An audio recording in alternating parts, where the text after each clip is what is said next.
It was all right. Yeah. He went, wait till you get out. You see Piccadilly, it's better than Euston.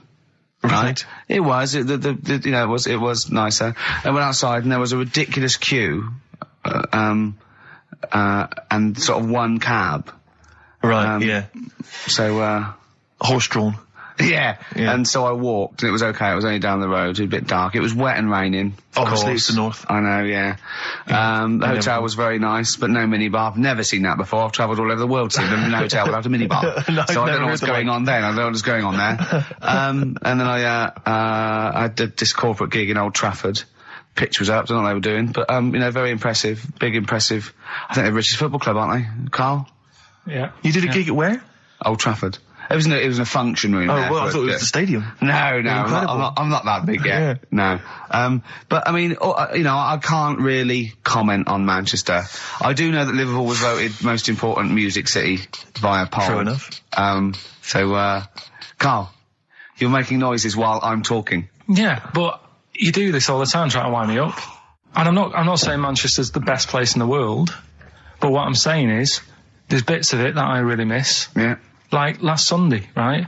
When I'd met up with Ricky, we had spaghetti bolognese, which was alright. And then I said to him, I need some soil. Damn, I wish you'd invited me. It sounds amazing. So I need some soil. What do you think? You need some what? Soil? Soil, yeah. I need to repot a plant, right? Yeah. So, you need to repot a plant? Yeah. Fair enough. So, I'm like, where you can't see these shops in London. Do you know what I mean? There's nothing around. I took him straight to one in my street. Yeah, but near your street, and that's probably the only one in London. Well, you say that, Carl. No, it does annoy me. Round my way, it's like, You can't move for soil shops. You can't. There's earth. You can just pick up handfuls walking down the street. Yeah, incredible. People just lean over into someone's front garden. No, you can take the plants as well. No, but what I'm saying is, Manchester, there's loads of decent hardware shops. Yeah. Here, if you want a panini and a latte or whatever, you can't move from. But for soil, I had to go virtually how many miles away from me to carry that soil home and stuff. Yeah. It's not good. I mean, London's all right, but if cities were sort of it's neglecting the peat market, really. Well, isn't there's barely any mulch available in central London. I'm sick and tired of not getting a good decent compost of a Sunday. Indeed. So I'm thinking of moving to the north, where there is loads of soil and gravel. Indeed. And animal shite. Chance to win that, because if you get to Days Rockbusters, you go straight into the hat for the big draw, so you've still got a chance to win all those top prizes. Play a record. Bit of Monkeys. Yeah. Monkeys. Pleasant Valley Sunday. Alright, do you like that, Carl? It's alright, yeah. What's it about? Well, if you heard, it was a sort of description of, typical suburbia, isn't it? Here in status symbol land. It's a sly dig. When the monkeys get a bee in their bonnet about something, you better not. You do not want to be on the receiving end of that. Yeah. We've got a good song with a story later. Go on, what we got? Don't want to tell you yet. All right. Now, is it as pitiful as last week's, where you somehow misheard that Eric Clapton song? What was the Eric Clapton song? Well, Wonderful Tonight, and he was convinced it was about a bloke in a wheelchair for no reason, no evidence at all, other than she's walking around with me. Yeah. Well, yeah, walking around with me. No. I walk into a room and everyone's head turns to look at her, which you didn't seem to helps him to bed. Is he drunk? He's had a few. Never mind. Yeah, well, you're totally wrong. Big day, Carl, though, isn't it? Because there's lots going on, and I know Carl's it's very, very important for him that he champions Live 8. I don't know what's going on. I don't know what. I am sick of it, to be honest. Sick of what? Just sick of reading about it. Sick of this Live 8 thing. Sick of it all. Brilliant. Fed up with it. What annoys you particularly? It's not only that today, though, is it? On the way in today, right, saw a gay fella on a bike. Weird? On a bike, rushing. What time did the gay march start? What time did they have to be? Why are you looking at me? I don't know. No, but he was rushing, left it late, so he'd had a late night again. So my point's right about him. What right? was your point about, just to people who've just tuned in? Well, the fact that they go out late, so, they sort of have a nice night out from about 11:30. They're riding in the jeans at like 10:30. In their jeans. They're leather trousers. But anyway, right, so they're cutting the back out of their leather trousers about 10:30 at night. I'm on the way in, right, and I see one stressed out rushing, right, on a racer, wearing high heels. Oh, I love you. He's 50's dad, isn't he? He's angry. He's just angry. If you're a gay fella and you're proud to be gay, but you also want to make poverty history, you don't know what to do today, do you? You're all racing all over the place. It's been murder. It seems a bit unfortunate that they've put them on the same day. Yeah. Well, you can get little leather studded wristbands that say make poverty history. Yeah. So you can join in on both You parts. could kill two birds with one stone. Yeah. Yeah. But why is Live 8 stressing you out? It's for a good cause. You must have, I know we've discussed this in the past, and you don't really know what you're talking about. But I mean, maybe that's the problem. I'm just, I don't know. I mean, I could have told them ages ago that there was no way that they were going to pay it back. I knew that was going to happen. Doctors have removed a 4-pound baby boy from the stomach of his 7-year-old twin brother. Yeah. Alan Jan Niamatilev was yeah. born with the freak fetus growing inside him. For 7 years, it lived like a parasite until a school doctor became alarmed about Alan Jan's bulging tummy and took him to hospital. Surgeons who gave him a scan operated immediately, unaware that the baby was attached to the boy's blood vessels and still alive. They saved Alan Jan from certain death, but knew the 8-inch fetus was doomed. So there we are. Boy pregnant with his own twin brother by Barbara Davis. That was in the Mirror, apparently. So I've read on, and all the facts are right. They took him to school. The parents didn't realise. And that isn't even this week's Freak of the Week. I mean, that's You still got to that for come. free. You got that. You can have that. That's the free freak of the week. Free freak. That's giveaway. That's like 13.5% extra. Yeah. You know what I mean? That you might get with hairspray or something.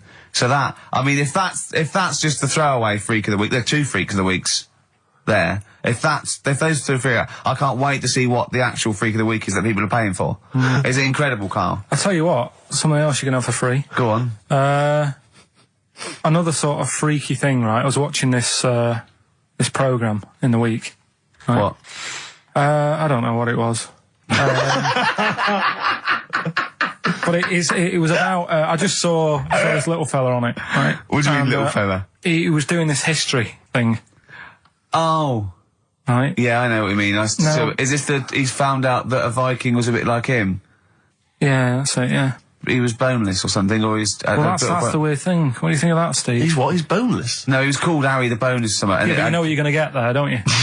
That's what I mean. Always have a name, Elephant Man, you know. Harry the Boneless.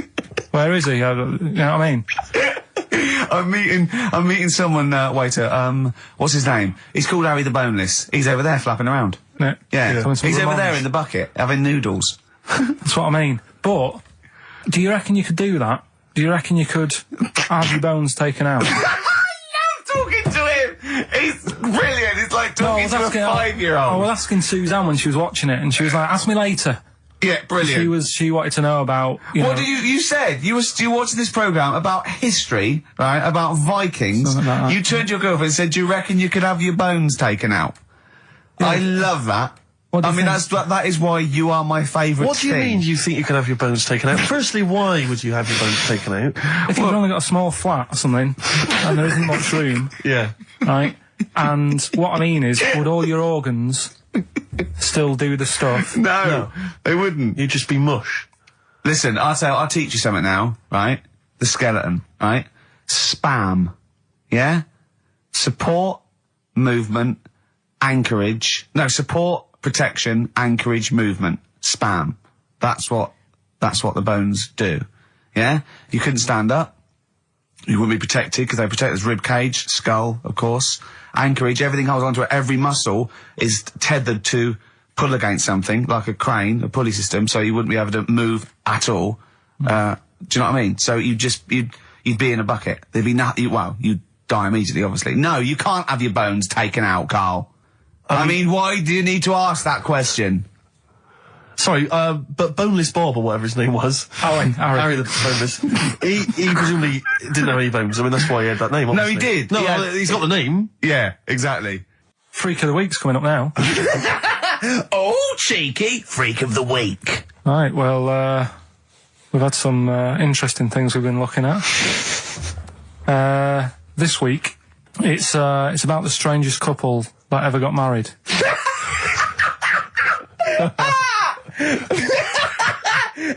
And we've had 2 sets of chimps, so it's stranger than that. Oh, it's not Dale Winton and Nell McAndrew, is It's it? not your parents, is it? Well, we're going back again to about, I think this is about 19, Something like that. 1940. Yeah, whatever. Yeah, whatever. Yeah. Not important. Strangest couple, a fella, right? He had the skin of a lizard. Yeah, the skin of a lizard, okay. And the woman who he Which he married, used as a condom. the woman who he married, Yeah. airiest woman ever. Right. And that was their act. They used to tour the world, and they'd say, it's like, a couple who've met, they're having a great life. Let's get them out on stage, here they are. And they'd What do you mean out. he had the skin of a lizard, first of all? That's what it said. He had some sort of some illness. So he was called Lizard Man, and you like that because it was good description. I thought that's good. I'm here, hello, dude, we've booked a table for two. Who are you meeting? I'm meeting Lizard Man. Oh, he's over there. Yeah. You know he is, right? Yeah. I'm Look meeting out. the hairiest woman in the world. She's over there. Yeah. Yeah. So what did they do for their act? Now, bear in mind that we had some Siamese twins last week, and their act was having a bath. yeah. So I hope it's an improvement on that. What did Lizard Man? He came out and ate some flies, did he? I don't really know. I just think they stood there and that. Yeah, when you read this and it goes the most interesting fact ever, Lizard Man, and you go, that's enough. That's enough. I can extrapolate from Well, that. straight away I start thinking. I'm thinking, right. I wonder if they got the wedding photos. Right? And then, like you said, that they had a kid. Oh, what would that be like? Half Exactly, lizard, half exactly, that's it'd be what I was like an thinking. ostrich, wouldn't it? It would sort of like. That's what I was thinking. What did you think it would come out like, the baby? I didn't think what that looked like. I just was thinking, parents' evening. Do you know what I mean? You wouldn't want them coming up to the school, would you? So, Well, that's the little problem. Johnny, who starts off relatively normal, he's quite good at, he's good at nature, Yeah. isn't he? And his mum and dad come into the room and they'd be looking round, wouldn't they? Well, it's always like that thing at school when, like, you find out your mate's mum and dad are really old. Right, Have you ever seen that? Yeah. When you go, your gran and granddad bought you? Yeah. Your mum and dad. Yeah. And you go, oh. It is weird. What's that we're talking about? He calls him mum. What was that? Oh, sorry, no. Do you know what I mean? Yeah, And no, like- that's always strange. If you had Godzilla and King Kong as your parents, Yeah. and it was they're like you always say- fighting. They're always fighting, and like you say, you're in a school play or something. You wouldn't tell them, would you? You wouldn't want them coming up with a video camera. He didn't tell his parents he was in the... When we were, Well, exactly. You did Little Donkey, you didn't tell your dad, did you? And he came along and videoed it. Yeah. Was Kept that- it quiet, don't want them to know anything. But you didn't... What was it was meant to be playing? You had a little drum, didn't you? Yeah, I was doing, I had a little drum. I think it was meant to be playing We Three Kings. Yeah. But, we started doing Little Donkey and I thought I can add a touch to this. Sure, you improvise. Started playing along It was like with the first it. remix, wasn't it? It went down well. But yeah, that's all I was thinking with, the Freak of the Week this week. That's what I'm saying about Freak of the Week. It's to get people thinking, right? Thinking how lucky they are. That, they don't have to... Comb their face. What are you talking about? What do you mean? Freak of the Week is to let people know how lucky they are. Just... What about the little freak you're talking about? What are they thinking? They're going, oh, he's talking about me. I'm a little hairy lizard man on a stick. Pop in, give us a call. I thought, that's what I'd like to do on a TV programme. That's what I want to do. I want to go and, meet these people and say, right, let's just go shopping. Let's, we'll film what your normal day's like. Yeah. Let's pop out. Nip into Sainsbury's or whatever. Yeah. Buy a comb. Park whatever. right up close to it. You know what I mean? Yeah. So what you're saying is you just want to get a little message out there, which is that there's always someone worse off than you. Well, there's proof of that in this room. You know what I mean? Oh, Carl, when's your train? In a minute, I'm going to get going now. I'll see you later. Thanks, Carl. Brilliant. What are you playing? You can play a song? Kirsty McCall. Yeah. I'll see you later. Here's a bit of science for you. Go on. Right. Read the other day. Yeah. If you dug a big hole, right, Oh, God. started digging, say in, wherever, Trafalgar Square, right? Yeah. You dig a big hole and you keep digging. Yeah. And you go right through the earth, Right. out to the other side. Yeah. So you're somewhere in Australia or something, right? Yeah. And then you come back to London. Right. Stand next to the hole, jump in it. Apparently, you can jump through the world in 42 minutes. It's interesting. But then I was thinking, will you fall? And then when you come out the other end, would you fall back again? Well, yeah, you would, wouldn't you? What would happen is, you'd accelerate 10 metres per second to the centre of the Earth. But you'd have such inertia, you'd nearly go as far out the other end before it was like a bungee jump. So you'd nearly get as far as the other end, and then you'd go back again, and you'd keep going until back and forth, getting further and further away from making it until you went sort of back and forth in the centre, and then you'd stay still in the centre. Have you drilled a hole through the earth? Get in touch. Email xfm.co.uk and just let us know how you got on. Did you get to the other side? Did you get to Australia? Did you buy one of those papers? No. So, is this the same one or a different fella? I think it might be the same guy. I'm not sure. Trying it on. So there's a huge conspiracy amongst these Chinese villages that every when time you get to about 50, say you're 70. Because no one will believe us. Well, if you can confirm or deny that, then please email in ricky.gervais@xfm.uk. This is the Racist Joe on XFM 104.9. Call in if you're anything less than a little mank. Outcast, Hey Ya, on XFM 104.9, with me, Ricky Gervais, you, Stephen Merchant, GQ Presenters of the Year. Radio Personalities of the Year. It's official. We're the best radio personalities of the year. We got that award sent to us, didn't we? And we did a little thing. But it was only our two names on it. It had your name, Rick, definitely. I remember that. It had my name. And your name. Didn't see Karl Pilkington's name anywhere. No. And yet he's the one with the day off and the money and the conning the MD and making him cry at home. Let me just remind. Can I just check that again? So he's made a fool out of the MD. He's made a fool and out all of the MD. major, basically all the capital shareholders. About, I'm not sure if I'm coming back or not. I want a day off then, which is the same day off as his girlfriend gets off. So he's just like walking round, I don't know, Hyde Park, just feeding ducks, when he should be working out what he can do instead of Rockbusters, which is basically Blockbusters with a word changed. Christ's sake. Right. If that's annoyed you, I'll tell you what is really weighing me up. Go on. The last week or so, this postal strike. I tell you, Rick, I have got no sympathy for him. I'd be a scab. I'd be walking through there and I'd be giving him the finger. I'd go, you can intimidate my family, I don't care. I don't care because the post has got to get through. Because I'll tell you what, it's not the fact that, the unions, they could organise a strike. I'm behind that, it's fair enough. But not when it's these wildcats. They're just out there, they're just taking days off willy-nilly. They're sealing out the post boxes. It's going crazy. Maybe Karl could deliver a few records Monday. Well, I know Karl must be livid because his copies of the New Scientist and the Literary Review haven't turned up. So he's in a terrible way.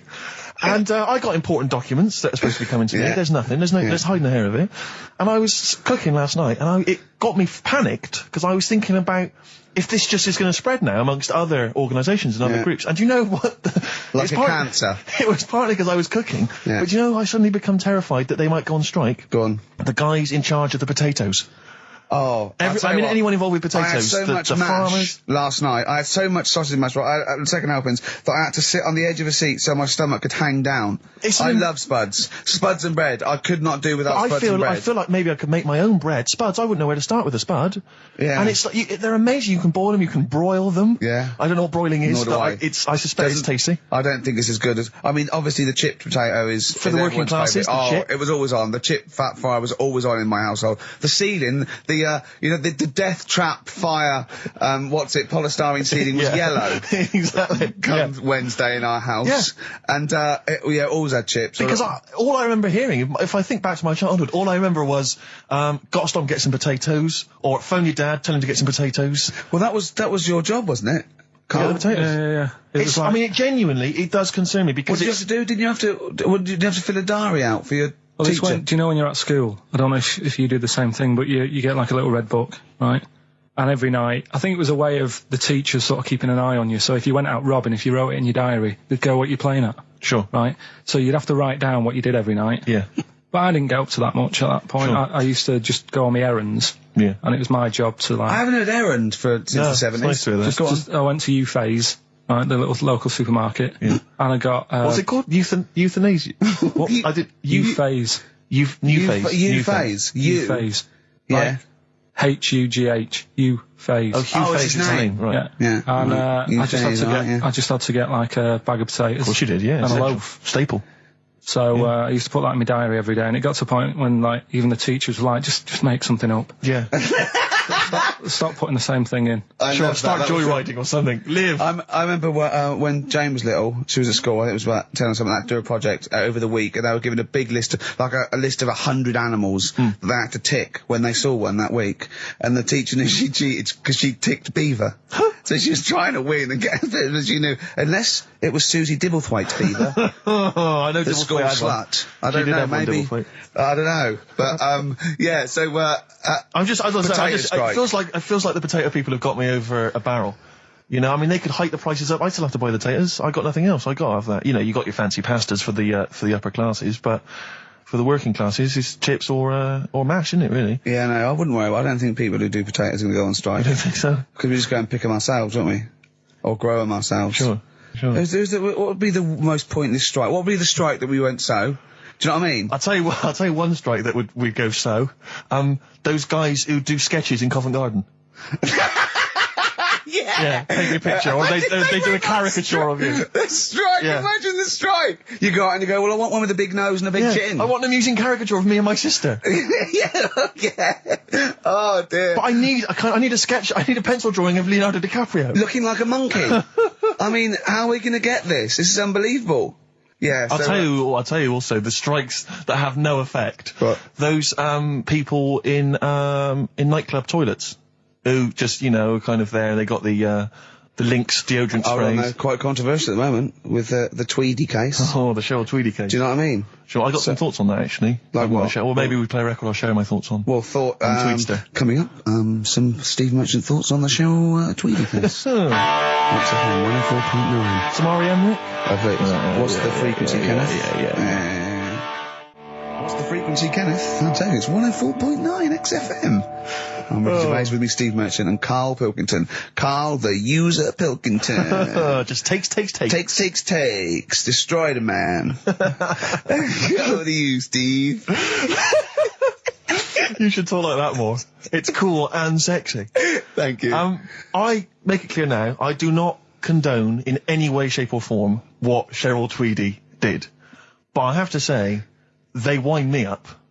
By they, you mean toilet attendants? Yes. Right. Yeah, not Pop Idol winners. That's what I thought you meant, Yeah. So, go on. But, because I'll tell you what it is, you go into a club or pubs or big trendy pubs, you go in there, and there's the toilet attendant in there. He's got his little display of aftershaves, sprays, some sweets maybe, Blue Straw whatever it might. Yeah, maybe a lollipop. Maybe a lollipop.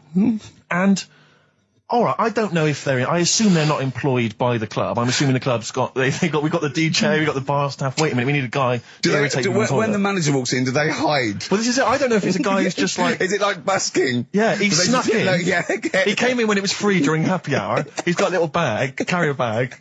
He snuck in the toilet. But the thing is, it's the fact that toilet attendants, fair enough. I mean, I'm happy if a toilet attendant sneaks in under cover of darkness, cleans it for me, and then shoots off. But it's when I have to see them there. I feel guilty because it's like, I maybe wash my hands, I'll forget he's there. He'll hand me a paper towel. Suddenly I've got to tip him like a quid or something. It annoys me because they're there. I wash my hands at all. I don't usually wash my hands. I sometimes don't even bother getting my knob out. I do it by stand and change my trousers when I get home. Exactly. So it annoys me I have to go through this charade of getting it out, slushing out of it, shaking it dry, and then washing my hands. See, if he did any of those elements, I'd tip him a quid, Pop it out. But not to hand me a paper towel and get it myself. And it's this guilt, and sometimes I'll hold it in because I'm nervous I don't want to go back in there. What annoys me is like a posh award ceremony, it's a pound a piss. It is a pound a piss. Do you know what I mean? So, or in a top hotel or something. Yeah. It's absurd. And I'll tell you what's worse than that.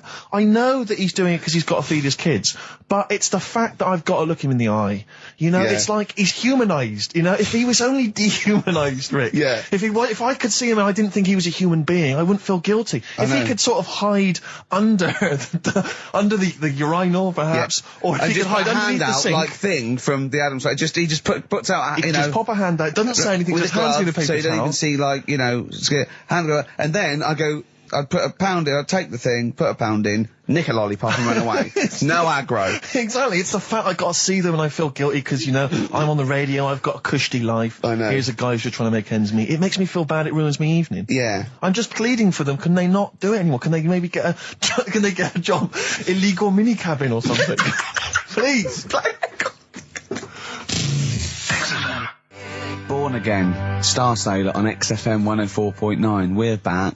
It's the 1st of November. Ricky Gervais, Steve Merchant, Karl Pilkington. It's the same old email address if people want to get in touch. ricky.gervais@xfm.co.uk. We've had a couple of emails, Rick. Someone, actually Ian, he's emailed in. He said that because of the blinking postman, it's his wife's birthday today. She's had no cards or presents because, presumably because she's got no friends, but also because of the postal strike. But you won't be able to use that excuse for Suzanne's birthday again because she knows that the postal strike won't be on around that time. All right, Carl. But anyway, so would you just say happy birthday to Tracy? Have those condoms run out yet that you got for Christmas? Carl? I've still got them. Have you? Just say happy birthday to Tracy. Happy birthday, Tracy. Happy. And hello to Aidan, who's phoned in to let us know he's actually listening in Northern Ireland. Oh, so we've gone international. Sure. Now there's also a question here. Last week when I did Do We Need 'Em, do you know when I called up one of the museums, in a science museum? Yeah, are you talking to me? Yeah, I'm just saying, I wanted to tell you before when the song was on, but you're so busy listening to it. Yeah, was I so busy listening to a song I was playing? Yeah, but we're doing a radio show, aren't All right, we? what's your point? Well, I just wanted to say, she emailed in to say I got her name wrong, so I'm just apologising for that. What did you call her? I think I called her Jessica. What was her name? I don't know, I've got it on email somewhere. This is not an apology. No, I'm You've just got saying. it wrong again! You've not even said her real name. How is that an apology? Well, I remember I read the email, so yeah, I Who are you apologising to? I think her name's Jackie, I think. Oh, you've got it wrong again, haven't you? Well, anyway, and she just said if you want to see dinosaurs and that, go to the museum. You were complaining about that as well, weren't you? You went to a museum and there was too many dinosaurs. He said you just need 4. No, well, Steve, have you been to the one in Knightsbridge? I think this so. one that I called up, right? It's nice. You go in, you get a good collection of stuff. You walk in, there's 3 or 4 dinosaurs. You've had enough, right? I went into New York, right? I went to the museum there, hundreds of them. You can't move for dinosaurs. Yeah. It's almost like they're responsible for them being extinct. There's loads of them. So all I'm saying is, if you want to see a dinosaur, go to the one near Knightsbridge. They've got a nice selection, some old vases and stuff. It's worth going. So. Some people emailed in the songs with stories in it. One of them was Babushka, and he went, "What's that?" And I went, "That's Katie Bush." I went, "What is it?" I said, "Oh, it's about a woman who dresses up as another woman to introduce her husband." He went, "They wouldn't work." Just dismissed it like that. Why do you think it would work? Because you'd know. I mean, say like, right, Suzanne, right, who I go out with, right? She can see me from, say, if I'm coming down the high street.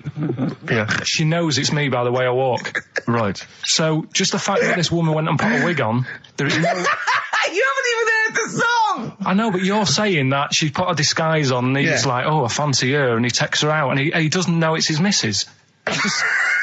You're not buying it. I mean, I'm controlling this. Whereas the flea with your brain going to Glasgow, perfect sense. Yeah, Babushka, rubbish. Carl, can we have the tomato story after the next tune? Yeah. Bit of Coldplay. Yeah, love it. Yeah. I was watching. Did you watch The Mammals in the week? No, David Attenborough. No. I was thinking actually, right, all this MTV stuff. If there's one reason why I'd like to do it, is I was watching Attenborough, the Mammals programme. I reckon I could do something like that. Right. And just have like me instead of Attenborough, like a young sort of fresh person, watching like certain animals and saying, "Do we need these?" Do you know what I mean? Yeah. Oh, God! What's it called? Death on Earth. Well, that's amazing! Do we need these? And, No, 'cause there's loads of and the stuff. audience at home would vote. Would there be something like telephone like a vote? vote out system. Oh, The thing is like, it's something interesting that Attenborough was saying the other night on Do we need these? on Jonathan Ross's show, on his telly show, right? He was saying, he said you could take all the humans off the earth and it would carry on, but take like some animals off it, mammals and that, you got problems on your hands. I thought that was quite interesting. Yeah. So it's like the question is, do we need these? Is that part of the big thing? Right. Like jellyfish. Yeah. We've talked about jellyfish. Yeah. Yeah. So which mammals in particular were You you talked about watching that that you Zoe Ball thought- show, haven't you? Hey? Which mammals were you thinking we don't need when you watched the show the other night? Any in particular that you thought they don't need them? They're not of interest. Well, I like whales, but I don't know what they do. And they're taking up quite a lot of room. Sure. But stuff like, Yeah. but like jellyfish, I looked into because Yeah, you know, well, I was I know talking you about them, and they were saying they've got no eyes, no heart. There's something like 97% water. Yeah. They're blind, and they do about 33 miles a day. Right. So it's like, do we need them? Could we clear them out? Yeah. Well, the big net. That would be the programme. What? Right, we'll get rid of them. Next week we'll be looking at Rhinos. I think it's genius. Honestly, I think it's genius. And like going along sort of like picking up sea anemones and going and just lobbing them into the sea. Well, what do you think about MTV doing that? And then I just, in between the bits, Play music videos? I play music related relates to to it. fish, so I could play like Fish, Yeah. like Rock Guy, or The Animals, Rock Lobster. yeah, or what else could This I could get in run and there? run. What other songs have got animals in them? The Well, Monkeys, could play the Monkeys. Yeah, there's about 1 million, so let's not start this. No, but, do you know what I mean? So do we need this? So MTV flies you around the world And to the you- most incredible exotic locations. You sort of climb up a tree or whatever next to, I don't know what lives up a tree, some kind of rare parrot. You say, look at Sloth. that, it's colourful, Sloth. it's interesting. Oh, you like sloths, don't you? No, they just live up trees, but I'd say, do we need them? Why? Well, what do they do? What do you mean? What do they do? What do you want from an animal? Carpentry. What Well, do you like, want? I don't like scorpions, right? Right. But then I found out they look after those monkey things. They're not monkeys, they're Whatever. lizards. Well, all right, yeah, then lizards. They look after the lizards. So there's a reason. But do you need the lizard? Could be your Well, next yeah, question. because the local people made shoes out of them. But not when the scorpion protected them, they didn't. All right, we don't need them then. So ultimately, would anyone decide? I mean, do the animals kind of get a chance to mount a case for their survival? I mean, is there maybe someone that comes into their corner and sort of defends them? I'd have like a David Attenborough type character who says, Right. well, they do this, and I'll go, yeah, but do we need that doing? Yeah. Yeah. Okay. So, Yeah. so what does an animal need to do in order for you to feel that it sort of gets a chance of life? I mean, like a pet, like an animal, like a dog maybe, or a cat. I mean, they give a certain affection to its owner. Is that a valid reason to survive? Not particularly for you. Not really. No, okay. I've been saying that though. Blind people use dogs, so they are useful. So dogs are useful. Saint Farmers Bernards, use they often dogs. save people, don't they, in snowy weather? Cats. I'd have to think about it. Okay. Keep the mice down. Yeah, but you got rent a kill. So Okay. what I'm saying is something that will affect the world. Right. I think you'll find everything does. Except Carl. I'm not sure what effect he's having on the world. I'll tell you what though, Steve, right? Did you watch the mammals? I did see the mammals. They had bison on it. Right. The weirdest looking things you've ever seen. Yeah. They've really Again, you're on dangerous ground here, Carl. but they've really got it's like, decide what you want to look like. It's just a mismatch of stuff. It's got a really big hairy head. Yeah. And like you. Sort of bald at the back. Right. Sort of It sounds like thinner. someone you went to school with. Was there two of them? Ah, brilliant. That's nearly it, Carl. Right, what's your last room 101? Oh God, it was holidays. Holidays. You want to put holidays in room 101? People, they were sort of annoying on holiday. Oh, yeah. Do you know when you go away? Oh, yeah. It sort of touched on this before. Is this going to be the Scouse guy? Yeah. Go on. Oh, it's so long though. I mean, it was a holiday when we went to Tunisia. And the scouser pissed you off. Surprise, surprise. Yeah. Yeah. But the annoying thing was, you know, when you go on it was a cheap holiday, and like the lesson here is, you know, if you want a good holiday, you gotta like spend some money. Yeah. And we didn't on this one. We spent about, I don't know, 400 quid for two of us for like a month or something ridiculous. And we got there, and you know, you get to the hotel and you go, we have made a mistake. You know, it's a ropey hotel. You know, you can tell like the blinds and stuff as you walk in, they're all dirty and stuff. And you think, well, let's make the most of it. You know, let's not get. Steve's got the Sun. Yes, I'm just We're just going to be doing White Van Carl, where we ask Carl the questions the Sun asked some other bloke. That's right. Because we think Carl's got more to say than anyone on anything. Carl only tells the truth, by the way. Just remember that, listeners. Off you go. Yes, well, today's white van man in the sun is John Slade. He owns his own door maintenance company. His answers are very informative, I have to say.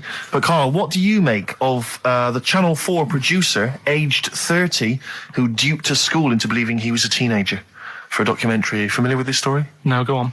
Well, basically, a 30-year-old guy kind of fooled the school into thinking he was a pupil for a secret documentary. The school's outraged. Do you think that that's for you? Should anything go when it comes to making TV? I think I've said to you before. There's loads of kids at my school. I remember being in the first year, and kids who what year do schools go up to? I was in the first year. What is it? 11. 5?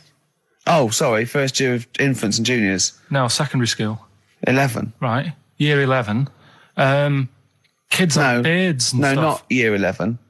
They're 11 when they first go to secondary school. Right. Well, I'm 11. The kids at the older end. Well, there's a fifth form, and then there's you can leave when leave when you're 16, I think, can't you now? Right. Well, kids who were 16 looked old. They did have beards. I remember going there and thinking some of them were teachers. I think he's answered that. Next one. What's the next one? Tattoos and everything. I think they're kids in the earlier years even. What do you make of the fact that Mariah Carey's £38 million payoff has cost EMI staff their jobs, and we're talking 1,800 EMI staff who have lost their jobs? What do you think of that? Yeah, I mean, is that silly money, Mariah Carey, on 38 million? She doesn't need that much. She doesn't need that much. She has to dress nice, though. It's not her fault. I'd say it's bad business.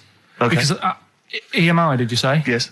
Right. They've got rid of them staff. Yeah. Mariah Carey's left. Who's going to do the work? Do you think Mariah should come back and do some temping? Well, they should have got a loan and paid her.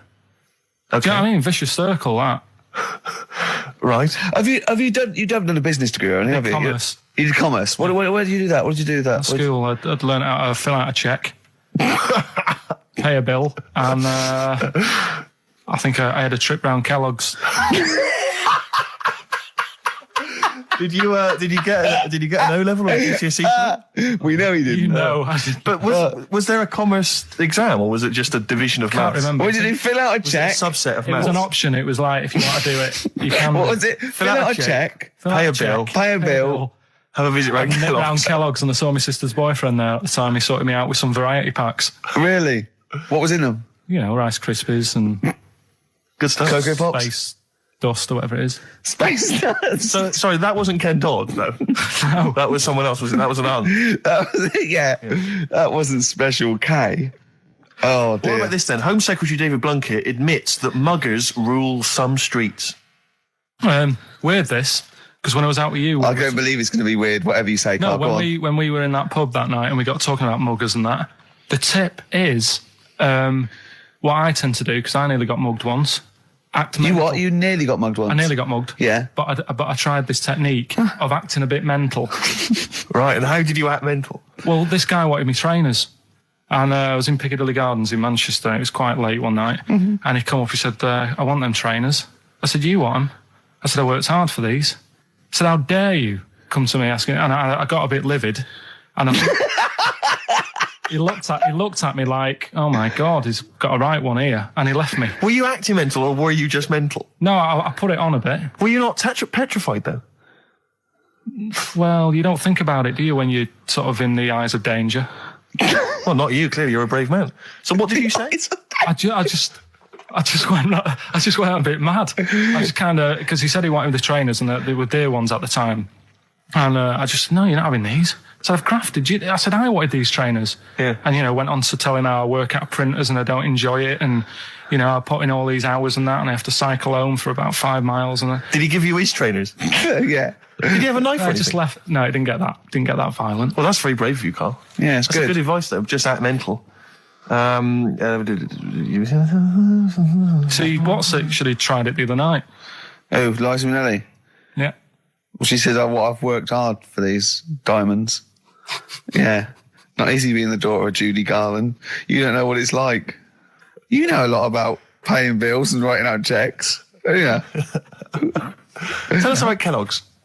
What was it like? What was in the factory? Was it just like squashing bits of corn? And... Pretty boring, really. Just loads of conveyor belts, boxes of cornflakes everywhere. Just what you imagine. Yeah. So is it more, this this is where you might be working? This is where you're likely to work if you Possibly. leave There was school. 2 trips. There was that and the trip to Manchester Evening News. Okay. And I left that early because I had a job in Cordon Bleu. In Kellogg's. Cordon Bleu, what's that? It's like a supermarket. Yeah? And I had to leave the trip early, and the teacher went mad saying they'd thought I'd got lost on the, in the building and stuff. What, you It didn't caused tell a anyone? write-up. No, because it was like day 2 of working in this supermarket, and I couldn't be late. I thought by the time I explain where I've got to go and everything, I'll be even later. Sure. So I just left, and then apparently they were searching the building and everything for me. Oh, I were was you? stuck in a printer. Don't know. Fucking a printer. I don't know. What was the printer's name? You worked at a supermarket called Cordon Bleu. Cordon Bleu. brilliant. That's great, isn't it? It's rubbish. Oh. Got sacked. You had to What'd you get sacked for? Messing about in a back in the car park round the back. Yeah. Right, there was a grid, and all the concrete had gone funny. So when it rains, you got like a big lake, Oh, yeah. right? And I got in. Do you know those big metal trolleys you get to like put all the food in while? Oh, yeah. And I got in one of them and pushed myself out into this lake. Of cement. No, water. full Oh, it of was water water, 'cause it'd been right, raining. right. And I got stuck in the middle, right? And the boss was like, "Where's Carl? He's meant to be doing, facing up the beans." And I was like, You were so- stranded in a lake. So someone said, I saw him messing about out the back. He came out and saw me stuck in the middle of this lake in a trolley. And he said, "Get back in." I said, Would you say, no, I'm filming sharks? I said, it's too deep. I can't get out. You'll have to pass me something. And he said, "I'm not passing you nothing." He said, "You can get out of there and walk through it." I said, "I'm not. I've got my trainers on, probably the same ones." Yeah, you've risked actually. your life for them. Yeah. I said, "I'm not getting these wet." I said, "What are you going to do?" I said, "I'm going to wait for the water to go down the grid." He said, "The grid's blocked. Now get out or you're sacked." I said, "Well, I'm not getting out." He said, "Right, you're sacked." Right, well, it's time for White Van Man, which is where we ask Carl the questions that the Sun asks someone else. Exactly. It's an article in there where they ask them, typical man on the street, the big questions of the day, gives them their platform to the nation, and we think this is just too good to let out because we only care about one person's opinion in the country now. That's true enough. He's the K-man, and there he is. There he is. Right. What do you make of New York's ex-police chief saying we need more bobbies on the beat? He's come over here. He's the guy that sorted out crime in New York City. He's come over. He said, "You're going all over the place here. You need more bobbies on the beat, more policemen, a visible police presence." There was something last week about some copper in London who was sat on a bench, and he was asleep or something. Oh, yeah. And people were like outraged because like he should be looking after England's people, not nodding off on a park bench, which is a bit daft because They were shouting he should be looking after England's people. Was this the 16th century you went back to? What do you mean he should be looking after England's people? wherever he was, if he was in like a park somewhere, Yeah. they were like really annoyed because he was asleep. But Sure. the way He's I probably look at it, undercover. No, but the thing is, if there would have been any trouble, I'm sure he would have woke up. Yeah. If there was any if someone needed help and he screamed, he would have woke up. So I don't know why they were having a go at him. Yeah. And, And you he know- might not have been there at all. So, it was, so Yeah. he probably have his radio turned on, didn't he? Yeah. Listening to Heart. So you're not concerned then that there's not the crime's I going up? think there's enough. I see quite a lot of them whizzing around. Okay. You're happy then? Yeah. As long as you're happy, Carl. So you don't think it's too much crime? No. Just the right amount of crime? Yeah. What about the fact that new gambling laws give Blackpool the green light to become a British Las Vegas? What do you make of that? Are you a gambler? Little bit when I go on holiday, like going in the arcade and having a little flutter. Sure. What's your favourite? I have a go on the fruit machines. Yeah. There's a good one called The Simpsons. Right. Is that your favourite? Yeah, it's quite good. Is that a tie-in with the TV show The Simpsons? Yeah. Okay. Will he make Blackpool the next Vegas? I don't think so. No, nor Can't do see it I. happening. No. You been to Blackpool? Yeah. What was it? Was it anything? It's a bit rank. Is it? It is a bit rough. Needs a lot of work doing on it. Yeah. No, that won't happen. Okay. And you're not worried about this encouraging gambling, generally? Gambling's not a vice you're concerned about? If you're a gambler, you're a gambler. Do you know what I mean? If Blackpool isn't done up, they'll go somewhere else to have a flutter. Sure. So it's not going to make any difference. Okay. No. Well, it's time. Well, Go on. that time, isn't it? Yeah. Play the jingle. And it was just sort of, you could tell that she was clearly probably desperate for crack or a latest fix of smack. So she was literally the normal etiquette of prostitution. You know, that they hang around, they show some thigh. I've seen this in films. Woo ya. Yeah, exactly. Yeah. Take you out for a meal. That sort of thing. That had sort of gone out of the window, and she was just there, desperate, running around. Did she go out of a window? Because that's another thing they sometimes do. Specialist ones. But I was shocked because I've never been propositioned before like that. Really? In London. That's weird, isn't it? Carl, thoughts?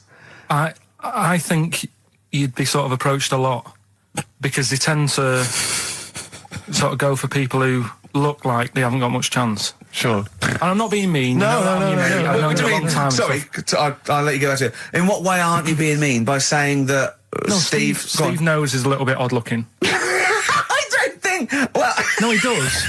Do you know? Yeah, no, but it's not what he thinks of his looks. No. It's what he thinks of you talking about his looks on. No, but it's like how you were talking before about, you know, your eyes are bad. It's nature's little way of saying, look, nothing to see here, right? I don't get that. I don't know what you mean. But when you look in the mirror and that, they've gone, look, he hasn't got the looks. Let's make his eyes bad, right? Yeah. Nothing to see here. Yeah. That's what I'm saying. They're balancing it out, right? Yeah. And it's funny, right? Now we're on the topic. Sorry, right, Johnny Depp. No, listen, but my chest is gonna burst at this moment. Whenever we go into this conversation, I always think to myself, Carl, do you know what you look like? I'm gonna burst. You know, seriously, can I be honest with you? You look like, you know, if you've got like a balloon, a hot air balloon, right? Just a little balloon, like a party balloon. If you drew a little face on it, right, and inflated it about halfway, that's what you look like. right. No, play a record. I don't want to get into this. It's too intense. Now you've got onto this. Let's just nip it in the bud now. I'll tell you something that I wasn't going to tell you because I think I don't want to hear it. I don't want to hear it. Right, it was on the tube. Right. Well, I was. Someone told me they were on the tube. Right, and the tube pulled into a station. Right, and one of the women saw the poster that's out at the moment with you and Rick on it. Right. Yeah. So this woman apparently goes, "Oh look, there's Ricky. Ricky's on the radio." Right. And the other woman goes, "Oh yeah, don't you listen to it?" So she goes, "Oh, I didn't know it was on the radio." And she goes, "Oh, I'm sorry, Steve. look, because he didn't sound this bad." She said, "Oh, look at that person he's with." So she goes, "Yeah." She said, "That's Steve." She said, I was sort of aware that he looked odd because Carl mentions it on the radio." Yeah. So it wasn't as much of a blow to me, but I can see how it was a bit of a shock to you. Yeah. So that's weird, isn't it? Yeah. And that isn't me sort of telling this woman to say anything. That was all happened without anybody else sort of bringing it on. Yeah. Do you know what I mean? Yeah. So Was it? Sorry, you seem to be relishing this. Was it because of the little balloon story that made you? I honestly, Steve, I wouldn't have told you, but if you're going to start, having a pop, Yeah. do you know what I mean? I can't just sit here and take it and that. No. I mean, all mates. Yeah, it's just, Yeah. Well, I mean, I was Shame, mistaken for actually, Johnny Vegas. Steve's got a story about that, if you want to have a go at me. well, someone just thought you were fat with a beard, which is true. Well, don't have a go at me because he said you look... Well, you started it. No, I didn't. Yeah, No, you I did. didn't. You were milking it. You were egging him on. I was laughing. You were egging him on. I sort of was. Yeah. But let's not, Oh, it's a good job you've got lots of good mates like Jonathan Ross you can go and hang out with. You don't need other friends, people who've helped you in your career. He's good looking. Appalling. And the only thing that would redeem the show is if he kissed your nipples. Because the nipple phone in if you want to speak to Carl. If you know the number, call in and try and persuade Carl while this record is on. We'll answer the phone. XFM 104.9, Matthew Sweet, and a song called In My Time, Ricky Gervais, Steve Merchant, Karl Pilkington. It was great, that. Yeah, just asking Carl some of these Q&A questions. This might be my idea of perfect happiness, being in a room with Karl Pilkington. Yeah. I just watch him look around. When you're talking, he looks at you, and it's like, when the owners say, it's like the cat can understand what I'm saying. Yeah. It's like he's on the edge of that. He's on the edge of that. Or you think he can. And I know he understands the words, but I don't think he understands the full impact. Whenever you say something to him, It might be some, you know, a revelation or something. He always picks up on the wrong side. You go, well, that's not the important bit. Do you know what I mean? He always goes... It's a bit like having a 14-year-old French exchange student. You know, their English is not amazing. They roughly understand you, but they're trying to piece together what you're saying. Exactly. But it's great. You see, the thing about Karl is, and don't take this the wrong way, I like him because he's stupid, in a way. No, I'm not being funny, but do you know what I mean? But even though I think he is considered stupid, some of the things he says, I think borders on the, I don't know what the PC term is, the retarded. Do you know what I mean, Karl? Anything in particular you're thinking of, though, Rick, when you think of... Well, he was talking to me the other day because I'm trying to write a show called Science, and he's sort of going to help me out with some of the research, and I want him to do some on the DVD for it, right?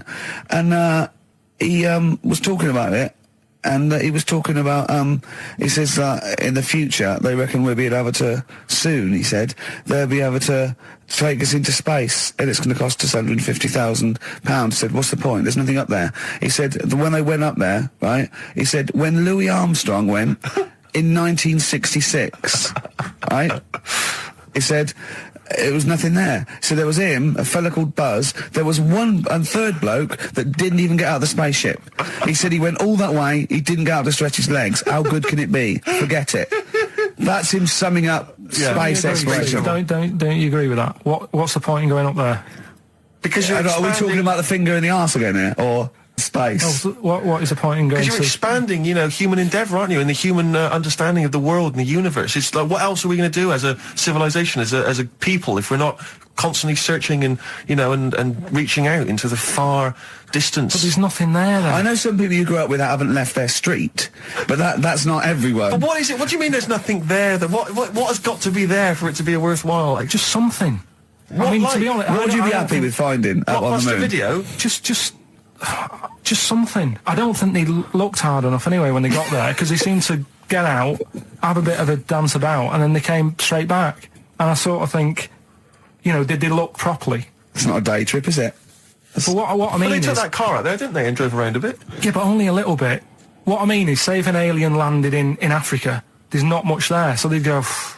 What do you mean there's not much there? Well, it's a bit barren, isn't it? Well, Africa, just in general. Well, so anywhere like that, desert or whatever, what I'm saying is, have a good look round. Probably where all life came from, and probably 500,000 species of animals live there. Buildings and that, and stuff. Oh, buildings. Well, just stuff. Yeah. I mean, did they look properly?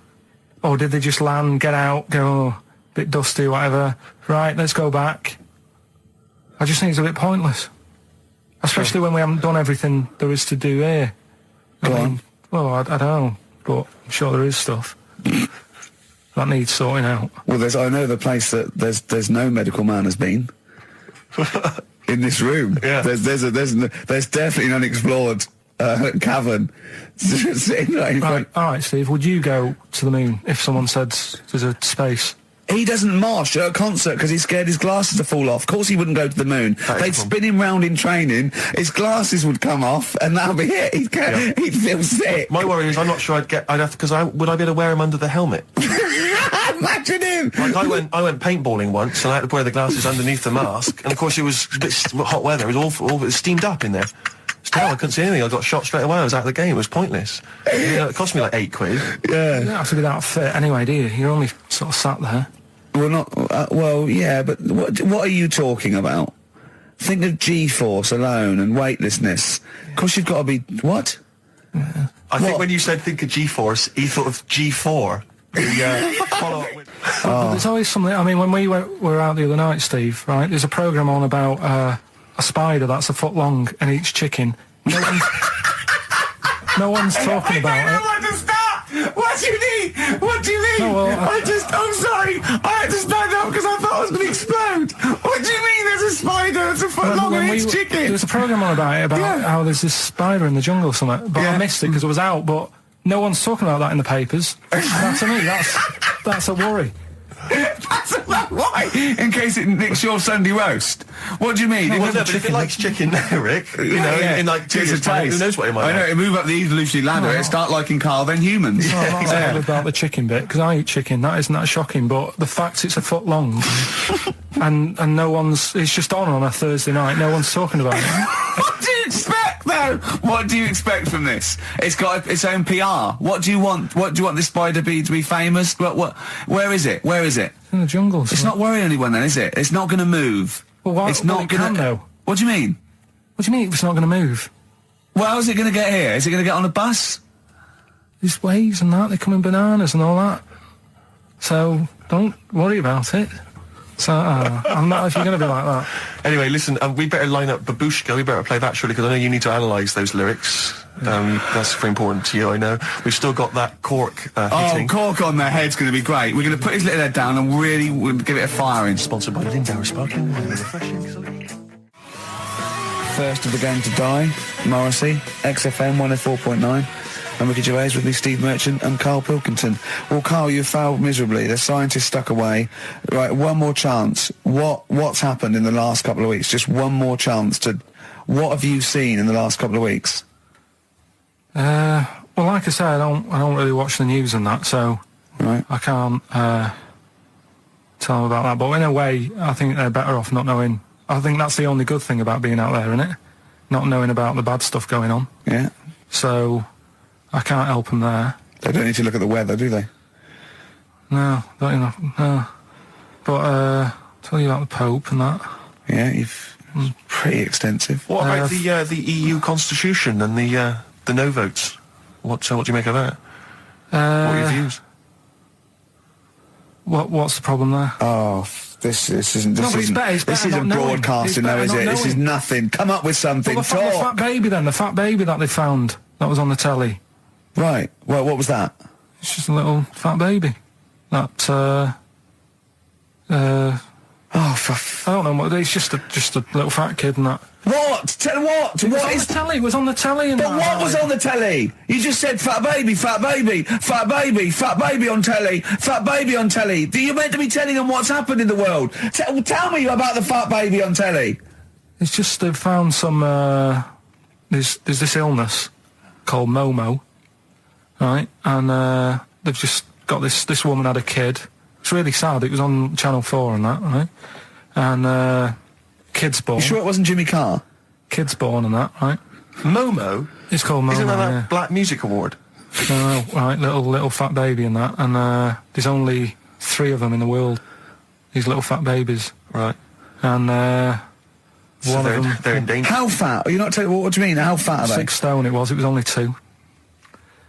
And there's 3 of them in the world, and there was this one, and there was one in Brazil. Are they like endangered? Is that the problem? Because there's only 3 of them in the world. I'll be worried. Is it like a conservation campaign? Hunted for their flesh. No, it's sad. If you, I know, it's easy to shouldn't joke and laugh, that, but if you you've can make seen an it, you'd interesting go, comeback it's for a bit sad and that. Well, I haven't seen it, and I know nothing about it. Well, I've told you, there's 3 of them in the world. Okay, what else was on telly? Something I watched the other night, that was just good. Again, you know, I learn stuff from the telly. I don't watch the news. Yeah, well, you don't learn stuff from the telly. I'll tell you what, though. You told us there's a fat baby in the world. Forget about them. There's a spider eats chickens, and there was a fat kid. That's Forget them in Iceland, right? Yeah. We'll give them Rockbusters later to do, right? Iceland. But what's her name? I tell you what is interesting, Steve. I didn't know that much about it. Autism. Okay. Oh, good. With some more entertaining stuff on XFM 104.9. No. Just to cheer up people. Go on, then. What? Go on. No, right. Have you heard about it, Steve? What it is? Autism. It scares me to death when he comes up, when he touches on a serious subject. We've been talking about wheeling a dead pope round, the Chinese don't age well, and ginger people are hated. And now we're going to touch on a really, I mean, No, I said- my heart's in my throat. Go Yeah, on, Carl, I then. said Tell me your baby. insights to autism. Right, well, there was this, again, Channel 4 coming up with some good stuff at the moment, right? It might have been Channel 5. You were going to tell us a little story about Just past my test, Yeah. my parents had a big Volvo estate, and there's quite a big car to drive. My parents didn't have a car. But I know you don't drive cars, Rick, but it's got a big car to drive if you've just passed your test. It's safe, though, isn't it? It is very safe, that was the thing. Yeah. And I come from the West Country, obviously. There's quite a lot of windy lanes. No, you're joking, do you? They have cars there. Oh, here he comes. Blimey, Carl. Learned on a tractor, automatic it was. Do you want me to tell it or not? Oh! Don't give up the accent! Oh no, I'm not worried. Oh, go on. Go on. So I went to this You party. have a go at him being from the north. Not when he's telling an anecdote. He's never telling an anecdote. Oh yeah, fair point. Yeah, go on. So I went to a party and I was quite excited because I had the car, the motor, and there was a chick heading down to the party that I was like, you know, I had my eye on. And I thought, you know, now I've got a car and going to the party, it's going to be amazing, right? You glass and eye, various friends had said, like, can we get a lift? I thought, yeah, groovy. Yeah, I'll pick up the chick as well, who's a friend of a friend. Yeah. So cruising down to the party in the motor, you know, the Volvo estate, and there's nothing sexier than that. You know, slipping a little bit of Billy Joel on the stereo or whatever. Something classic. Go, children. Exactly. and maybe it was Billy Ocean. I think maybe I was quite a Billy. Maybe it Billy was thing. get out of my dreams, get into my car. Ideally. Yeah. So I get to the party, and inevitably it was one of those house parties where the chick that I had my eye on, she kind of was chatting to other guys, and she wasn't really paying attention to me, and I was sort of... Saying hard to get, was she again? Same old story. Oh, they make me They know laugh. how to tease, don't they, the make me ladies? laugh. Who are they kidding? So I'd follow her like a dog, you know, from room to room. Yeah. And watch her Quite while... literally, sometimes he was barking. Yeah. Go on. And while, you know, just watch her while she talked to other blokes. And then, obviously because I was driving, I wasn't drinking, so I was not really enjoying myself. And then somebody said, should we go and pick up Vera? And I thought, right, okay. And they went, Steve's got a car, let's all leap in there, we'll go pick up Vera. And this girl was like up for it as well, so I thought, brilliant, you know, I'll be back in the car with her, you know, away from all these lads. Yeah. One guy she had her eye on, he came as well. I was a little bit annoyed. Yeah. But anyway, he was in the car, so I'm driving down these country lanes, just driving along, and they're directing me, they're saying, go left here, go right. And then suddenly we stop, and one of them goes, just drive into that field, this pitch black field, right? And I'm sort of, well, it is my parents' car. Just drive in the field, Steve. I'm thinking, well, I don't want to, like, not seem like I'm a hard, cool, crazy kind of guy, because the chick's in the car. So drove the car into the field. They all leapt out, started running off into the darkness, shouting, Vera, Vera, Vera, where are you? So I'm just sort of sat there in the car, waiting. Wasn't Vera Lynn, was it? Because she likes to hide in fields. Bizarrely, it wasn't. Right. It was just, I was just left in the car on my own with Billy Ocean, and suddenly, out of the darkness, they come back holding a Vietnamese pot-bellied pig that they had stole from a nearby farm, and they knew that the pig was called Vera because someone knew the farmer or something. Anyway, so they got this pig, so now they're going, I'll put the pig in the back of the car, we'll take it back to the party, it'll be hilarious. I'm thinking, well, you know, I'm not sure I want a pig and all its, you know, piggy crap in the car, right, crammed in there. But they say, yeah, so obviously I'm thinking again, I don't want to look like I'm, you know, a nerd.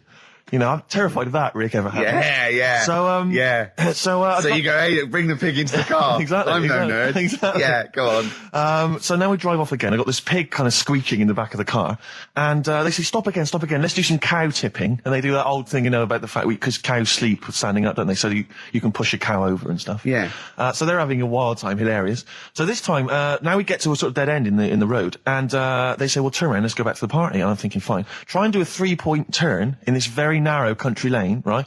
Get the Volvo estate wedged horizontally across the road. Can't get it out, just can't seem to sort it out. I don't know what, I'm panicking because there's a pig in the car, right? And, local disgruntled farmers, right? People drunk, partying, probably off their head on some kind of weed, Rick. Was it loads of blokes with, like, pitchforks and flaming torches Exactly. going, burn him. He's playing with our pig. Exactly that. And so that, do you know, I was so terrified that all I could think was they're going to have to send a helicopter to lower a magnet onto the top of the car to lift the car up and put it the right way around. You used to read a lot of comics, didn't you? Yeah. So, do you know what I started doing? What? Crying. Did you really? Yeah. Why? Just started crying, just very slightly, started getting upset. And the other guy that the girl fancied, he had to get into the driving seat and sort it out for me by slowly edging forward So and that's backwards. the worst bit of the whole story. Yeah, edging slowly back and forwards. He just sorted it out, just slowly worked the car back round, and then we were off. You were just gently weeping. Just gently where weeping in the back. The bloke had just taken the bird that you saw from a distance. Exactly. That was basically your wife in your head by then. Oh, yes. Wasn't it? I can't We were believe it. happily married with a pig for a child. Don't joke, that could happen. I know. The pigs come, if you like. Sorry? What did you say? What did you say? What did you say? When you do what, Carl? What? What did you say? No, what did you say? Because I don't want to have to go to the radio authority again. What did you say then? Just remember. We are going out live, Carl. Yeah, remember Tom Binns, right? What did you say? Go on then, do a film review, quickly. Right. Well, today on film review, we're doing classic films, and today we're looking at Elephant Man, John Merrick, one of his better pieces of work. It's a sad film. I've never really been able to watch it all the way through. Sorry, John Merrick's better piece of work was him being the Elephant Man, played by John Hurt. Yeah. Go on then. Sad film. When I was younger. Tell us a bit about it. What is it about? It's about a fella. It's about a fella who's got a funny head. Right, tell us this. And, you know, he lives in, I think he lives in London, in like about the 1930s or something like that. And he's being picked on all the time and stuff. And first time you watch it, you'll probably cry a bit. And then the second time you watch it, you're just sort of thinking, God, that would be bad. Sort of having a head like that being picked on all the time. Then the third time you watch it, you might think, you know, oh, how does he get his jumper on? Then, I don't know, I'm probably bored of it the fourth time. but it's well worth watching, so Elephant Man. Brilliant. Yeah, see it. Brilliant. I think if you want to get on TV, Carl, you'd be better as the subject of maybe like an omnibus documentary. Living with Carl.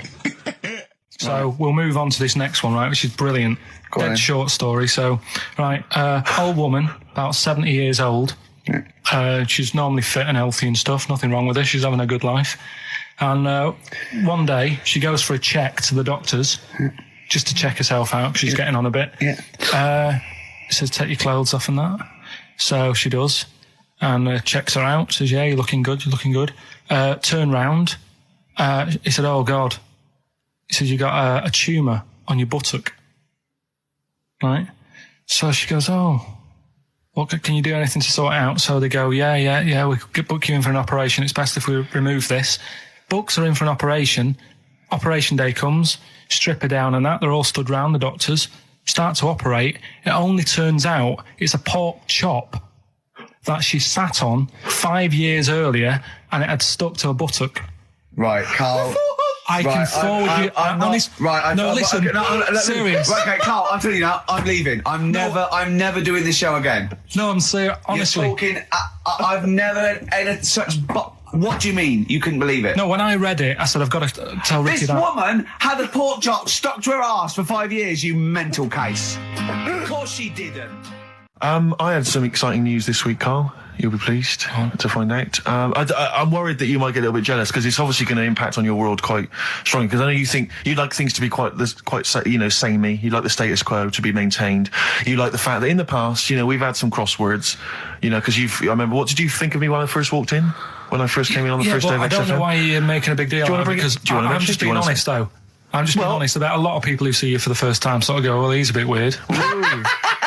I know that, Steve, that you brought it up, and then you're again. But I'm sure that wasn't what he said before. No, did he say before? Well, he was a bit weird. Yeah, well, he looked at you, and I knew. I could see by the look on his face. You know when you know your kid, and your kid's sort of scared of something, and they go, "Why's your kid?" He goes, "Oh, he doesn't like pigeons or spiders." Right. It was like that when I saw Carl, and I brought you in, and I went, "What do you think of that, Carl?" I could see the look on his face that he was disturbed. Sure. And then, as he said, you get used to it, don't you? Yeah, you get used to it. And you have changed a little bit. Your hair's a bit smarter now, and you got some nicer glasses and that, I think.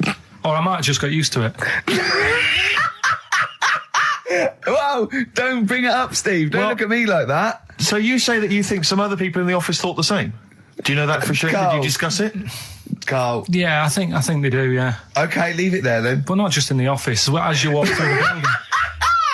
Oh, it's worse than you ever thought. Well, no, it's not worse than I ever thought, because as you well know, Ricky Gervais, what did I do on Thursday morning? Oh, is this the thing... For those that perhaps are not of the female persuasion listening, there's a magazine. Apparently it sells quite well. It's one of the sort of female, kind of issues magazines. I think it's called Company Magazine. It's like your sort of, I guess it's a bit like your Moore or your Vanity Fair or whatever. Anyway, they run every year the 50 most eligible bachelors in Great Britain section. Ding dong, hello. Who's in there this year? In the 50, in the top 50 of the entire country. And then they vote, and they put them in order and see who's the most eligible bachelor. But that's 50 people, right?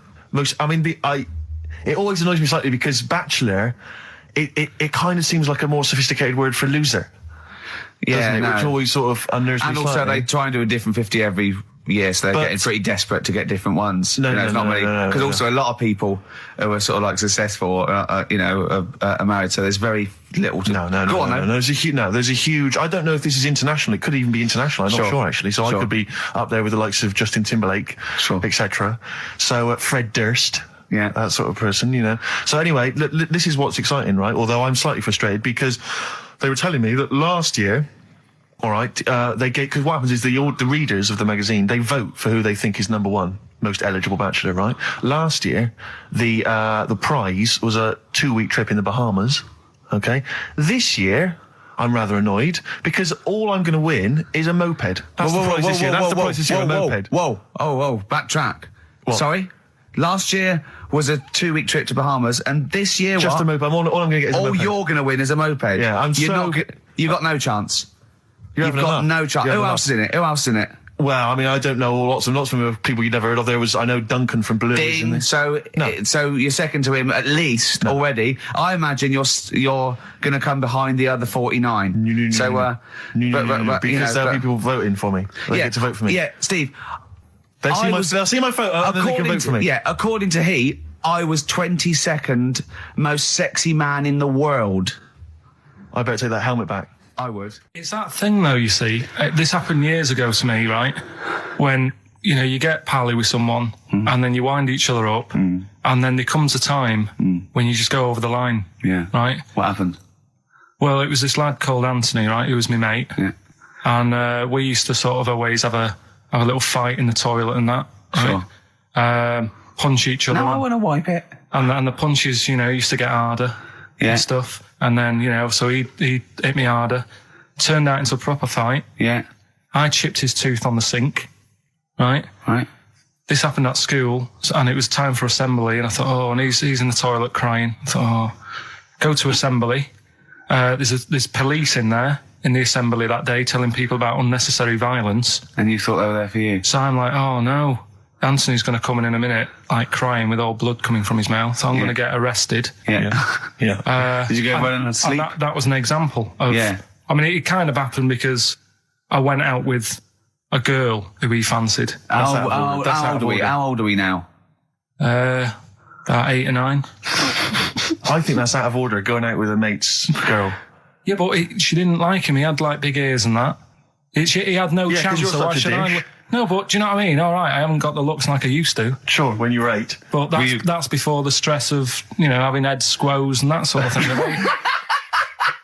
I have aged a lot since. Having your head squeezed. I love your own grammar. I know, That's the past tense, is it? Squeeze or to have squeezed. Oh, he did squoze his head. Yeah. Oh, brilliant. So, What about a bit of Bowie? Let's, Bowie? Be my wife. Carl, I'm asking you. I think we can squeeze that in. Be my wife, Carl, come on. Isn't it, Carl? We've stopped educating Ricky, so I've stopped learning, about things like the woman who ate mud all her life. I told you something before when we were in the office. What was that? What did you teach me? They've just counted how many fish are in the sea. No, they haven't. They've just done a census. A census? What, of fish? Yeah, some fellas have gone in the sea and they've got to work out. There's about... Mrs. Spratt, is this your son? No, he's a lodger. Okay, well, let's mark him down. That's 2. Oh, I've lost count. 6 million, 4... Oh, darn. So how many are there? About... There's a lot. Oh. Well, there are more species of fish than bird, mammal and reptile put together. Can I ask a question? That's on my DVD of animals. That's still available in the shops. Probably find it online. You'll get that slightly cheaper. $15.99. What? Go on, ask me a question. Features Ask me a question. includes Karl Pilkington's also on the DVD. Yeah. That's a perfect Christmas gift. Yeah. Long and Winding Road. I love that, but I don't like the way McCartney sings here. There's just one, he goes, you leave me waiting here. Well, he's always got that slightly affected But it sounds style, like Richard Burton or something, here. Yeah. But it's only one that does it, but I don't know why. I just think he likes it or wants to go back and change it. Maybe it's like... But having said that, I'm not taking anything away from the Beatles, one of the best bands ever. Well, yeah, good luck to Brilliant them. songwriters. Yeah. We've had a lot of emails, Carl. I don't want to sort of put a dampener on your Christmas, but a lot of people have been slagging off Lanzarote. One of them just said, I don't know if I can find it. It is Canaria, isn't it? It is one of the Canaries, isn't it? It's a volcanic island covered in volcanic dust. It's very windy, so you have to dig a hole to sit in on the beach, and there's hardly anything to do. That's from Mike Godham, he says, unless you like quad biking, well, you've seen what happened to... no, don't go quad biking. Not with your little head. There's no protection at all, is there? I don't know what you're thinking. I don't know. At least Rick Mann and Ozzy had lots of hair. Yours would, you'd be like Humpty Dumpty. It would crack like a little egg. And then we'd seen, there's no King's horses. So, Yeah, well, they couldn't do the job anyway. No, they shouldn't really send them. They're not really qualified. Horses not equipped to put back a medical man like Neil Fox in yes. to mend but not eggs. some kind of military horse. I bet he's had egg on his face a few times, hasn't he? What, Foxy? Yeah. Well, most of the series are Pop Idol. Right, Carl. Lanzarote, good or bad? Well, you got to give it a go, haven't you? Yeah, well done. Give everywhere a go. Exactly. That's what I was saying. Don't just take the word for it. I mean, if it had said an Alanova, Lanzarote shit, he'd have believed it. Sure. If he'd have overheard it in a pub, Yeah. Lanzarote a crap, he'd have believed it. He'd have seen it on a website that was mainly concerned with monkeys and witches, he'd have believed it. Yeah. As it is. Everybody raves about New York, and when I went there, I thought it was rubbish. Well, you're an idiot then, because that is possibly though, the isn't it? greatest city in the world, Subjective. along with London. Subjective, though. That's why they have holiday programmes and that, innit? So you see it and you decide for yourself and that. Yeah, but you saw Venice on a holiday programme, as you put it. You went there and you went, it was rubbish, full of black bin liners. Well, it is. Right. Didn't they show that? It stunk. Didn't Judith Chalmers say that? It stinks here and there's loads of rubbish everywhere. No, she didn't. Did she mention that? Oh, that's what I mean. So it depends what you want from holiday, doesn't it? Well, yeah. But So, you're an idiot if you don't like New York, so next. Anyway, come on, break up, guys. Kiss and make up. right back, just for Christmas. Brilliant. I've only got 2, really, because what? I was trying to work one out before, right, in my little room. Yeah. I was looking at different band names, thinking, what can I do? Yeah. Couldn't concentrate, because Ricky was in there, trying to spray deodorant all over the place. Right? Well, you should have done them yesterday. You should have shut me out. Right. So there's just 2. Brilliant. Well, Okay. I've kind of got an idea for the third Oh, one. fine, I'll all right. have a go. Yeah. Right, so anyway, the first one... Should we play a record and come back to this? 'Cause We'll it's do been it quickly, we'll do it quickly. No, play a Alright, record. It's then. rubbish. Yeah. Rubbish. Libertines. Useless. Give me the gifts. Let me have a look what prizes you got. Libertines, Don't Look Back Into the Sun on XFM. Well, the general public are getting involved with Carl's holiday, and, I mean, this has been a damning report on Lanzarote. There's not been a positive word written about Lanzarote so far. Wow. It's volcanic, there's no natural water supply. Apparently there's no natural water supply. It's You have all to sit in a imported. hole. What do you think of this, Carl? What do you think of the people that want you to know that you're going to a rubbish place when you can't change it? What do you think Won't be of that? rubbish though, will it? What do you mean? Be all right. What do you mean it'll be right? Because I'm going to go there thinking, oh, there's no water and that, and there will be water. No, they didn't say there's no water. What did they say then? There's no natural water supply. Whatever. I'm not bothered. Doesn't bother me. All right. I'm going to have a good time and that. What are you going to do? What's your plan to do? Got a book. What book you got? Rich Hall book. I'm just going to read that. So, Brilliant. and the weather's better than here, isn't it? Yeah. So... gonna have a good time. Someone emailed just now. They said they're listening online and there's a problem with their computer and everything's sped up. The music's sped up. Our voices, Rick, are sped up, except Carl's. That's how slow he speaks. So when everything's sped up, he sounds a normal. Right, we're doing Rockbusters. Yeah, come on. What rubbish. I wonder why we stopped this game. Well, I think it's probably exhausted him. He needs to go to some kind of volcanic dust island for a holiday. With no water, Yeah, exactly. just to dry out and get some new ideas. Oh, I'd love to see you sitting there on these black ash sands, just sitting there going, I'm thirsty, Suzanne. There's no natural water. I've finished my Rich Old book. I can't focus. I'm going blind. I need some water. Oh, brilliant. Oh, bless him. Anyway, happy Christmas. We said we weren't getting out, didn't we? Right, go on then.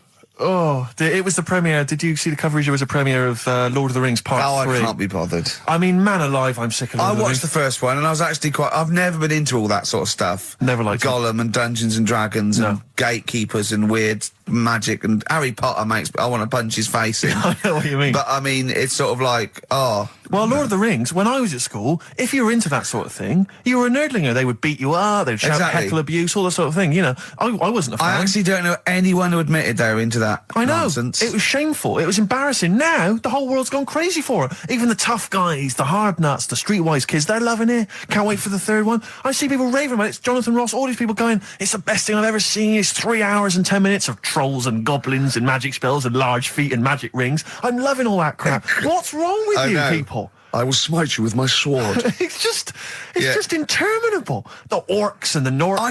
I saw some people playing this game. They had a big manual and a dice, and they're in a pub, and they're all fat with beards, right? And he threw a dice, and he looked down, he went, and he said something like, outside them, 3 miles to Mumra. And they went, oh, well done. I know. I want to go and say, what is this game? Yeah. What? It's absolutely extraordinary. Well, they showed some coverage of the Lord of the Rings premiere on TV, and there were people dressed up as some of the characters. Yeah. There was a girl chatting saying, well, I just think Gollum's hilarious. What? People talking about telling me Gollum's hilarious in this new film. How is he funny, my precious? Oh, my precious. What's funny about this? I'm losing it. I'm genuinely... Is he like Yoda? I don't know what the joke is. I'm missing it all. And when the walking trees started talking... Oh, man, I love it. Gollum's the little one that looks a bit like Gandhi. Yeah, exactly. The computer-animated Gandhi. Yeah. Yeah. Is that all right? Yeah. I think that's how he's described in the book. But this is the other thing. I say, then they go, oh, Tolkien, J.R.R. Tolkien, he's a genius. You know he created his own language? Whoopee! Carl comes up with a new word every week that he's made up. He's not a genius. Yeah, well, the bloke, a look of frighteningness came across his face. Frighteningness. Yeah, Carl's new word. No Blue Sky, The Thorns. That's beautiful, isn't it? On XFM 104.9. Carl, you're losing your rag a little bit. What's the matter? Nothing, go on, Steve. What's the matter? What's the matter with I've Carl? got something to cheer him up. Someone's emailed in, Emma's emailed in, she said that, for those in the know, they referred to Lanzarote as Lanzagrotte. Brilliant. He's a bit fed up. He's got 2 CDs for Christmas from a company that's been with for 6 years. He's a little bit grumpy about having to answer the phones. He wouldn't go and make Steve another cup of tea immediately. Selfish. Yeah. Carl, what are you thinking? Nothing. Go on, what were you doing? Come on, Carl, you're getting paid for this. Project. Out. We'll take one of those CDs away. All right. Right, okay. Are you in a film this week, Carl? We're doing that now? Yeah, go on. Get it over with. Hang on a minute, then. Get it over with. Let's get this show over with. We can go home. You can go off to Lanzarote and sit on some ash. Some charcoal. He's not happy about that. That's annoyed him. The listeners have all ganged up on him. Yeah. XFM giving him 2 CDs. We've had more calls for his resignation this week than ever before. What do you think of that, Carl? What do you mean? There's another reason. Do you know what I mean, though? Because he's grumpy, he's not just giving it, he goes, well, I can't help it, can I? I don't want it. You're being paid well to do a job. People have tuned in to be entertained. Too much hassle. Yeah. Yeah. Yeah. Yeah. Yeah. That is my job. Friends that is the point of life to me. I can't wait to see them. I squeeze their head. I welcome them in. Oh, they're annoying. They annoy me. Annoying me. I love it. Friends are annoying. He's even scared of doing something with a friend or getting a gift because he goes after buying one back now. Yeah. It's sort of like life's a bit of a chore for Carl, isn't it? Well, anyway, all right, let's leave that aside. Obviously, you're never going to be entirely happy, although apparently you are already on the brink of happiness. All you No, had to say was your hair looked nice. That's all you had to say. Yeah, it looks good, yeah. And that's it, end of story. What's the point in that? What is the point in that? Because she doesn't really care what you think, but she doesn't want to hear that she looks like Dave Hill from Slade. She's not having her haircut just to please you, Carl. Despite what you might think. He's taken aback by that. Yeah. Sorry, happiness then, yeah. All right, So- the thing is, I was happy the other week, right? When I was going up to Manchester on the train, nice quiet carriage, I'm sat there reading about sharks and that, right? Nice and quiet. And I got annoyed, I texted you, didn't I? Yeah. When 2 fellas got on. Can we talk about it? Well, yeah, you've started it. 2 gay men got on. Go on. 2 gay fellas got on. And it wasn't the fact they were gay that bothered me. It was like, each to their own. Let them get, you know what I mean? Let them do what they do. Yeah. And, Behind closed doors. but they started talking really loud, right? And they were going on about, That's annoying anyway. That's annoying whether you're straight or gay. Yeah, talking to But do you know that theory I have about they go out late? Yeah. Gay people always go out late. Yeah. Yeah. Right. When what time do you go out in the evening? 7:30. If you go out about 7:30, if I'm out of work, I might go out about 8 o'clock or something. Yeah. I guarantee I'll sort of be in bed by about 12:30. Sure. At that time, they're still sort of ironing the jeans, right? And the funny thing was, I've always said this, right? Dalton along to ABBA. You sort of said that's rubbish. I'm sat on the train reading about sharks. These two are talking, and they're going, "Oh, we can't wait to get there." And his phone goes, and he goes, "Hello," and on the end he goes, "Anyway, I'll see you at 1 then," right? Right. So I thought, well, maybe that's tomorrow. Could be 1 in the afternoon. That's when most people would meet. Yeah. And then he carried on talking. Most people would meet. Carried on talking, and he goes, "Yeah." So anyway, like I say, see you tonight. 1 o'clock he's meeting someone. Yeah. I don't know why he'd go out that late. Do you remember when his favourite record of all time is The Killing of Georgie? Sure. He said, would he have been killed if he'd have been back at a decent time? Yes. There's no mention point. of the time in this song. And then the funny bit was, actually, that did make me laugh, right? When he'd finished talking on the phone, he said to his partner, right, "Oh, there you go, let's have a little chat." And the fella said, "Who was that?" And he said, "Oh, it's Dave." He said, "Which one's Dave?" He said, "You know, the one with the shaved head." I thought, in the gay community, Yeah. that isn't a good description. No. Do you know what I mean? Yeah, I know. They've all got little shaved heads. Before we move on, was the Sharks article interesting? Did you learn anything? It's pretty good. Was it? Go on, Yeah, what I'll was teach it? you something about that later. Oh, okay. Is this educating Ricky? It wasn't, but I can teach you a bit. Yeah? Alright. That's good. Play some ads and that. Play some ads on a tune, and then have we got maybe a competition? Yeah. What have we got? We're all looking forward to that. Alright. Fortune Faded, Red Hot Chili Peppers on XFM 104.9. I'm Ricky Gervais, with me Steve Merchant and Karl Pilkington. Back for 2 hours a day, then a Monday off. Conning the management, baby, and sending this station spiraling down into the depths for his greed and selfishness. Yes. Okay. We were talking earlier about things that have happened when we were away. Quite a lot. Quite a lot, but there's one thing I heard. It might be a rumour. I hope it's a rumour. I kept it from you, Steve, because I want you to sort of have spirits up, because we've been at it in the office, and we've got to be... Okay, I'm just going to say it. I think Shed 7 have split up. Sorry, I didn't... Shed 7 have split up. I think I got something in my eye. It's just a bit dusty now, I think. So, okay, if it's true, it's true. If not, at least we got their music. Their music didn't. The music lives on. So we're going to dedicate this show to Shed 7 and all the bands. If a tree falls in the forest and no one hears it, has it fallen over? Any of those? That's brilliant. Yeah, if you leave the room, Rick, what's the does sound? it get quieter? Yeah, what's the sound of one leg hopping? Exactly. What we got there, Claire? Do you want some music or Yeah, I'd love to hear it. a bit What you more got? chat? Yeah. I've got the Vines, actually. Oh, All play right. it. Vines. Strokes. Someday. I'm already annoyed. I've been I'm in here a bad 3 mood. minutes and I'm already annoyed. Yeah. I'll bring back Claire, I'll tell you. No, it's not his fault. It's It the whole is. place. The library's shite. I tried to get. Oh God! I had to go to Capital Library. Chill. Fancy that. I had to go to Capital Library to get a couple of records I wanted. Right? Place is falling apart. The email's not working. It's so shoddy. He's had 2 weeks off. I'm on holiday. I mean, they might as well bulldoze this, honestly, because for all the, you know. It is ludicrous. And we get paid peanuts. You get paid, do you? Oh, and it really annoys me to have to fight. Oh, anyway. Anyway, just calm down. 104.9, I'm Ricky Gervais, with me Steve Merchant and Hello. Karl Pilkington. Karl, you're back. Alright. How was it? What, the holiday? Yeah.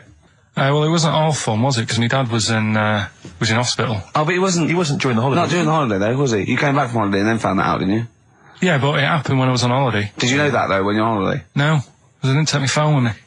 Well, that's the our weird question. thing is, Yeah. I got a feeling when I was sat there, because it normally happens. It Last wasn't a time, nudie speech, was it? when I first went When away, you saw that old fellow with his packet out. when I went to Ibiza, right, I had a feeling, and I called home. My dad had punctured a lung. When And you this say you had time- a feeling, what do you mean, a feeling? Just like, I should call home. There's something not right. But this That's a time, very I thought, specific feeling. How did that manifest itself? How does that, how Was do it- you was get it- that? What kind of Oh, feeling? Is that I'm tingling getting, thing? I'm getting a bit of a lung feeling. Yeah. A bit of a dad lung feeling. That feels like a punctured lung. Hold on. Well, anyway. No, but anyway, the holiday was good. We talked about it last week. Well, didn't we? let's probe Karl about his holiday, 'cause, you Okay. know, that's the sort of thing that audiences will stay tuned for, Rick, I'm pretty certain. Yeah, Find sure, out- sure. Find out about you know different more things. about this radio business than me. You know, That's true you've enough. hooked them already. Indeed, yeah. But also yeah. I'm thinking we've got nothing. Ever So now. we may as well Really? save that. No, I resent it. I used to put a lot of work in, but no, I think of the money, which is, you know, for me, pretty shoddy. Well, you know yeah, what I mean, you- I don't usually you get make out of an bed awful for lot of that. cash. Well, exactly, yeah. And, you know, the whole thing is, the whole setup. It was raining today. I thought I should have a cabin. You know, and then the sun came out, so I walked in again. Ah, dear. How are you? But I'll tell you what, I got a bit criticised last week as well that I only played ballads and the same songs, so I'm going to rock out this week. Oh, lovely. I've been down to the Capitol Library Right. to get some good tunes. And what about a little bit of AC/DC? Oh, took me all night long. Let's hear it. Doves, Caught by the River on XFM 104.9. I'm Ricky Gervais, Steve Merchant, Hello there. Karl Pilkington and everything. No, I'm going to be honest with you. Go on. A little bit hungover, Yeah. don't feel very well. Yeah. I don't know if I'm hungover or still a bit drunk, but I don't feel... You sound like you're still a bit drunk. Yeah, so what But I'm then worried you about... do every week, so. But what I'm worried about is that the standard will slip. Yeah, Sure. if I'm not right on the ball. And the other thing is I haven't had a lot of time to prepare the show today. Okay. So I don't, I don't really, I don't feel, you know, 100%. yeah, I haven't done the Carl. Right. Look, Have you finished that sentence? I don't make me laugh because it hurts as well. And there's the other side effect to me being a little bit hungover or drunk or whatever, right, is that I can be annoying. Right, yes. Yes. Because I just to amuse myself, I sort of like turn my body off a little bit and just poke and like that and annoy people and that. I want to sort of like. Well, you do climb- the physical equivalent of freewheeling. yeah, don't yeah. you? You just I sort of want to climb on Carl and go to sleep on him. Yes. Do you know what I mean? Yes. That both annoy him and it'd be comfortable. Yes. Yes. Which is, you know, can be annoying. Just a little thing just to make this show a bit easier. If you'd put your hand up when you want one of us to speak, because I'm not quite sure when the sentences are finished. The hands are up. Okay, good. So, The hands are up. okay. Okay. Good, alright. Okay. Are you gonna just keep them up the rest of the show, or? No, Carl, do what you, huh? Good, alright. Do you want to, I mean, is there an excuse as to why you're a bit hungover? Too A bit much drunk? wine. Okay. All Last right. night, yeah. Yeah. Good. Thanks Okay. for that. Because this is the only work you've got to do all week, isn't it? Like, unless I'm very much mistaken. You don't have to do anything. You just sit at home eating cheese. Yeah. And Yeah. then occasionally you do a bit of sort of shadow boxing. And that's exercise.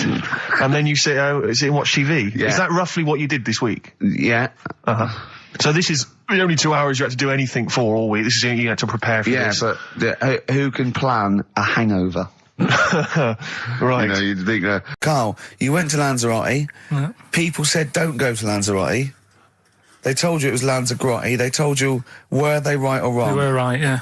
Really? Yeah, it's a bit ropey, yeah. Is it why? Just, out there. If it wasn't for the volcano they had, it'd been knackered. That's their big draw, is it? That's it, basically. That's all they've got going for them. When you landed, was it really hot? Initially, were you quite excited? You were thinking this is It okay? was warm. It's, you know, we can't complain about the weather. The weather was all right. Sure.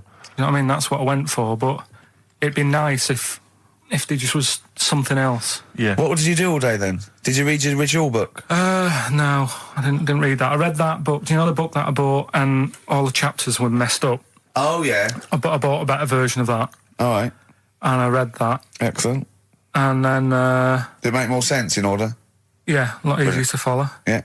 And then we went and had a look at the volcanoes and that. They've got 36 of them to look at. How many did you look at before you realised that pretty much, you've seen one volcano, you've seen them all? Probably about 6 or 7. Really? And then when you got to the 8th, you thought, now I know what this is going to be, Suzanne. This is going to be like a mountain with a hole in the top. Yeah.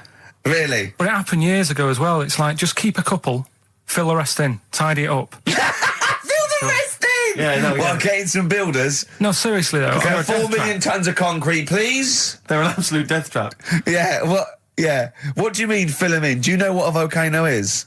It's just a hole, isn't it? That's happened. Well, it's more than the happened back hole. It's in- more a portal to the magma in the centre of the earth. Back in 1730 it happened, and they still haven't sorted it out. Well, when you say it happened, volcanoes were made a lot longer ago than 1730. No, but the one that did Lanzarote in.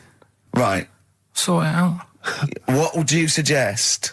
How tidy can they up. fill it in? It's joined. It's all joined. No, but what I'm And saying is, it was the a- big it was- plates of the earth are all joined. It All was the a disaster, magma's wasn't it? joined. With the trade centre thing, that happened. They cleaned it up, sorted it out, they've moved on. That's what I'm saying. Whereas Lanzarote have just gone, leave it. It happened back in 1730. You misunderstand me. How, in the name of God, can you fill in a volcano? You ignorant twit. No, but it's not just the holes. They've actually left the lava everywhere. That's what I mean. It's not just the big holes. There's lava everywhere. But it's molten rock. They can't just pick it up like they're like a carpet. Put it in the holes. The holes are there ready. Just push it all in. That's what I'm saying. What exactly is there then? Is it just a kind of moon-like kind of surround with just kind of dust and rock? That's exactly what you see. I was there when the Mars thing went wrong. Yeah. I would have just sent a camera crew there, filmed a bit of that, right, and say, here we are. This is it. Ignore the little coffee shop in the background. Right? This is Mars, because that's where it's like just loads of dust. Holes everywhere. Tidy it up. Little round-headed aliens complaining. It's Whinging. just like Mars. So is there what's the best bit about the holiday? Come on, pretend you're Judith Chalmers. I have been doing. I would have done all. I would have said that. Don't bother. Right. I mean, the hotel was good. Yeah? That was all right. What was that like? It's all right. Just, clean. That's all you want, isn't it? See, that's not quite what Judith Chalmers does. She doesn't go, what's the hotel like? All right, yeah, clean, innit? All right. What was it like? Was it, what was it? 3-star, 4-star? Did it have a swimming pool? What was the room like? Had a swimming pool and that. Yeah? Yeah, it's good. I think it was one of the better ones on the island. Okay. Nightlife? Wasn't really. Bars? Wasn't really. And there was a bar. There was some bands playing. Yeah. Not very good. Food got a bit boring. Yeah. It was always the same food every night, but they sort of themed it and made out as if it was different. So, like, on Mexican night, it'd be chicken with a nacho on it. Right. And Chinese night, sort of chicken with a little prawn cracker on it and stuff. Sure. But that got a bit boring. 9. I'm Ricky Gervais, with me Steve Merchant and Karl Pilkington. So let's just get this right. What did Carl say? He's just specifically giving those words he again. said, they reckon, and I said, I'm going to bed. He went, no, really? I said, no, I'm going to bed, Carl. There's no point now, because, it's just like you're talking gobbledygook. You know what I mean? I might as well talk to a pot plant. Yeah. He said, in the future, they reckon, I don't know who they are. Sure. I don't know, people who post things on the internet that he reads. I think the Telegraph. Anyway, complete the sentence. they reckon that in the future you'll be able to wake up. I love it. There's a little scenario, an embellishment, like this little. Oh, hello, darling. It's your yogurt. Hello. You'll be able to wake up and eat a yogurt you can have a chat with. All right, well, thanks for that, Rick. I'm looking at you. I'm going to throw that over to Carl now. Right. It's when I was away on holiday, right? I got. I don't normally buy the Telegraph because it's too big and that, innit? So, but they were giving it away for free on the plane, so I thought, Ding dong. might as well have it. And I saw a couple of things in it. I thought that would be interesting. I saw this thing about the future, and it was talking about evolution and what have you, right, which I always find weird, because I always think that maybe we've sort of done it wrong anyway. Do you know what I mean? I sometimes think... By definition, evolution can't get things wrong. Things change, that it's not successful, it can't pass on its genetic material, but if you're around, it's working. If you're around, it's working.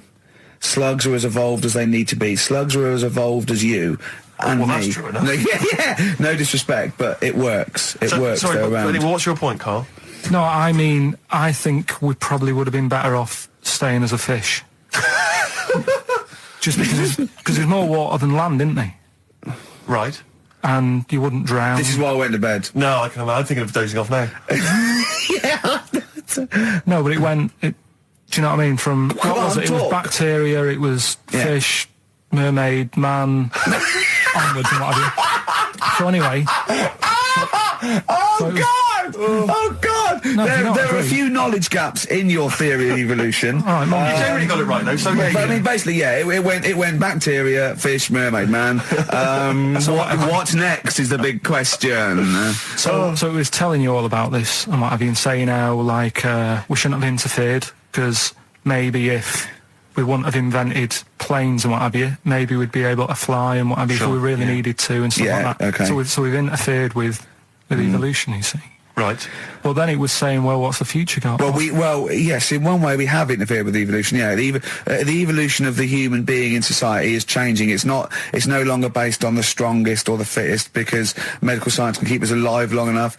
People can pass on their genetic material where without this civilization they wouldn't have been able to. So yeah, there are different parameters, there are different pressures, there are different things that say whether we're going to pass on our genetic material or not. Okay, so in that sense you're right. And that, Rick, as far as I'm aware, has led to a yogurt that you can eat and have a conversation with. So this is what it was saying. It was just saying, you know, we're living in mad times and that. You know, there's a lot of weird stuff going on. One of which is... And the fellow was just saying, you know, with computers and stuff like that, the way it is, we'll be able to wake up, Go on. have a chat with your yogurt and have something to eat. What do you mean, have a chat with your yogurt? Because of the amount of, I mean, you have them yogurts already, those friendly yogurts, those bacteria-friendly ones, so this is just a really friendly one. Yeah, they don't... Oh, God! I'm like Bears! Do you know what, sometimes, Carl, I think that we're having a chat with a yogurt. Do you know what I mean? There can't be any difference. Yeah, but then I'm always reminded that would be more entertaining. That would be more informative. God! XFM.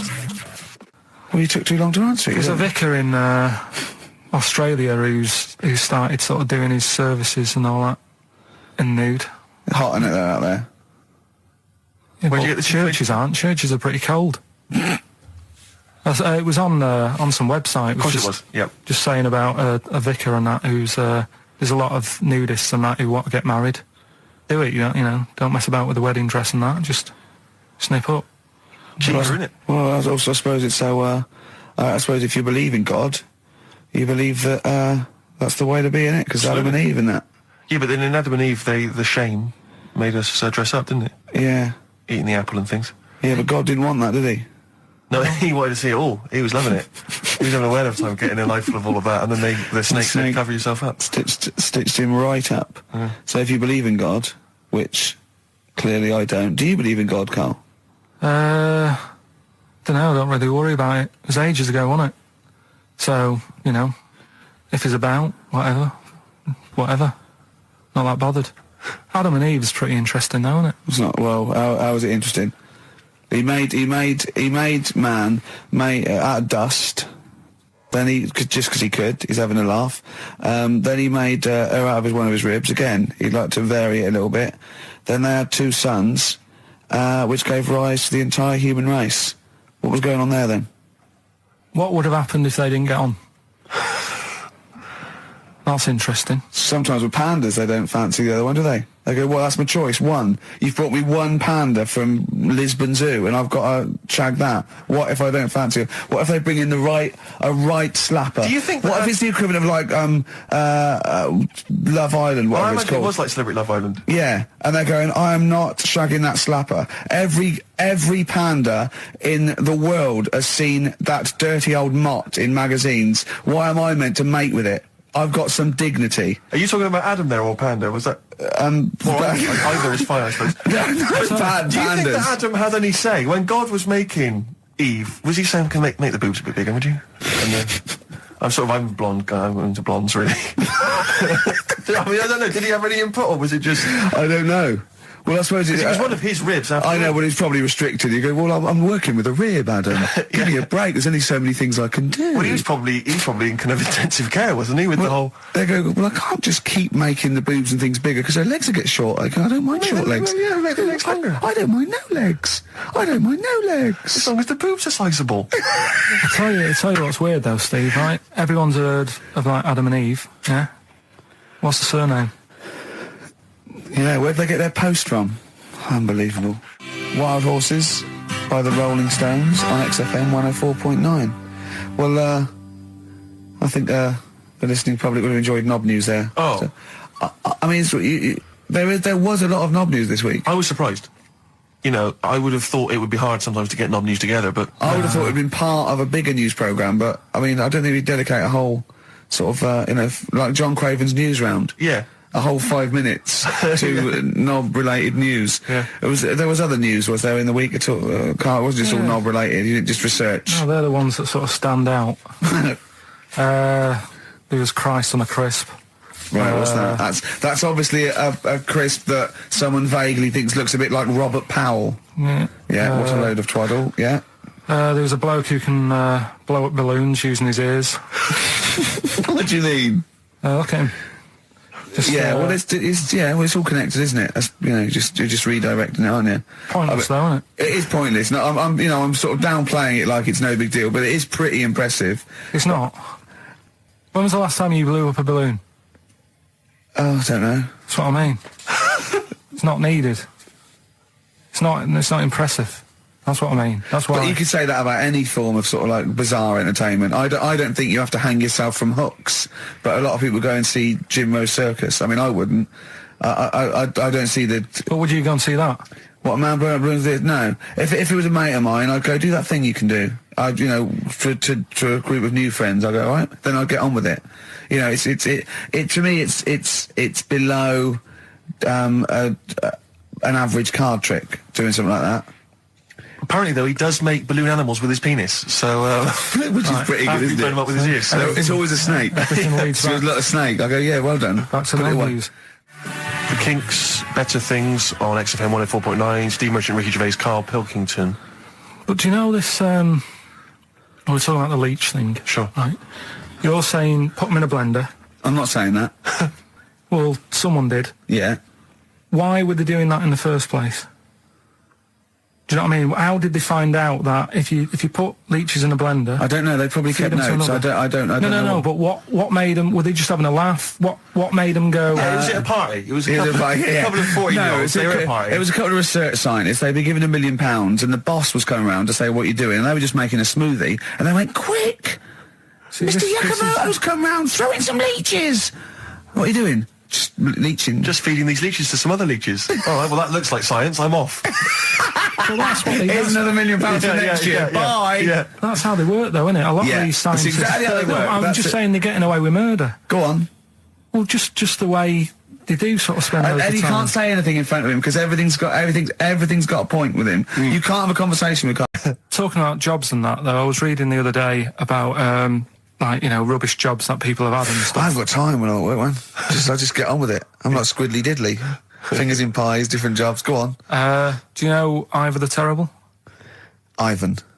He His Russian. Yeah, that was the Welsh fella. It was bloody awful, but not as bad as his Russian cousin, Ivan. Go on. he had a fella doing some work for him. Right, this fella built his house. After it was done, right, the terrible fella was like, Fella Ivan. he was going, "Oh, it's brilliant. You've done a good job there. Yeah. I don't want you to build another one like that." Took his eyes out. Just stopped him making an house like that. another Yeah. one. Blimey. That's bad, isn't it? Why didn't he take away his trowel? Then he could have seen, but he couldn't have built a house without a trowel. You can't build a house without a trowel. Yeah. Makes you I think, suppose he probably later thought that once he'd been nicknamed Ivan the Terrible. Yeah. He Go, thought, why? Because you gouge people's eyes out. Yeah, but I didn't want to build another house. I know, but Take his trowel away. What would I have been then? Ivan the crafty at most. exactly, yeah. Ivan the jealous, Ivan the spoilt brat. But Yeah. Ivan the someone's terrible eyes. is That is bad. bloody terrible. I'm surprised you're not called Ivan the. Do you know what I mean? Yeah, you're going to get on in history like with Vlad the Impaler. Yeah. He's mainly remembered for impaling people. Yeah, he did a lot of other stuff. Did a load of great charity But work he did. The Not impaling remembered. is the thing that's really Yeah. gone down in history. When were you reading about Ivan the Terrible? No, it's just or little Ivor stories. the Terrible is the thing you remembered from this informative article. No, it was just little bits like that. Talking about him, there was a thing about someone who worked for that fella who painted the ceiling. Sistine Chapel. Yeah, Okay. there was a thing. A woman who worked for him in his house, and I love how you assimilate information when it's just bordering on the academic, or just the interesting and true. It's wonderful. Ivor the Terrible gouged someone's eyes out 'cause built him an house. That fella who painted that ceiling had a woman work for him. Imagine if you wrote that down in an essay. Imagine if you wrote that in a school essay. Well, you probably end up with not getting a grade or... Yeah, or thinking you turned up to more than you had. Exactly. Anyway, the woman who lived with... Yeah, the woman who lived in the shoe, go on. Yeah, there was this woman who lived with him, and she used to, like, you know, go out and do all this shopping and that. Yeah. But because she couldn't read or write, he used to have to draw everything that he wanted. Why couldn't you just tell her? I don't know. No, but no, wait. That's an excellent point. Could she talk? Yeah, but if it's a big list and that, loads of different coloured paints. But why and couldn't stuff. she draw on a piece of paper? Why did he have to do it? Because he's a better drawer, isn't he? That's the point. That's it. That is. We were just looking for. And his mum, right, was like obsessed with cleaning. And I was never allowed in their flat. He makes the place look untidy. So she used to, I don't know if it was just me or all his mates, but I used to turn up and she goes, yeah, he is in, but you know what you've got to do? And I used to have to go round the side of his flat, and he had a computer, right, which I used to play. I didn't have one at that point, but he had one. And I used to have to go round the side of the flat and stand at his bedroom window with his window open, and I'd be sort of leaning in playing the game. You are joking. I'm not, his mum. You had the weirdest upbringing I've ever heard. The things you were willing to do. It's the strangest. What is this town like? No, I stopped going once Was he there let me always out. music? Like, there's the horse in the house there. Oh, look at these two kids with big heads and webbed feet. All right, Ronnie. All right, Reggie. What was it like? She was obsessed. It is like you've grown up in a cartoon made for children. Yeah. No, his mum was really obsessed with cleaning. When Can I play it through his window? I used to... But Mrs. Ramsbottom, can I play it through Mark's window? Aye, you know what you have to do. She used to be up till about Is 3 that in the morning. Pilkington again? Have you washed your hands? Well, up till 3 in the morning, She washing. used to be up doing the tiles in the kitchen. Washing until 3 in the morning? It's at 3 in the morning. And for ages and ages, that saying that out on the tiles, I used to think that came from, like, his mum. Because she was out, like, cleaning them late. So, till I was about 13, I thought that saying, out late, on the tiles, Yeah. was... And now you're not confused by anything. Well... There's no misunderstandings in your life now, is there? See the grass, seen the light. I just think of people sort of other Saturday going, you coming shopping? I go, I can't, I'm listening to XFM, there might be some monkey news. And they waited 2 hours for that. What sort of a show has a feature called Monkey News? Well, I have to say, the monkey story has been corroborated. Which one? Well, this one, it says, police in Britain this week are on the lookout for a very different kind of burglar. A chimpanzee who has been sighted breaking into a house in Hackney, stealing a mobile phone and leaving. The chimp is also the prime suspect in a break and entry in a nearby house where part of a radio was taken. One policeman stated that it might have been trained to steal, but a monkey's not going to think, that's a mobile phone, I'll just have that.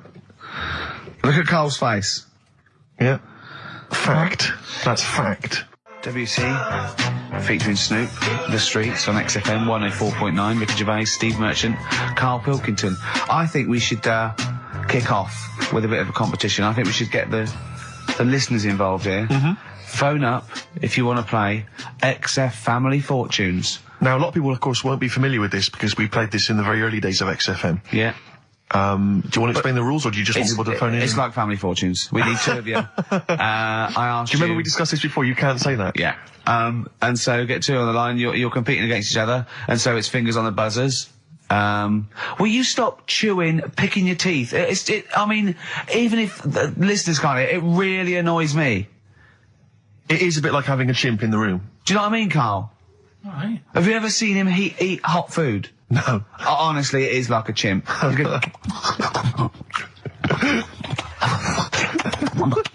what are you doing? What? Just get... Oh, God. Or like the Cookie Monster. Yeah. Oh, God. I'm never annoying, Carl, so why are you? Do you know what I mean, Steve? You're so annoying. I'd say, have you been with him for trying to have lunch with Ricky? Yeah. It's the hardest thing possible. Yeah. You wander around for hours. It's sort of a combination. It used to be bad even before he was a celebrity because he has a tolerance level. It's extraordinary. I mean, he is irritated by a car honking its horn in the street. It's like, I can't believe it. Let's go in here. I'm so angry. He gets annoyed by police sirens, by rain, wind. birds in the air, other people in the streets. They're the most annoying. Children particularly, whether they're in a school playground we happen to be walking past, whether they're on TV. It's just noise that isn't mine. Well, I know, but this is the thing. You are the most irritating man I've ever met, without a shadow of a doubt. I mean, you know that, Carl, don't you? I mean, noises he makes. It's extraordinary. I mean, I've been editing some behind-the-scenes footage we shot of making the second series of The Office. It's extraordinary. I've had to cut sequences out involving Ricky because they'll just think he's a gibber, just think he's an idiot, like some kind of puppet that the rest of us are controlling, because he's shouting, he's whistling, he's honking, he's making noises, he's dancing around. It's extraordinary. And if you're out trying to find somewhere to eat with him, all these irritants, all these annoyances, and it's, that music's too loud, I don't like that particular song, I'm not going in there, there's more than 8 people in that cafe, I'm not going in there. It's just extraordinary. I think we need a woman. I'm thinking of hiring a woman, like a PA, to just go out ahead of us, scout ahead of us, go in, and she can just come back and say, oh, sexist. Oh. Or a guy. Oh, that's or a fella. Oh, sexist. Or a fella. Just to scout ahead. Oh, I'm phone thinking back. of hiring a woman. Subservient role. We couldn't hire him. Oh, no. Oh, sexist. Well, that or a chance to meet a woman. Yeah. That I'm also paying. It's like paying for him. It's Exactly. slightly more above board. Yeah. So, if you want to play Family Fortunes, call up. What's the number? 08700 800 1234. Yeah, it's just like Family Fortunes. Two of you are competing for some great prizes. And, I go, something you know how it goes, and then you go Buzz and play it on board. It's not as high tech as Family Fortunes. Current single from Nick Cave and the Bad Seeds, that's Bring It On. Yeah. On XFM 104.9, Ricky Gervais, Steve Merchant, Karl Pilkington, and 2 people on the line to play XF Family Fortunes. Brilliant. Hello. Steve Hello. first. Steve, hello. Steve first, hello, how you doing? You alright, mate? Where are you calling Yeah. from? From my pub in Barnes. You got a pub? Yeah, In Barnes? yeah, Are you posh? no. Oh. I suppose you're the local landlord. Do they come in and sort of like go, good man, there's a shilling, get me some ale? They're all posh in Barnes, aren't they? Well, no, not all of them, actually. Does Nigel Havers come in your pub? Because he lives there, doesn't he?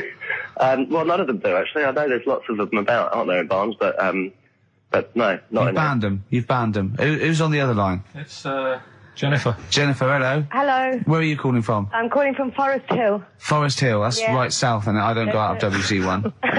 Oh, you should. Do you run a pub? Do I own a pub? No. Do you drink in one? Yes. That's just good. just some friendly chat there. Yeah, To get you in. The thing between the brain that you were talking about before. Oh yeah. I can't remember what it's called, but they did an experiment, and apparently the length of it determines whether you're straight or gay. Is that That's what I right? heard. Yeah. Well, so what? You could actually trim it if you fancied.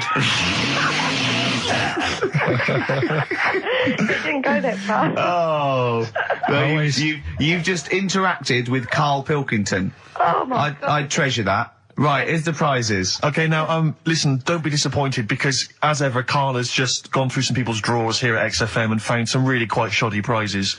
So, you get, on DVD, I don't know if you're a fan of it, are they a German band? Rammstein or Rammstein? Oh, you'll enjoy that. But there's any number that includes Asch zu Asch, Spiel mit mir, and Hergelade. That's just some of the classics on this DVD of their greatest videos. Red Dwarf, the first. Do you think series. Germans sit around looking at ISIS records and going, look at these Wonderwall? Possibly so. Wow. The very best of the Stone Roses, although I might have that. So anyway, there's also an I Love You compilation, kind of appropriate, and a tribute to the Ramones, which might be interesting. So you can get the idea, Steve and Jennifer, the stakes are pretty high. Okay, here we go. Very happy, Extra fun Family time. Fortunes. So, fingers on the buzzers, just both go, wah! If you think you can answer this right, and then we, the highest answer or the top answer gets the chance to play or pass. If you play, you've got to get all 5 answers. There are 5 answers. Every wrong answer, you get a life, and I go, and when you lose 3 lifelines, then the other person can steal. It's as simple as that. If you've seen the show Family Fortunes, No, this is not based on anything I've ever seen ever in my life. Okay, right. Okay, fingers on the buzzers. Okay. Name something. We asked 8 of my mates, right? Something you associate with Karl Pilkington. Well, Okay, Jennifer, what? silliness. Yeah, that's the top answer, thick or dimness. Hang on. Do you want to play or pass? Play, please. Okay. Stay tuned, Stephen, because you might be able to steal if she gets 3 wrong. Okay? Right, okay. Right, we've got the top answer, 4 to go. Thick or dimness is top answer, obviously. Okay, Jennifer, some other things associated with Karl. Comedy. You'd think so, wouldn't you? Yeah. No, I don't even know who he is. You don't even know who he is? No, she does. She must And do. yet, bizarrely, she knows that silliness or Yeah. stupidity is the top I know, answer. Yeah, come on. Something else. The smelly eyebrows. One more wrong answer, and then Stephen gets a chance to steal. Okay. I don't know. People are screaming it at home. Very sensible. Oh, What was that? Very sorry. sensible. Yeah. Yeah. Okay, Stephen, can you think of one of the answers that Jennifer didn't get? Must be a mind for inane nonsense. Oh, well, I'm going to give you that because number 5 is even thicker. So, yeah, what you missed is, our top answer was thick or dim. Second top answer was Manchester. Third was Roundhead. Fourth was airy Chinese kid. And 5 was, even thicker. So I think Stephen's the winner there. Yeah, I think he's done well. Yeah. You enjoy Rammstein, and you get the Stone Roses and an I Love You CD. So that's the pilot for this show, okay? When Blockbuster's all over, we're going to phase in XFM Family Fortunes. Karl, thoughts? It's not that good, is it? Why? It's not that good. Just... I'm not that happy with it. Why? Why? Yeah. Well, just... What else? What? No. You're definitely right about that top answer. Well, thanks. So Stephen wins all those prizes. Yeah. Stay on the line and we'll take your address. And we'll send something to Jennifer as well for even bothering to talk to Karl. What's this, Karl? What are you playing now? Badly Drawn Boy. Yeah, excellent. When Bye. we're doing Rockbusters then. Later. Can I just, sometimes I get told off by Karl. He gets a little bit sulky if I slag off the prizes that he sources for each competition. This is from Rob in Croydon. He's a former winner of Rockbusters. Yeah. He said he didn't even know what the prizes were going to be when he entered. He won, and sure enough, for one night only, he was a hero. The following morning, it was just Rob again, and all I had to show for my triumph are 5 compilation CDs. Tell me that. Why did the giraffe? What's that rubbish about the giraffe getting a long neck? I said, well, it didn't try and get a long neck. It was selected because, anyway, I went into evolution for him, and he said, but why would evolution do that? I went, well, you think that evolution didn't do anything? There's not this consciousness, there's not this will that a giraffe has to stretch its neck to reach the leaves. One had a long enough neck to survive and pass it. He was going, yeah, but why did evolution... this isn't. But by the way, this isn't the most stupid thing. This is warming up. This is about 8:45. Sure. Right? He said, why didn't evolution make a giraffe good at carpentry so it could build a ladder? Right. Yeah. Okay. No. All right. Okay. So he's thinking around it. He's trying to pick holes in evolution. Yeah. We get on to, I said, well, things are, I said, we can see the speed of evolution in lower life forms like bacteria, viruses, they evolved. That's why, soon we won't have an antibiotic that can kill some certain bacterial strains. And he said, and this is about, 11:30, then I said, I'm going to bed, right? He said, in the future, they reckon that you'll be able to wake up and eat a yogurt you can have a chat with. I don't know what that means. Let's put a song on, right? And we'll come back to it. So you're going to explain that? Yeah. You've got an explanation? The Verve and Sonic on XFM 104.9. I'm Ricky Gervais, with me Steve Merchant and Karl Pilkington. So let's just get this right. What did Karl say? He's just specifically giving those words he again. said, they reckon, and I said, I'm going to bed. He went, no, really? I said, no, I'm going to bed, Karl. There's no point now, because, it's just like you're talking gobbledygook. You know what I mean? I might as well talk to a pot plant. Yeah. He said, in the future, they reckon, I don't know who they are. Sure. I don't know, people who post things on the internet that he reads, I think. The Telegraph. Anyway, complete the sentence. They reckon that in the future you'll be able to wake up. I love it. There's a little scenario, an embellishment, like this little. Oh, hello, darling. It's your yogurt. Hello. You'll be able to wake up and eat a yogurt you can have a chat with. All right, well, thanks for that, Rick. I'm looking at you. I'm going to throw that over to Karl now. Right. It's when I was away on holiday, right? I don't normally buy the Telegraph because it's too big and that, innit? So, but they were giving it away for free on the plane, so I thought, ding dong, might as well have it. And I saw a couple of things in it. I thought that would be interesting. I saw this thing about the future, and it was talking about evolution and what have you, right? Which I always find weird because I always think that maybe we've sort of done it wrong anyway. Do you know what I mean? I sometimes think by definition, evolution can't get things wrong. Things change, that it's not successful, it can't pass on its genetic material, or but if you're around, it's working. If you're around, it's working. Slugs are as evolved as they need to be. Slugs are as evolved as you and me. That's true enough. Yeah. No disrespect, but it works. It works. Sorry, they're around. What's your point, Karl? no, I mean, I think we probably would have been better off staying as a fish. Just because there's more water than land, isn't there? Right. And you wouldn't drown. This is why I went to bed. No, I can imagine. I'm thinking of dozing off now. No, but do you know what I mean? From what was it? It was bacteria, it was fish, mermaid, man, onwards and what have you. So anyway. Oh God! No, there are a few knowledge gaps in your theory of evolution. You generally got it right though. So but I mean, basically, it went bacteria, fish, mermaid, man. What's next is the big question. So it was telling you all about this and what have you, and saying how like we shouldn't have interfered because maybe if we wouldn't have invented planes and what have you, maybe we'd be able to fly and what have you if we really needed to and stuff like that. Okay. So we've interfered with evolution, you see. Right.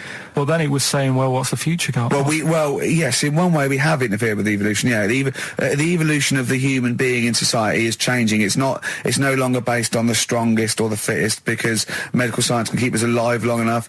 People can pass on their genetic material where without this civilization they wouldn't have been able to. So yeah, there are different parameters, there are different pressures, there are different things that say whether we're going to pass on our genetic material or not. Okay, so in that sense you're right. And that, Rick, as far as I'm aware, has led to a yogurt that you can eat and have a conversation with. So this is what it was saying. It was just saying, we're living in mad times and that. There's a lot of weird stuff going on. One of which is... And the fellow was just saying, with computers and stuff like that, the way it is, we'll be able to wake up... Go on. Have a chat with your yogurt and have something to eat. What do you mean, have a chat with your yogurt? Because of the amount of... I mean, you have them yogurts already, those friendly yogurts. Those bacteria-friendly ones, so this is just a really friendly one. Yeah, they don't... Oh, God! I'm like bears! Do you know what, sometimes, Karl, I think that we're having a chat with a yogurt. Do you know there can't be any difference. Yeah, but then I'm always reminded that would be more entertaining. That would be more informative. God! XFM. Karl, I got a little email via my agent sent from someone here, okay, so sent from someone at XFM, okay, and I won't say it was, she just said, I thought this might be good for Ricky to use on Saturday, and obviously what happened is Suzanne has sent you an email in the week, it was Wednesday, and you've returned it, but I think you've returned it to the wrong email address. You returned it to someone here who, of course, immediately forwarded it to my agent for ridicule on the show. Don't panic, it's nothing that bad, okay? It's an email from Suzanne talking about your tea that night. Was Suzanne out on Wednesday night? Was the an England game or something? Yeah. So you were alone. You were home alone, were you, Wednesday night? Yeah. Did you enjoy your meal? Was it a quiche? Go on. Right. From Suzanne to Karl. Take the quiche and put it on the baking tray. Cook for 30 minutes on 190. Take lettuce and put on plate. Take 3 tomatoes, wash and chop into quarters. Place on lettuce. Take an avocado, chop in half. Remove the stone. Peel skin and slice. Place on salad. Put salt and pepper on and a dribble of olive and balsamic vinegar dressing. Right? In brackets, small bottle behind the cafetiere. Right, in case he's reaching for bleach. Yeah. You know what I mean? That's it. She had to put everything else away. Right? Then sprinkle a smidge of parmesan on top. Remove quiche from oven, cut into quarters and put on plate. Eat. Oh, wow. Does she have to do that Look at every his single face. time she's out? No, it's just that I'm not that good at cooking, right? And to be honest, that was a lot of hard work. I didn't bother warming it up. And I did without the avocado. Why? Too much messing about. He didn't even do that with instructions. It was too much. But yeah, I'm not that good at cooking. And Did that. you that's not cooking though, is it, Carl? That's heating up a slicing. quiche. That's cooking it is making the quiche. Yeah, but I'm just. Can't Could you have figured that out if she hadn't left that note for you? Why did she have to tell you what the olive oil and balsamic vinegar was? Because I've put sort of cooking oil on my food once, and I said, oh, it's a bit. It's ever since, right? Years ago. I'm gonna die. Years ago, Oh God, you're leaving Mr. Magoo at home. It was ever since I put sausages in the toaster that. What do you mean? I nearly set the flat on fire. Because, do you know, like, when you're grilling food in a pan and all that? Yeah. Sort of sausages spit and it goes everywhere, doesn't it? And it makes everywhere greasy. In the toaster. So I thought, well, just want to warm them up. Yeah. Bung them in the toaster. Yeah. What And happened? she sort of caught. They Well, got she stuck and they got caught on fire. I imagine. She came in just as I was sort of plunging it, and Marty came in from work. She said, "What are you doing? I said, I'm in sausages." Well, the oven isn't on. I know they're in here. What? You turn it off? Panicking and that. But I've never been into it. I've never been into cooking and that at school and stuff. I didn't bother doing it. Oh, every time Suzanne comes home, she must think, please be the house still there. Yeah. Please not let me hear a fire engine as I come round this corner. Oh, God. She comes and goes, oh, God, thank God. I bet she's always happy to see you when she gets home and you haven't burned the place down or introduced some howler monkeys or something. Unbelievable. What I find extraordinary is there are people who are in sort of care in the community who don't need instructions No. on how to prepare food. Oh, they do. They can do it. Yeah, you show them once. Yeah, They and they've learned don't. it. Whatever you do, don't put sausages in the toaster, Johnny. Do you know what I mean? Yeah, and they've don't- learnt it. They don't put sausages in the toaster. They put their fingers in. But, yeah. Oh, right. And I wasn't going to you wouldn't appreciate it. That's just sparkling wine. Oh, you know? but I love that. Yeah, he doesn't know the difference. I'm seeing Carl on Christmas Day because he's around Christmas Day in London, so I'll get a little gift then, Carl. Right. That'd be good, wouldn't it? It'd be a nice little. Okay, answers. We must give the answers. You would have to go to bed at 6 though, so we can play. Right, here's the last clues of the year. You had, there's a load of letters there asking for advice. Put them on Claire's desk. Go that on, was no idea. F. That was for foreigner. Foreigner. I don't know what you mean. Claire Rayner. She took advice. She gave people advice. So that's a foreigner. That is shit. Right. I'm sorry. That may be Christmas. That is absolute A garbage. lot of people got the right answer. I know. Well, that annoys me even more. Number The two. second one, ask your mum. Foreigner. Yeah. Foreigner. Second one, ask your mum if you should. That was S. That was Shalimar. Shalimar? Shalimar. Right? No, bizarrely, what was the clue there? Ask your mum if you should. No, we got a lot of people saying Smashing Pumpkins as the answers to that. I don't know who's saying that today, Mum. Smashing Pumpkins. Merry Christmas, Mum. Smashing Thanks Pumpkins. very much. Nice bollocks. Oh, that's great. That's great. Right. Smashing Pumpkins.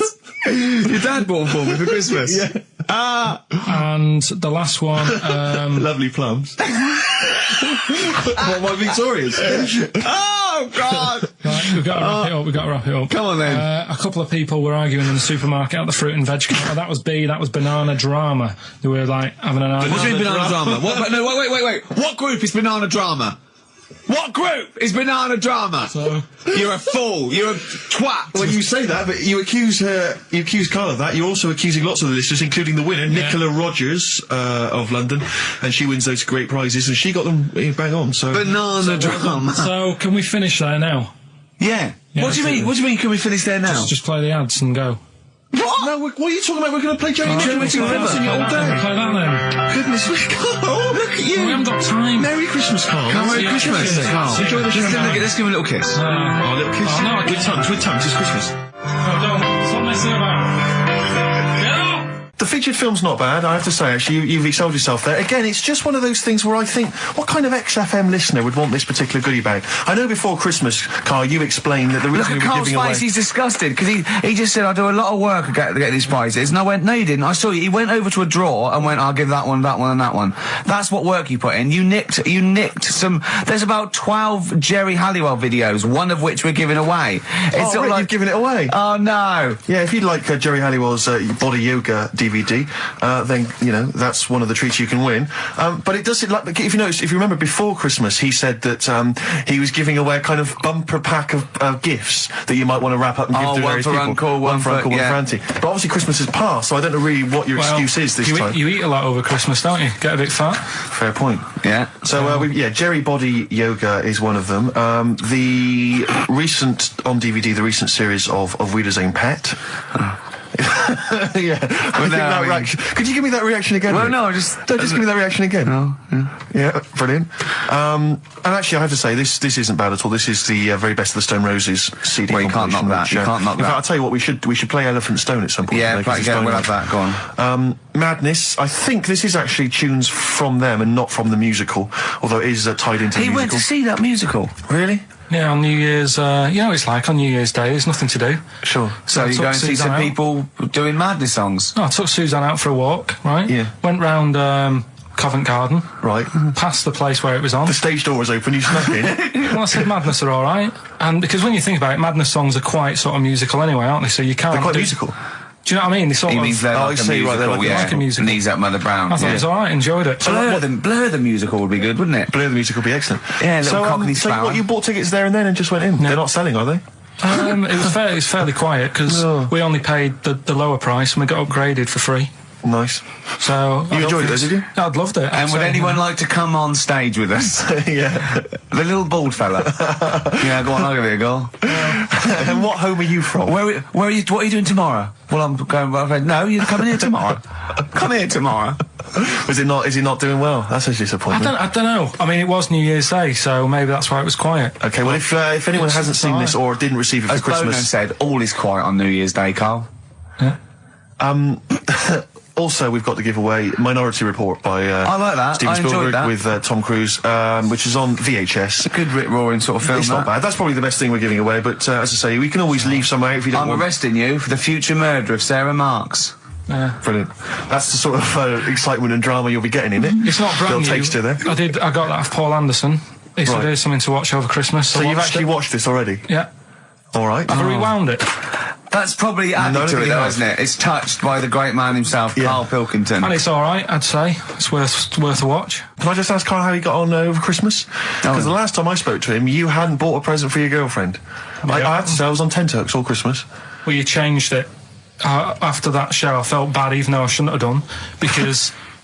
Because you hadn't bought your girlfriend a Christmas present? Yeah, but I said to you, I booked a table at a hotel in Covent Garden, had Christmas dinner there, which was nice, right? It's good food and everything. Didn't feel like enough to me. Well, then I went out and treated some stuff, and then... No. A couple of days before Christmas, he went... I took Suzanne to that hotel we're going to go to for Christmas dinner. We had tea and cakes. And I went, oh, you treated her? He went, no, she paid for it, but I was just showing her what it was going to be like. That was her extra treat. She paid for it. I love that. Brilliant. Yeah. Well, it was a dear. It was like 150 quid for a meal for two, which is pretty dear. So I'm not going to buy her cakes as well. I love that! All right, love, have anything you want. You pay for your own pudding, I'm not mental. Yeah. So you treated her to some other stuff? Some bits and bobs. What, so she chose them and you paid for them? What, the presents? Yeah. No, you chose them and she paid for them, but, you know, it's the thought that counts. I got them on the way home that Saturday. Well done. And what did you buy? Shops. Well, just some bits. It might be personal, Steve. Well, I don't care. Just some bits. Yeah, but bits and pieces. leave out the personal bits. What bits? Just little things. And then yesterday, right? A monkey wrench and a new washer for the shower. Yeah. Some recordable CDs that you need for your job. Oh, dear. No, when you gave those presents to her, did her face light up? Right. I don't want to tell you what they were, right? But she wasn't that impressed. You're going to tell us what they are now, tell us what they are. You even know what they are, she told you. on Christmas Day. Hold on, wait a minute. But it doesn't matter what they are. It does matter what No, they are. it doesn't. It doesn't. does, Carl. It's you, mate. Of course it doesn't matters. matter. Oh, God! Have you just remembered? Yeah! Right, but there's no need. I've got to tell him, Carl. I really want your permission because I don't want to be I know it's not, but we know it's not that embarrassing. It's really quite sweet. Yeah, but in a way, right, the way I look at it is, right, Christmas, even when I was a little kid, right, is not... Please let me tell him, Carl. Well, let me just tell you first, though. Let me tell you why I didn't go all out on the old present front. All right. Justify yourself. Right? First of all, I've covered it up since then anyway, right, with that present, because I bought her some shoes yesterday, and she did say, I'll give you the money for them, but when I get home, I said, it's all right. I said, you can have them, right? So not only did I buy her some food on Christmas Day, I got her shoes. She's probably had a And they feel like a horse. Yeah. It's not like, yeah, there you go, there's your shoes, there's your food, right, bed down, see you later. Yeah, but what I'm saying is she's done... fed and clothed. Yeah, did you comb her hair? She's done well this year, right? So... The thing is, done well this year. It's like you're a single parent living on a council estate with a smack problem, and you still managed to buy some Lego. When I was a kid, right, it wasn't about what you got. I remember one year when I was about 8. Right, Oh, it's going to make me cry, isn't it, this? no, it's not. I'm just saying the way it is, right? I woke up at about 4 in the morning. And I was like, oh, what forgot? And I couldn't sleep. I was that on edge. It's the excitement of Christmas, isn't it? It's like, oh, what's wrapped up? I need to know. Sure. Yeah. And it's the fact that people are saying, no, you won't know until tomorrow. Yes. That annoys you and winds you up. Okay. So I got up at 4 in the morning, opened my presents, and then went, right, I know now. Went back to bed, had a great sleep. Yes. Right? So it's nothing to do with the excitement of what you get. It's the excitement of not knowing what you've got. And then what happened when you got up to go down with the presents? Hang on. So what you're saying to me is that you could wrap up a brick because the thrill of Christmas is in hoping and being excited about what it is, not the actual gift itself. Yeah. Is that what you did? Did you get a brick? No, let me tell you now what he got. He got her a present, right? And she said, she came. I said, yeah, he got me. It was an industrial-sized packet of condoms. It was a joke gift. No, it No, it wasn't a joke. gift. It wasn't even a joke. I went home that Saturday after the year, past Boots, thought, might have something in here. They were on, like, some value. Right, you passed the Were they makeup. used?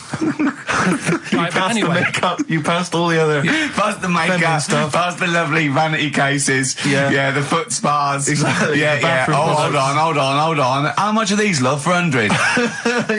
$4.99. Yeah. Do I get them reduced if I buy in bulk?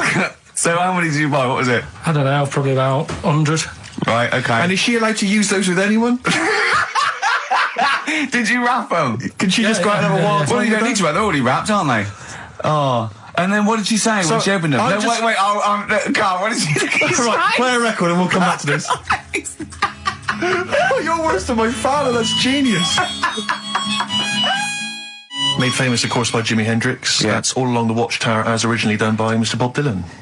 On XFM 104.9. So, Carl, just take us through the moment where you gave this gift. Firstly, So you went into Boots, right? You thought, alright, 100 condoms, brilliant. Okay, did you wrap it I don't up? know if it was 100, probably 80. Right, okay, yeah. Right? You don't want to go mad, do you? Wrap them up. I'm just resting easy knowing that he's not trying to breed. Right? No. Yeah. So, I got her them. I got her Grease on DVD, because she's Okay. always watching that. Yeah. Right? Yeah. So just think of when her mum said, what did Carl get you? Some condoms and grease. I was going to say, I'm glad he said on DVD. And, she was surprised anyway, right? Because Yeah, I bet she was. no, when she got she was thinking like jewellery. no, So right? that showed her. That surprised you, hasn't it? Alright? So hang on, wait a You minute. thought it was a holiday, didn't you? Yeah, look at your face. You don't know me at all.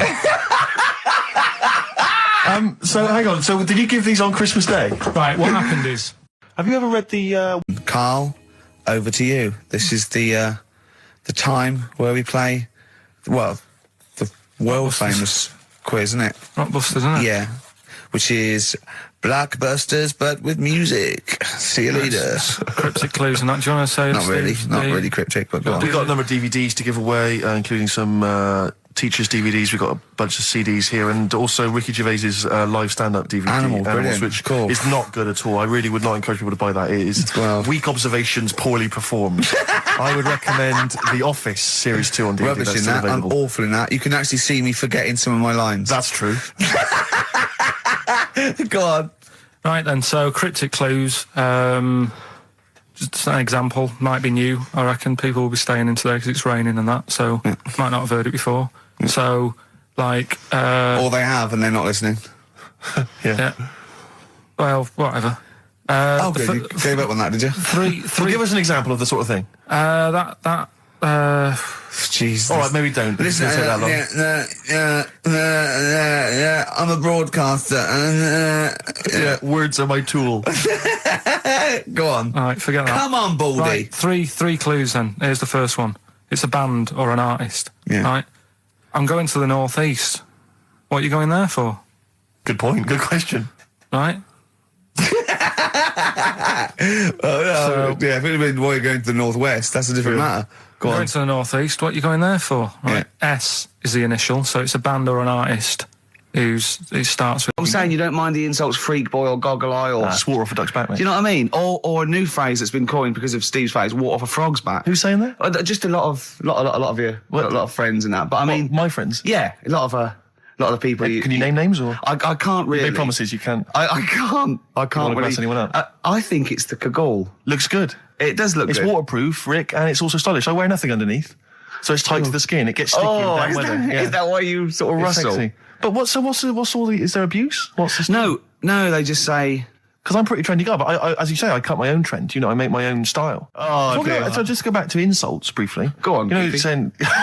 Oh, no, I see that. Goofy, that's not fair. No, because that's what he said. It's in my head. What do you mean he said? No, When did he say that? No, I mean. When did you call me Goofy? No, he didn't. He said about what's in Baldy? the head. Hey, no, when it's come on. come off it. Don't What? Who's start calling on me it. Goofy? No. I'm not even Goofy. Goggle-eyed's fair enough. Yeah, but you can sort your Lanky. look out. I can't. What do you mean I can? How can I sort my look out? I'm not even Goofy. That's not fair. You've got the proper features. What? Just needs sorting out a bit.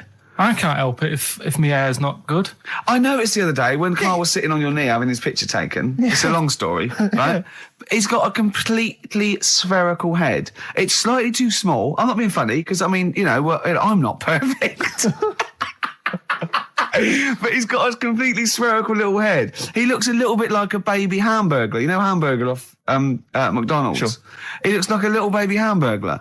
And it's sort of quite put upon. It's Suzanne thinks a lot like that thing in that Dulux advert. Do you know when the woman pulls the head off that? That little plasticine morph type. and then they make a new head for it. And it's like a little head.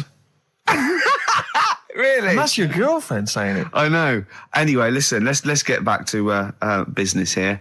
Well, what it was, right, just before the quiz started, I had to go to the toilet, right, because the rule is, right, people who don't go to it, once it starts, phones off, yeah, no you more can't leave toilet. the room, They yeah. take it dead serious, don't they, right? Yeah. So I went to the toilet. Now, I'm not being out of order here, it just got me thinking, right? I went to the toilet. The gay fella in there, right? There was a gay fella in there. Gay fella in the toilet. Now, How could you tell? How did you know? just typical, everything about it, right? Everything about it, right? Yeah. Oh. What? Large handlebar moustache, leather cap. Butt plugs, amyl nitrate. Could I just say that these views do not reflect the views of the management of XFM or me and Steve. Or Go on, most Carl. of the people in this country. Go on, Carl. What's your problem? Yeah, but this is what I'm worried about, really. But this is why I only got Danny Minogue right, right? Because this was floating around my mind. Went She's to a the big toilet. gay icon, Now, isn't she? going to the toilet, they have like men's cubicle and they have women's cubicle. Yeah. Now, without sounding out of order, is it wrong for me to think gay men should have their own little cubicle? Call in. They should have their own. Well, not cubicle. You mean an actual toilet, I suppose. When I was at the urinal, Yeah. normally, there's a fella there, and then you go, all right, and there's no pressure. But I couldn't go. I was thinking, should I wait? If I go into the toilet, it'll look obvious. Yeah. I had loads of pressure, and But this was what were going you on. worried about? Sorry. What were I'm you so concerned sorry, about? Viewers. I'm so Well, sorry. it's like, right, listen, when I was a kid, right, And it's all right for you to go into women's toilets when you're a kid. It's like, oh, it's a bit cute, right? As long as you're not like over 15 or something, right? Right. But when I was a kid, I went into a toilet, and women, when they use their little cubicles, they don't shut the door. Some of them just sit down on the toilet, right? And you see everything. And, no, seriously, that's probably one of the first times I saw like a woman. Yeah. That, right? And my Auntie Nora when she was staying over. What happened with your Auntie Nora? She was, she's into wearing caftans. Into wearing what? You know, caftans. Oh, yeah. What are caftans? Big, bellowy sort of dresses. Right. And, yeah, I used to sit on the floor at home in front of the telly. Sure. She was on the chair behind. Yeah. She did a bit of a sort of a Sharon Stone scene. Oh, God. Yeah. Did you see it? There was no underwear? No. What age were you? What was it like? What age were you? It was like a ripped tennis ball. What?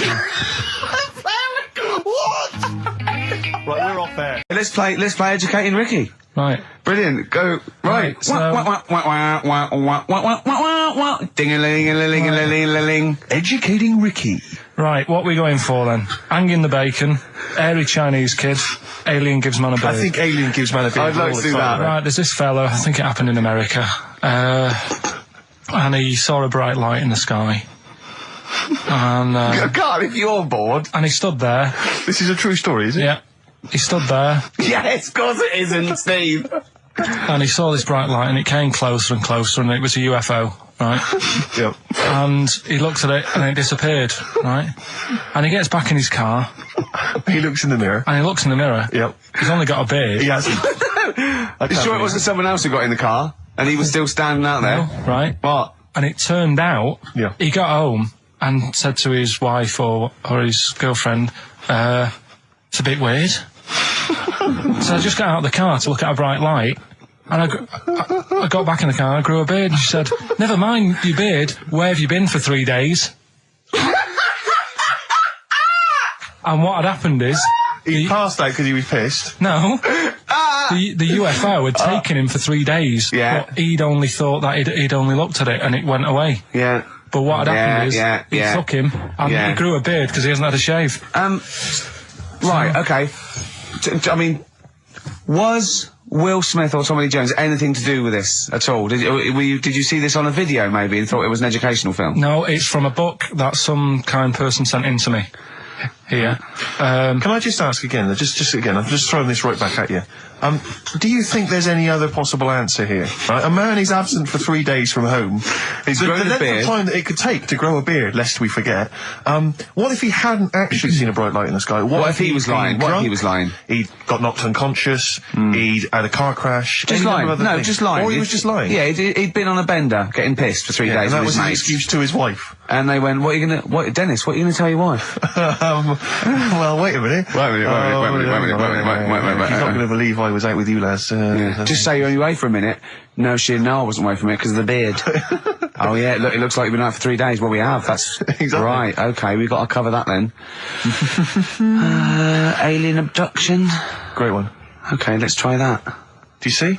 That's a little scenario there that could have been played out. So, when you say educating Ricky, what have I learnt from this? Never listen to you again. That's all I've learnt so far. Never listen to you. Yeah, we'll add a little bit more in here, right? To Well, spice this no. up. What do you mean? Add a little bit more. We'll add a bit more to this what I'm educating you about, Go on. right? There's only a law in America that says if you touch a UFO, you're going to get done. Now, why would they make a rule? I don't know that. Do you know, like all their rules have a code? Carl, I genuinely do not know what you're talking about. Right. Do you know, like how here they might have? Do you know I what? have no idea. Right. Okay. Do you know, like over here? I'm listening to Capital and he's I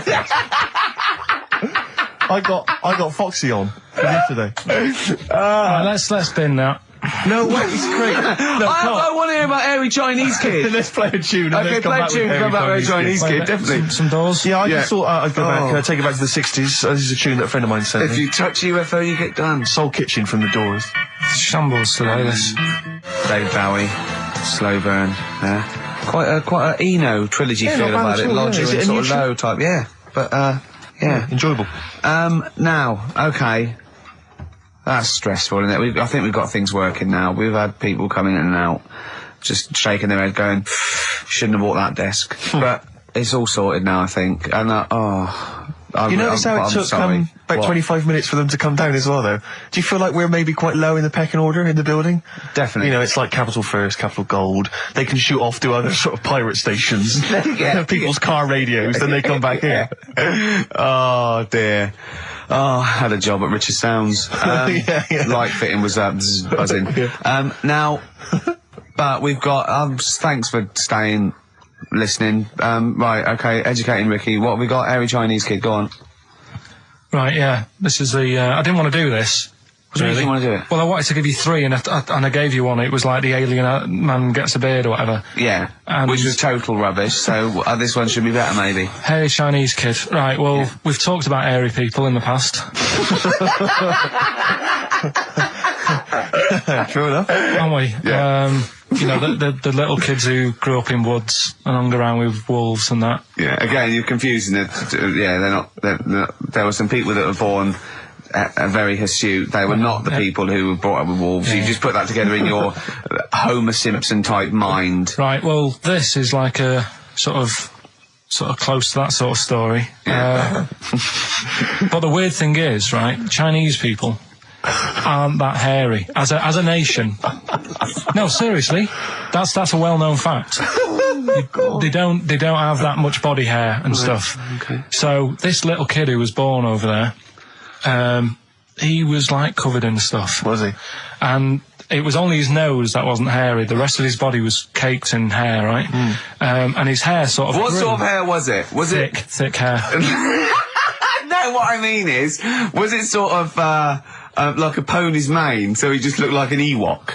You know what I mean? Just like hanging down, sort of straight, dark hair. In the picture, it looked like it grows from his eyebrow. It grows from his eyebrows quite thick, and then it just goes all the way over his head. You don't think it was just really long eyebrows that he'd done a comb over?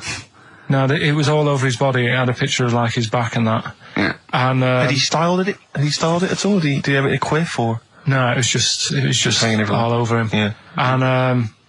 And they were like, you know, this is a bit weird happening in China, where we're not normally that hairy. That was the scientist speaking there. Yeah. And the local press and that were getting him down, calling him monkey boy and all this. Oh. And thinking Chinese press. But the doctor, yeah. Oh, they're cruel, aren't they? The doctor, like those game shows. That's Japanese, isn't it? Yeah. That's what. Yeah. And the doctor said, I was talking through all that time while we were just like talking to each other then. Because I turned round and I still saw he was talking. Go on. So anyway, the local press came in to see the hairy boy, the monkey boy. Yeah, and they were like being tight, taking the mickey out of him, and the doctor said, showing him nuts. Said he's only hairy. Said he's a healthy young kid. The only faults he's got is he's got a little bit of eczema and a boil. And he said everybody should just treat him the same, and I think he grew up a healthy kid. Yeah, so that's the end of the story. That's not a story.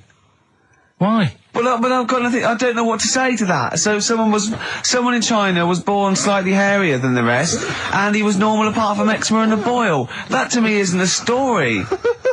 But if it is, I've got a million. I mean, it's sort of like bloke from Manchester went a bit bolder than the rest, got a job on radio. He was normal. I mean, that's not a story, is it? Do you know what I mean? Dandy Warhols and Bohemian Like You on XFM 104.9. I'm Ricky Gervais, with me Steve Merchant and Karl Pilkington. Karl, what's the story then? Right, so what did you say you're going for? You've got your 3 titles, your 3 teasers. Well, I think I'm going to go for Don't Do That to It. You know it can't live without an edge. I'm looking forward to this. Right. So this is Educating Ricky, for those that have just tuned in. Now, something that Ricky told me about when he was educating me was that a cockroach, if you cut its head off, it lives for a week. Yeah. Right?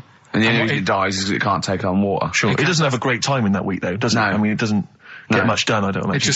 It just needs water, and because it can't find any, like its eyes, it eventually dies. Yeah. Right? No. So what? No, it's not. That's not. It's Anyway. You can't drink. Anyway. So have you heard that one about worms? Okay. I have. Go on. If you cut a worm in half, a lot of people have said in the past that it'll turn into 2 worms.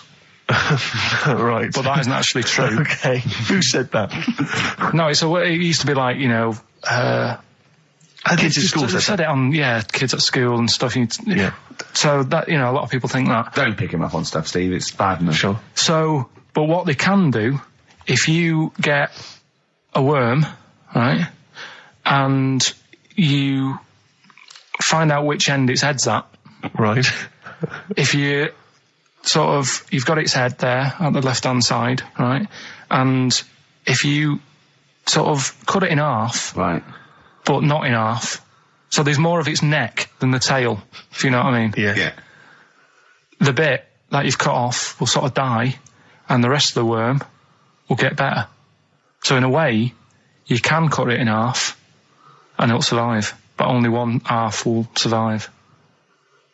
Okay. Yeah? What have you learned there? I wish you hadn't chosen that one. I know, because it's nothing, is it? Yeah. You know that joke, how would you tell a worm's head from its eye? You put it in a bowl of flour and wait till it farts. Yes. Right? I told my mate that, right? And he went, what if it coughs? Yeah? Yeah? Yeah. Yeah. So, there is a bit of truth in that myth of cutting one in half. Where did you get this information? I don't understand where you get this That information was from the Fortean Times. It was like the myth about worms. Yeah. That was the big article that week. Did it take you as long to read that article as it took you to tell us just then? I like the fact that it starts off debunking a myth that we hadn't heard of anyway. Exactly. You know the big thing about cutting a worm in half and making two worms? No. Yeah. What's the other one? What's the other It's not headbutt? the thing to do either, by the way. Don't go doing it. No.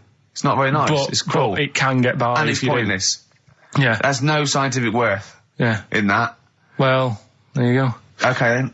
So the others now, you see was the what I others? do. No, What I was the tell you others? the other titles. You're not having them yet. That's the whole idea of this. People will be driving or about to go out doing the shopping. They'll think about that now. What was the other two? Well, the other two. They were, won't think about that. They've forgotten No, that. they will. already. They will. No, they've forgotten that already. If only it was raining. And what's tomato with you? Right, you've I'm got to looking tell forward us- to that one.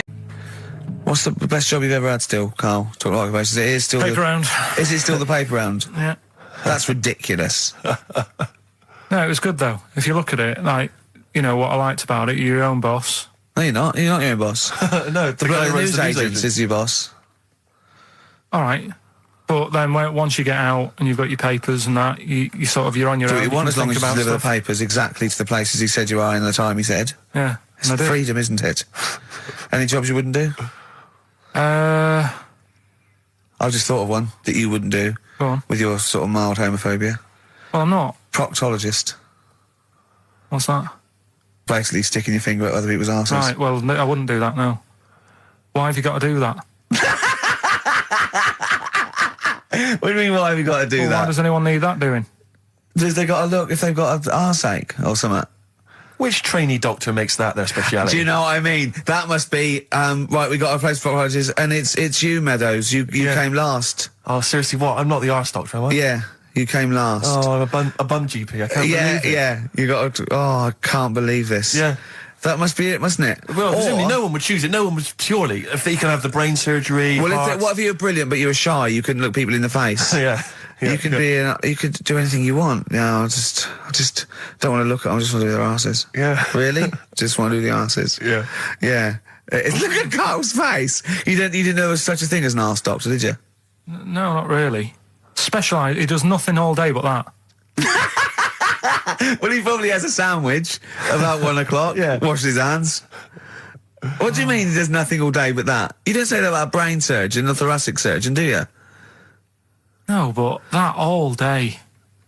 That's not good, is it? I love the fact that I can blow his mind with just things that people take for granted.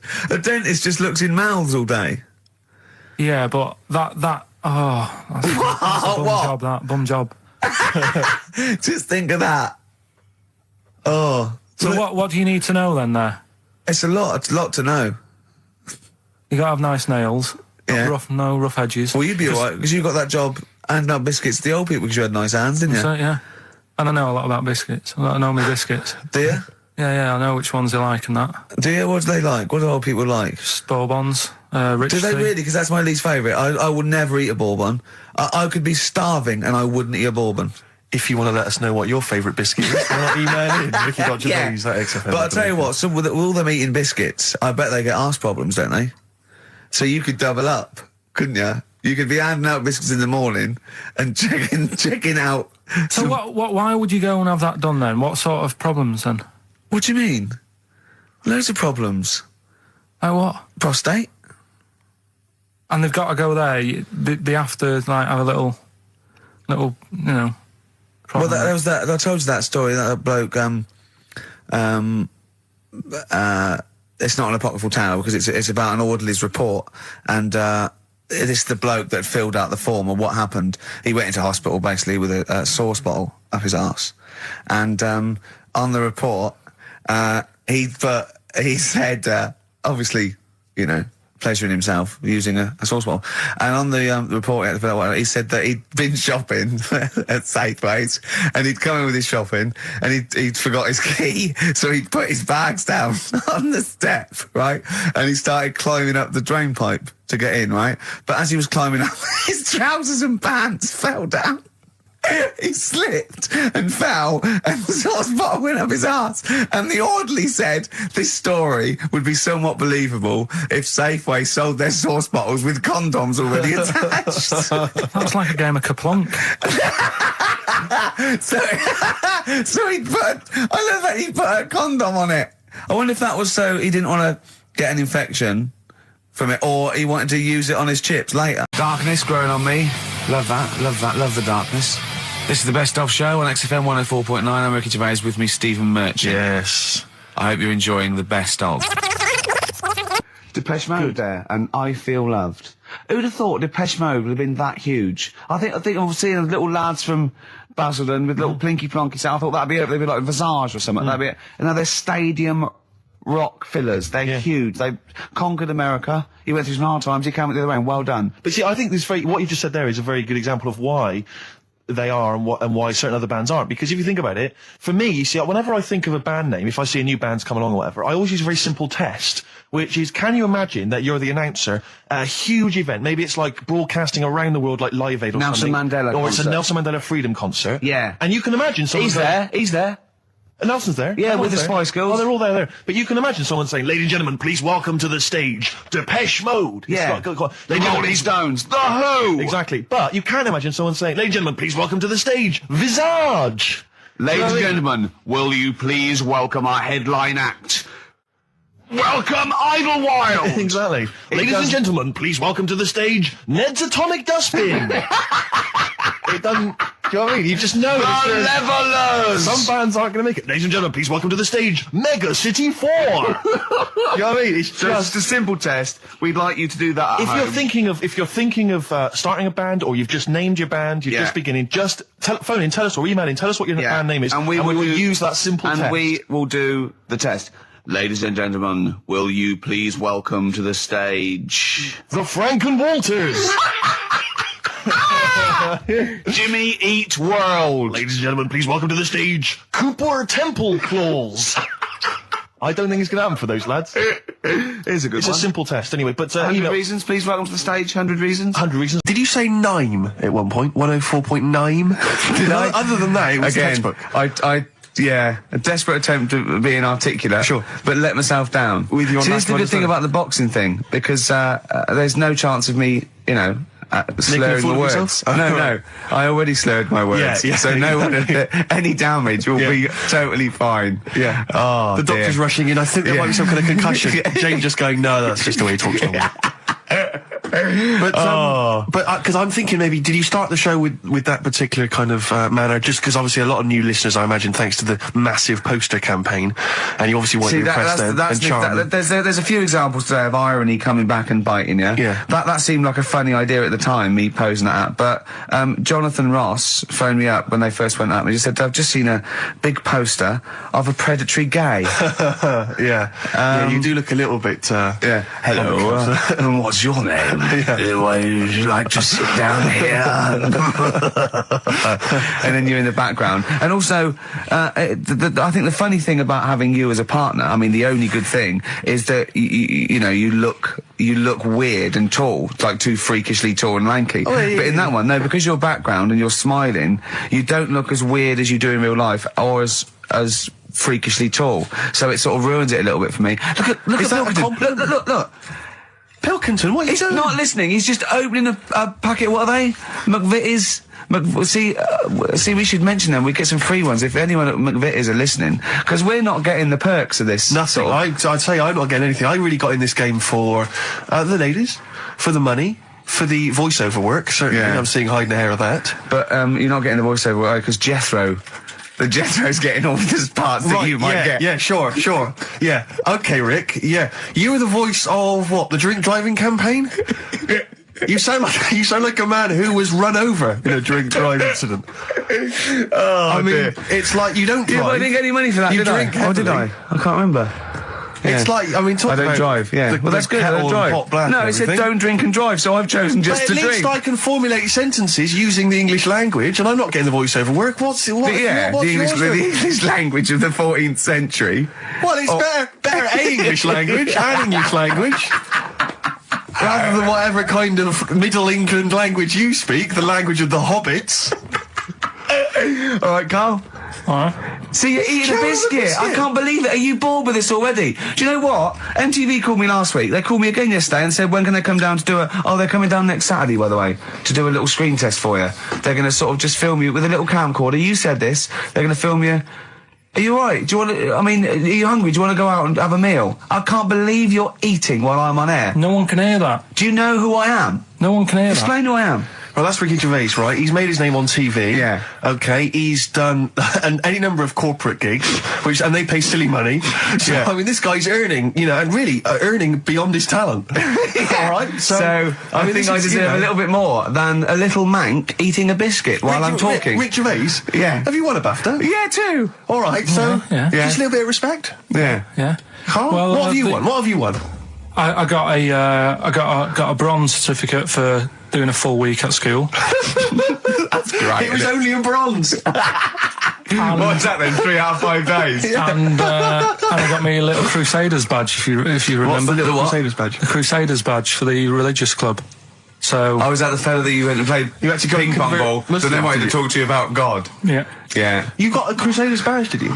yeah, that's Oh, why I you went. actually That's got why a I badge joined. That's why I joined. For the I badge. like the little badge. Did 4 weeks and then packed it in. But we're talking about MTV, right? And I was feeling a bit nervous, wasn't I? About like the way I look. Right. And what have you. And then I watched a bit of Celebrity Big Brother and all the fuss that Mark Owen's getting, and he's not that good looking, is he? He's very. I want to be Mark Owen's mate. If anyone who knows Mark Owen or Mark Owen's listening, I want to be his mate. I think he's brilliant. I think he's a nice lad, but what I'm saying is, right, all the girls go mad over him. Yeah. And he's not that good looking, is he? Well, no, he's got. He is in a certain way, isn't he? That sort of non-threatening. Yeah, but he's not stunning, is he? Do you know what I mean? No, but no. Well, what's your definition of a star? Yeah. Well, who do you like? Someone who you look at and you go, God, they're good Which looking. bloke do you fancy? What bloke do you think's attractive then? So if I was into men, Yeah. in fact, you can still say a bloke's a good looker without fancying him. And that. Who do you think Do you is know what I mean? attractive? Probably. I mean, it depends what you're looking for. No, just look. Just look. You think there's different looks as of well, course, isn't yeah. there? Who would you say was attractive? Who would you say was like stunning in your definition? A good-looking lad. Yeah. Good-looking lad. Oh, look at him over there. He's. Ooh. Do you find, Robbie Williams, do you find him attractive? Boy next door, look. No. Who do you? Carl, hurry up, because it's we've only got 2 hours. Probably. Do you know? I can't think of one offhand. Mark Owen is pretty good looking then, really. What, there's not, just name one bloke that you think's an attractive guy. There must be one bloke that you've either met or that you've, seen in a pub Who do you or think on a is poster. attractive? Tell you what. Go on. Tell you what. Works here. Young Alex Zane. Alex. Well, we know, Alex. Maybe we can fix you up. Oh, I love you, Alex. You got Richard Ashcroft, Science of Silence on XFM 104.9. I love that. Yeah, it's cracking. He's one of my favourite artists now. I just think, he's so, I don't know why he's not ballistic. He's got everything. He's like one of our best rock stars. I'm Ricky Gervais. Hello there. You're Steve Merchant. I am indeed. Karl Pilkington over there. Big day today. Really? Yeah, for Karl. He hasn't been looking forward to it. He's been whinging in the week. A couple of things. He thinks he's overworked. He thinks he's overworked here, and he's stressed, and he's got to do DIY. MTV are coming in, right, to give him the chance of his a lifetime to do just a little screen test, and he's going, well, I'm not going to look good, am I? They're not going to have a why. He said, well, I've got a round head and I'll be wearing headphones. And he's not made an effort. He thinks, oh, they'll put him off. He said, they won't even press record. He's got a spot on his head. I mean, you know, also, Carl, you're not looking forward to it. You're not excited about it. It's a great opportunity. Why is it a great opportunity? to get on MTV. No, but Look, money for all. Yeah, but look what's happened to people like Jeremy Speak, or whatever his name is. And all Jeremy that. Speak, yeah. Yeah, and yeah, slightly different. Why is it? Well, see, you're making it in the industry, and you've got something to give. He happened to be around when they were filming an airport. well, Do you see the difference? all right, the other one then, who's on a boat. Same thing, although at least she had a skill. She had a skill, you know. She can sing, you know. Well, it's just I think it can all go wrong. Do you know what I mean? Well, of course it can. So can sitting in your little room moaning about nothing happening in the world. You know, he wanted to stop educating Ricky because nothing happened. He said, look what happened last week. I scoured the net. He said, all I found was a dog in a car wash and a parrot and a vicar. Right? I'll tell you what, there ain't much more going on this week. Well, you're talking... listen, me and Steve, yesterday, we took a day off to prove you wrong, and we've come up with two of the most incredible things I told you about, and they're amazing. So there are things out there. Always, but just go for truth. Go for truth and science and discovery. Fact is stranger than fiction. You don't have to revert to sort of like God and ghosts. I know, yeah. Do you know what I mean? But the funny thing is, you know, like, the last couple of weeks I've been saying there's not much going on. Yeah. I found out when I was looking that there was a day in 1930, right? It was a Good Friday. There was no news. There was nothing going on. They had to put a music video on or something on the telly because there was nothing going on. Play a record. We're going to play some classic tracks today. This is Debaser. Pixies, Debaser. I was looking forward to playing that. Came and said, Carl, I'll play that. I was looking. He put it on. Lauren just called through and said we played that in the last half hour. Embarrassing. Yeah. So It's really what is the embarrassing. point of having a producer if he doesn't check things out? So, I mean, it's a good track. I mean, I'm sorry if you heard that twice in the last hour. Go on, So what I'm on, going to do what is you say to listen to everything all the time. I've been running around. I get in early on a Saturday. that? You got in about the same time as me. I went out and bought you some biscuits, so you're happy. I put the coffee on. Yeah. I've sorted what prizes we're going to give away. I've been running to the library getting you certain tracks. Yeah. I can't listen all the time. I'm doing my best. Well, I'm not sure it's good enough. I mean, I'm worried when MTV come in, if they've heard this kind of shoddy production, they're going to start to wonder what... MTV Is it- play the same songs every 5 Yeah, no, minutes anyway, sorry, are so- you sort of overworked because you were on Zoe Ball show talking? Oh, hello, what's going on here? Well, I was in the- he was no, I was in the- exclusively on our show. No, I was in the car. I seem to remember, Rick, he was a nobody Yeah. that got a chance to come on air and talk about that. And So guess now what he's he was- getting auditions guess with what- MTV? Guess what he was talking about on Zoe's show? Oh, hello. All the jellyfish stuff and all that. About Can't getting believe it. Recycling material that you've done on this show. I phoned in, right, and I went, stop doing materials. He just hung up on me. That Well, I had a is job to do. Who do you think you are? Your Look, ego has just gone through Hang the on a roof. minute. What? I had a job to do in the week. They asked me to drive the desk for Zoe, right? They didn't say Zoe, talk. Zoe, if she Yes. talks to you, you can't just ignore her. Yes, you can. Well, you Who can't. is she? Who does she think she is? You made a promise to us, a pact, that you were our kind of... Yeah. Monkey. Yeah. What can I do? If someone takes time off, I've got to do it. It's my job. Yeah, but you don't It's have not to your talk. job. You don't have to use... You're the head of production. We've given you this special gig. This is like taking you out weekends. Yeah, And, exactly. you know, if we find out you're getting too much excitement in the week, we'll have to just calm it down. Well, Get another little... that's it now anyway. It was only last week. I feel like kind of solid. I feel betrayed. It's like you were having an affair behind our back. Yeah. And you rumbled He it. was doing all the stuff. He was doing all this like, oh yeah, jellyfish and this, jellyfish Yeah, because that. she was asking, and I thought it was a good way of promoting this show, actually. Oh, did you mention the show? Yeah, I did at some point. What did you say? I just said more about that on Saturday afternoons. So you talk twice. I only heard you talk once. So you're talking all the time. Well, about 5 times in the week. In the full week, 5 times.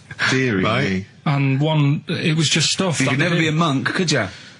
Chatting away all the time. Right, what have you got? I play ball as well, to be honest. I feel ball's slightly responsible for it. Right. Have you done a business degree or anything? Have you? Commerce. You did commerce. Where did you do that? What did you do with that? At school, I'd learned how to fill out a cheque, pay a bill, and I think I had a trip round Kellogg's. Did you get an O level or a GCSE? We know he didn't. You know, But was there a commerce exam or was it just a division of can't maths? remember. What did you fill out a Was it a check? subset of It was maths? an option. It was like, if you want to do it, you can. What was it? Fill out a check. Fill out Pay a check, bill. Pay a bill. Have a visit round Nip round Kellogg's. Kellogg's, and I saw my sister's boyfriend there at the time. He sorted me out with some variety packs. Really? What was in them? You know, Rice Krispies and Good stuff. Cocoa Pops. Space Dust or whatever it is. Space Nuts. So, sorry, that wasn't Ken Dodd, no. No. That was someone else, was it? That was an aunt. That was it, yeah. That wasn't Special K. Oh dear. What about this then? Home Secretary David Blunkett admits that muggers rule some streets. Weird this, because when I was out with you, I don't believe it's going to be weird. Whatever you say, no, Carl. Go on. when we were in that pub that night and we got talking about muggers and that, the tip is what I tend to do, because I nearly got mugged once. Act You mental. what? You nearly got mugged once. I nearly got mugged. Yeah. But I tried this technique of acting a bit mental. Right, and how did you act mental? Well, this guy wanted me trainers. And I was in Piccadilly Gardens in Manchester. It was quite late one night. And he come up, he said, I want them trainers. I said, you want them? I said, I worked hard for these. I said, how dare you come to me asking? And I got a bit livid. And he looked at me like, oh my God, he's got a right one here. And he left me. Were you acting mental or were you just mental? No, I put it on a bit. Were you not petrified though? Well, you don't think about it, do you, when you're sort of in the eyes of danger? Well, not you, clearly you're a brave man. So what did you say? I just went a bit mad. I just kind of, because he said he wanted the trainers and they were dear ones at the time. And I just, no, you're not having these. So I've crafted you. I said, I wanted these trainers. Yeah. And, went on to telling how I work at printers and I don't enjoy it. And, I put in all these hours and that and I have to cycle home for about 5 miles. And Did he give you his trainers? Yeah. Did he have a knife or I anything? just left. No, it didn't get that violent. Well, that's very brave of you, Carl. Yeah, it's That's good. good advice though, just act mental. See, Watts actually tried it the other night. Oh, Liza Minnelli. Yeah. Well, she said, I've worked hard for these diamonds. Yeah. Not easy being the daughter of Judy Garland. You don't know what it's like. You know a lot about paying bills and writing out checks. Yeah. Tell us about Kellogg's. What was it like? What was in the factory? Was it just like squashing bits of corn? And Pretty boring, really. Just loads of conveyor belts, boxes of cornflakes everywhere. Just what you imagine. yeah. I So don't is know it what more, we're meant to this is learn where from you it. might be working? This is where you're likely to work if you Possibly. leave There was school. 2 trips. There was that and the trip to Manchester Evening News. Okay. And I left that early because I had a job in Cordon Bleu. In Kellogg's. Cordon Bleu, what's that? It's like a supermarket. Yeah? And I had to leave the trip early and the teacher went mad saying they'd thought I'd got lost on the, in the building and stuff. What, you It didn't caused tell a right anyone? uproar. No, because it was like day 2 of working in this supermarket and I couldn't be late. I thought by the time I explain where I've got to go and everything, I'll be even later. Sure. So I just left, and then apparently they were searching the building and everything for me. Oh, I were you? was stuck in a printer. Don't know. Fucking a printer. I don't know. What was the printer's name? You worked at a supermarket called Cordon Bleu. Cordon Bleu. brilliant. That's great, isn't it? It's rubbish. Oh. Got sacked. You had What did you get sacked for? Messing about in a back in the car park round the back. Yeah. Right, there was a grid, and all the concrete had gone funny. So when it rains, you got like a big lake, Oh, yeah. right? And I got in. Do you know those big metal trolleys you get to like put all the food in whilst? Oh, yeah. And I got in one of them and pushed myself out into this lake. Of cement. No, Of it was water. full Oh, it of was water water, 'cause it'd been right, raining. right. And I got stuck in the middle, right? And the boss was like, where's Carl? He's meant to be doing, facing up the beans. And I was like, And you were so- stranded in a lake. So someone said, I saw him messing about out the back. He came out and saw me stuck in the middle of this lake in a trolley. And he said, get back in. I said, Would you say, no, I'm filming sharks? I said, it's too deep. I can't get out. You'll have to pass me something. And he said, I'm not passing you nothing. He said, you can get out of there and walk through it. I said, I'm not. I've got my trainers on, probably the same ones. Yeah, you've risked actually. your life for them. Yeah. I said, I'm not getting these wet. I said, what are you going to do? I said, I'm going to wait for the water to go down the grid. He said, the grid's blocked. Now get out or you're sacked. I said, well, I'm not getting out. He said, right. The big moment here. We've had Rockbusters. We're going to have Carl's film quiz thing, isn't it? Yeah, that's the film quiz thing. I've done Planet of the Apes, right? Because one of the things we did in Lanzarote, went on this tour with sort of 3 northern blokes, and they didn't really know what they were talking about. Joking. You're joking. Northerners not knowing what they're talking about. You're having a laugh. No, they'd obviously sort of not had much luck here, right? And thought, let's go over to Lanzarote, buy some vans, right? Get people in it. We'll do a tour of the island. And whenever someone asked the question, like, what year did the volcano happen? They go, oh, we'll take you to the visitor centres. You can read about it there. So they never actually answered anything, right? So they were useless. But one of the things that they told us was that Planet of the Apes was filmed in Lanzarote. Right, okay. Right? That makes sense. A bit of it. Well, does it? Does it make sense? Well, what do you All right, mean, well, maybe does it was, maybe it wasn't. Okay, anyway. No, I mean, if they wanted to show sort of an Aaron, sort of barren, sort of post-apocalyptic sort of subject, choose where you went on holiday. Yeah. Obviously. Yeah, but when we were there, he took us to this sort of beach, and I said, "Is this where they did it?" And he was like, "Yeah." I said, "What? Right there, yeah." And I watched it, and I couldn't see where I was. Yeah, you know that if you watch a film from 1968 and you've been to the same place, you're not going to feature. They're not going to see you in the back walking along the beach. It's a new one, new Planet of the Apes. Oh, the recent Planet of the Apes. Yeah, that's what they said. Yeah. Right. So I thought I'd sort of. Now that sounds a little bit more far-fetched. I'd have thought that was probably a lot in Hollywood. Yeah. Well, anyway, is this the current Planet of the Apes or the old one you've done? Current Planet of the Apes. This is the recent one. All right. There'll be a question at the end of it, so listen on that. Is this entertaining to anyone, this? I mean, just take the last 4 minutes of conversation. But seriously, Rick, who cares? I don't. Do you? No. I don't. DVD's selling well. Exactly, what do I care? All right, come on then. All right, so Planet of the Apes, question at the end of it, listen and win some stuff, all right? Hey, where am I? What is this place? Hang on a minute, hold on. According to the Lanzarote guide, we've been dropped off at the volcano bit. Apparently there's 36 volcanoes here to be seen. I hope you don't mind my saying, but this is a waste of time. I know what you mean. Don't know why they need 36 volcanoes. Just keep one. Fill the rest in. Like a car park or something. Excuse me, guide. Why's the bus dropped us off here? What's so special about this place? Well, according to our holy writings, that is where creation began, where the Almighty breathed life in the time before time. Wow, it's amazing that, isn't it? All this has been stood here for years and years. What about the coffee shop there? Is that old, is it? Well, nothing. You're out to rip us off. I raised about £4 for a coffee there. Always ripping people off. That's what annoys me with these trips. You get us in the middle of nowhere, we die in a thirst. Well, I'm not able to do without. The reason I've come here, I believe this is where they did Planet of the Apes, innit? Love monkeys. Especially the ones in Planet of the Apes, because they talk and that. Talking monkeys can't exist. Joking, aren't you? Of course they can. Getting up to all sorts of stuff. I read about a monkey the other day who worked on the railway. Right? There was another one about a chimp that did a bank job and went off to Spain to sort of... Shut up! Oh, yeah. What is that? Little monkey fella. It's come from that little coffee shop. It's been serving coffee.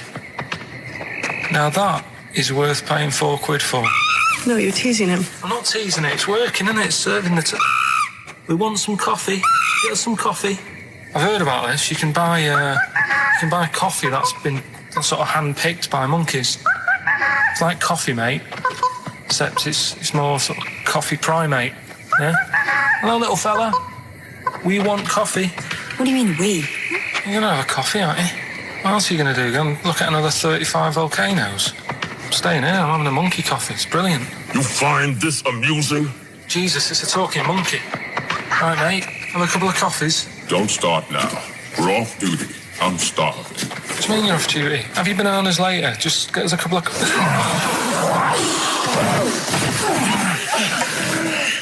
Right, understand that you're tired and you've probably been on your hands all day. Just forget the coffee. You go and get some lunch. After you've got some coach, you lazy ass. You damn human!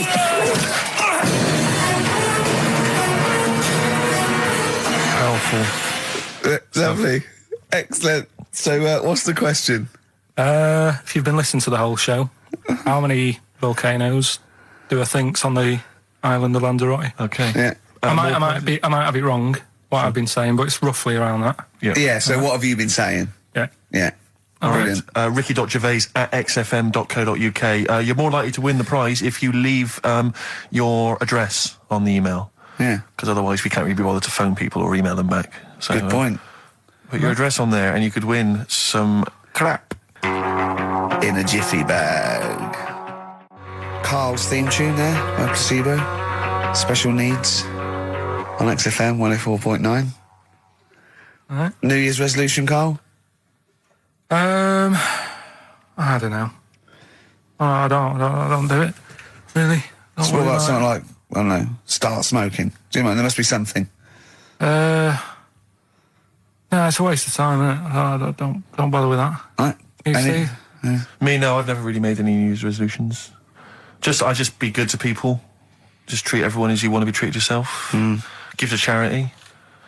Hate crime, racism, famine, sexism.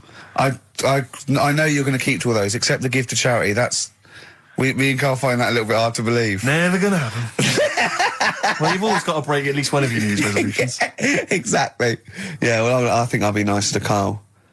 What about learn more? I was thinking that. I want to learn Always more. teaching you stuff. I've got. I watched. I'll tell you what. Christmas telly was dreadful this year. I don't know if I've hit that age where I think, but I think consciously I thought this is worse than usual. Yeah. And I ended up watching Discovery Channel and History Channel again, and I watched 4 episodes in a row of this fantastic documentary, 1418 War, narrated by Dame Judi Dench.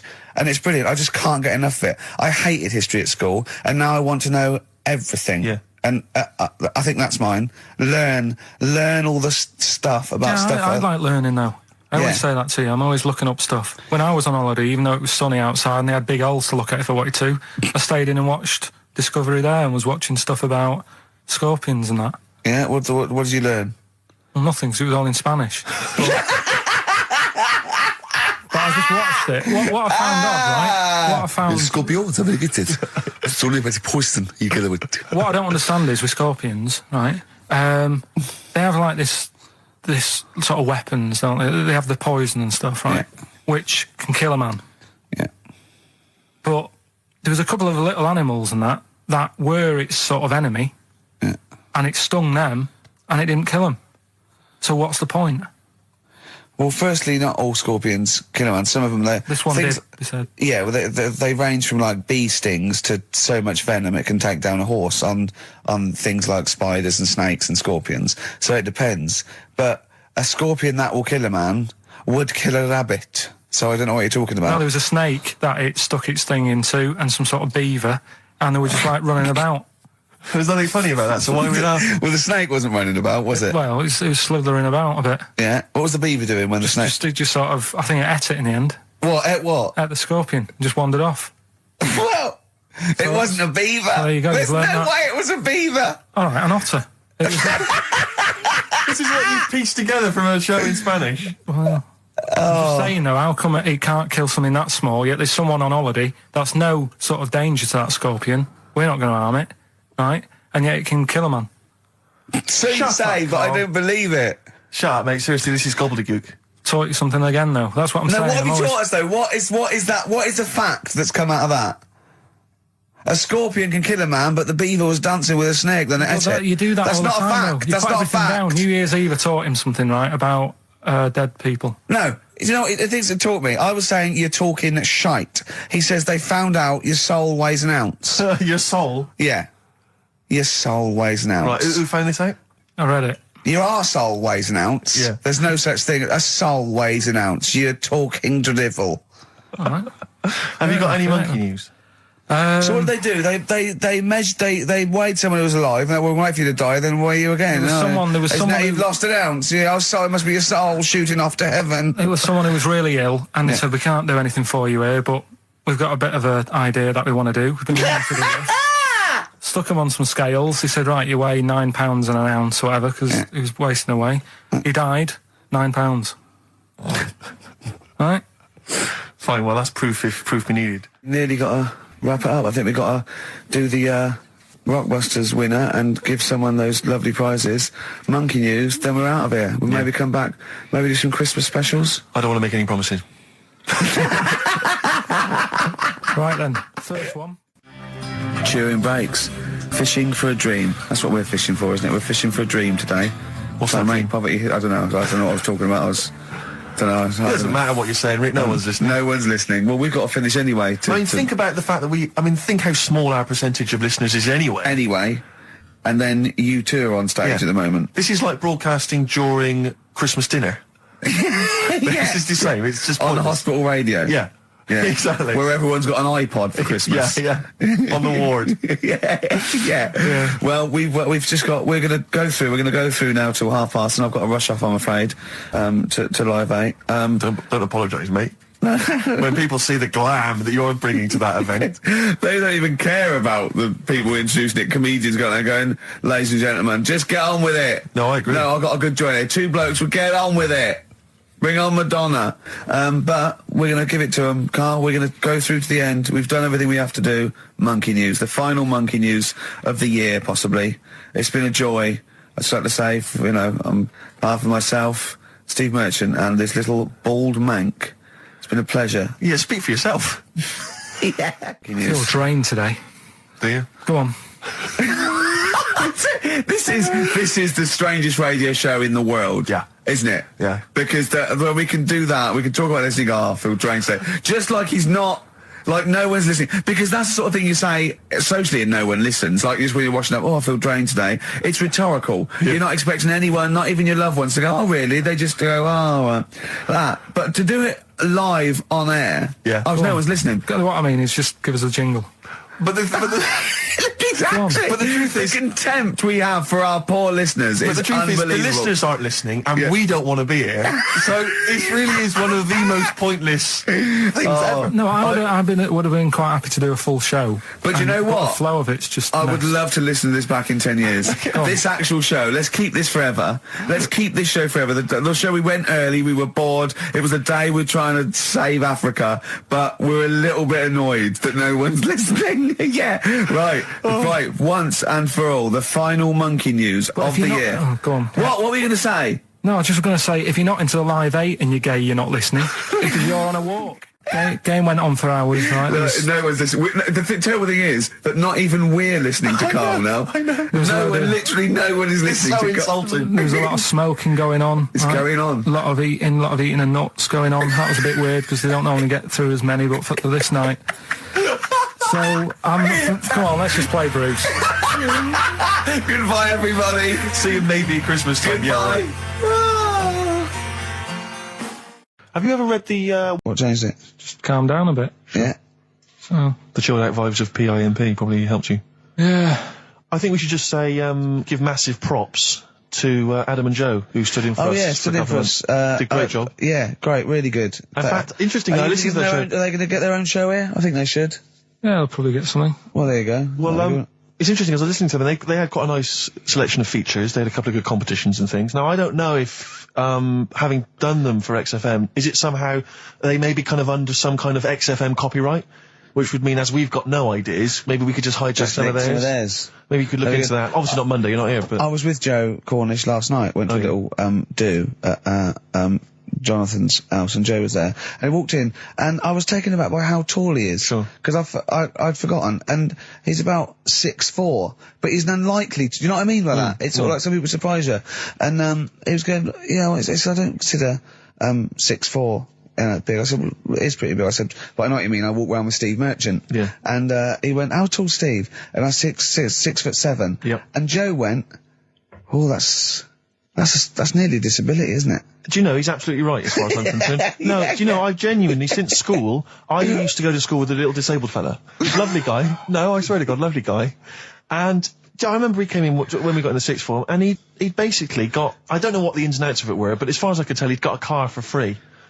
A specially converted car. Yeah. You know, because he was disabled. And he was same as Carl. Me. I need this, I need that. But it seemed to me that I was thinking, well, why can I not get something similar? Because there are some cars I can't fit in. Because I'm too tall. I genuinely cannot drive the smaller cars, the cheaper cars. I'm obliged to buy a more expensive, larger car. Because I can't fit in the tiny. Yeah, that's like saying you've got to pay more for your shoes because there's more leather, which is true. Which is absolutely true. It's a nightmare getting shoes. But fat people have to pay more. Do you know what? It's a nightmare getting chairs, comfy chairs that I can sit in the home. I sit in a chair for very long and my back's killing me. Now, how is that not a disability?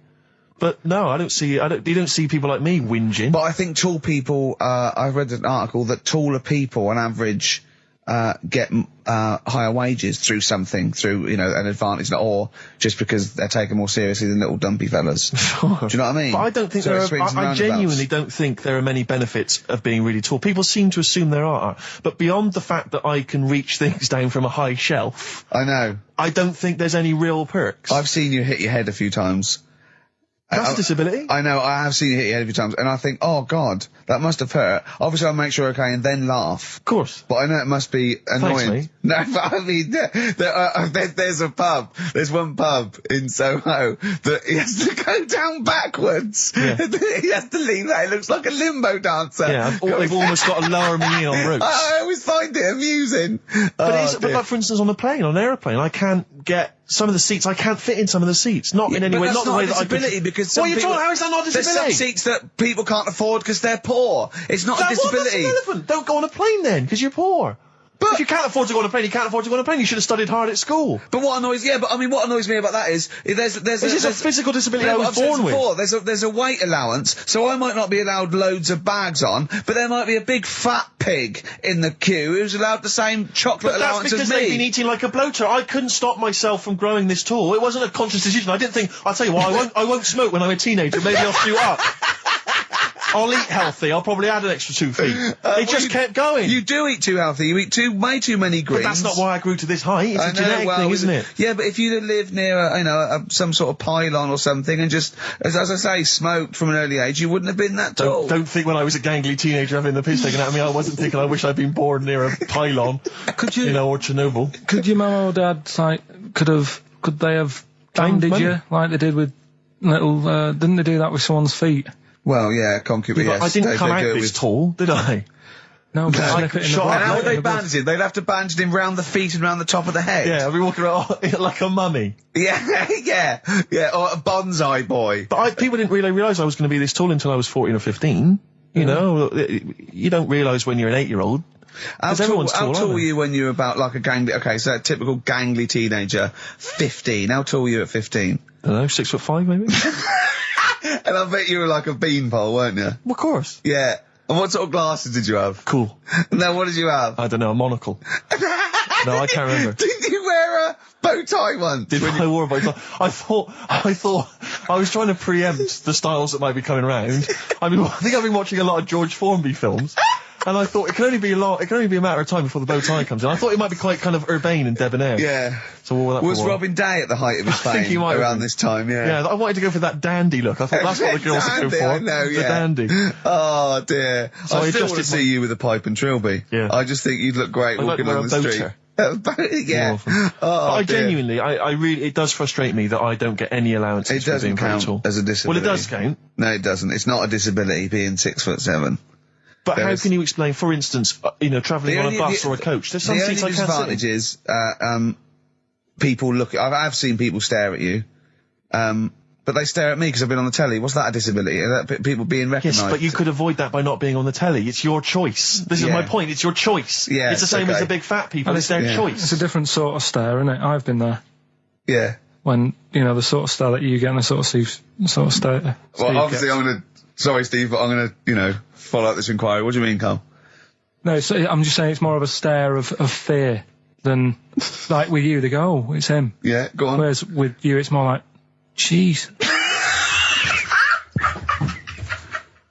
Do you know what frustrates me? I thought he did deserve having a Monday off. I've changed my tune. Yeah. I was sometimes you don't realise this, listeners, but sometimes I'm an intermediary. I do step in when he's winding him up, because Karl gets to the point where he's going to explode. Yeah, and it's sees crazy. Okay, Jerv, that leave and him I for a step little while. in, and this is the kind of response I get from Karl. This is the kind of back chat I get Well, I from tell him. you, he's a little user. I'll tell you what, because he's too scared of winding you up, because he knows that you'll just walk out of here and he won't get his Monday off. Absolutely. Play a record, you little oik. Weasel. You're a weasel.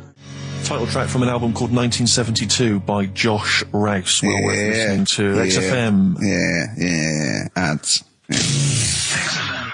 Joe Jackson, Different for Girls on XFM 104.9. Ricky Gervais, Steve Merchant, Karl Pilkington. He's annoying me now because he's got a day off and he's got 2 hours and he's miserable. He's not even doing anything to the show. It really annoys me. Well, hang on, wait a minute. You've forgotten his brilliant film quiz. Yeah. He's contributed that. That he probably did during the week. Well, do you know what I mean? What are you going to change your attitude, Karl, or what? Or should we just, not bother with this show? Told you. What? Don't annoy me and you'll get the best out of me. Yeah? I told you. I told you. This show is to annoy you. You knew that. But this is what you're going to get. Do you know what I mean? But no, you've got to be good and get the day off, or there's no point for any of us. Right, if you were having an operation, would you annoy the doctor? What? You can't concentrate, can he? Don't wind him up. The fact that he's a doctor. All of a sudden. Yeah. He's got to press a button and find out what a monkey did in 1932. And he's, Where's the monkey news? It's been a bit quiet, hasn't it? I've been... What, in the last eye 3 out. months? Okay, there was something that I found last week about one that was in an old people's home. It escaped from some zoo. It was wandering about. It was enjoying itself, and then when it got to the night time, it was like, oh, what am I going to do? And the first place it came across was like this old people's home. Yeah.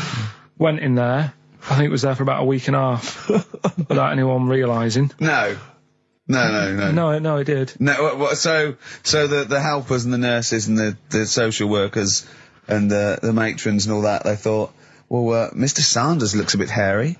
But I mean, that happens, it comes out your ear and your nose when you get to about 70. And he stooped over, yeah, of course he has. He got bow legs, yeah. And he eats more fruit, of course he does. Well, that's when they realised. Why? Because someone in the kitchen said, hang on a minute, getting through more bananas than we normally get. Well, do the competition. Do the one thing you've done this week, probably in their time again. You're getting paid for it. You're having Mondays off. And you're not into it, so waste of time. That film sounds good. It was like this. Yeah, okay then.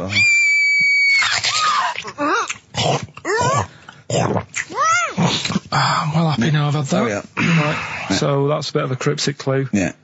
Someone eating this woman. Yeah. Host. This is bizarre. I used to host a radio show on the BBC World Service, right? Now, if you want someone who's the voice of integrity, the voice of intelligence, the voice of a nation, you're going to come to me. That's obvious.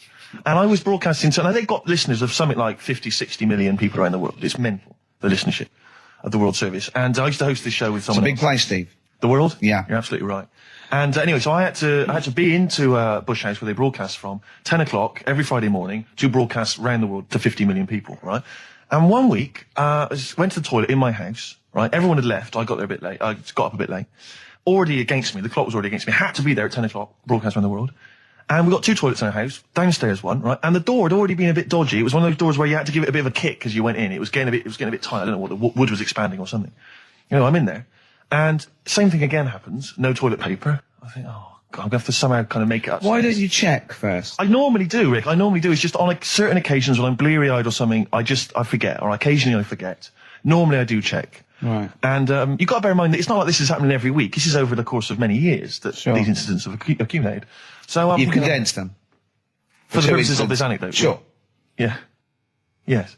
And great. You're just brilliant to keeping the pace up of an anecdote there, Rick. You've just drawn in. I don't know where I am now. Anyway, I know where I am. I'm trapped in a toilet with no toilet paper. That's where I am. And I'm thinking maybe I peel off some of the wallpaper, things like that. But there's nothing I can do. I got to go upstairs. Well, exactly. But I'm going to have to go upstairs and find toilet paper. Was there any? There wasn't. There wasn't. Oh. I'm going to have to go upstairs and maybe find a notepad or something like that. Oh. And so I try the door. Right, the door's wedged. And I'm pulling on the door, and I can't get the door open. It's just like it won't come open. And it's already. And I knew it was going to come to this at some point. Like this is like the clock's ticking. I'm trying to pull the door open. Trousers around my ankles again. And I'm thinking, well, what I could do is I could open the window, I suppose, and try and climb out. But Not really, because I got the trousers around the ankles and that's... Or if it was raining, just stick your ass out, 2 birds with 1 stone. Sadly, it was a beautiful day, Rich. I call it the World Bee Day. And so what I'm thinking is, I got my mobile phone in there, luckily, because it's in my pocket. I'm thinking, well, maybe I can phone... I was seriously... Kleenex. Maybe I'll phone the fire brigade. By this point, I need just dried. No, it hadn't. It was... Hold on. Was that little puppy not around? Because sometimes you can call that, it's got a little bit wrapped round it. Listen. Or just use the puppy itself. There's 50 million people around the world going to need to hear my voice in 30 minutes. Exactly. And where's Steve? He's not locked in the toilet again, is he? Exactly. Oh, no. So I'm thinking about phoning the fire brigade, and I'm thinking, like, if I do that, it's gonna be the first call that goes straight on the speakerphone. Yeah. For like the entire fire brigade service everywhere. With a butch hero carrying you down over his shoulders with your trousers around your ankles. Can I just not pull him up? No, you've got to be taught a lesson. Yeah. But I imagine the idea of phoning up and going, hello there, I'm trapped in a room in my house. Oh yeah, which one is it? Oh, I don't need to know. It's quite small. Is it? Yeah. It's not the toilet, is it? Because we don't want to come and rescue someone who's trapped in the toilet. Which service do you require? Paper? So I think I can't find the fire brigade, the clock's ticking. So then I think one of my housemates is still in the house, but still asleep. So I phone the house number. Right, phone rings and rings and rings for ages. And eventually he answers the phone, right? Gets out of bed, answers the phone, yeah. Hi, it's Steve. All right, what's wrong? What are you doing? What are you doing? All right, yeah. I didn't wait. I don't know. What are you doing? Just in the toilet. Just downstairs in the toilet. Oh, yeah, what are you doing? Well, I've finished what I'm... Have you got any toilet paper? Any bog roll? Yeah. So he had to, kind of scrape together a few bits of paper, and sort of tinfoil or whatever he could find in the house. A cactus. Come down no. Pass it underneath the door, right? And then I said, can you move away from the door because I don't want you to hear me as I'm, wiping the... And so you didn't say that? Yeah, well, I didn't want him to, that's embarrassing. Sorry, that's embarrassing. What were you wiping it with? Not tumbleweed. What do you mean? What noise? I know what you mean. Yeah. No, exactly. Right. So then I say, right, can you smash... Why was he hovering? Why didn't he want to walk away? Will you keep your... What was it? Outside with a glass to his ear? Yeah. Thankfully, there was a window in the door, but it was frosted glass. You could just see my semi-naked body moving around. And, so eventually I said to him, look, listen, I'm going to need you to sort of kick the door in. He's going, I don't want to kick the door in because you're going to have to pay for it, aren't we? I go, yeah, but I got to go to the World Service. Well, yeah. And he was a lovely man. He's the weakest man you've ever come across. It's like if there's one person you don't want to have to throw their body weight against the door, it was him. He's like, he'll snap before the door will. So he's smashing against the door. This sounds like a fetish to me then. He went in there and there you were naked with lots of toilet paper. And you go, oh, you've broken the door down and there I am naked. Again. Oh, you've rumbled me, Rick. I wish I'd not told that embarrassing story on the radio.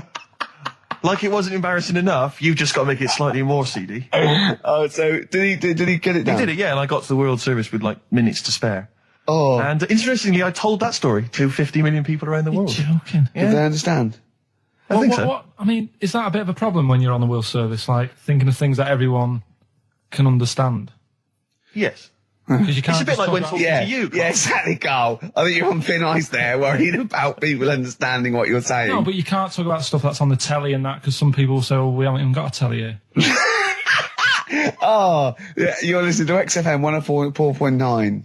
Yeah. So let's carry on. Let's continue. Well, absolutely. Well, obviously, Carl was out with me last night, and he saw that I'm, he knows I'm a ladies' man, and that was obvious. Carl, you could see the vibe around me, couldn't you? When the chicks were talking to me, and just remembered recently, actually, I was on a train coming back from hometown Bristol, and I was on the train, and this girl walks on, good-looking girl. I thought, hey, up, a largely empty carriage. I'm thinking, my luck's in, because I take every opportunity, Carl. That's the thing about me. I don't choose. She was a good-looking girl. She sat down. I thought she sat down right near me. I thought, brilliant. As this guy comes up behind her, and says, I think it's probably a boyfriend or something, sits down next to her. And I listened in on the conversation, obviously, because I'm pretending to read. It was very clever. I read the same page for hours, so I was pretending to listen. I was listening, but pretending to read. And I realised that it's not her boyfriend or anything. It's just some guy she's met on the platform.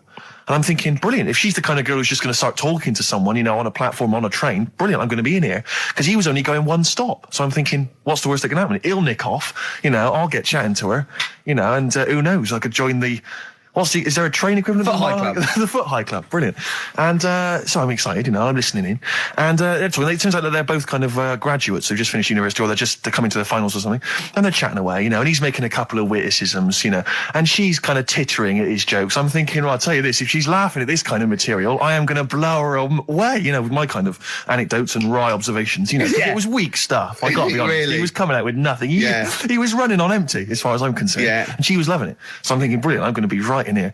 And then they get moving on to higher brow things, and I think she was going to study kind of Marxism or something like that, or communism, something. And she was asking him, by way of conversation, she was asking him what he knew about Marxism, And he was fumbling for his vague knowledge of it that he had in his life. And I'm just sat there thinking, come on, love, in any given capitalist environment, the proletariat will revolt against their oppression by the bourgeoisie, and after a brief period of socialist rule, emerges a classist society governed by community cooperation. Well, if that sort of talk wouldn't get a woman hot, I don't know what you'd use then. If Marx and Engels is not going to get a woman sweaty down below, then nothing is. Then my name is You're not just Steve biding your time. Exactly. I'm just going to go in for the kill any minute.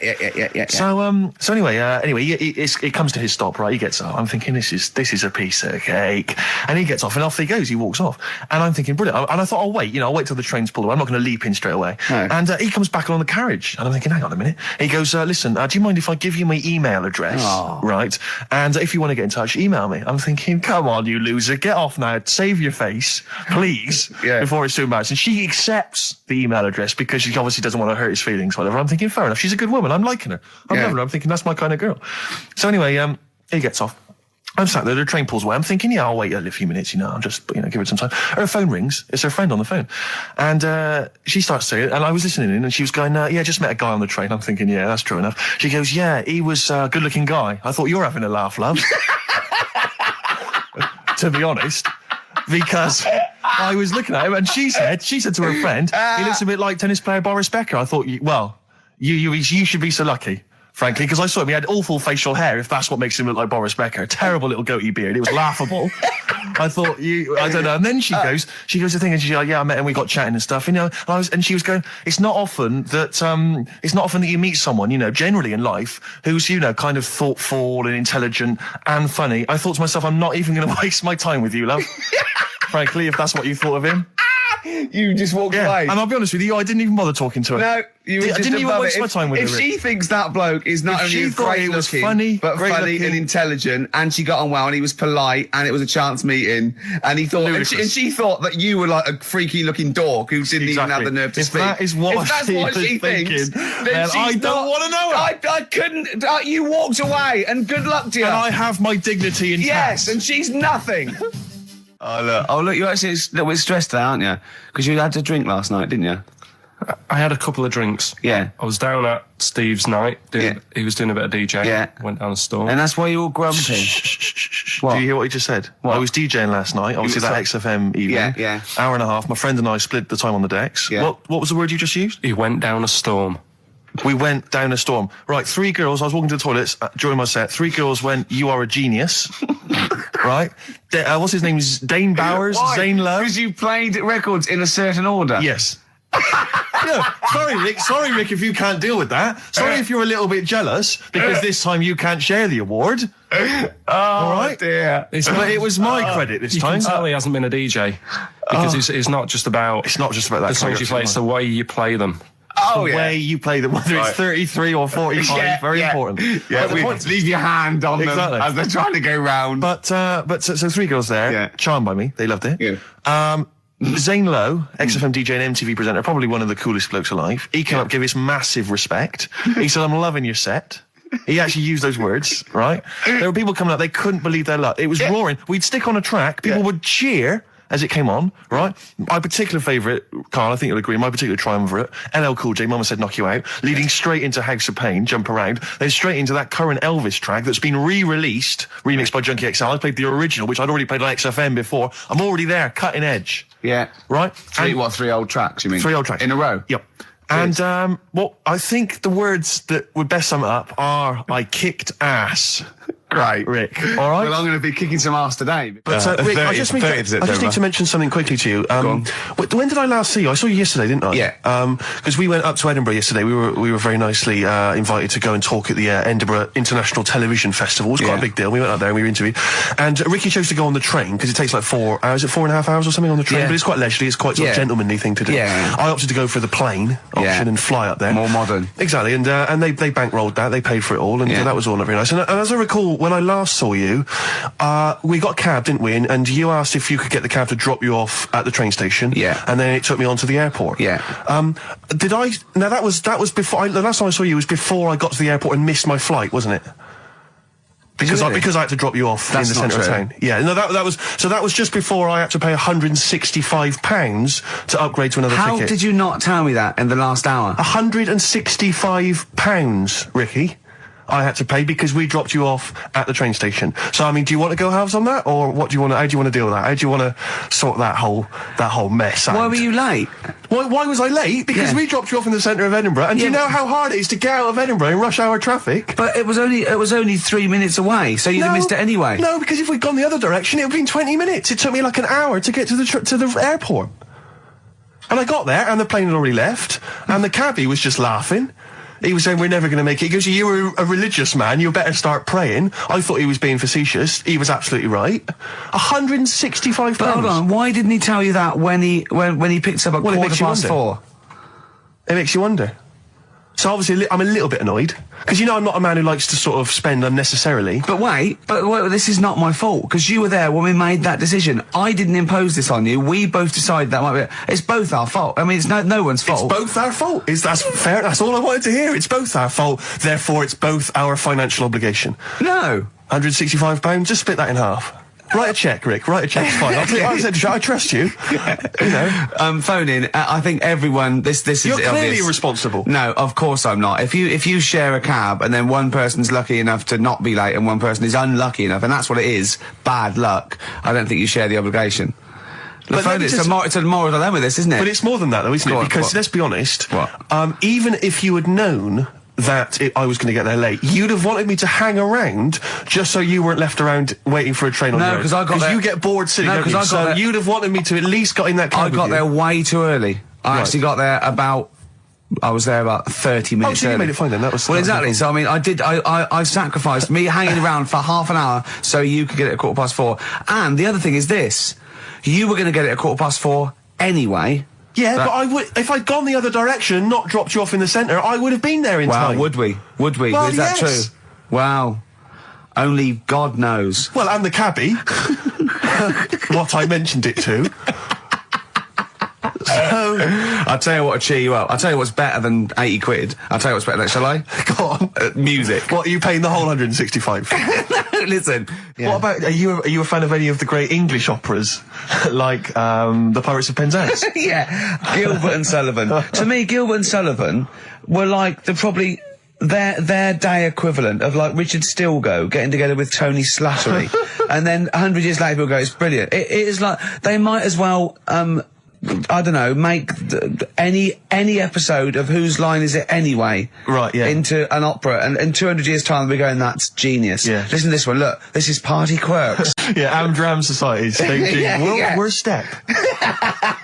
Because I was in the Pirates of Penzance once in an amateur production. You used to like Whose Line Is It Anyway? I did, that was Although I did watch it when it first came on Channel 4 about 15, 20 years ago. But we did the Pirates of Penzance when I was in an amateur dramatic society in Bristol, the Bristol Operatic Society, Light Operatic Society. I don't know why I was involved, because I can't sing. My audition, I thought, this is how desperate they were for blokes. I swear to God, right, I can't sing, you know. Well, you? Yeah, all right, calm down. And I went in and they said, so what are you going to sing? I went, well, I want to surprise you. They said, do you want a piano accompaniment? I said, no, I don't think so. I went to the back, I swear to God, I went to the back of the room and I just sang, Thumbelina, Thumbelina, tiny little thing. Thumbelina dance, Thumbelina sing. Thumbelina, what's the difference if you're very small? 'Cause when your heart is full of love, you're 6 feet tall. I just did that. And they just looked at me like I was the weirdest freak they'd ever had. Immediately put me in the chorus, because that was how desperate they were for blokes. We rehearsed it. I couldn't remember the lyrics. Thank God you were doing Thumbelina. Yeah. Oh, but dear. I couldn't remember the lyrics. What was it for? Was it Gilbert and Sullivan? It was the Pirates of Penzance. Oh. There weren't enough blokes, right? So that we had to double up. So some of the pirates had to double up as the policemen who were chasing the pirates. A little bit problematic in the scene when the policemen and the pirates have a fight. That was a little bit tricky. And the worst things, there's this sequence where, like, the daughters of the Major General all kind of like, oh, beautiful, something like, oh, beautiful little girls are we, la la la la la la la. And the women they must have all been over 40. I mean, real kind of toothless crones creeping around in their 90s. Is it the sort of women that buy one of those sort of porcelain dolls from the TV and go, look, I've had a baby. It's not a real baby. It is a real baby. I'm going to stab you. Yeah. One of those. Exactly. It's the sort of women that you'd see maybe on TV's Bargain Hunt. The kind of contestants you get on there. Those are women who sort of, they're in Amdram and they think they've clung on to their looks, but they have never made it in the guy who was playing there's a guy who's supposed to be an 18-year-old prince, an 18-year-old pirate, the Pirate King. He must have been 40 years a day. He also directed the show, though, so he got to prance around in these thigh-high boots. Ludicrous. It was so embarrassing. It was shameful, really. I'd love to go to Amdram. Amdram is a whole other world. It's such an incredible place. Because there's so much backbiting and envy and... Really? Oh, it's incredible. It's worse than the real world of theatre and TV. It's unbelievable. Because the same old people get to do it every year because they can hold a note. Can we go along? You would absolutely adore it, Gervais. It is film it, a secret camera. Is it true? We're talking about when his dad said that, and then you told me something that I find amazing. Oh, the thing is, it's Christmas, obviously I've got to go back to Bristol. I love seeing my family.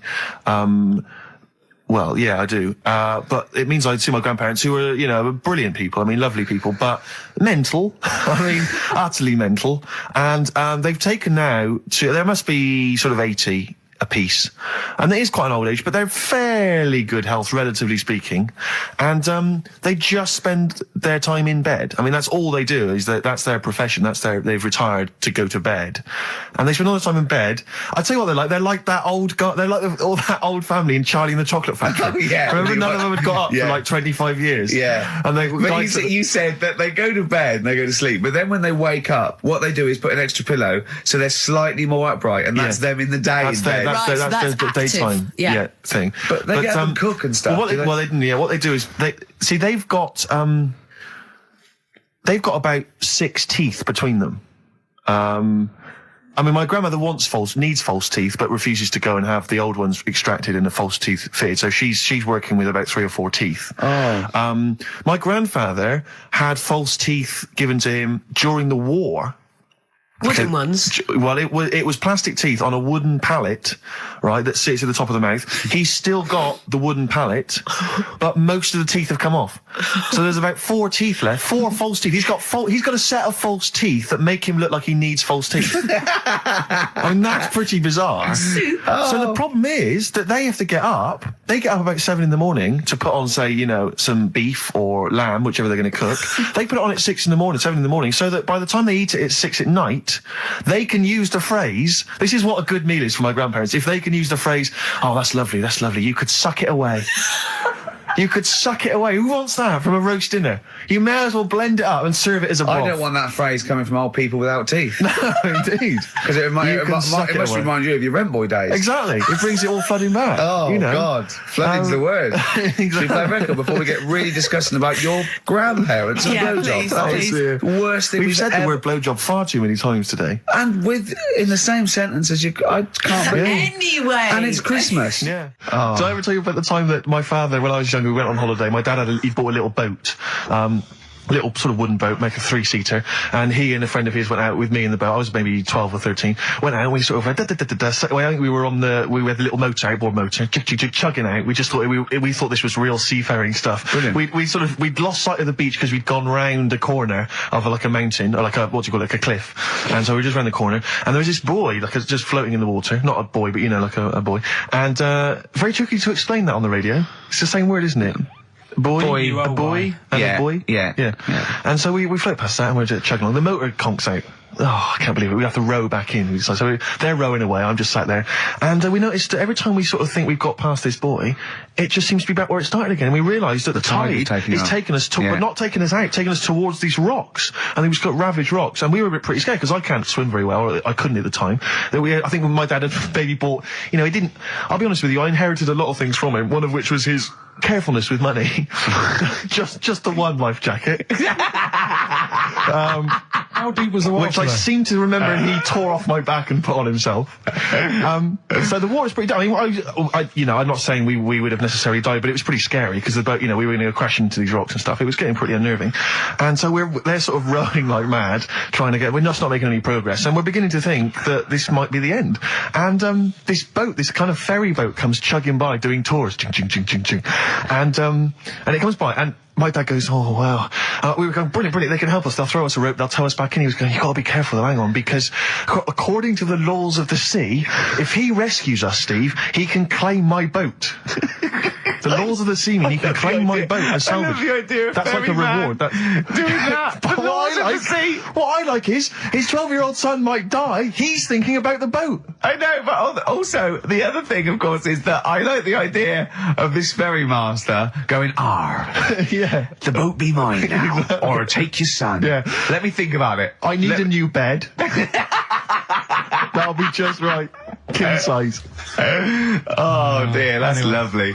But, because when I was younger, I remember being outside a post office once when I was about 10 or 12 and finding a purse and thinking, oh, that's nice. And opening it up, there was some money in there and a pension book, and so it was obviously an old lady. I found an address, I sent it to her, and my mum said, you've been so good there, you'll probably get a little reward. She'll probably send you a little reward. Nothing.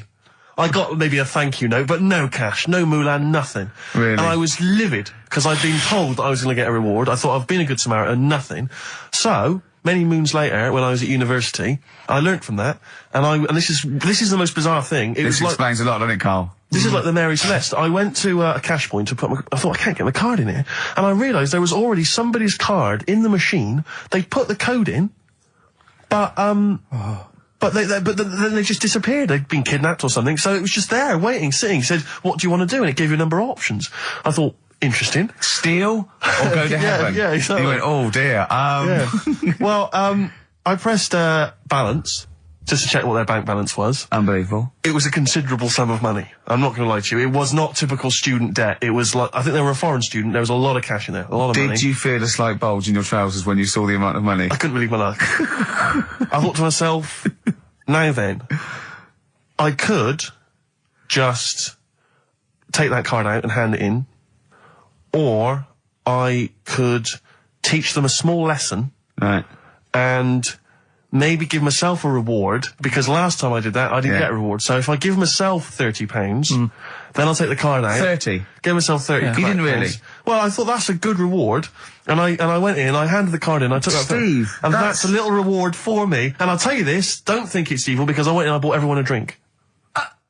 Well, brilliant. Yeah, I didn't tell them I got the money free. Well done. Excellent. So probably gangsters are quite generous with the money they've stolen from other people. Yes, but someone's negligence, Rick, has lent... the thing is this, Steve, right? I believe it, except that buying people a drink, Carl. What do you think? Well, I kind of thought that when he said it, but then I thought, but they'll be buying him back. So he's still that. So in a way, he's still a winner. Yeah.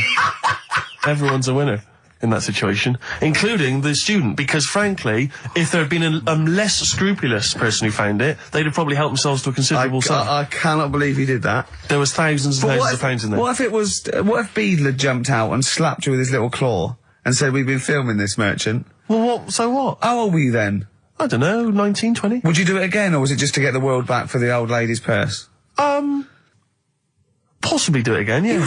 You're joking! Well, you've got to think of it this way. You've got to think of it as there was a lot of money in there, and someone less scrupulous than me would have taken a fortune. They'd have cleaned them out. Whereas I just took a small reward, which I thought was more than enough for someone's negligence. And I've returned the card. They've got the card back. Everything's fine. Think of someone else. I could have gone on a spending spree. I could have been buying stuff, all sorts. Yeah, but it wasn't yours at all. Yes, but they probably would have given me a reward. And because, you know, sometimes people forget or, you know, they don't give you a reward, I thought I should He had take to it go at myself. your dad for nicking a loaf of bread out of a phone box. Yeah, but that's because it's for old people, geriatrics and stuff. How do you know how old was your people who you were robbing from? It was on a student campus. Well. Wow. I thought it was excellent behaviour. I thought it was that's good, honourable incredible. behaviour. That's showing another side to him, isn't it? What would you have done, Carl, in that situation? And tell the truth. I might have helped myself a little bit. There you are. I don't know what this is helping No, yourself but- a bit. Like you say, just sort of, you know, send them back and sort of say, you know... If you find a £1 coin in the street and you can be bothered to bend over for it, then have it. But someone's cash point card or personal belongings... I'd let them know, though. Did you send it to them and say, I've service charge included? I've took that out already. No, I handed it in to the... You let them know? What do you mean you'd let them know? I'd say, you know, you're lucky here. Right, I just took, I'd probably say 20, actually. Okay. Because that's just like one note. Sorry, right, okay. You are winding me up. No, I'm not. I mean, not for once. I mean, I know what Steve's like. He is tight, right? He is. And you know that, don't you, Steve? Financially, you mean? Well, no, I mean, just the way you are. You're very sort of, you know, you're not wasteful with your money. I'm careful. No, I'm not wasteful. Absolutely right. No, but to the extreme. Not towards the extreme. Not towards the extreme. No. Look out for the pennies. The pounds will take care of themselves. All right? Simple to remember. Good advice. Yeah, all right? But the thing is, right, I know that I take the mickey out of you for, like, you know, the way you look and stuff. Sure. Right? Well, I'm right back at you. But the thing is, you can't help that. Absolutely. But I'll tell you something that women don't like. Sure. And it's fellas who are tight with the money. Sure. I'm not frugal with money with ladies. I'm frugal with money with you. Well, I've got no reason to splash money out on you. I've never seen you splash money out. Well, you've never been out with me. Steve, have you ever splashed out on a lady? No, but I hope to one day. The right lady. Play a record. Sorry, just suddenly struck me something. I don't know if I mentioned it before. You mentioned that you tried to catch your guy out when you came back once. You opened the door really quickly to see what he was up to. Did I ever tell you when I was at university? Now I'm very tall and I've got enormous feet. Size 14. Size 14 shoes. And when I was at university, everyone, it seemed to me, was wearing Dr. Martens. It was like you had to wear a pair of Dr. Martens. It was kind of the rule. Dr. Martens is too big for you. Yeah, so that's a big pair of Dr. Martens. That's where the myth of the old woman who lived in a shoe, I think, came from. People with my size shoes. Anyway, I just literally kind of moved to university. I'd been there for like literally a couple of months. And obviously in that first period, you're quite keen to kind of, you know, reinvent yourself, strike yourself, you know, try and give an impression of perhaps being quite sophisticated, worldly, cool, all those things that, you know, you've left behind all your childhood friends, so you're trying to, you know, develop something. But you didn't bother, you didn't? What, sorry? You didn't bother? No, I was working hard on it, and I was kind of, you know, I was doing alright, you know, and I had a tie-dye shirt, and everything, you know, I was looking good. And, so I was trying, you know, working hard to try and seem kind of cool and not freakish. And I came back from studies once, and I came in, and there was a little old cleaning lady that kind of would always come in every day and clean up our halls of residence. And I came back, and my door of my room was open, and there was like a little huddle of people just peering in, right? And I thought, this is odd, you know, that my door's open and I'm not in there, and there's people staring in the door. And I looked in, and the little cleaning lady had my Dr. Martens on and was clomping around. Making them all laugh. Making them all laugh, doing an impression of me. That's amazing. Imagine that. Imagine the psychological scars that has. I know that she's more popular than you. Yeah, exactly. And they go, come on, Maud, let's go to the JCR. Exactly. And they carry her down. They go, drink. And she goes to, Steve, you better have that spotless by the time I come back. You go, all right, I will. All right. But what I like is the fact that I'm sure that's not part of the cleaner's code. The cleaner's code is you don't have the keys to everyone's room so you can go through their belongings and play practical jokes. So surely it's a kind of, there's a trust. She must have looked like a wall bracket with She can't find her own, you know, Gibbon to get on the show. She can't find her own kind of, you know, loser, then don't start stealing ours. Outrageous. Well, coming up. Right, maybe we'll get Fatboy Slim in. Indeed. Next. Yeah. Saturday, if you're listening, Slim, come in on the show. What's his name? Ernie or something? What's his name? Norman. Norman. Oh, yeah. Right. Ernie! Yeah. that's great, Ernie Ball. Yeah. He wouldn't change his name. That's it, yeah. That's great. Anyway, coming up today, we have got Educating Ricky. Right, okay. Is this the last one? You've promised it might be. I believe there's a book out that might help me with this feature, so we'll see how it goes. I was thinking of new features in the week. I've got, wanted to come up with, I wanted to do Celebrity Fact Club.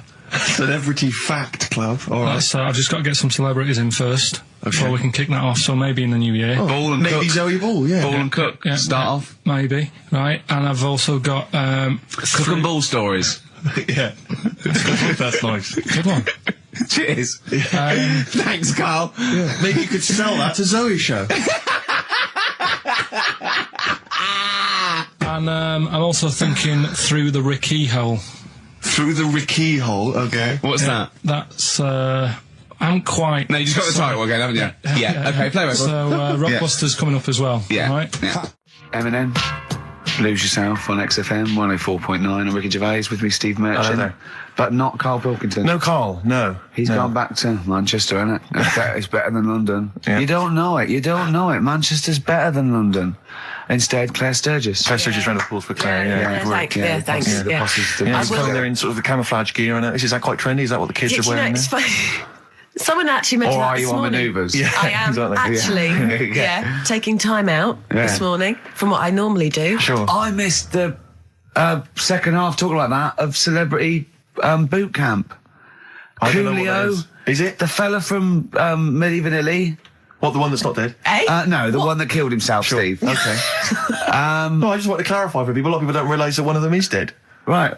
I thought it was important to mention it. Actually, I didn't know. I'll be honest with you, I hadn't thought it through. No. It was a piece of interesting Milli Vanilli trivia that I had, and I wanted to slip it in. It wasn't really trivia, because it was a question. You went, what? The one Rick, who's not what dead. I'm saying, Rick, is I could have found a more tactful way of bringing up the death of one of Milli Vanilli, because I think there's a lot of people out there now upset. Maybe Actually, didn't realise. people who didn't know. That's quite a shock. I didn't see, I mean, I should have sat people down. Who died? Vanilli or Millie? I think it was Millie. No, it's Vanilli. I don't know. No, but I didn't know. I'm guessing. Actually, I'm guessing. I'm not confusing Milli Vanilli and Scritti Pilli, because I mean that is a danger. Oh no, you're thinking of the fellow out of Grumple Palumple. He was amazing. He was amazing. It's a great shame that he topped himself. They're not around us. Anyway, cool. We've got some great tunes lined up. We're going to play today our favourite singles. It's favourite tunes, some of which didn't quite make it as singles maybe, but tunes of the year, because obviously Christmas very soon and we'll be away for a short time. And, I think next week we'll be doing our favourite Christmas songs of all time. Yeah, I'm worried we're not going to fill 2 hours with that. I mean, how many times can you play Shakin' Stevens before... Fairy Tale of New York. Yeah, exactly. I mean, that's the only one, isn't it, really? That's the best one. That's the best Christmas song That one's good, ever. but obviously there's Joni Mitchell's The River. That starts with a kind of Christmassy feel. Beautiful. I don't think if there's anything else. Not great deal. The Waitresses, Christmas Wrapping. Is that one? Is that brilliant? Mine. Is that good? Yeah. So this is Christmas. John Lennon. Paul McCartney came out with Simply Having a Wonderful Christmas Time. Christmas time, yeah, exactly. Yeah, but so John's was Happy Christmas War is over. Yeah. Of course it wasn't, but hey, but I mean, at least he wanted to be. He was dreaming of it. He was dreaming of it. Yeah. I mean, and bless him. And to show how much John Lennon's dead as well. I don't know if anyone's... Yeah, no, they do. Oh, that's just another bit of rock and roll trivia. I like John's protest against war. He stayed in bed for a week. Yeah. I've been doing that. I've been protesting against war for ages. Yeah. I'm eating hamburgers. Yeah, absolutely. Against war. Absolutely. I just go into Burger King on the way here. I went to the counter. But of course, that's not product placement there. And there's a number of other burger joints that people may wish to go to if they choose. McDonald's. Yeah, exactly. McDonald's. But I went into Burger King because it's close. And I went in there. It's convenient, but then often McDonald's will be convenient. McDonald's is just convenient. Depends where you are. Just as convenient depending where you are. And I said, could I have a cheeseburger and small fries? Take away, please. And he recognised me. He went, oh, I've seen you on telly enough, won't you? He went, there's your meal. So I went, thanks. He winked and went, I'll put large fries in. Brilliant. So that's so it's paying off at last. True genius is being rewarded by the burger joints. Because I mean, there's been a couple of times where I've been with you and we've gone in a restaurant and someone's given you a free meal or whatever. And it's the way that it's like you don't ask for it; it's just kind of offered. But I don't know what they're expecting in return. Nothing. I mean, do they think that you'll go away and you'll always think fondly of Chad who works in Burger King? I just think they think, oh, I don't know. They make. I'm going to give him a little treat. Yeah. I know, I don't like it, but then I'm always grateful, and I never... Yeah. But the thing is, I'm slightly embarrassed. Did anyone around you hear what had happened?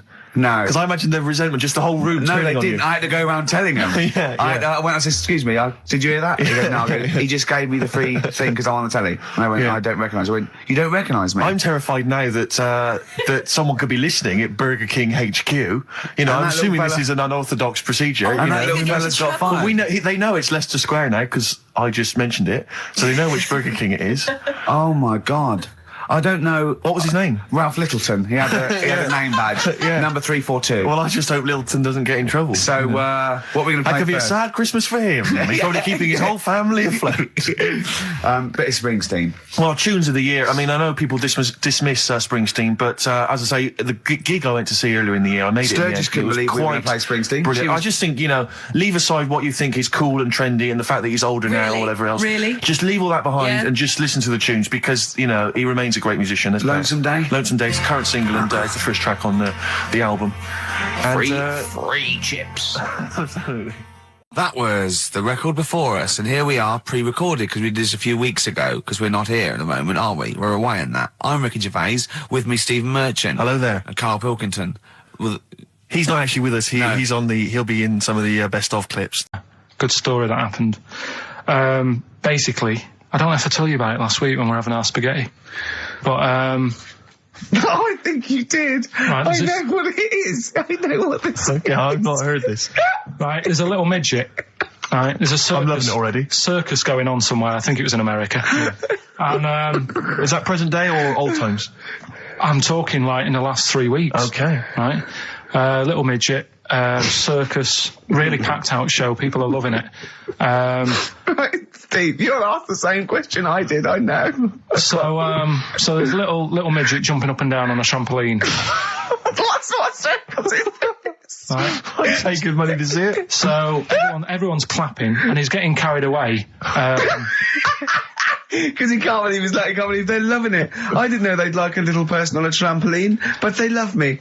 But you know what it's like when, if there's a crowd of people sort of encouraging you to sort of go higher and stuff. Yeah. And I'm sure he knew it was getting out of hand. But he was jumping and he was coming down the road going higher, and he's going really high in the air, right? So he's doing this, crowd are clapping. There's a hippo, right, just sat next to the trampoline, getting ready to come on and do his act. Oh, right, I thought he was in the audience. That's it, getting ready to do his act, Steve. Yeah. So he's a ventriloquist. What do you mean he's sitting by the trampoline waiting to do his act? Because why does he sit in the dressing room and they go, 5 minutes, Mr. Muss, 5 minutes, Mr. Muss. So anyway, right, so the hippo's there. He's getting annoyed, is he? Because the midget's he's going, how can I follow this? This is really annoying. They're going to be, no. So he's thinking, he's already done the trampoline, my pogo stick out, he's never going to work. Yeah, go on. So there's a hippo waiting. See, it's a great story, and I just know he embellishes it or it gets slightly wrong. Go on. So there's a midget jumping up and down. The hippo's getting annoyed. The crowd are going mad. The midget's loving it. Can't believe his luck. Although you think he probably knows he's dicing with danger. Yeah. So next thing you know, they're all saying higher. He gives it one big, like, heavy sort of landing on the trampoline. Goes really high, but goes off at a funny angle. Oh, hypotenuse. Okay. Yeah. And sort of flies off. Hypotenuse! Sure. Flies off at a funny angle. Oh, dear. Hippo's there, swallows him whole. Crowd are clapping, thinking that's why the hippo was waiting there. Rubbish. Rubbish. It's not rubbish, though. But no, maybe there was an accident in a circus with a midget and a hippo, but at no point was this hippo waiting to go on, going, come on. The midget flew off at hypotenuse and landed in the hippo's mouth and was swallowed whole. This is what you embellish it. That is great. And what's I that? have to say though, Rick, when I heard midget, trampoline, hippopotamus, I was thinking accident waiting to happen. Yeah. So. Yeah, maybe. I mean, it is that you should never put those three together. Never. It's a recipe for disaster. Everyone knows that. Midget, trampoline, hippopotamus. Are you mental? You're asking for trouble. Well, you know when he told me it, he said, and the midget, he didn't mention the hippopotamus, and he said the midget went on, and soon he fell off, and the hippo ate him. And I said, sorry. What was the hippo doing there? He went, it's a circus. I've never heard of a circus having a hippo. What do hippos do? do? What can they do? You can't train them, can you? What do you? Aren't they like very deadly? They're huge, aren't they? You can't have a hippo in a circus. Are you sure? You're not thinking of Zippo? Isn't he the clown? Yeah. And it wasn't some sort of where Zippo was eating a midget, and it's some sort of horrible sexual act. No, it was definitely. I heard it on breakfast, right? Oh, okay, sorry. No, it's definitely fact. Yeah, okay, right, truth. okay, good. Can you believe it? Can you believe it? So, they're the two that are left. Which one's you going for? Can you believe it is not that picture, is it? That we saw. Which picture? The bloke with the... No. Right, okay. God, that was bad. Right, okay. So... I just better explain we that. We can't really discuss this on air, can we? Well, we can. Steve brought in, Karl, the best book ever, which is, what is it? I found it when I was moving house. It's an FHM publication, and it's kind of like lots of grotesque pictures and stories, and like a book of freaks and weirdos and... And Karl opened it, and the first one was like... At the back. At the back. Well, you couldn't believe your luck, could you? What was it? What was number 50? A bloke with two heads. And he said, what's number 1? Yeah. And then number 6, there's a bloke who's a squid or something. Octopus. Yeah. Yeah. He's loving it. At number 1, he said, well, it's just a fella under a rock. And I went, oh no, read on, I think I know about this. And it's the fella that was found, he caused a landslide while having sex with a chicken. And they pulled him up, and there he is, the chicken. Right, so Karl could not believe his luck. So it's not that. Can you believe it? I'll have that one. You're going for that one? Yeah. Right, well, we've talked a lot on the show about... We've talked a lot on the show. Yeah. About animals without heads. We haven't! We haven't! We talked about cockroaches could live without a head for 7 days. Yeah, we talked about that. And then, of course, there was the well-known one about the fella who had his head cut off, and he blinked. He said to his mate, "Count how many times I blink when my head comes off." Yeah, when you told it to me, you said his head came off, and he said, as his head was in the basket, he said, "Quick, count how many times I blink." And it was Nick Frost that had to go, "No, Karl, no, he said it before." I went, and that was lovely. So yeah, we've talked quite a lot about things heads coming off. Go on then. Well, this one, right? Back in 1945. You looked up the date. It's got a specific date. Wow. Mate Jonathan sent this one. You know him as well. The lad at the BBC, right? He emailed this one in. So thanks for that. Chicken. It's called Mike. There's a chicken called... Sorry, I missed a bit there. There's a chicken called Mike. Chicken called Mike. Okay. Right? Yeah. What happened was, it was living on a farm, right? Loads of chickens knocking about. And the owner of the farm is like, getting ready for tea, and his wife says, go out and get a fresh chicken, because my mum's coming round. So he thinks, well, I want to get a good one in, because I want to impress her. Cause back then, even then, they wanted to impress the mother-in-law and that. So they said, all right, I'll just nip out and get one. So he sees Mike, chicken, running around. Is this during the war or after the war? 1945, I'd say that was after.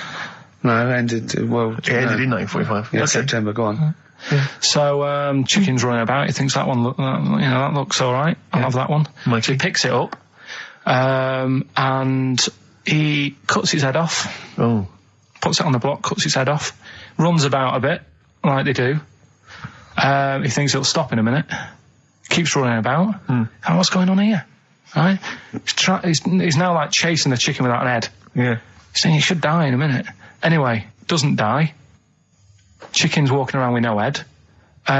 Lives for 18 months. Yeah. Chicken with no head. Yeah. What do you think of that? Well, I'll tell you, I've heard this story before, Rick, and the explanation, as I understand it, was that certain vital cords, spinal cords, weren't severed when the head came off. So that was why it continued to live. Yep. I don't know if that sounds plausible. It's fine. Absolutely fine. How did it take on protein and energy? The fella who owned it, he said, well, hang on a minute. He said, I could kill it now. But I've got a wonder chicken here. But he's thinking, it must really want to live. Sure. Right? If it survived that, I've got something here. Yeah. So what he does, he gets a little eye droplet thing that he used to use on it. Obviously not anymore. Right? And he filled it with grain and water. And it had a big hole in its neck where its head used to be. And he... Incredibly. And he dropped... You know what? I mean, that is possible then, if it, without infection. Without infection, if he was taking on things, it is possible, right? Why? Why what? Why did he do it? How cruel is that? I mean, that was not cruel, because the chicken obviously You know. He said if he thought it was a bit fed up, he would have killed it. He said, but it was running around quite happy. Well, it wasn't fed up at all because it had no brain. Well, what do you mean? Well, I'm just saying what. It was nothing. It was just sinew and nerves and electrical impulses breaking down energies. Right. That's all it was. It didn't have a brain. So it was. But I'm worried about the psychology of keeping a pet without a head. I'm worried more about what the farmer was thinking than the chicken. I tell you this, the question I'm asking is, was the mother-in-law impressed? I mean, that's why he set out to shot Mike's head off. This is lovely, but it's just the head where you don't kill a chicken like that all at once. I thought we were having chicken for dinner. Come and look at this, running around the yard. Yeah. Oh, dear. So, there you go, you've learned something there. Yeah, I have learned something. Yeah? Yeah. So... one more. That farmer, I've learned that farmer was very strange indeed. Yeah. There you go. I have to say, to be fair to Karl, I have a feeling when I read it, the reason he kept it alive was as a novelty. He got charged people to come and see the incredible headless chicken called Mike. Right. So, here we are. That's great. Oh, am I gonna have to thump you? Yeah. Do you know the saying, shut your face? Yeah, I've heard the well-known Shakespeare, innit? Yeah. Do you know how it came about? No, Joe Dolce. Excellent. Well, I didn't do that well at school and that, right? But we had biology, and I didn't take much of it in. But there was one day when it was about, knob news and stuff. And it was all about how blood, is what makes... engorges the erectile tissue. Sure. Yeah, it was all about that. And there's this girl in our class called Paula, right? We were sat there watching it, and she fainted. You just heard her go, oh! And she hit the floor, right? Because we were all sat on top of the desk watching this. I wasn't that interested in that. No. I wasn't looking at it and that. But Paula, right, she fell over. And the funny thing was, right... What was it, a video? Yeah, a video of, like, this blood doing the business to this fella's member, right? And she fell over, like, and everyone's like, oh, what's up with her? And the teacher was trying to, like, wake her up and give her water and that. And it was really weird, because then the nurse came in, and yet this video was still playing. And the nurse came in, what happened? Well, do you seen this? Yeah. And you could hear, like, then it was going on to, like, sex education on the video. It was all done from start to finish. What happens? Da-da-da-da. And by the end, and she was still out cold by the time it got to, like, and then they had a baby. Yeah. Yeah. Right? That just reminded me of it. So it seems to me that was a sex education class. She fainted when the penis got erect, and when she woke up, a baby was born. That's probably what she thinks happens. She's wandering around now. And the whole class just missed out a bit because they saw someone. If she's ever with a bloke and he gets an erection, she just goes, oh no, well, that's it. She was a bit of a class tart, really. That's why everyone was like, what's Carl. No, but she was. Everyone was like, what's up with her? She's not seen it before. But just reminded me then. Weird. But anyway, yeah, so I wouldn't Anyway, let's leave Nero aside. Yeah.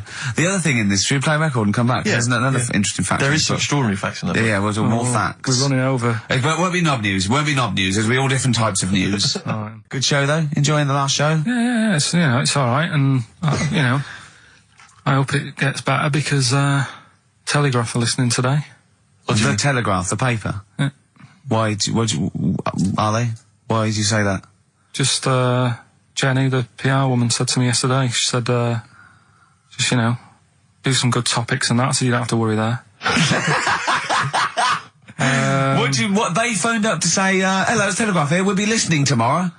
I don't know what they're doing. Are they doing a review of it or something? I don't know. Why would they do that? There's no reason to. I'm a bit... why didn't you mention this earlier? So Telegraph have said, why would they call up to say we'll be listening? It's a free country. Because they said they'll be listening, but also, can you make sure you record it? Because if we can't listen to it because of the pirate stations that are on at the weekend, because it affects our signal and stuff.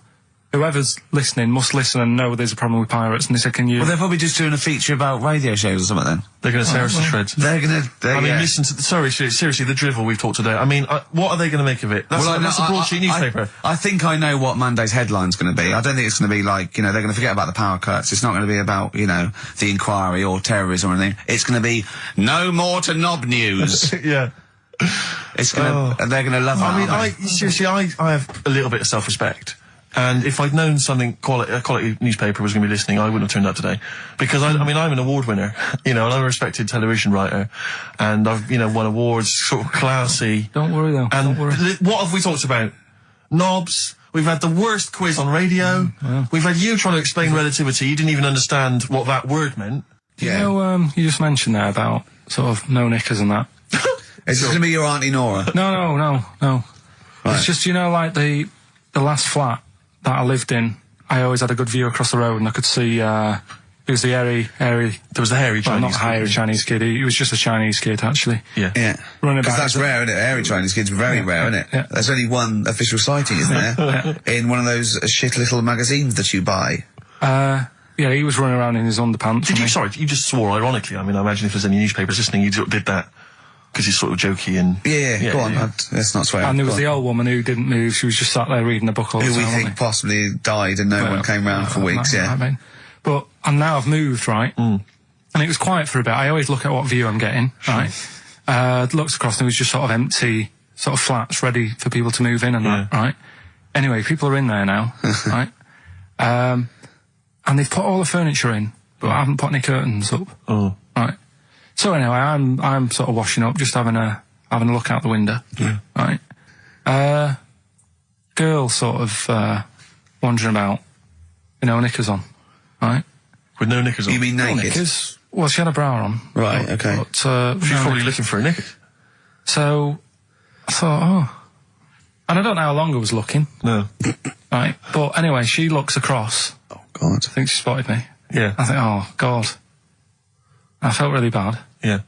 I said to Suzanne... Sorry, is this some sort of Peeping Tom confession while the Telegraph are listening? I've no idea. Well, he's not... That's the thing, though. Peepington. If I was peeping, she was peeping as well, because she was looking over. Works both ways, doesn't it? Yeah, but yeah, all she could see of you was your bald head. Yeah. No, but and your hands moving as you were washing up. And some white-looking substance A particularly stubborn stain on this glass. Yeah. Oh, God. Imagine that. Imagine if she looked across. I'm assuming your sink is lower than the window. But didn't she just, like, just cover up or something? Or she looked back and go, oh, you're looking at my fanny? Well, the thing I did... What? I thought, just sort of drop me boxer shorts. Because I thought... Well, Suzanne said, what are you doing? What are you talking about? What are you talking about? No, just so they can see me cheeks of me. What are you talking about? No, because I thought, if she thinks I'm walking about in the nude as well, then we've both got something out of it. Carl! This sounds like a bad excuse in court. I know. This is... Or the plot of a film on Channel 5. I mean, this is like the doctor who got done, right, for exposing himself to a patient and then painted that little thing that you look down their throat pink. Yeah. And go, this is what they saw. Yeah. No, so sorry, you were looking at a woman dancing around naked, right? So the only thing you could do was immediately drop your boxer shorts. So she looked across, saw you fully clothed, saw you took your boxer shorts. No, she wouldn't have done, because it's sort of just the top half and the sink's at a side angle, so I was sort of looking out. So she wouldn't have seen your trousers then anyway? No, she did. I moved in front of the window more. So you then made you actually climbed in front of the window. Oh, this is amazing! So you climbed in front of the window to show off it wasn't your naked lower half. Suzanne said, what are you doing? I bet she did. What are you looking at? So I sent you in here to clean up. What are you doing? I'm just taking my trousers down, stand over the window. Why? Because there's a naked woman across the road. What do you think I'm doing, Suzanne? I'm exposing myself while looking at some free fanny. Leave it. What's up with you, Suzanne? Leave it then, leave it. Christ. Are we doing Rockbusters or what? Yeah. Oh, she sent you in there to read up on Einstein. She comes in and finds that. Oh, brilliant! Anyway. Wait a minute, can I just check? A final question. What did the woman across the way, what happened? What was her I reaction? didn't look again. I just thought you've seen a bit of action as well. We're both happy. Let's leave it. So were you waddling around like a penguin with your trousers around your ankles? I just was walking about, and Suzanne said, "What are you doing?" I said, "I'll explain to you in a bit, but don't look out the window because then it's Excellent. obvious." Then he sees, she calls her husband to look at Karl walking around naked. He goes, "Oh, she's got a quick, Suzanne, get him out. There's only one with you can do. Get some more friends. They've gone one more." Anyway, brilliant. Right, play a record and come back to Rockbusters and Monkey News. We haven't got enough time. Do Rockbusters. Oh, God Almighty! I make it clear now, I do not condone in any way, shape or form what Cheryl Tweedy. The first time, and we went bowling at this place. Where was it? I mean, Finsbury Park. And I'd never been before. And he goes, "You got to wear special shoes." I went, "All right." He went, so. He goes, "Have you got size 14? And she went, "Yeah, I've got one pair." And she put them on the table, and they look like crusty. Honestly, honestly, it looked like it was. I just started laughing because they're so long and thin anyway, and they're multicoloured, aren't they? They're two colours, and it looked like Krusty's. It's Krusty the Clown's feet. And then this teacher just went, all right. 14, that is big, isn't it? It is a huge size shoe. You're right, yeah. And it was just the one cleaner in them.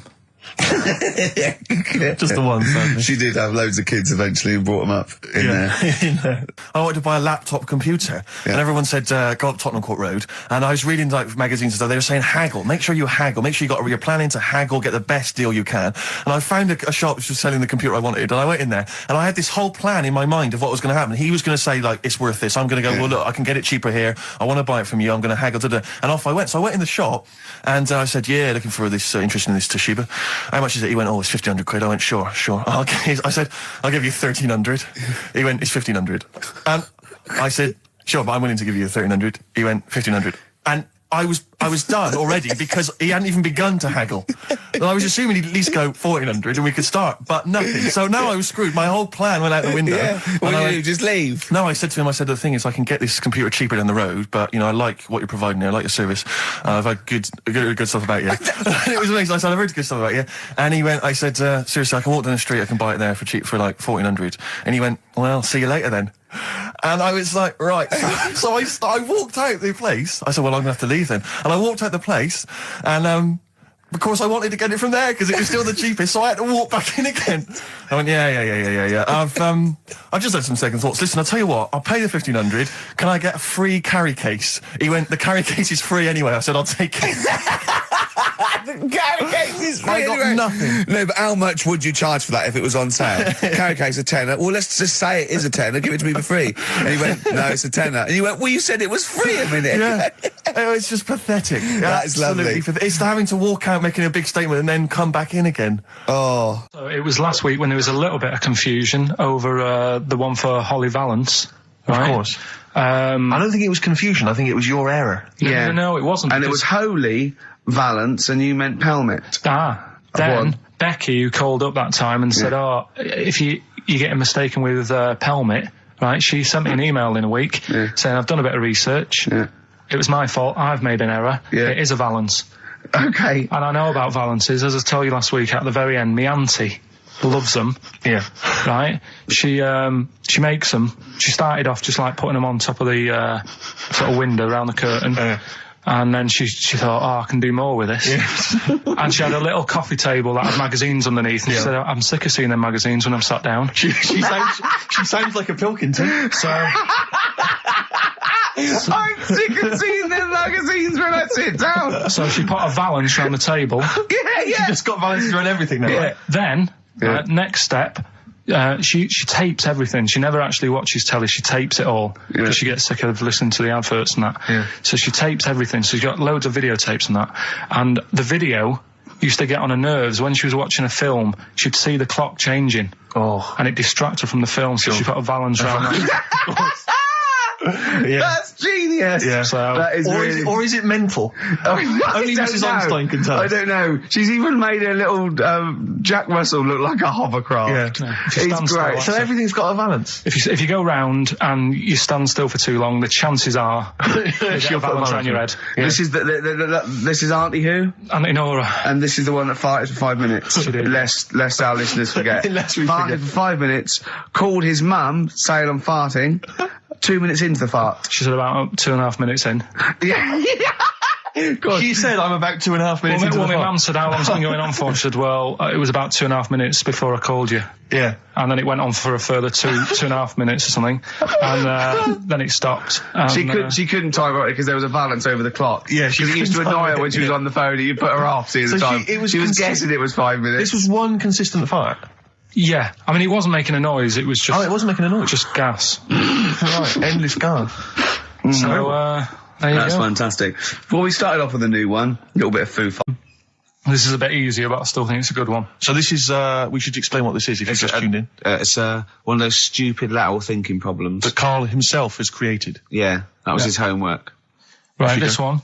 It's a fella. He has a normal day doing stuff. Nothing wrong with him. Right? And It's the twist in the tale. It's just like Tales of the Unexpected. Just a normal day, nothing wrong with him. Hold on, though, he's got the legs of a fish. Go on. So, that's what he's been hiding his legs. so Go on. he does his The normal... legs of a fish. Sorry, Carl, carry on. He has his working day and that, Yeah. and then he gets a bit tired. Goes to bed. He puts the light on, leaves it on, goes to bed. Oh, That's crazy. that's mental. I can't think what's happened. Anyway, here's Radiohead. Right, okay. What? The question is, why does he put the light on when So he's a going man, to bed? he's had a normal day, he's come home from work. Is that right? He's come home from work or he's not been working? Yeah, he's just been no, out? it's been working and stuff, I think. You think? You've made it up, Karl, you can decide. So is the question is, why has he put the light on when he's asleep? There's a reason that he's put the light on when he's asleep. Has he gone to sleep? No, Carl, don't shrug. You're meant to answer these questions.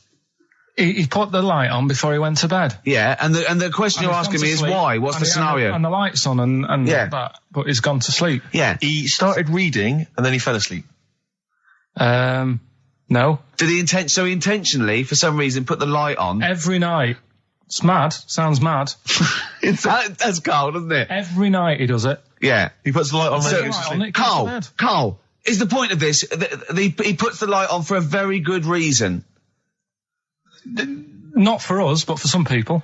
He's blind and it's always been on and he thinks he's turning it off, but it was on in the day and he thinks he's turning it off, but he's turning it on because he's blind. That'd be stupid. That works. No, that works great, Rick. Yeah. Thank you, Carl. So you've got to come up with Hang on. If What? you're blind, why would you put a light on? No, he thinks it's off. Yeah. But why would he turn it on anyway? Just think so he doesn't get burgled, so people know he's in because he can't see him. So he just he puts the light on when he's there, then he turns the light off when he goes to bed, so people think it's fine.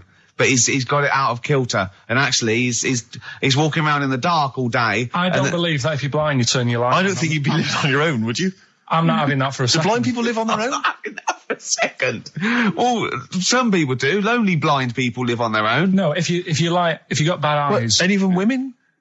Are there any blind women who are living on their own, Rick? Well, never mind your concern for the partially sighted or sight impaired people coming to London. Get on with this. Yeah. So there he is. Yeah. It's like, oh, a bit tired. Yeah. Just put the light on. Get to bed. Yeah. So he turns the light on and he goes to bed. Yeah. Oh. Should we play a track? He's not sleeping on the job. He's a lighthouse keeper. Well done. Is he a lighthouse That's not keeper? it, Carl. He's a lighthouse keeper. Right. Why wasn't the light on all the time? Because it's light in the day. You idiot. Play a record. What? Play a record. You're a buffoon. No, actually, the light isn't on in the day, is it? No, Rick? it's not. I think you're the buffoon. Oh, yeah. Karl has won!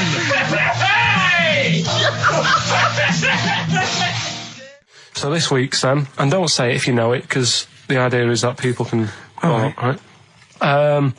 There's this bloke, and he buys a new house, right? And he's well happy with it. His girlfriend moves in with him and stuff, and she says, right, let's clean it up a bit. Yeah. And, straight away it'll be worth more money. Good idea. So he says, right, you do the kitchen and I'll do upstairs and that. She's stripping the kitchen down and he goes upstairs and he's in the bedroom and notices little hole to the attic. Oh, right, brilliant. Right. So he goes, I wonder how much room's up there. I've never weighed it up. So he goes up there and it's all like dusty and a mess.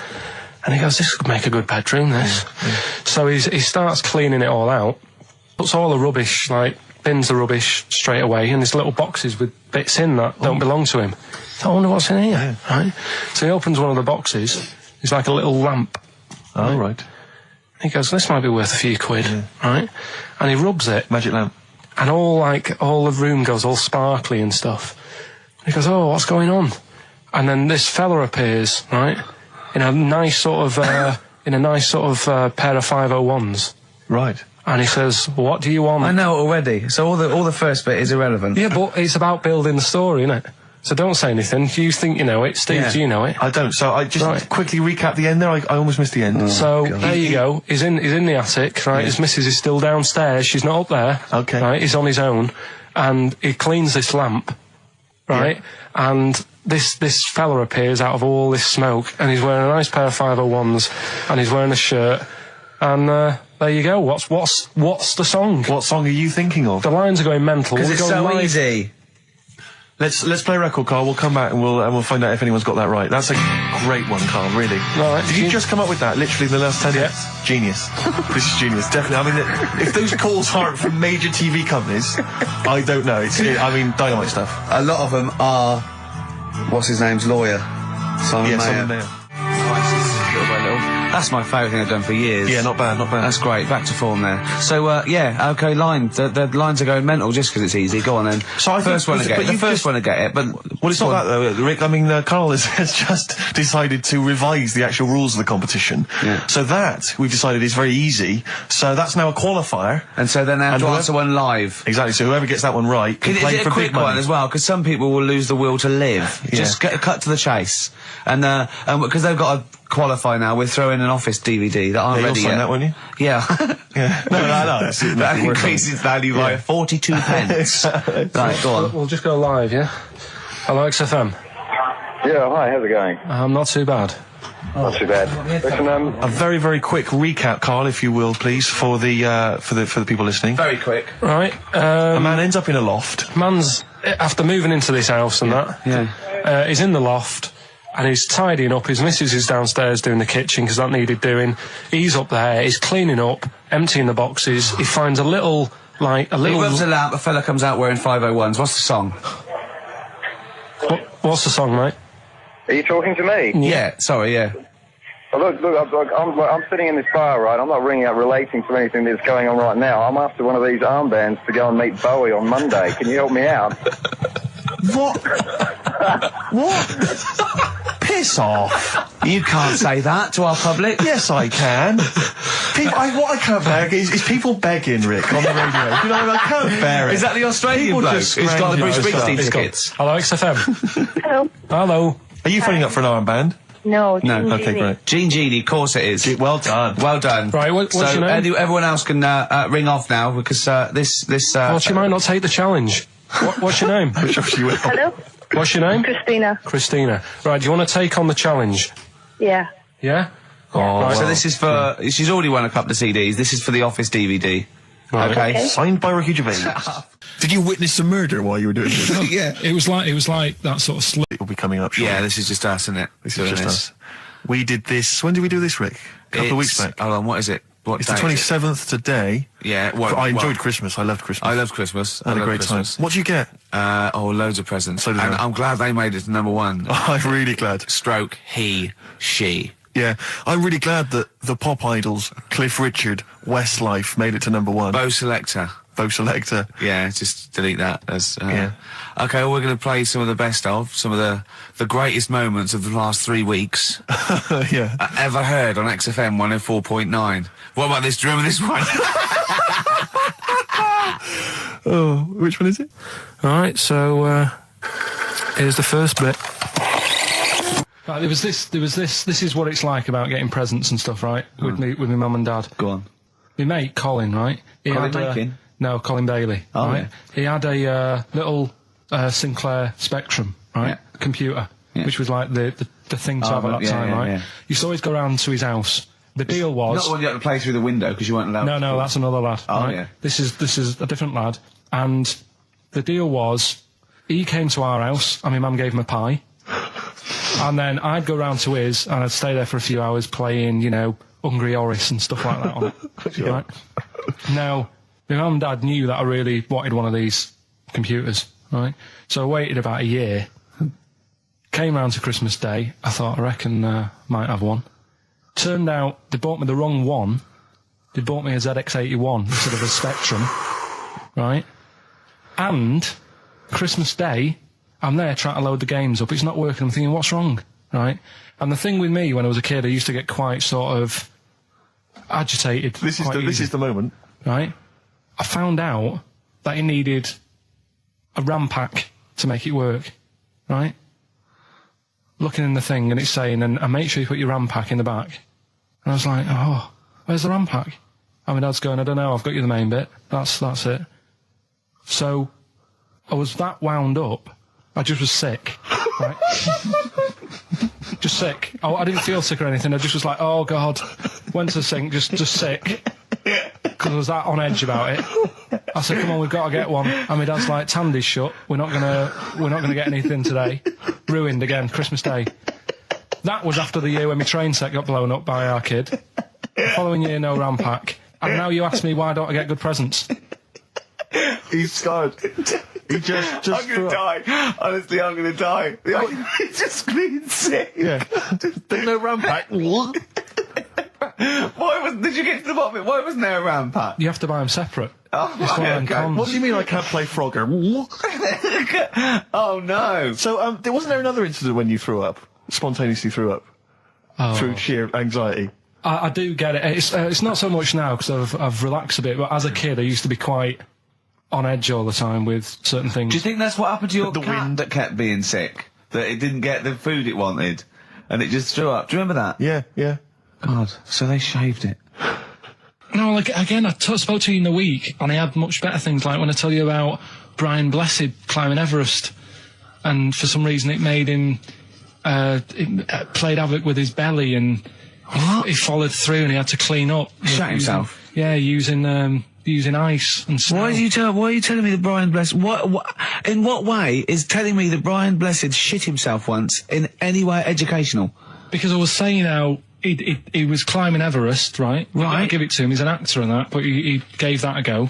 Yeah. Right? It played... What's the point of that, you'd say, wouldn't you? You'd say, God, he's you know... So he's alright. Me doing a boxing match for no reason is rubbish, but him climbing Everest and shitting himself... Yeah, he did that. Is commendable. Right, and he's only gonna, like, go and do it again. He's gonna climb it again. Yeah, but he might not shit himself this time. Yeah, but what's the point in going? Nothing's changed up there. Yeah, good point. Yeah, it should be. Well, it has. They've probably cleared it up by now. Like, but it's slip on it. I can't even read about Brian Blessed. Is it actually true, or have you libelled someone else? It was an interview with him in it. And what did he say? Oh, come on! What did he say? He said I climbed Everest and I played havoc with me belly. Let's talk about it next week. We've really run out now. Oh, you're a fool. 3 holidays Carl's had this year. Last year. Yeah. I'd love to have 3 holidays. You've got to start putting the work in there. I had 2 holidays then. No, you had 3 holidays. You went away with Suzanne and her parents. Yeah, well, that doesn't count. It does count. If you book 2 weeks off the firm and you go away and you go, how was your holiday? Go, well, I didn't really count. It wasn't a really good holiday. Can I have them days back, please? My New Year's resolution is to be nicer to you, but well talk done, sense. You've already broken that. No, but talk sense. Talk sense. You've had 3 holidays this year.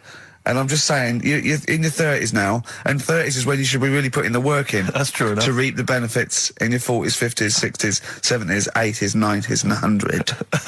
Carl, what's your New Year resolution? What about think before you speak? It's worth... See, I'm allowed to laugh. I'm allowed to laugh at things other people say, Carl. That one... that is a good suggestion. How was your holiday, Carl? It was alright. Right, brilliant. But that, I don't see, on the ratio of good to bad in Carl's mind, that might be amazing, because we never hear him singing the praises of anything. I'll tell you what, can we have, a cracking little tune, and then come back and hear about Carl's holiday? I'd love to do that. Let's keep it tight. Love to Tear Us Apart by Joy Division. Now, I can't put my finger on it, but that doesn't sound like the original, and it's off a compilation. It sounded a bit fast. I think the vocal was slightly different.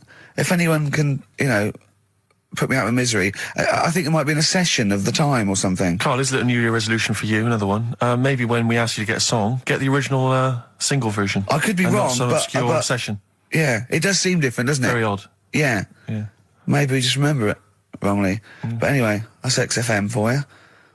104.9, I'm Ricky Gervais with me, Steve Merchant. Karl Pilkington. Karl, you went to Lanzarote. Yeah. People said don't go to Lanzarote. They told you it was Lanzarote. They told you, were they right or wrong? They were right, yeah. Really? Yeah, it's a bit ropey, yeah. Is it? Why? Just, out there. If it wasn't for the volcano they had, it'd been knackered. That's their big draw, is it? That's it, basically. That's all they've got going for them. When you landed, was it really hot? Initially, were you quite excited? You were thinking, this is okay? It was warm. It's, we can't complain about the weather. The weather was all right. Sure. You know what I mean? That's what I went for, but it'd be nice if there just was something else. Yeah. What did you do all day then? Did you read your ritual book? No, I didn't read that. I read that book. Do you know the book that I bought and all the chapters were messed up? Oh, yeah. I bought a better version of that. All right. And I read that. Excellent. And then... Did it make more sense in order? Yeah, a lot easier to follow. Yeah. And then we went and had a look at the volcanoes and that. They've got 36 of them to look at. How many did you look at before you realised that pretty much, you've seen one volcano, you've seen them all? Probably about 6 or 7. Really? Yeah. And then when you got to the 8th, you thought, now I know what this is going to be, Suzanne. This is going to be like a mountain with a hole in the top. Yeah. Really? But it happened years ago as well. It's like, just keep a couple, fill the rest in, tidy it up. Fill the rest in? Yeah, no. Well, getting some builders. No, seriously though. Okay, 4 million tons of concrete, please. They're an absolute death trap.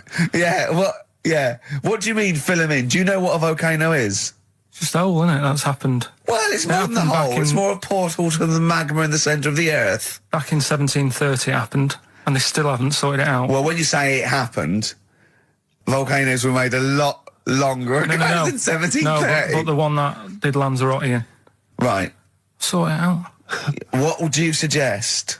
How can they fill it in? It's joined. It's all joined. No, but what I'm saying is... the big plates of the earth are all joined. All the magma's joined. With the trade centre thing, that happened. They cleaned it up, sorted it out, they've moved on. That's what I'm saying. Whereas Lanzarote have just gone, leave it. It happened back in 1730. You misunderstand me. How, in the name of God, can you fill in a volcano? You ignorant twit. No, but it's not just the holes. They've actually left the lava everywhere. That's what I mean. It's not just the big holes. There's lava everywhere. But it's molten rock. They can't just pick it up like a carpet. Put it in the holes. The holes are there ready. Just push it all in. That's what I'm saying. Do you know what a fable is? I've got a rough idea. Okay, it's a thing that uses sort of metaphor, analogy, just to explain sort of morals. I mean, they're very old for a start, and it's all I'll give you an example of one. A quick one. Oh, the one about the dog with 2 bones. He goes to a dog's got a bone. He sees a reflection in the lake, and he thinks, "Oh, that dog's got a nice bone. I'll have that." And as he goes to get that one in the reflection, he drops the one he's got, and that's one about I think I was told one when I was younger. Go on. I think it was one. This young lad, he's got a dog, right, and he sort of is about 8 years old.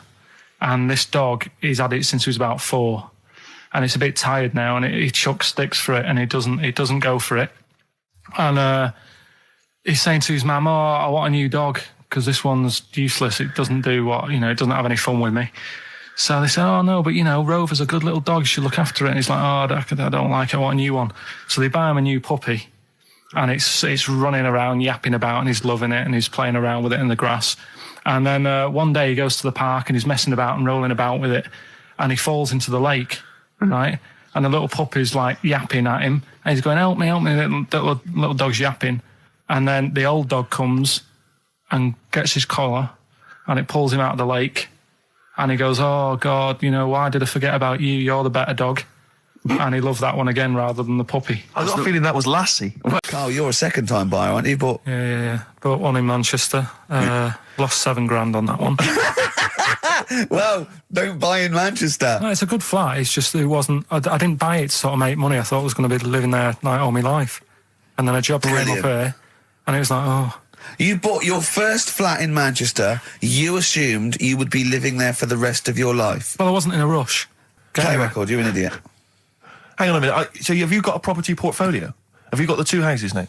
No, I've got rid of that one. Oh, you sold that one? Got this at flat. £7,000 Got loss. this flat. I'll tell you something that is interesting. Hold on, though.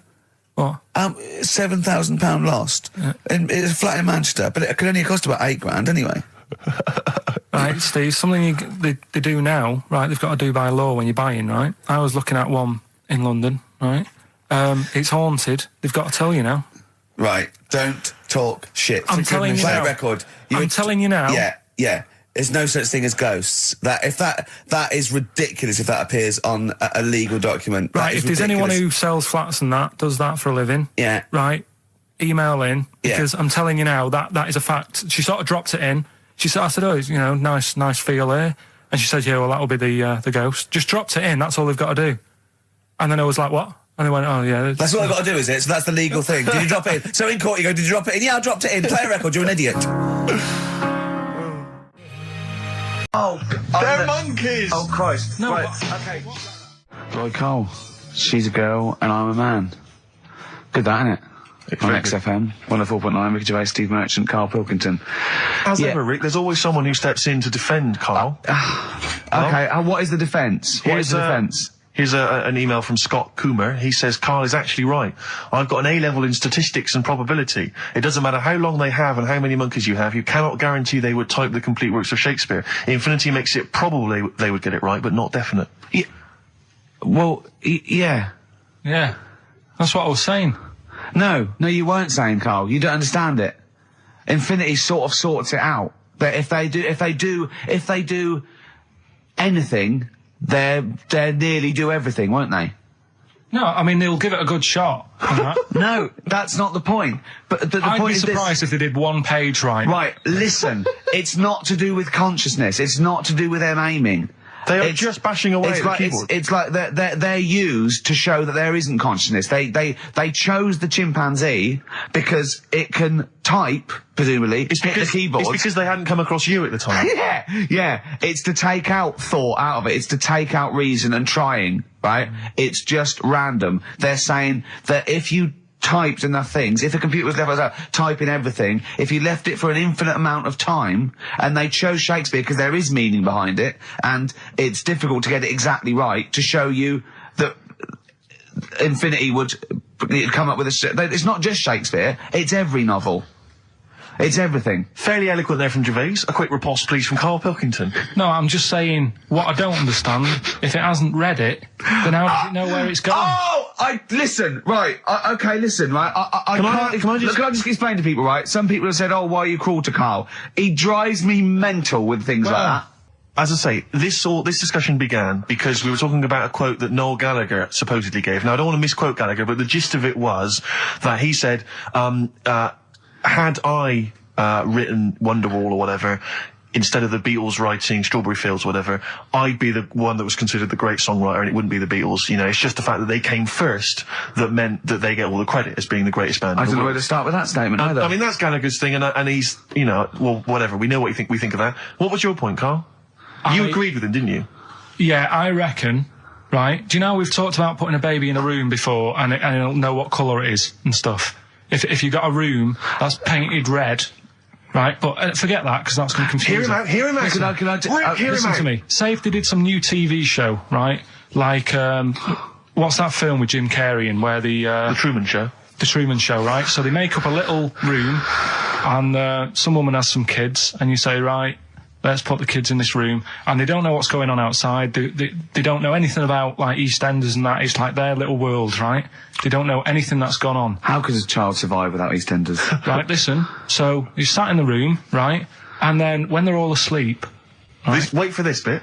Someone Have you heard this bit? Wait for this bit. They're all in a room. Yeah. They're asleep. Yeah. Someone pops in, puts a guitar next to the bed. Right? Nips off out again. They wake up in the morning... And one of them goes, what's this? They don't even know it's a guitar because they've never seen one, right? They're talking English, though. Yeah. We just left guitar out of the vocabulary. Right, so... There's plenty more to come. So, one of them will pick it up, and they'll go, I don't know what it is, and they'll start strumming, they'll go, that sounds good, doesn't it? Give them a few weeks, they could come up with Hey Jude. Whereas, typing Shakespeare, a monkey that can't even spell. I see that. Listen, how can we Can't answer it. Can't answer I might come with you, Rick, if that's all right. We've got to sort out that Christmas special as well. Yeah, no, sure. All right, I'll see you later. I'm shooting off then as well. Cheers, Carl. Listen, I want to play that song for various people who've emailed and phoned in saying they want requests. We don't really play requests on the show. We'd like to mention them anyway. Matt Barr, Magic Thighs. That's not Matt Barr's Magic Thighs. No. That's Matt Barr and Magic Thighs. Yeah. Kieran in Dublin, Stuart in Hackney, Lisa and Alison in Crouch End, and Glenn in Crystal Palace, who was phoning up with a nice message earlier. All of you, thanks for listening and thanks for enjoying it. Sorry I didn't play your requests, but tune in next time. It'll be fun. Anyway, that's all I wanted to say, really. Here's tragic. What's tragic? What did you want me to say about that song? Just your opinion. Your own opinion was fine. It's in fact, your own opinion is better than anything I could really hope for. Without doubt. Whenever I ask you a question, you constantly surprise us. Yeah, it's wonderful. So only ever carry on telling the truth, carry on saying exactly what's on your mind, and I think this could become a great. You're like a man who was frozen in Victorian era and has been reawoken, and he's kind of discovering the world. Some things make sense, other things don't. It's beautiful. As opposed to one that was made in a castle in Victorian times, like Steve. Oh, that's just... Oh, I've joined in with Carl. I can't believe it. I'm sorry. On my side. Yeah, no, it was irresistible though, wasn't it? I'm really sorry. Yeah. It was Carl, it was you that worked out the maths and worked out I was 28, because they just worked out I'm 27. You are 27. No way. Yeah, I asked you, didn't I? And I said... No, but what I sort of questioned was, I said, well, if you're 27 today, that means last week you were 26. Well done, yeah. That's irrelevant. So therefore you assumed that I must be 28 then? Yeah. Whereas I assumed you were using, your knowledge of maths, such as it is. I wouldn't do that. No, sure. Wow. I actually got lost in that conversation because I genuinely didn't know what he meant would mean last week you were 26. I don't know what that meant. I don't know what it meant. Wow. Well, it is Steve's birthday. But he would have been 26 last week. Sometimes you genuinely frighten me because it's those staring eyes. There's nothing behind him. It's this little bald head. Looks like Davros looking at me. Genuine fear on his face when he enters into a conversation with another human being. What bit don't you understand? If he's 27 today, he would have been 26 last week, and he doesn't look 26. He didn't look 26 last week. He looks older than 28 today. You've started on his birthday. You're still having a go at him. Carl, I don't look like the kind of hot stud that I actually am, but face facts, that's the truth, mate. Yeah, live with it. Get with the programme, jeez. Well, let's have a little bit of cake. Okay, oh, that's appropriate. See what it is? But you mean the band, don't you? Not the cake. You haven't actually bought cake, have you? Got anything at all? Anyway, the winners, Carl, I think you took some answers. Tim and Neil. Well done, Tim and Neil. Are they going together or are they... No, two separate. Lucky people. Yeah. I don't think your heart's in it anymore either, Carl. I was all right today, but Steve's really dragged me down.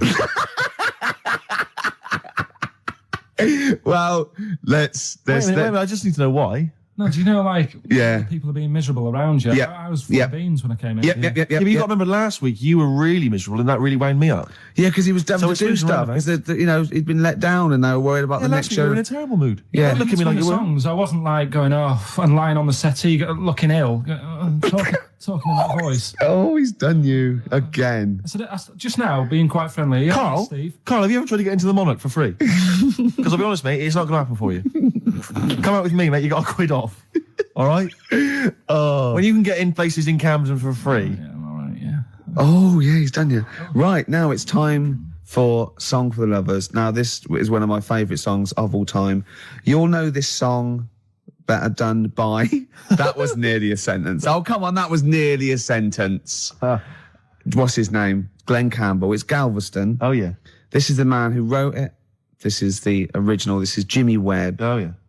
With Galveston. From what I can work out, I think it's about a bloke who goes off to the Vietnam War and he's missing his bird. And I've brought it down, haven't I? I've brought it down a tone by saying bird. It's a beautiful song. It was irony. Just play it. Galveston. It's beautiful. All right, look, yeah. This is the reason, because actors are often very... You're talking nonsense, Carl. Well, whatever. I'm a little bit concerned about your toilet discussion. What exactly is your point again? I was just a bit bemused. You see, it's a tricky one. All I'm saying is, right, there was at the pub quiz, I go to the toilet, not thinking about anything. I try to go, right, there's a little gay fella next to me. I love this little gay fella. Now, the weird thing is, there's nothing stopping him having a little glance. right? Because he's allowed in the fella's toilet. Yeah. Now I'm not allowed to go into the woman's toilet and have a little look round. Right. So all I'm saying is, should they have another toilet area? What, for gay people? Yeah. And so this would be gay men and lesbians? Is that going to complicate things? Well, I mean, I can only assume. I mean, to what point? I'll ask you a question, right? If you're intimidated, that's a shame. But you know, most gay men aren't looking at your knob. You know that. What do you mean? I can only say that 99.9% of gay men who use a urinal standing next to what they assume is a heterosexual man aren't looking at his knob. And what they're doing then? They're emptying their bladder.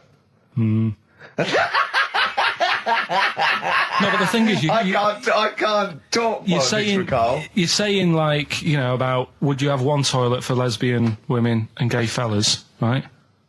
What does that mean? Would it be mixed? Would it just be? Would it have a man on one? That's heterosexual man. One little picture of a woman on the other, and then what? What would the little icon be? A man and a woman. A man and a woman. Just having a chat. Yeah. In pink and dot But lines. you couldn't mix them, because then what would happen is you'd get people who are going, oh, I'll play up to this a bit. What, pretend to be gay? And yeah, you know, sort of grow a moustache and shave their head. And pretend to be a lesbian. Right. Yeah. So, well, I see, so you know people pretending to be gay so they could go in and have a look at the lesbians? Yeah. Right. So that would mean that we need 4 cubicles now, wouldn't we? Yeah, no, this is fine. 4 cubicles. So every pub How now... many toilets do we need at Every the pub's moment? now got 4 toilets. Oh, Carl, bisexuals. Yeah, now interesting. Bisexuals. How many toilets do we need now? Call the council. Do you use any? Huh? No. No, because they're interested in everything, aren't they? Because the little bisexual fella will be looking at your knob. Right, with them, what you do, you just have a door, you open it, and there's one urinal there, so you can't get a queue. They have to sort of wait. I just thought that, well, why can't there just be a thing between the urinals, so no one can look at anyone else's knob? Wait a minute. Just to go back to Ricky's point, what stops, even if we've got the toilet for gay men, what stops the gay men who want to have a look at your willy going in the regular toilet and pretending that they're straight? Most men don't wear gay across their head. Exactly. They don't have a tattoo. There's no branding yet in the British House where they have to declare. So we're going to have to expand this. So we've all got to carry identity. Do you know you can see a gay, can you? Coming a mile off. No? No, I'll just hold it in next time. No. Can you tell gay men? Do you know a gay man? I'd say, probably, if you did if you lined some people up and said, point them out, I reckon I'd get... But hold on, we're not talking about people dressed in leather with the arse cut out and an handlebar moustache. Yeah. We're talking about, the everyday, non-seen... of course. Yeah, but I mean, suppose I put you in a room and there was 10 naked men, right? Yeah. And there's 5 gay men and 5 hetero. Could you walk along that line looking at those gay... Am I naked? No, you don't have to be naked. Why would you have to be naked? To catch them out. How would you catch them out? I'm Ricky Gervais, with me Steve Merchant. Hello there. Karl Pilkington. Alright. Don't be nervous. We might see a difference in Karl. He's a little bit shy. There's someone here from the BBC filming this, part of that celebrity boxing thing, The Fight, I think it's called, and they want to get a little clip of this, so we're going to let them film for a minute, and then they're going to go away. Is that all right, Karl? Yeah. He doesn't want to be on camera, do you? Do you? I think it ruins radio, doesn't it? Do you know Well, what I not mean? for the people listening, it doesn't. Yeah, but it does, because people are like, oh, he sounds like a bit of a looker. What, you? Yeah. And then they'll see it on the telly. And they'll go, God, yeah, his head is round. It is round, though, isn't it? So, guess what? I got a call yesterday. You'll love this, Steve. From MTV, and they were wondering if they could screen test Karl. That's outrageous. I'm loving it, and I was going, yeah, and I said, yeah, it's fine. I'll come down with him, and I was saying, what about this and that, and they were loving it. I called him up, he went, oh no. I went, why not? He went, well, I'm looking at my reflection now in the mirror. He said, I shouldn't be on the telly. What would you wear for your screen test, Carl? What kind of look would you try and cultivate? Because you've got to bear in mind that the audience out there, they don't know what you look like. So, would you be a snappy dresser like, say, Jonathan Ross, or would you go for your kind of street cash look? Can't wear a suit. You can't wear a suit? Don't hold it well. So, I'm thinking, I don't know, I'll probably wear my woolly hat, because that takes some years off me. It does. He looks about 10 with a woolly hat on. Yeah. Okay. And, is it quite a cool woolly hat, or has it got a bobble? It's charcoal. I'd say it's the in colour. Yeah, okay. And I'll probably wear me anorak. Right. Oh, he's going for the. He's going for glam. He's going for quite a glam look. No one dressed for a jumble sale. Wow. Yeah. But I'm not that happy about it all, to be honest. Are you going to do it? You're not going to do it? Well, I'm sort of stuck in the middle, because throughout my life so far, I've never planned for anything, right? It's just always happened. Yeah. The time, you know what I mean, being in plays at school, never planned it, but when I did it, I went down the store. It was trial, yeah, we all remember that. So... as I remember, you did Little Donkey. Did Little Donkey, yeah. And then later, someone was filming at the back. Was it your dad's mate? My dad's mate, well, yeah. And on the camcorder, he listened to it back, watched him playing it. His dad says, just off camera, what does he say? I don't want to say it because I'm in charge of the show and I'd be irresponsible. He looks like a right twat. So he gets home, he's watching that, and then here's his dad just off camera go, he looks like a right twat. Yeah, alright, yeah. What are you worried about? Your dad saying that? Can I just interject? Because I'm really worried about this idea of Carl being on MTV, because the problem is that, you know, let's be honest, Rick, I mean, we're getting by the skin of our teeth, aren't we, really? It's only Carl that's keeping this afloat. Yeah. And if he gets on MTV and the world sort of gets a sense of him and they understand him, and he won't be ours anymore, we won't be able to control him, it'll be out there, it'll be in the public domain. That's the thing, that's the thing, that's the terrible thing though, isn't it? It's like, Carl is my pet, but I realise I've got to release him into the wild. And, you know, because I love him, I know he's got to go free. Sure. But I wanna... It's like Kez. Maybe someone will beat him to death and we won't have to worry. I'll have you on though, I'll have you on as a guest. Which gets me on to something we've got coming up today. Oh yeah, he's got a new idea. Yeah. Right. Do you know, like, I've talked about ghosts, and we had that good discussion the other week walking to Piccadilly Circus Station, and I was telling you about ghosts, and you were saying, Carl, don't be an idiot, and all that. Spoke to a woman in the week, done a little interview with her. You've done a little interview? Done a little interview, 2 minutes or so, with a woman who's got ghosts in her house. So, I look forward to hearing that later. That sounds brilliant. Coming up later. Well, I'm going to play a classic tune now. I've just gone straight for it. I've gone for the jugular. This is Ziggy Stardust by David Bowie. Oh yeah, the smooth indie sound of Richard Ashcroft. The Science of Silence on XFM 104.9. I'm Ricky Gervais. Joining me is Steve Merchant and Karl Pilkington. It was an excellent link, that, Rick. Did you say Nime at one point? 104.9? Did I? Other than that, it was textbook. Yeah, a desperate attempt at being articulate. Sure. But let myself down. With your here's the good thing about the boxing thing, because there's no chance of me, you know, slurring my words. No, I already slurred my words. Yeah, so any damage will be totally fine. Yeah. Oh, the doctor's rushing in. I think there might be some kind of concussion. Jane just going, no, that's just the way he talks to me. But because I'm thinking maybe, did you start the show with that particular kind of manner? Just because obviously a lot of new listeners, I imagine, thanks to the massive poster campaign, and you obviously want to impress them and charm them. There's a few examples today of irony coming back and biting you. Yeah. That seemed like a funny idea at the time, me posing that up. But Jonathan Ross phoned me up when they first went up and he just said, I've just seen a big poster of a predatory gay. Yeah, you do look a little bit. Hello. What's your name? Would you like to sit down here? And then you're in the background. And also, I think the funny thing about having you as a partner, I mean, the only good thing is that you know, you look weird and tall, like too freakishly tall and lanky. But in that one, no, because your background and you're smiling, you don't look as weird as you do in real life, or as freakishly tall. So it sort of ruins it a little bit for me. Look at Pilkington. Look. Pilkington, what are you doing? He's not listening. He's just opening a packet. What are they? McVitie's. See, we should mention them. We get some free ones if anyone at McVitie's are listening, because we're not getting the perks of this. Nothing. I'd say I'm not getting anything. I really got in this game for the ladies, for the money, for the voiceover work. Certainly, I'm seeing hide and hair of that. But you're not getting the voiceover work because Jethro's getting all the parts that you might get. Yeah, sure. Yeah. Okay, Rick. Yeah. You were the voice of what? The drink driving campaign? You sound like a man who was run over in a drink drive incident. I mean, it's like you don't drive. Yeah, but I didn't get any money for that, did I? Oh, did I? I can't remember. It's like, I mean, I don't drive, well, that's good, I don't drive. No, it said don't drink and drive, so I've chosen just to drink. At least I can formulate sentences using the English language, and I'm not getting the voiceover work. What's the English language of the 14th century. Well, it's better English language and English language. Rather than whatever kind of Middle England language you speak, the language of the hobbits. All right, Carl. All right. See, you're eating a biscuit. I can't believe it. Are you bored with this already? Do you know what? MTV called me last week. They called me again yesterday and said, when can they come down to do they're coming down next Saturday, by the way, to do a little screen test for you. They're going to sort of just film you with a little camcorder. You said this. They're going to film you. Are you alright? Do you want to, are you hungry? Do you want to go out and have a meal? I can't believe you're eating while I'm on air. No one can hear that. Do you know who I am? No one can hear that. Explain who I am. Well, that's Ricky Gervais, right? He's made his name on TV. Yeah. Okay, he's done any number of corporate gigs, and they pay silly money.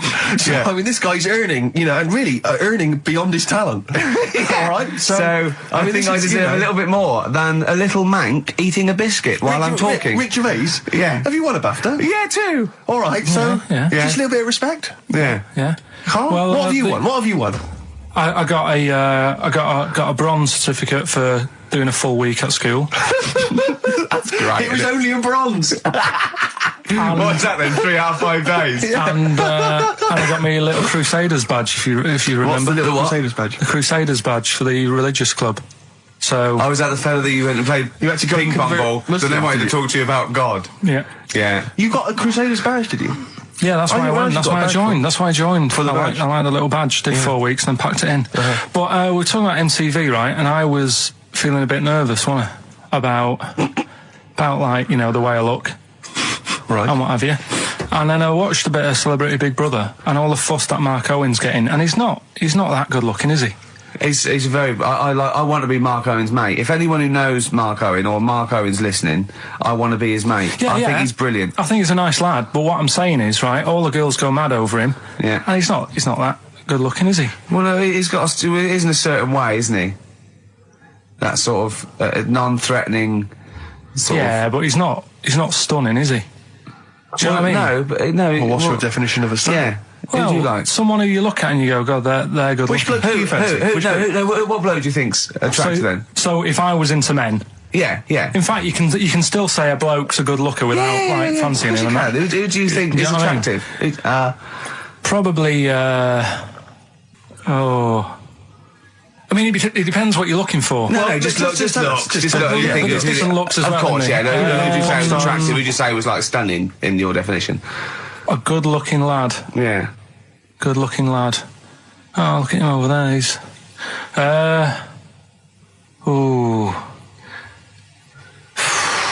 Do you find, Robbie Williams? Do you find him attractive? Boy Next Door. Look. No. Who do you? Carl, hurry up, because it's we've only got 2 hours. Probably. I can't think of one offhand. Mark Owen is pretty good looking then, really. There's not, just name one bloke that you think's an attractive guy.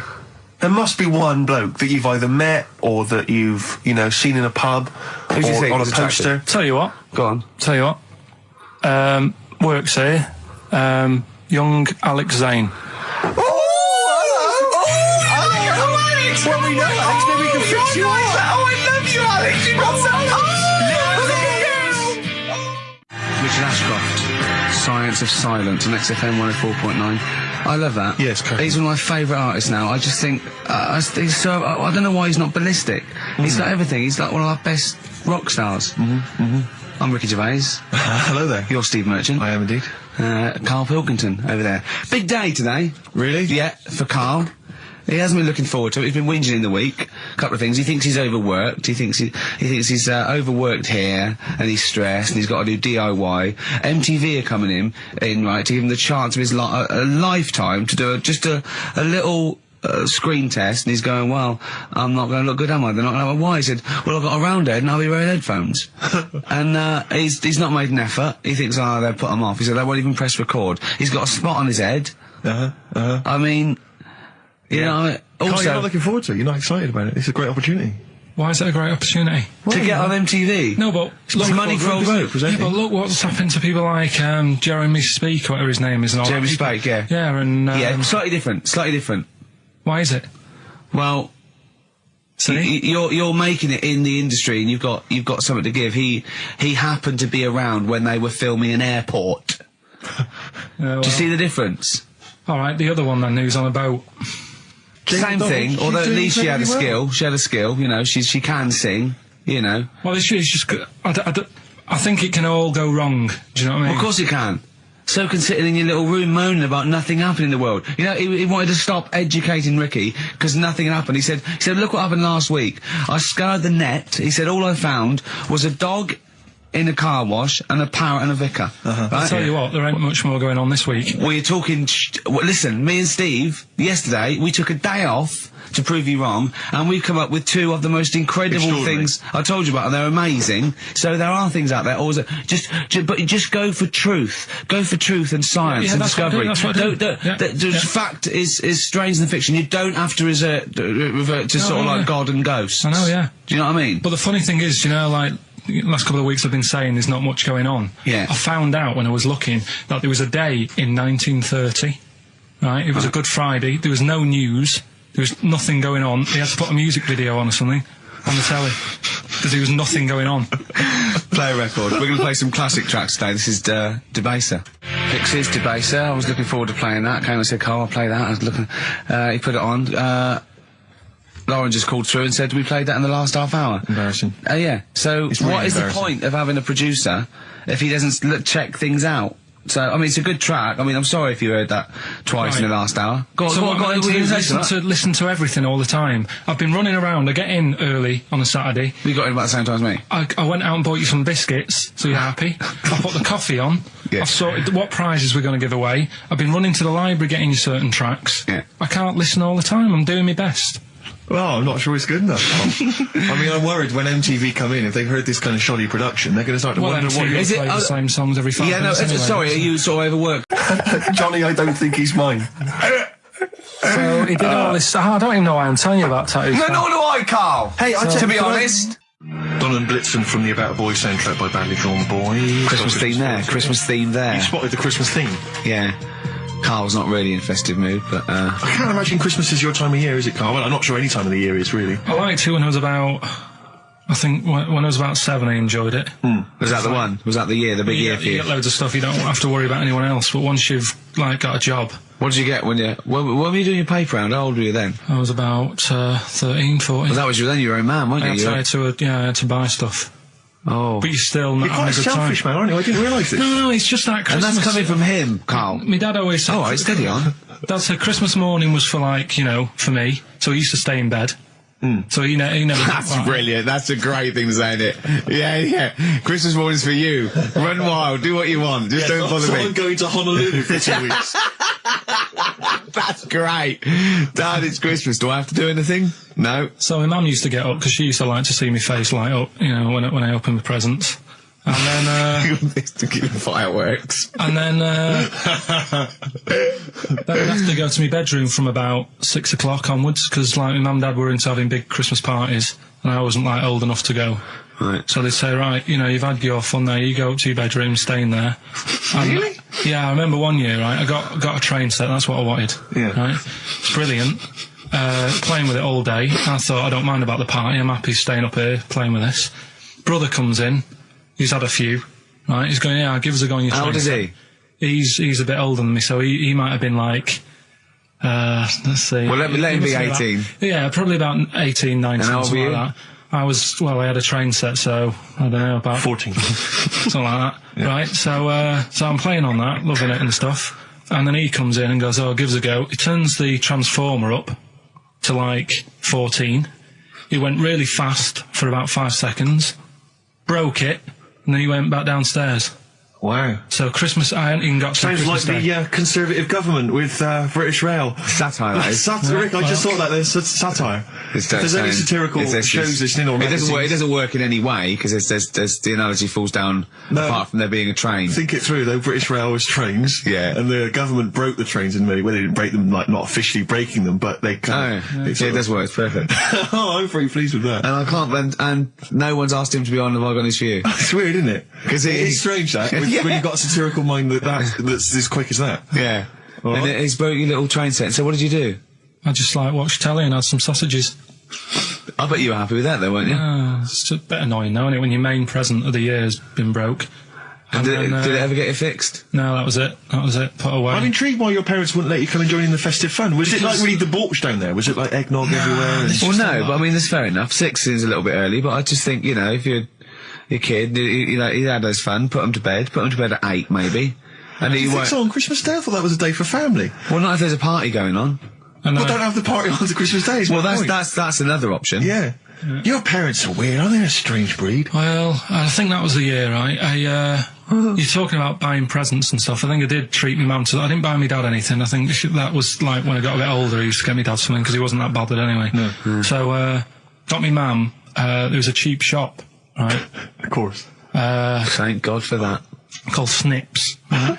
So I went in there and I thought, let's see what I can get her. And remember Victoria Plum? I don't think so. Well, it's like a fairy character. Right. Right?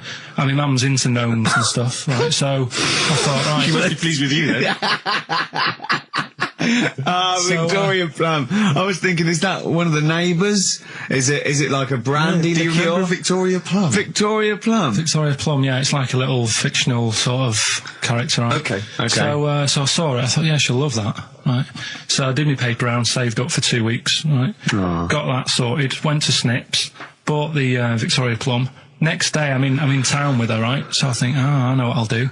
I said, come in here a minute, right? So we go in and we're looking around and I tested her, right? I went, look at that there, that's alright, innit? And she goes, oh, it's bloody awful. Oh, Carl. Oh, Carl, oh, God. So then Christmas Day comes, I said, don't bother opening it. She said, no, why? Said, oh, no, why did you still give it to her? So, well, it's too late, I'd already bought it. Oh, Carl. So she opened it and I was like, and she said, oh, that's nice. I said, why are you saying that? I said, the other day you said it's bloody awful. She said, oh no, I thought you were pointing at something else. Oh, no. So that's why I don't get anyone anything anymore. Oh, God. Play record. Oh, God. Oh. That's good, isn't it? Not bad. Gold Rush. Let you down. I'm actually quite affected by Carl's Victoria Plum scenario. Just the fact that, like, that eagerness, he wants to make sure it's a great present. He's saved up his paper round. He thinks it's like a gnome, but modern. I'm worried that you're using it as an excuse now, and that's why you're not buying anyone any gifts, because you had your fingers burned once. I mean, you were 6, 7 years old. To be fair. No, you weren't. You were about 13, weren't you, if you're doing your paper round? Yeah, I must have been, 11 or 12 then. All right. Yeah, so I'd saved up. Oh no, I'm not using it as a thing. It's just that. What did you get your mum this year? I've sent them some money so they can get a passport. So they can get a passport? What do you mean, where are they? Immigrants? Are they trapped somewhere? Well, they're in a holding bay somewhere in Dover. Yeah, I got a friend who's a truck driver who's going to sneak them across. What do you mean?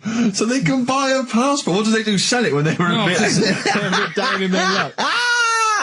No, they haven't got that much money, right? They've never been abroad, and the mate said they might take them next year, and they said, oh, we haven't got a passport, so I thought... You've got to buy a passport, have you? Isn't that your God-given right as an Englishman? No, you've got to pay for them. They're 30 quid each, so you better had to, otherwise they're conning me.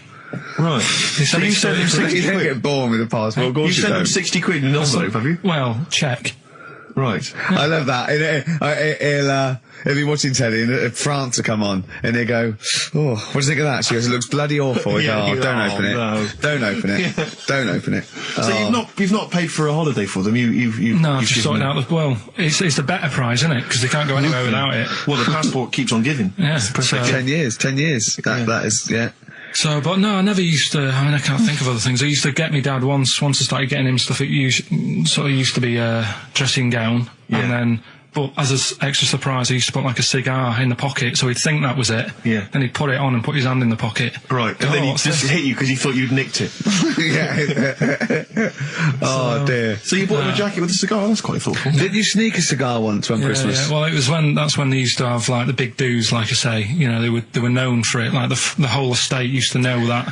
You know, we were having a party. Yeah. So they'd all come round. So they'd all come round and have food and drink and that. I cannot imagine how unpleasant that must have been. Awful. And you locked in your bedroom with a broken train set. Yeah, crying. And looking at Victoria Plum, whatever that was. In the bin.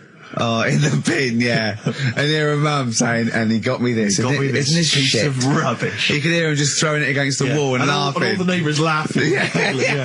And you'd come down just be in pieces with loads of spit on it. Just loads of gob on it. Eyes. And all the Polaroids of them just like laughing at it and pointing. Stamping on it. Alright. Flooding back. But no, I used to get up in the morning and then like they'd still sort of all be there asleep on the floor and on the sofa. That's awful. Oh, that's terrible. Christmas is surely the one day a year which is a family thing. It's for the kids. They're the ones that was Boxing Day. Well, I know. Oh, that's all right. It's over. Yeah. Back on the bike. All right. Who's going to pay for this? What, me? Yes, Carl. You're doing 2 rounds today. Yeah, what's your paper round supporting the entire family? No, so I used to get up and like go downstairs and they'd be asleep, so I'd be mooching about trying to find like another present that's still working. I love the idea that these people from the estate had like squashed his presents. So I found a cigar that had been sort of lit up and then put out, so I thought, I'll have a go at that. I went outside and had a go, and that's the last time I smoked. Right. I tried it, I thought, I don't like that. I love the fact that he does everything once. Yeah. In his life, it's a line of, I've done everything once, I don't need to do it again. Teenage Fan Club from the XFM Christmas album, and that's Christmas Eve. Their guitar sounds are just brilliant. They're just always so nice. All right, Carl, would you like that? Would you like Teenage Fan Club? Yeah, they're good. Carl, I feel like you've never kind of enjoyed the wonder of Christmas. I can't ever get the sense, maybe except when you were very, very young, you know, that kind of bright-eyed, you know, thinking of Santa, you know, kind of landing on the roof and coming down the chimney and drinking the sherry or whatever. So I like the idea of it, right? Sure. The sort of, you know, I used to get a couple of annuals every year, you know. Yeah. And I was allowed to open one. There was this. This is what it's like about getting presents and stuff, right? With my mum and dad. Go on. My mate Colin, right? No, Colin Bailey. Oh, right? yeah. He had a little Sinclair Spectrum, right? Computer, which was like the thing to have at that time, right? Yeah. You used to always go round to his house. The deal was not the one you had to play through the window because you weren't allowed. No, that's another lad. Oh, right? yeah. This is a different lad, and the deal was he came to our house and my mum gave him a pie, and then I'd go round to his and I'd stay there for a few hours playing, you know, Hungry Horace and stuff like that on it. Sure. Right? Now, my mum and dad knew that I really wanted one of these computers, right? So I waited about a year, came round to Christmas Day, I thought, I reckon might have one. Turned out they bought me the wrong one. They bought me a ZX81 instead of a Spectrum, right? And Christmas Day, I'm there trying to load the games up. It's not working. I'm thinking, what's wrong, right? And the thing with me when I was a kid, I used to get quite sort of agitated. This is the moment, right? I found out that it needed a RAM pack to make it work, right? Looking in the thing and it's saying, and make sure you put your RAM pack in the back. And I was like, oh, where's the RAM pack? And my dad's going, I don't know, I've got you the main bit. That's it. So I was that wound up, I just was sick, right? Just sick. I didn't feel sick or anything, I just was like, oh God.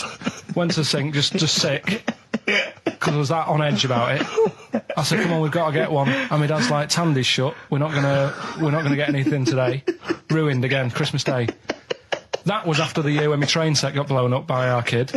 The following year, no RAM pack. And now you ask me why don't I get good presents? He's scarred. He just I'm gonna die. Honestly, I'm gonna die. He's just clean sick. Yeah. There's no RAM pack. Why Did you get to the bottom of it? Why wasn't there a round pack? You have to buy them separate. Oh, What do you mean I can't play Frogger? Oh no. So, wasn't there another incident when you threw up? Spontaneously threw up? Through sheer anxiety? I do get it. It's not so much now because I've relaxed a bit, but as a kid I used to be quite on edge all the time with certain things. Do you think that's what happened to your cat that kept being sick? That it didn't get the food it wanted? And it just threw up? Do you remember that? Yeah. God, so they shaved it. No, like, again, I spoke to you in the week, and I had much better things, like when I tell you about Brian Blessed climbing Everest, and for some reason it made him, it played havoc with his belly, and he followed through and he had to clean up. Shut himself? Yeah, using ice and snow. Why are you telling me that Brian Blessed, in what way is telling me that Brian Blessed shit himself once in any way educational? Because I was saying how he was climbing Everest, right? Right. I give it to him, he's an actor and that, but he gave that a go. Yeah. Right? He played... What's the point of that, you'd say, wouldn't you? You'd say, God, he's you know... So he's alright. Me doing a boxing match, there's no reason is rubbish, but him climbing Everest and shitting himself... Yeah, he did that. It's commendable. Right, and he's only gonna, like, go and do it again. He's gonna climb it again. Yeah, but he might not shit himself this time. Yeah, what's the point in going? Nothing's changed up there. Yeah, good point. Yeah, Where's you been? Well, it has. They've probably cleared it out by now. Right, but it's slip on it. I can't even read about Brian Blessed. Is it actually true, or have you libelled someone else? It was an interview with him in it. And what did he say? Oh, come on! What did he say? He said I climbed Everest and I played havoc with me belly. Let's talk about it next week. The one that I was reading, the world record with the fellow who's pulling a train with his teeth. Does that make any difference that he's done it with his teeth? What do you mean? Well, what difference does it make? Well, isn't it? It's quite hard to pull a train with your teeth, I imagine. Well, it's pretty hard to pull a train. All I'm saying is it because he couldn't beat the fella who's pulling it with his hands? Well, this is my point. I think there was one bloke with the record for the running backwards 100 metres was sort of like 11.5 seconds. And I was thinking, turn around, you'd probably have a really good go at that. Do you know what I mean? Yeah. It's sort of like doing a marathon with a milk bottle on your head. Take the milk bottle off and see how fast you can go, you twat. But you can just tweak it, like the fella who has done the pegs on the face, right? Yeah. His name's Gary Stretch Turner, right? Right. So you're sort of cheating already if he's got a stretchy head, right? but you are, right, you are one of the most stupid humans I've ever met. Well, get me in the book. Yeah. Right? Well, listen. So Gary Stretch Turner, right? His record is 153 pegs. Yeah. He did it again, and he only got 150 on. So he hasn't broke his own record. Right. But what I'm saying is, if he tweaked it a bit more, would that make a new record? What? Well, if he said, I've got 150 pegs on, but at the same time as eating a burger. I see what you mean, yeah. He'd be the world record breaker for pegs and eating burgers at the same time. Yeah, just change it a bit. If you know you're not going to make it, just do something else. I'm assuming the rules are set at the beginning, Carl. That's it. That's where they say, right, you're just going to do the pegs thing. You're not going to introduce burgers halfway through, are you? Definitely not. And then they have a go. I was on one leg, not interested. How many pegs? 150. Can I just ask very briefly, I was quite interested by the family had to move because they lived on Butthole Road. Yeah, I quite like that one. I don't know if I've told you before, Rick, where I used to live. I'm not going to tell you the name of the street that I used to live on, not on air, because my parents still live there and I don't want, But I'm going to write it for you now. This is the genuine name of the street I used to live on. Just imagine when you're at school. Yeah. And like in class, for instance, in French, you've got to say, you've got to answer where you live. Yeah. J'habite, wherever. Yeah. That's the name. This is actually the name of the street we lived on. No, it's not. I swear to God. That is... Absolute right. I could phone my father now and he could confirm that for you. No, I swear because he doesn't want to God. And I tell you that... But listen, do you know what worries me? It's the apostrophe S. I know. Because that's blatant. Yes. Amazing, isn't it? That is incredible. But imagine how embarrassing that was. So if I look that up in the Bristol... You will find that in the Bristol A to Z. I swear to God. That is really... Why have you never told me that before? I can't believe I haven't. That's I'm incredible. still embarrassed now. Do you know, whenever I have to phone up, if I have to give that address, I always spell it instantly. Really? Like, somehow that'll hide it, that'll disguise the name. But I can't get over that. Anyway, if you perhaps live in Tits Avenue, you know, or Wankling Drive, Wankling Drive, just get in touch. Will you be buried or cremated? What? Will you be buried or cremated? I don't know. Cremated. Like you, Steve? I don't know. It's out of my hands. Yeah, I haven't thought about it. I've not thought it through, and I don't care either way. Have you heard the one? So I'm just worried that we're getting into a macabre world now of ashes, boiled heads. I think we should play some music, let people just calm down. Levi's. Just think about some of the urban myths they've maybe heard, assess them. Maybe they are absolute bollocks. Yeah. And they can move on from it. Well, it's just that the death thing, right? Yeah. There was an argument on there about, do you know that Twilight Zone or whatever it was, Tales of the Unexpected? Oh, yeah. Where the woman got buried alive. Yeah. They were saying how, like, years ago, they'd bury people thinking they're dead. Yeah. And they've recently, like, dug coffins up, and then the people who were in the coffin weren't dead. They might have just been, like, in some sort of deep sleep or whatever.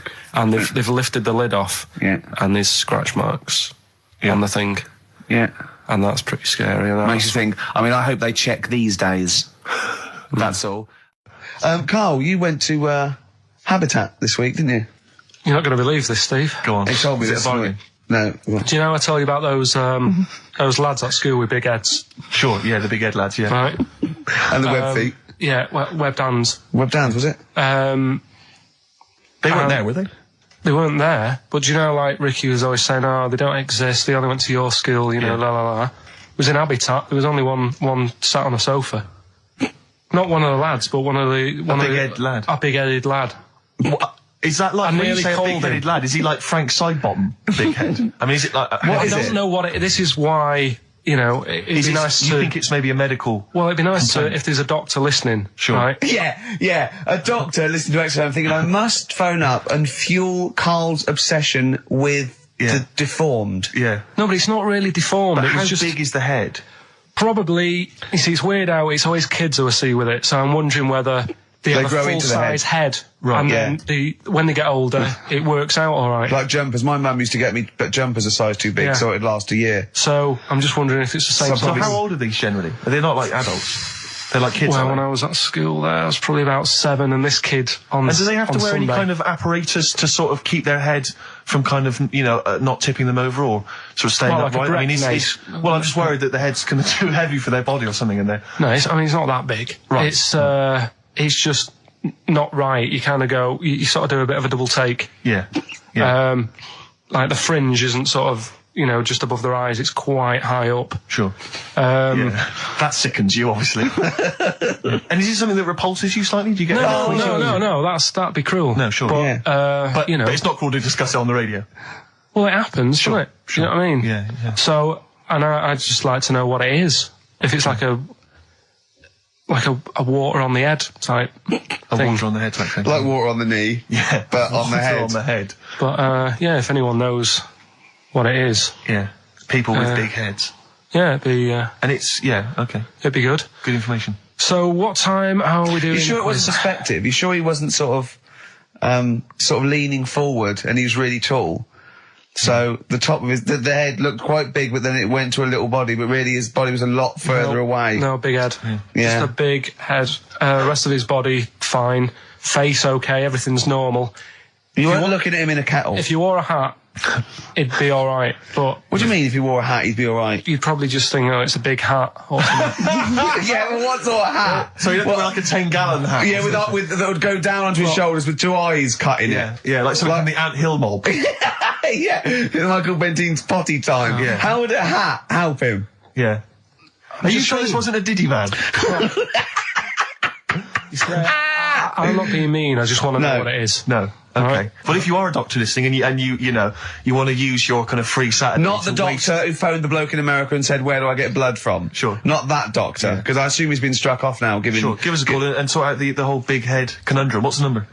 08700 800 1234. That's also the number to call if you have Bruce Springsteen tickets available. I will pay up to £47. Don't do it. Go yourself. Don't give them to Steve for cost price. Make a little profit. Oh, don't take the mickey. You know what I feel. You've already ruined the bad thing. Don't ruin some more of my dreams. But I'll tell you what, if you do get Steve a ticket, he'll be so grateful that he will spend a bit of money on you, I imagine. You'll buy tickets and, give them something pretty special because you're earning now, and you know. Yeah. So let me discuss that with them, Rick. I mean, let's not make any promises.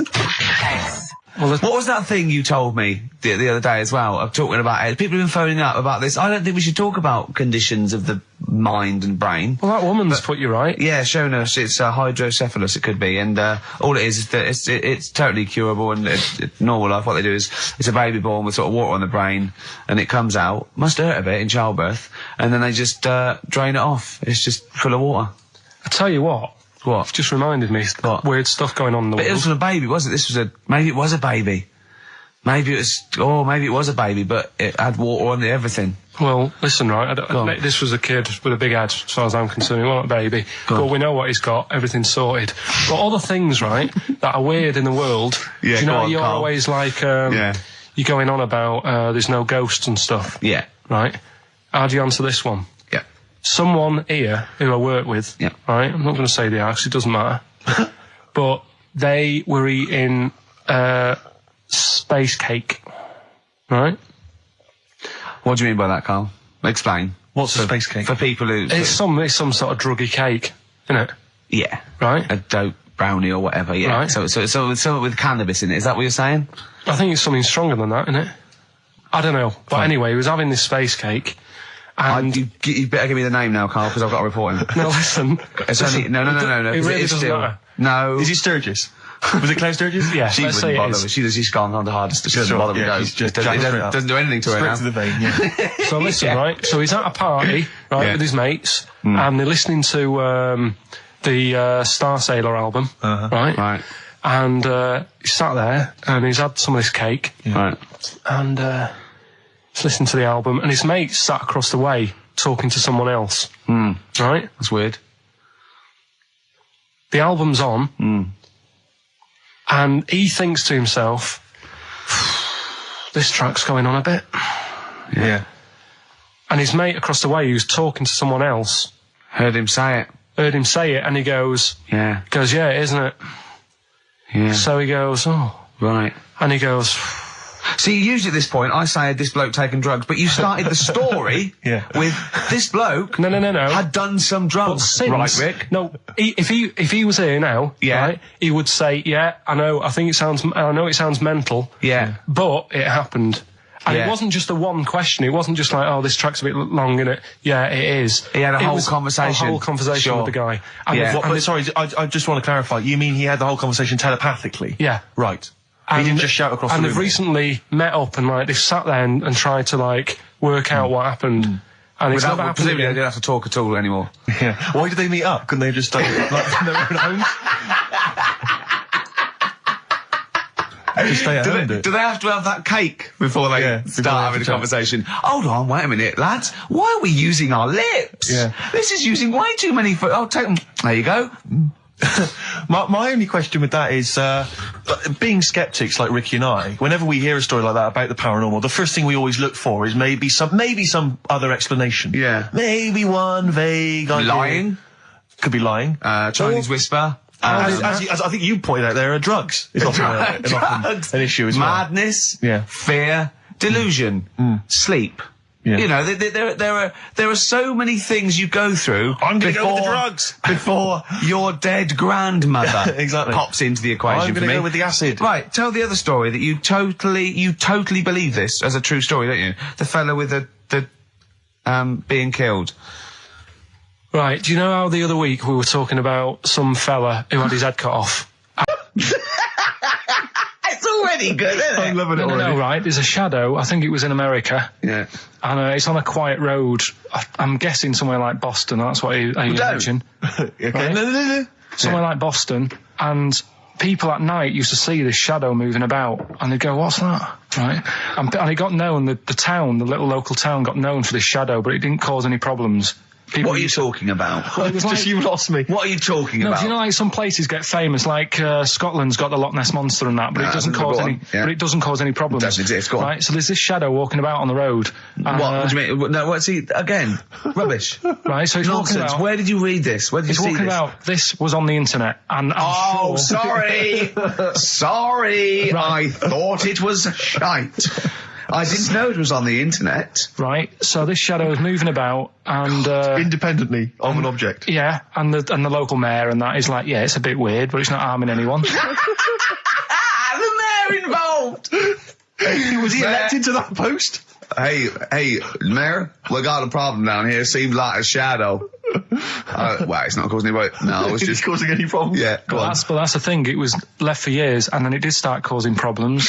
I see. That's it. If you leave these shadows to go unchecked, Rick, they go crazy. Yeah. You let them run amok in the city. Yeah, you've got to stand What did it do? What did it do? Shadows. What did the shadow do? It was pushing people off the bikes. It was what?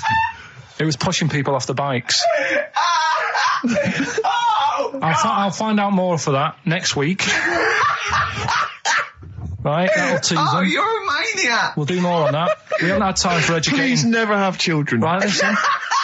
Just promise me now you'll never have kids. Okay. It's not his fault. Let me have it's not his fault. You got to save this. This has got to teach me something. It'll be an interesting story. Right, it's not his fault. This fella. Yeah. What year? Ages ago? Olden times? I'd say in the 70s. Okay. Would you? Any evidence for that? And does he wear flares in the story? Right, is that your reason? No, it's a bit like Yuri Geller, this fella, right? Where he's electric. He's electric. And if he walks past the telly would fizz. Uh-huh. If he walked past the radio, it all goes like that. Ooh. His hair stuck up all the time. Ugh. And he'd be having a bath and everything would be all right, and then the power would sort of switch on in his body, and the electric in his body made him jump out of the bath. So... What do you mean, so? What is that so? What does that so mean? You've given us nothing. You've given us nothing. You'd have to at least give us the scientific explanation. Yeah. Electric eels have 400 volts in them. Oh, is this the running away again? What was that one called? Yeah, but it's not his vault. But there's a reason not his fault. It's not his fault. I thought it was going to be something about. I think we should do these the other way round. I think you should tell us the story and then we'll hear the pun. It's not his fault. It's not his fault. Right, let's leave it. Play a tune. Educating Ricky. We're not doing it. No, we are. Right, anyway, Rockbusters. Yeah, go on. I give a cryptic clue. Yeah. And a letter, and it makes up a band. He right? never said the word cryptic a few months ago. I love it. Do you know what I mean? I feel it's like our own little Eliza Doolittle. Yes. Right, even Richard will like this one. Mm-hmm. Here we go then. First one. There's three of them. Go on. And you email in. If this doesn't turn Dickie round, nothing will. This is an email-only competition. Email only. Right, here's the first one. Initial is B, so it's a band starting with B. Okay. And the cryptic clue is, I don't like them birds, they shouldn't be allowed in this area. I don't like them birds, they shouldn't be allowed in this area. Next one. Right, the next one. He doesn't like women, yet he's got a couple of kids, that's a bit weird. Is that a cryptic clue, or is that just a general point? Is that That's the cryptic clue. Okay. And the initials there are PD. Okay. And the last one. I've got that one. That's terrible. That's terrible. Okay, quickly. Oh, God. And the last one is that bloke who does. Come on! It's making me laugh. Come on, Carl. Be professional. Right, the last one. Right.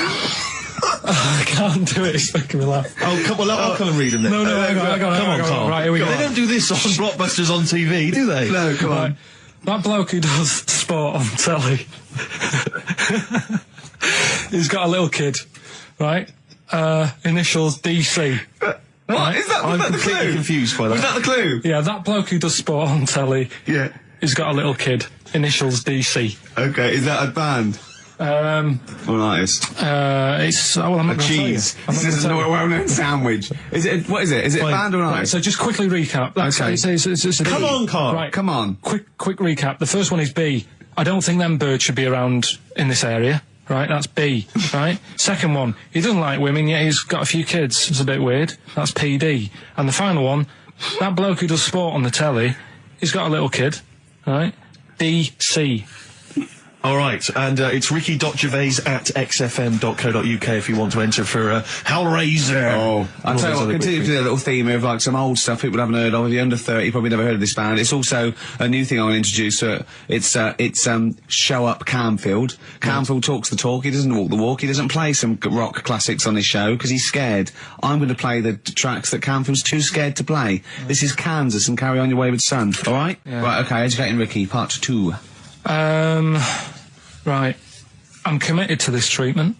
Yeah. Is one of them. I've got to go for that one. Yeah? Yeah. Or the other one is the police are causing a bit of a stir. He still says it like it's the best thing he's ever come up with, which in a way is. It could be. Right, go on then. I'm committed to this treatment. Right. Do you know the saying... Is it just sayings now? Are they all sayings? This no, they're not. Okay. No, the other one isn't. Frog in your throat? The saying, there's a frog in your throat? Yeah. I assume it's when you croak a little bit. You sound like a frog. No. Right. Might seem a bit weird, this one, right? But years ago... Oh, yeah. Sorry, well, what is that clue? Committed to this treatment? It's about frogs Kermitted.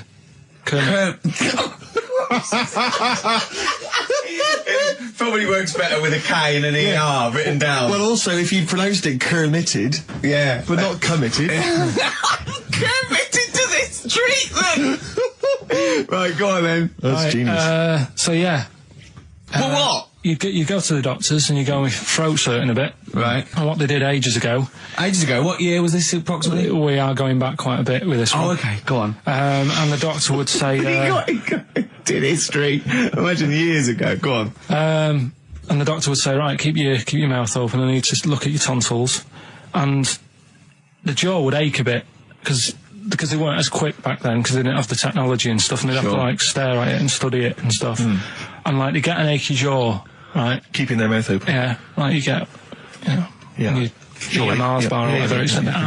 So they'd sat there and they used to always close their mouth and it used to annoy the doctor. Yeah. Right? Oh. So what they did, they used to get a toad. Right. And put it in the mouth. Rubbish. Okay, keep talking. Keep talking. And that way they couldn't close the mouth because either they'd squash it. Right. Or apparently you're not allowed to lick a toad's back. So the doctor would have them for breaking the law? No, but it's poisonous, right? A toad's back. You should never lick a toad's back. Or put it in your mouth, really. Oh, just stop for a second. Wait. What? Can I just ask one question? Go on, yeah, ask one question. I've got a few, but go on. Sure. My initial thought is, it sounds like a brilliant bit of sort of medical knowledge there. It's a great idea. Yeah. My only thought is, how does the doctor see past the toad? Yeah. Your tonsils? What's he actually looking at with the mouth open? Surely the toad is in the way. Hopping around in the way? It didn't say. Sorry, and my first question is, was this on the internet? Yeah. Yeah, okay. Carl, that is bollocks. That is, I mean... Well, alright then. Let's turn this round. Where does the saying, you got a frog in your throat come from? Probably because you sound a bit croaky. Probably that. Probably because you sound a little bit like a frog when you've got a sore throat. Carl, did you not question it just for a moment when you read it? Just for a second, didn't you think, that seems an odd approach? Firstly, why a frog of all the different species? Because it's poisonous. A toad. No, a toad, so it's a toad as well. Yeah, well, it worked. I'm committed. Worked. No, I was going to change it to, have you heard the news Toad Day? But I went with the frog. Oh God! Right, so that's rubbish. So that's rubbish. Next, can I have let's play a tune. Let's come up with a God. Can I just say? No, just play it. Yeah. Yo, Carl. Right. Okay. Right. The results of we ain't got a winner for the first time. Yes, we have. We've got loads. We've got loads of winners. No, we haven't. We've done this feature for 3 weeks. On XFM 104.9. I enjoyed that. Yeah. That was good. It rocks. I hope the audience was playing it loud like us. Yeah. Ricky Gervais, Steve Merchant, Karl Pilkington. Well, look at him yawning. How rude is that? Carl, what's wrong with you, man? Have you been up late? A little bit. Girlfriend was away, wasn't she, yesterday? Yeah, I always have a problem with that. Because you don't go to bed, do you, early? Do you know what I mean? You sort of think. I just always find that thing that if you're used to living with someone, one of you will go, let's go to bed. Then you'll go, all right. But when you're on your own, you go. You just forget to go to bed. I just stay up. Okay, stop eating now, Carl. You've ate all the food. That's just a plate. All right. Okay. Yeah. No, I stayed up and watched. There was a thing on about Dracula. Right. What, Dracula? And I found a flaw in it. Go on. Not the fact that he's the living dead and and drinks blood to stay alive and he doesn't reflect. And he can turn into a bat. Well, and you can go on. The mirror thing. You can't look in mirrors, can he? Well, he can look in mirrors, but he can't see himself in a mirror. Yeah. That still doesn't work. Go on. It doesn't work at all, Carl. It doesn't work at all. Well, centre parting's always really neat. His centre parting's always really How does he do it if he can't look in the mirror? Blood on the floor or something it was called. Rubbish. I love the flaw in the Dracula film is that his centre parting's too neat. How did he do it without a mirror?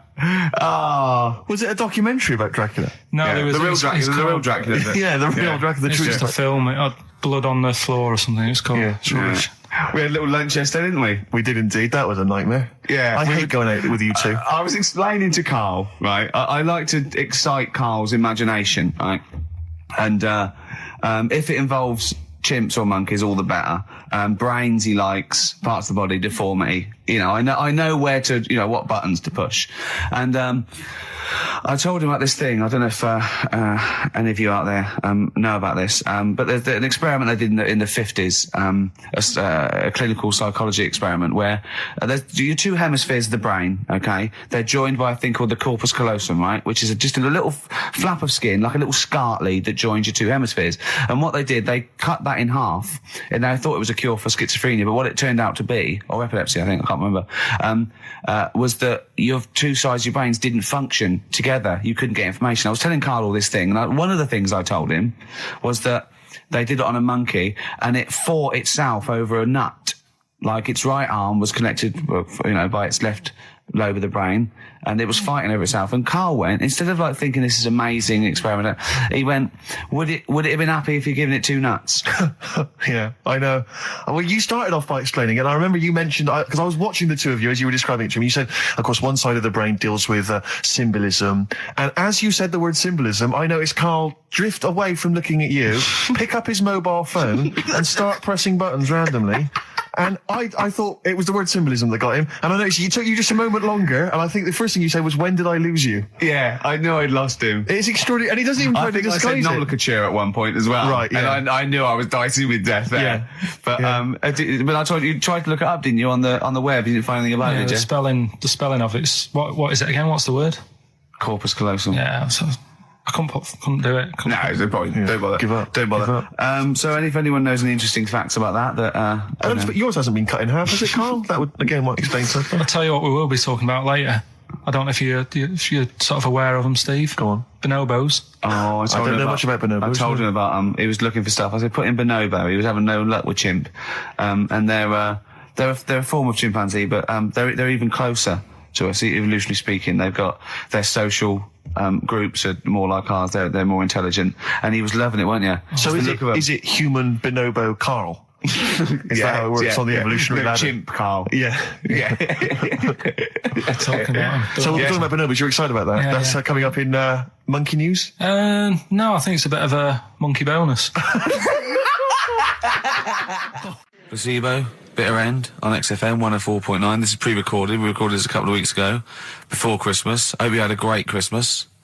If you didn't, not our fault, really, is it? Nothing to do with us. Wouldn't have thought we'd have. We're aware of the time because we've got plenty of cash now, thanks to a lot of you who probably bought the Office DVD. Yeah. Probably got and that if you in haven't stock yet, and you've maybe got vouchers or money, still available. Still there in the shops. Still available. You can still make it the best-selling DVD of all time. Please do. Yeah. Please do. I'll tell you what you want to hear though before you make your mind up. I'll tell you what, if you like this next clip, go and buy the Office DVD. I think you will. It's a brilliant clip. It's the one where we talk about, well, it's self-explanatory. Yeah. It was a great day, wasn't it? Brilliant round of golf, absolutely brilliant. Such a beautiful place in Stoke Poges, it's like a really posh place. And are you a good golf player? Well, we'll get to that. Oh, okay. Well, he bought the shoes especially for it. Oh, I'd love to have seen him in those little shoes. I know, and they were no good because they were metal spikes. We had to change them. He was annoyed straight away. He spent over £22 on these golf shoes. We hired a buggy that was brilliant fun. I was bombing along, wasn't I? I don't drive, but it was great on that buggy. Well, you've been on a buggy with me, and you were a bit scared. Yeah. I nearly killed us once.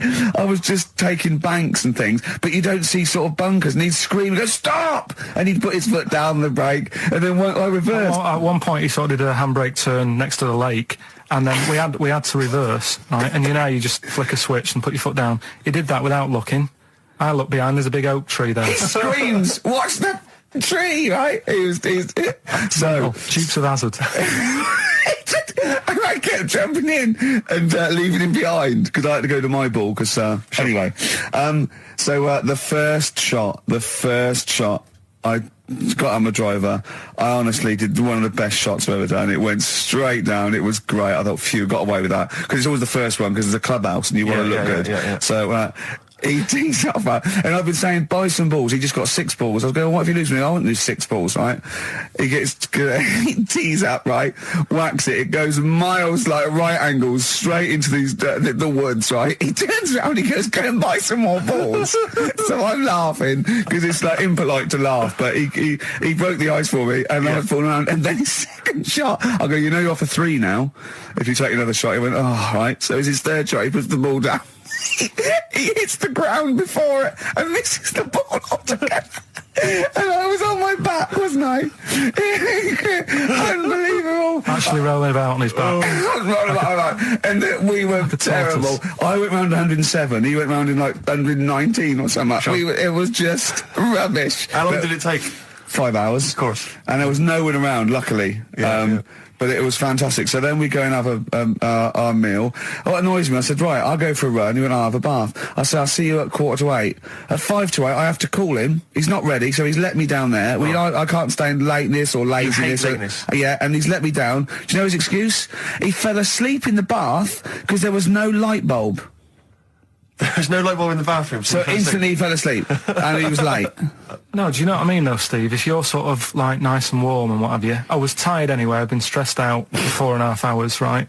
My life flashed in front of me a few times in that buggy. So it's all sort of wears you down a bit. I thought, right, I've got a headache. You're going for your run. I'm going to have a bath.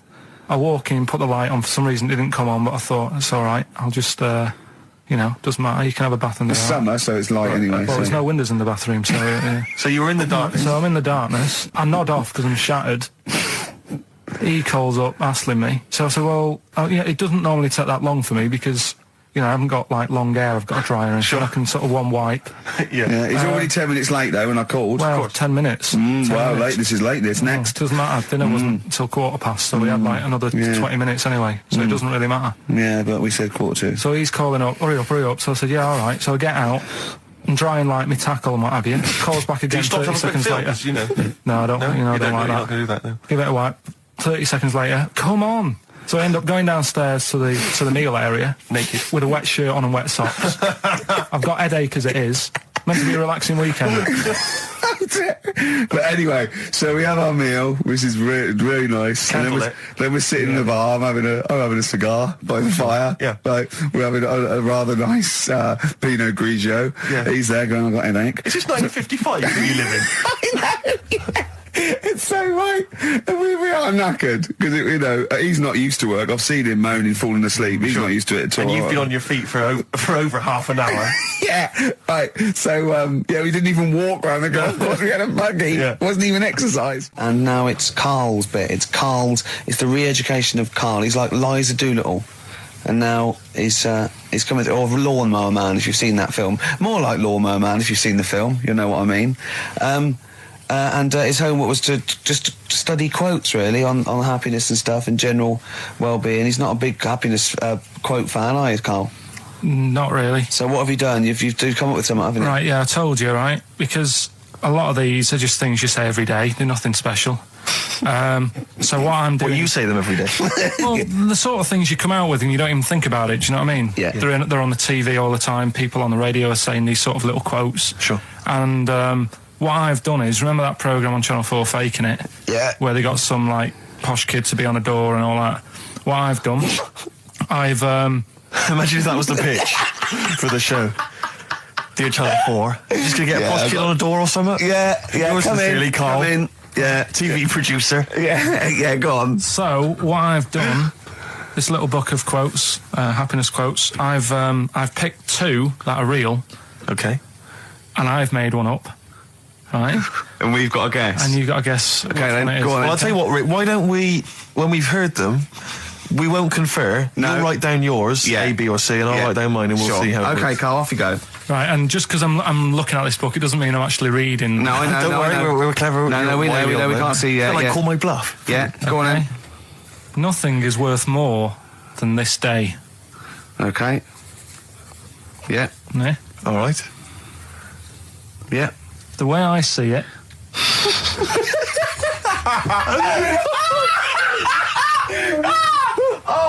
Oh God! My head's gonna burst. No, hang on. My head's gonna burst. No, Hang on. this might not be Carl's. Oh, it might not be. How do you know I haven't tweaked them a little bit? Yeah, good Okay, point. fair Good enough. point. No, good point. The way I see it, if you want the rainbow, you got to put up with the rain.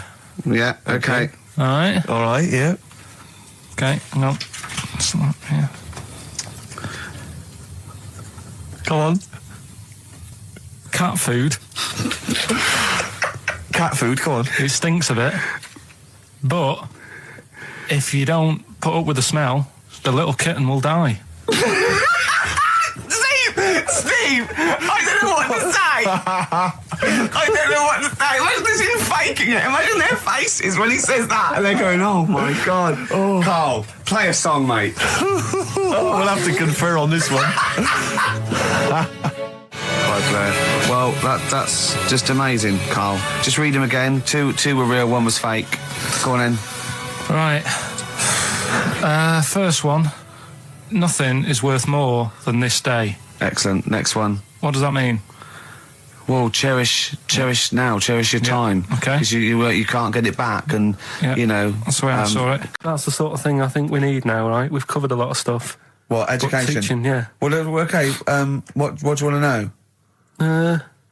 Don't know. Have you got something?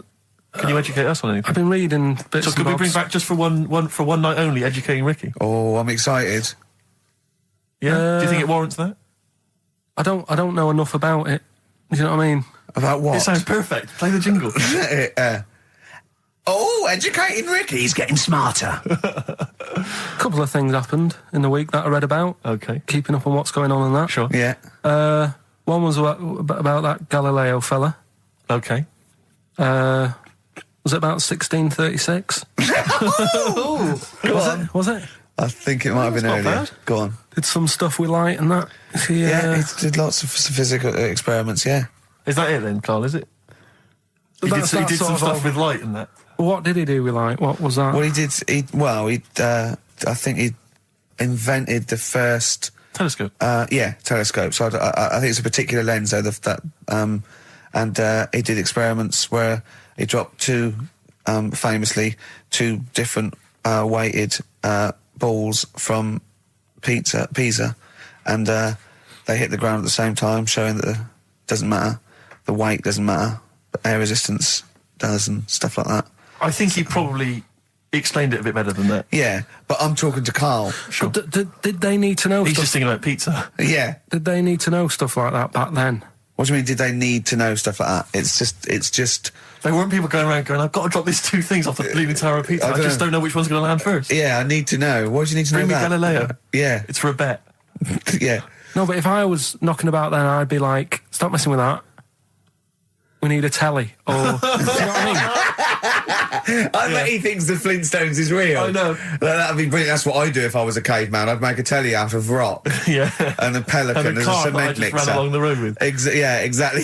Yeah, we need a car. Yeah. Well, we haven't really got the internal combustion engine. Can you stick your feet through the bottom? Yeah, just get me a car, for Christ's sake. Anyway, so I learned that. And then... What? You learned his name. Yeah. Other people I learned the name of this week. Oh, if a chimp could watch telly. Go on, Carl, go on. Brilliant. I love that. That's like a ride song or something. That's my favourite one. Ride-ish. Ride-ish. Feeder. just the way I'm feeling on XFM. Rick, you may remember that last week we opened with some quality knob news. Knob news, yeah. It was Hitler's knob. Hitler's knob was one of them. That just sparked off into a whole bunch of other kind of knob-related discussions. Yeah. And I'm pleased so far to see that we're almost at the halfway mark for this first hour. And so far we've only talked about nudity and/or todgers. Yeah. So excellent work from us. Well done, lads. Yeah. I'm looking forward to Dr. Fox and the rest of the Sony award committee listening to this one. Yeah. But more knob news. I don't know if there's a jingle for that, maybe. You nearly had me eye out. Knob news. Knob news, excellent.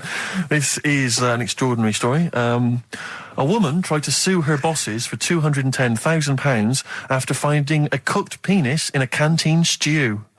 Hospital cleaner Sophie, can't quite pronounce that name, was eating goulash for lunch and could not cut one of the lumps of meat.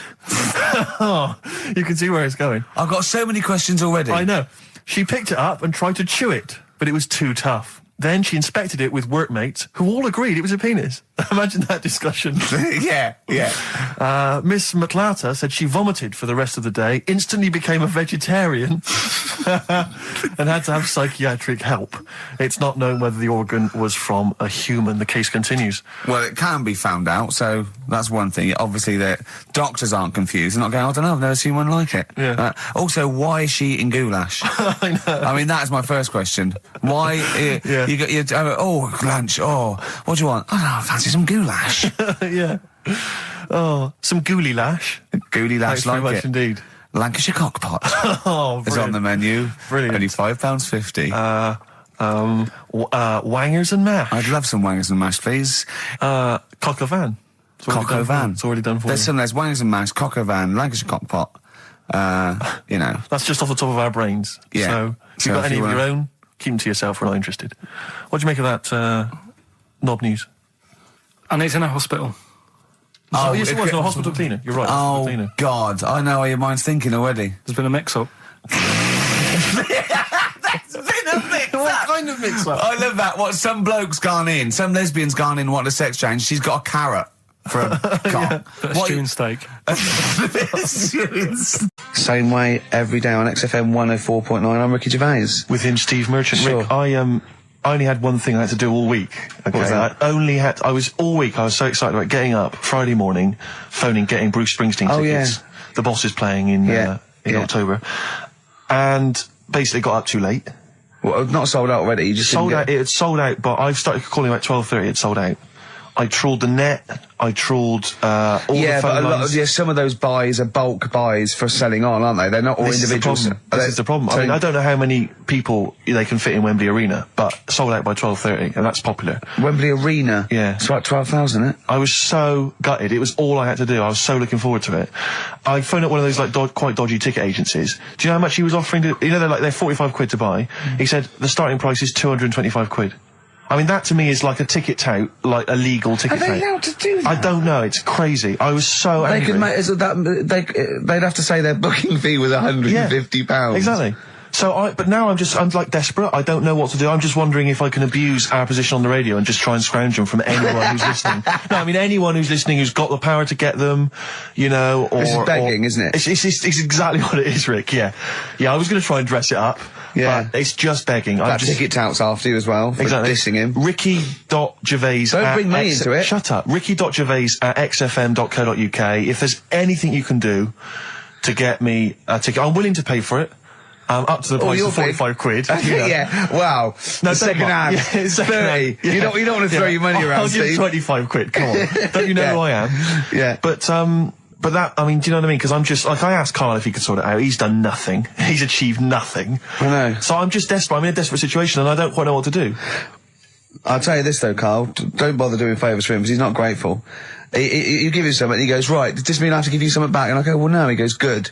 Well, I got you Cure tickets and you did nothing but whinge about rubbish, that gig. There you go. It was rubbish. I went along to that gig. It was a balmy summer's night. The Cure, as far as I'm concerned, owe me a balmy summer's night because I wasted it. Hour and a half they played 4 hits. I don't want to hear their dirge from like some dodgy album and from like 1984. I'm not interested. Play the hits. Boys Don't Cry, Love Cats, blah, blah, blah, blah, blah. Instead I got nothing. I was so angry. I was oh man, you were probably angry at Karl, weren't you? I was angry at Karl for wasting my time getting me the tickets for free. Do you know what I mean, if I paid for it, are you getting to see what sort of a bloke Steve Merchant is? Doves, Caught by the River on XFM 104.9. I'm Ricky Gervais, Steve Merchant, hello, Karl Pilkington and everything. No, I'm going to be honest with you. Go on. A little bit hungover, don't feel very well. Yeah. I don't know if I'm hungover or still a bit drunk, but I don't feel... You sound like you're still a bit drunk. Yeah, so what I'm worried about... You do every week, so... But what I'm worried about is that the standard will slip. Sure. If I'm not right on the ball. And the other thing is I haven't had a lot of time to prepare the show today. Okay. So I don't feel, 100%. Yeah. I haven't done the Karl. Right. Look. Have you finished that sentence? I don't make me laugh because it hurts as well. And there's the other side effect to me being a little bit hungover or drunk or whatever, right, is that I can be annoying. Right, yes. Because just to amuse myself, I sort of like turn my body off a little bit and just poke and like that and annoy people and that. I want to sort of like... Well, you do the physical equivalent of freewheeling. Don't you? You just I sort of want to climb on Karl and go to sleep on him. Yes. Do you know what I mean? Yes. They both annoy him and it'd be comfortable. Yes. Which is... can be annoying. Just a little thing just to make this show a bit easier. If you'd put your hand up when you want one of us to speak, because I'm not quite sure when the sentences are finished. The hands are up. Okay, good. So, the hands are up. Okay. Okay. Good, alright. Okay. Are you gonna just keep them up the rest of the show, or? No, Karl, do what you, huh? Good, alright. Do you want to, is there an excuse as to why you're a bit hungover? Too much wine. Okay. Last night, yeah. Yeah. Good. Thanks for that. Because this is the only work you've got to do all week, isn't it? Unless I'm very much mistaken. You don't have to do anything. You just sit at home eating cheese. Yeah. Then occasionally you do a bit of sort of shadow boxing. And that's exercise. And then you sit out and watch TV. Yeah. Is that roughly what you did this week? Yeah. Uh-huh. So this is the only 2 hours you had to do anything for all week. This is you had to prepare for this. Yeah, but who can plan a hangover? Right. You'd think, Karl, you said you had some stuff. Yeah. What have you got? I love the fact that, whereas I was a little bit slow, Karl there leapt into action to keep this show afloat, keep the pace up. Go on. Right, well, Karl, are you hungover as well, or? I'm just a bit annoyed because I'm with you. Do you know what I mean? He hasn't got much to do all week. You're having a laugh. What? What angers me is I kind of hope that maybe I could have quite a long career in radio, and I sort of feel like I don't know, the word sinking ship.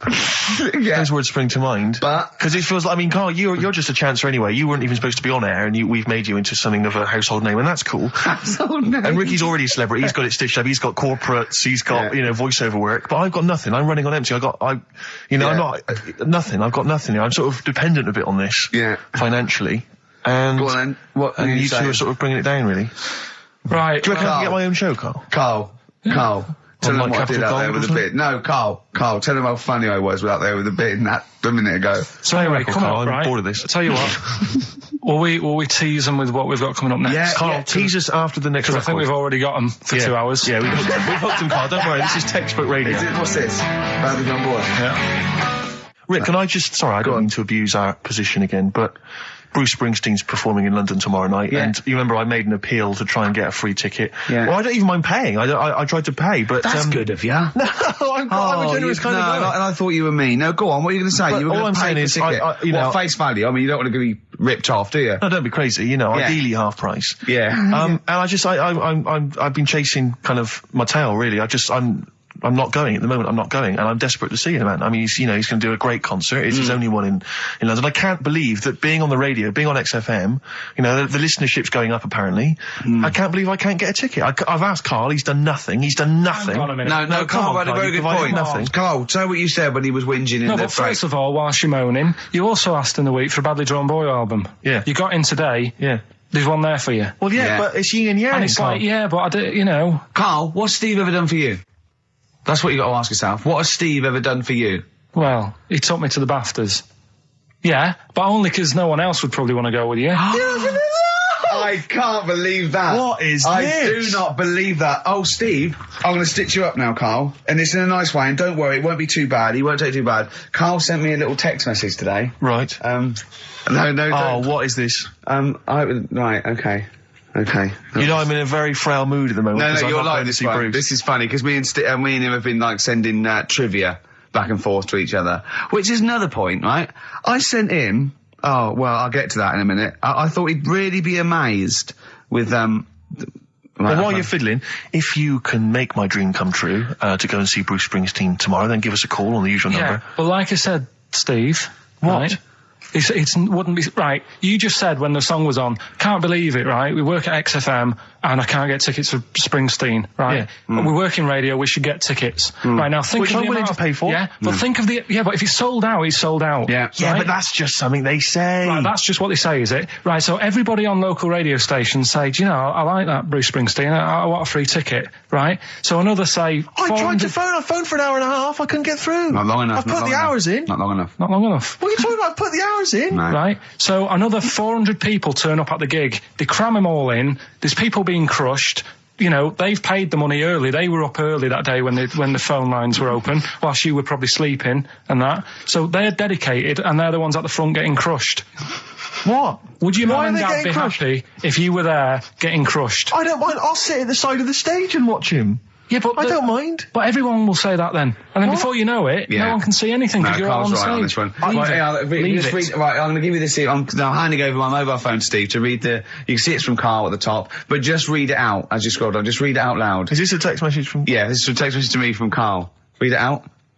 To see at night as well as an owl, you would need eyes the size of grapefruits. If only Stephen could turn his head right round as well. Carl, I can't believe it. What upsets me most, Carl, right, is not the fact that you've been slagging me off behind my back. It's the fact that you've got the cheek to come on here and moralise because you failed to get me tickets and make a dream come true. You've come on here trying to pass the buck and say that it's a health and safety problem, when in actual fact it's a Karl Pilkington problem. Do that, I've got it in a bin. I'm devastated, You know, and then let's play a record. I'm upset. I should have eaten this banana off air. What's the number? It's 08700 800 1234. But if it's sold out, Steve, it's sold out. A bit of a classic here. R.E.M. I bet if Ricky wanted to go, it'd be fine. I'm sure someone could sort it out then. Who? Oh, if Ricky Gervais wants to go, then I'm you can going. come. Are you? No. You want some tickets, then? I had a bit of good news this morning. Go on.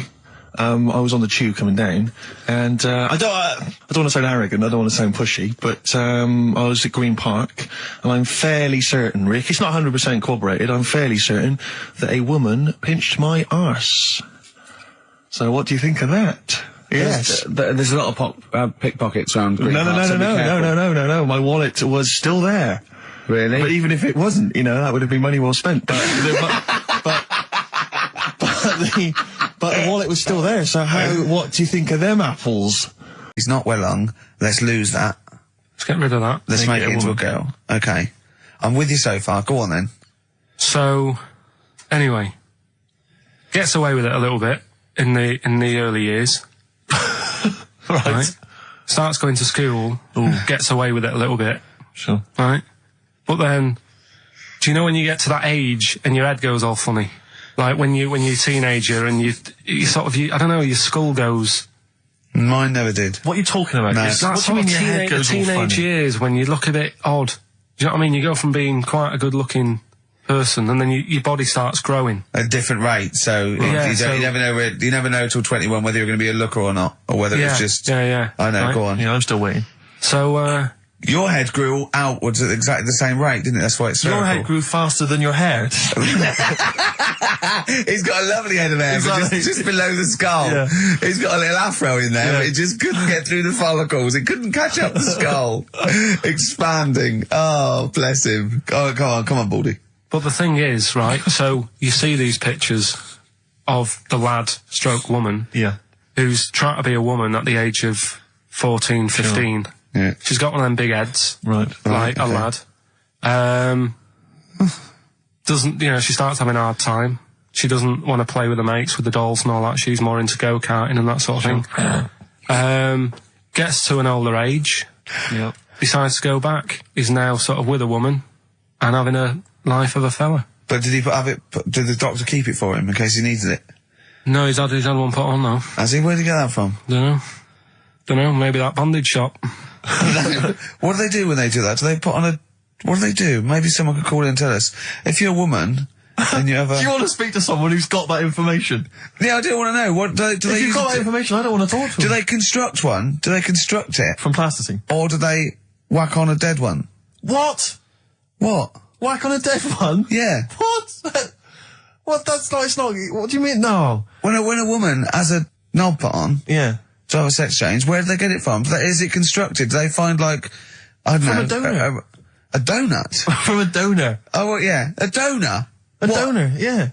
Yeah, but presumably it's like... Maybe there's someone who wants after they're dead, I mean. No, I thought very few people. It's not like giving someone a kidney and then sort of like celebrating maybe with if you're them. a guy and you want to become a woman, you've got one to spare. That's true. Yeah. But a swap. Yeah, just do a little swap, probably on the internet or something. Or Noel Edmonds. What do you mean? On Swap Shop. He's not a man. No, but he could go, we got a fella here who, got a lovely, nearly new, unused penis. Yeah, Keith Chegwin out in kind of Bognor Regis. Wants a couple of tits and a fanny for that, so, call in. It reminds me of the, do you remember the John Wayne Bobbitt story? Which it's always seemed odd to me. I never really kind of got all the information. Do you remember that one, Carl, where the woman cut off her husband's penis because he was sleeping? I think he was sleeping, and she drove off. I think he woke up quite quickly. Yeah, that's so much better than the alarm clock. Yeah. And she threw it off. She threw it out of the car into the woods, and he went and found it. Yeah. But imagine if he'd got to the hospital and they'd sewn it back on, and he'd gone, that's bigger than I remember. I'm not sure this is mine. How many of you cut us where we dump all the knobs? We dump all the knobs in there. Yeah. That was an extraordinary story. And then, bizarrely, he became a porn star. Yeah. Yeah. Very strange life that man's had. Well, it is a bit of a shock to the system, isn't it? Oh, cutting your knob off. I know. Do you remember that, French bloke, the performance artist of about 1910? Do you remember him? No. He, as a performance art, in a theatre, he cut his knob off to a crowd of people. Now, what? That's only a one-night trick, though, isn't it? Exactly. Yeah. but what if there'd have been a bang outside? They went encore. He went, what? Yeah, or they looked outside because a car backfired. He went, did you see that? I go, what? I go, just cut them. Did you? Yeah. Think of that. Sacre bleu. I know. French are funny, aren't they? Cutting your knob off for your art. Weird, isn't it? Longview. Further on XFM 104.9. As we're having so much fun with penises, I thought perhaps I should just mention... That's a slogan. We should just mention this story, briefly. It's in the paper today. A Russian is selling what he claims is Hitler's mummified penis for £12,000. Yeah. Ivan Zadurprov says his ex-Red Army soldier dad hacked it off as a souvenir after storming the tyrant's Berlin bunker after his suicide in 1945. Yeah. Why did he wait till now?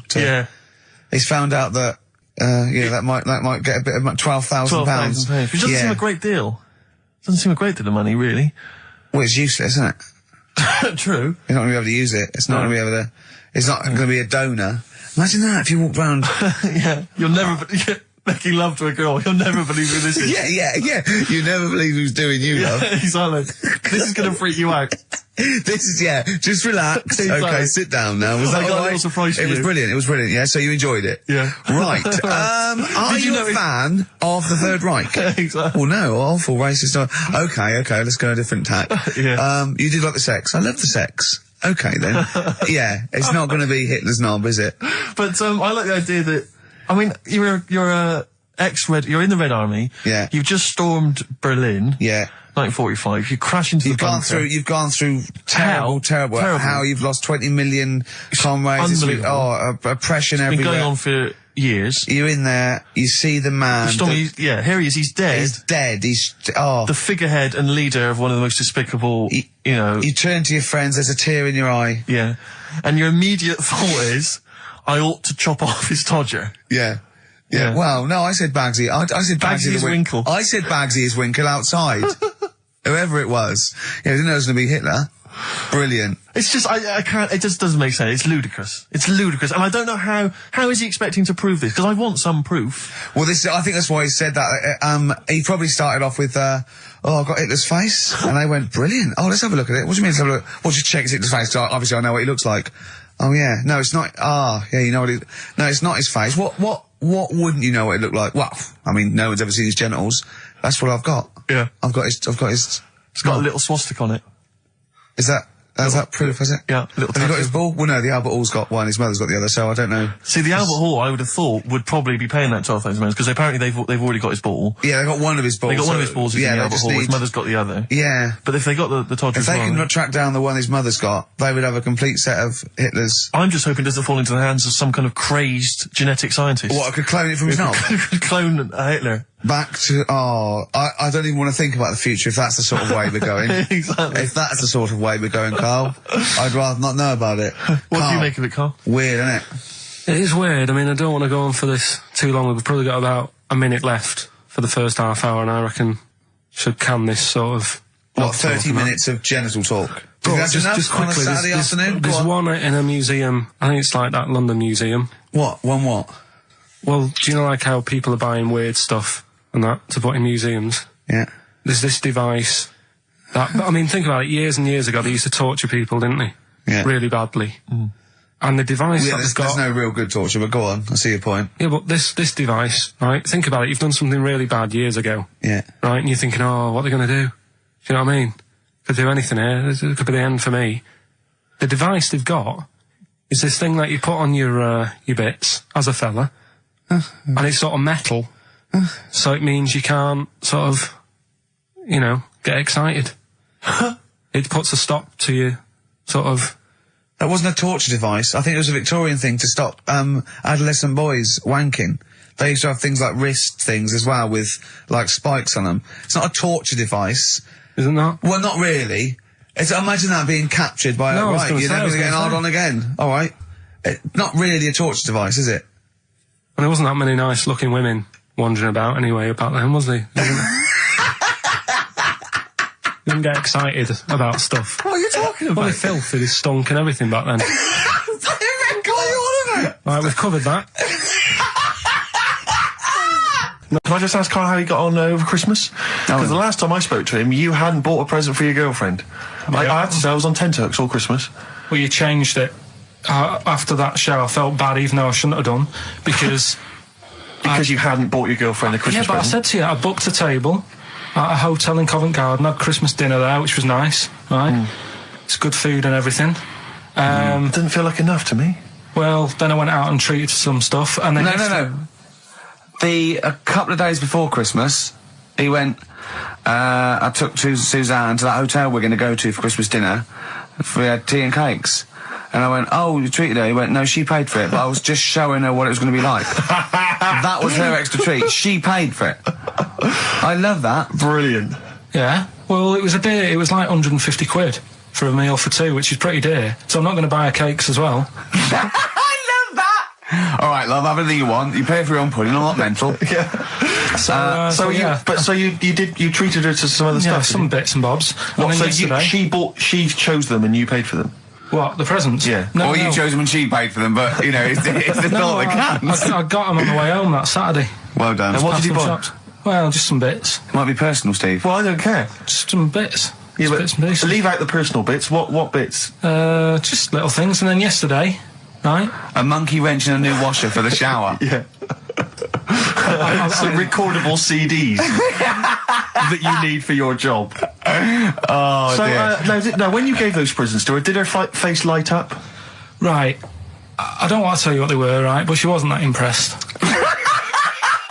You're going to tell us what they are now, tell us what they are. You even know what they are. She told you on Christmas Day. Hold on, wait a minute. But it doesn't matter what they are. It does matter what they are. It doesn't. It does, Carl. It's you, mate. Of course it doesn't matter. Oh, God! Have you just remembered? Yeah! Right, but there's no need. I've got to tell him, Carl. I really want your permission, because I don't want to be I know it's not, but we know it's not that embarrassing. It's really quite sweet. Yeah, but in a way, right, the way I look at it is, right, Christmas, even when I was a little kid, right, is not... Please let me tell him, Carl. Well, let me just tell you first, though. Oh. Let me tell you why I didn't go all out on the old present front. All right.